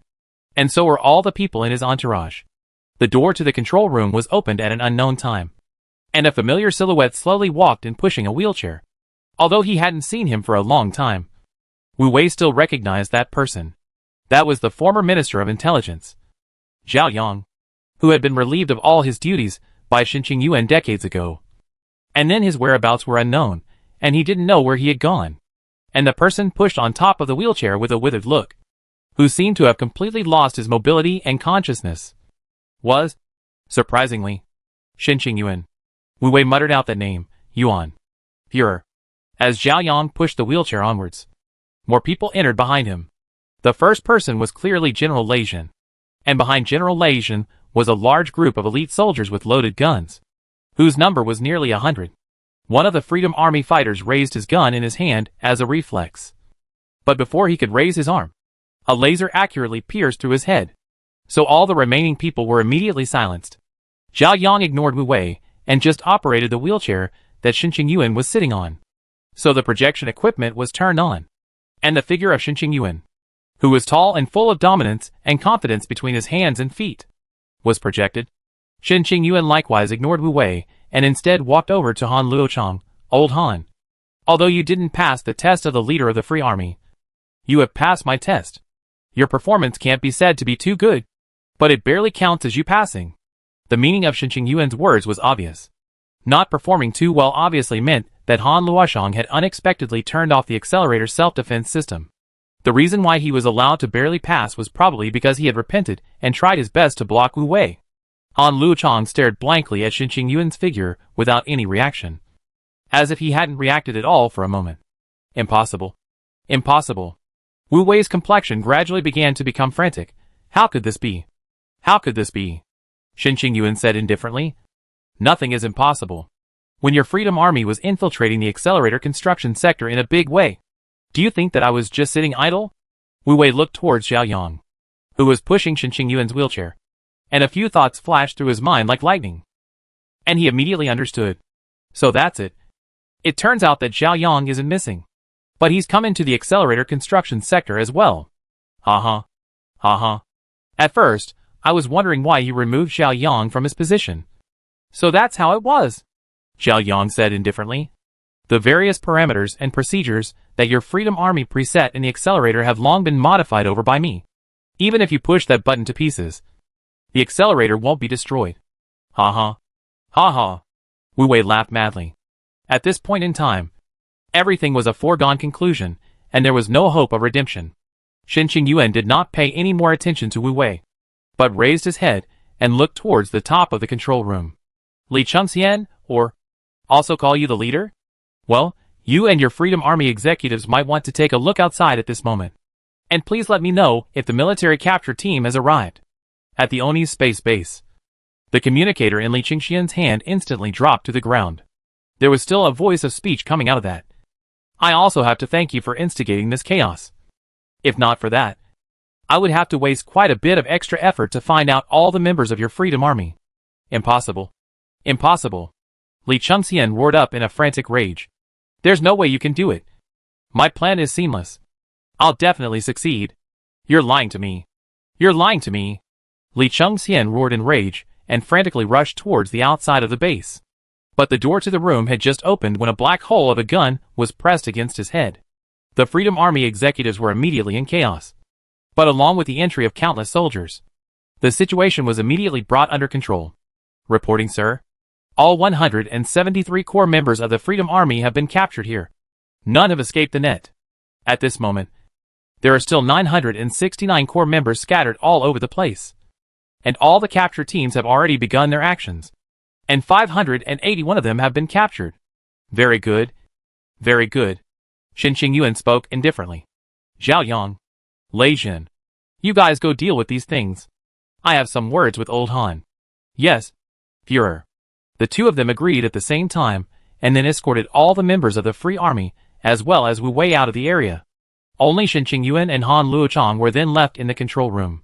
Han Luochang stared blankly at all this, as if he was dreaming. Shen Qingyuan sighed and said, Old Han, get up. Han Luochang climbed up a little shakily. Then he sat down on a chair, panting heavily. My body can support me for another hour at most, after which I will die. It is my deeper consciousness that is talking to you now. You must still have many questions, so hurry up and grab the time to ask.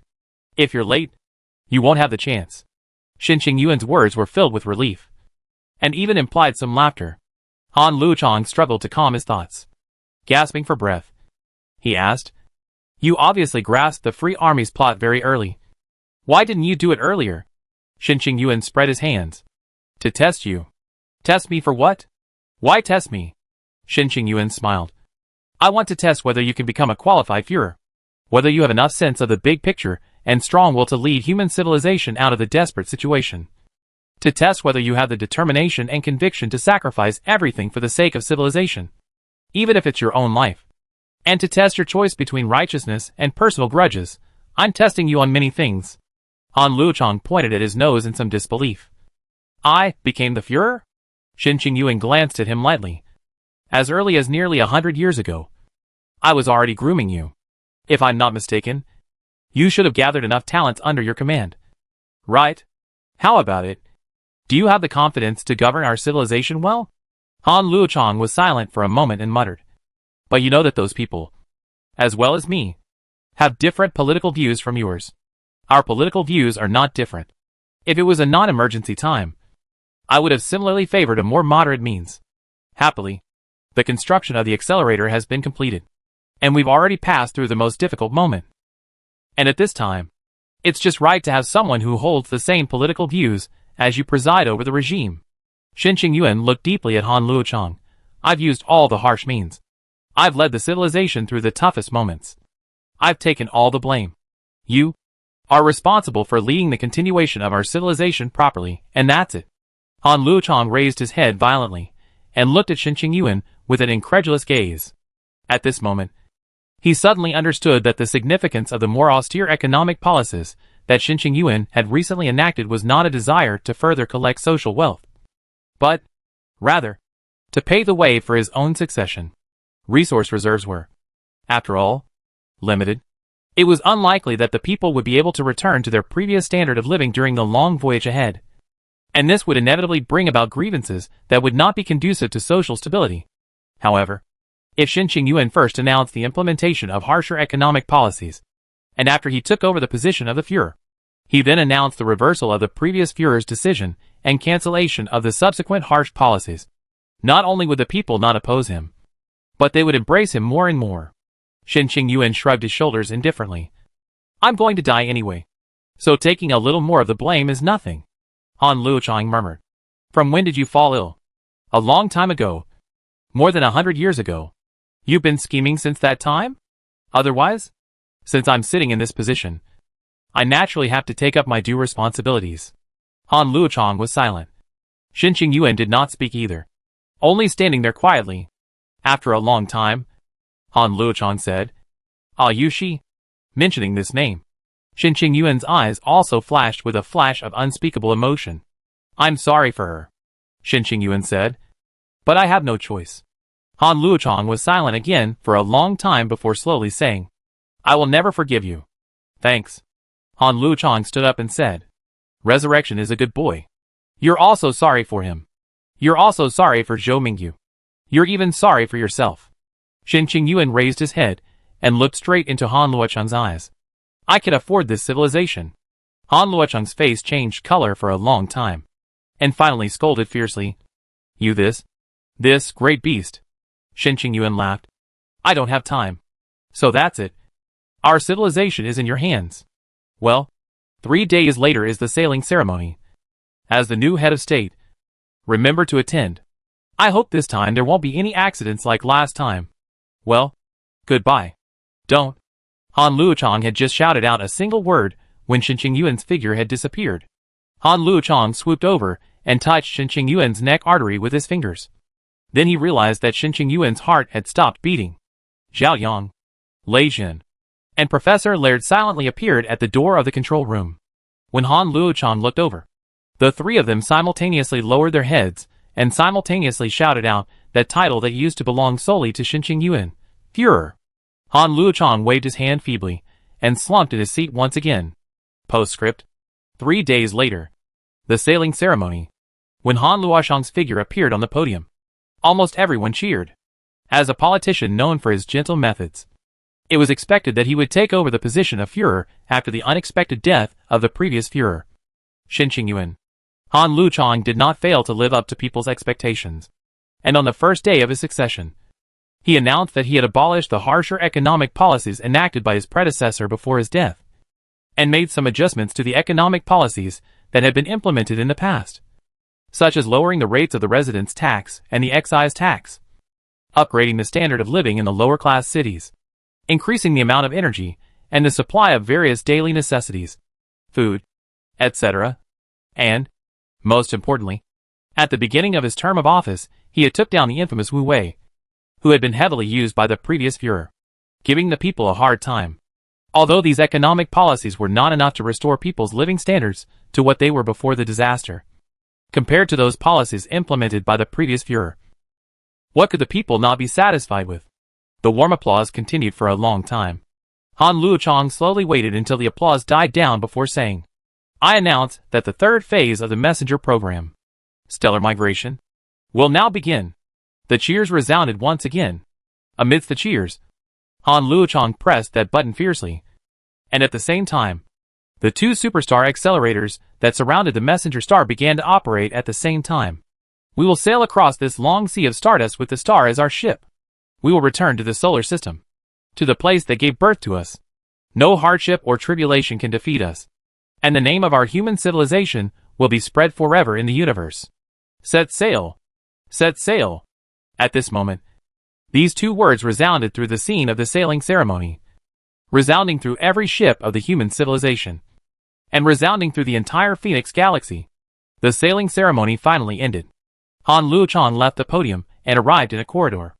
On both sides of the corridor hung the portraits of the previous heads of human civilization.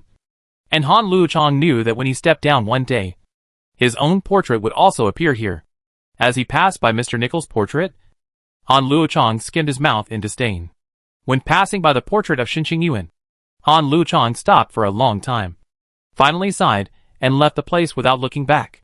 In the portrait, Shin Yuan smiled faintly, his head slightly raised, as if he was gazing into the distance. Back at home, a silhouette appeared like a whirlwind and fiercely pounced on Han Luochang. Dad? Dad? Why did you just come back? It was a young woman with a slim figure who looked youthful and beautiful. She was clearly an adult, but both her behavior and her words revealed a childishness that was disproportionate to her age, as if a little girl's soul was residing in this body. Han Luochang gently patted the woman's head and softly said, "Ah, you. Daddy is back." Han Yu, however, still clung to her father's neck, refusing to let go no matter what. She came close to Han Luochang's ear and, as if whispering, lowered her voice and said, "Daddy, that man is so strange. He keeps relying on our house and refusing to leave. Who the hell is he?" Behind Han Yu, Shin Fuxing laughed. "Uncle Han, you're back." Han Luochang nodded. "How is you today?" "It's a bit better than before. She has learnt to brush her own teeth today," Han Luochang said. "It's good that there's progress. Well, tomorrow you take you to visit your mother. Although she made a mistake. Alas, she is also a poor person." Okay. The superstellar accelerator had truly turned on. It would continue to work for over 2,000 years, until the messenger star left the reach of the Bread Nebula.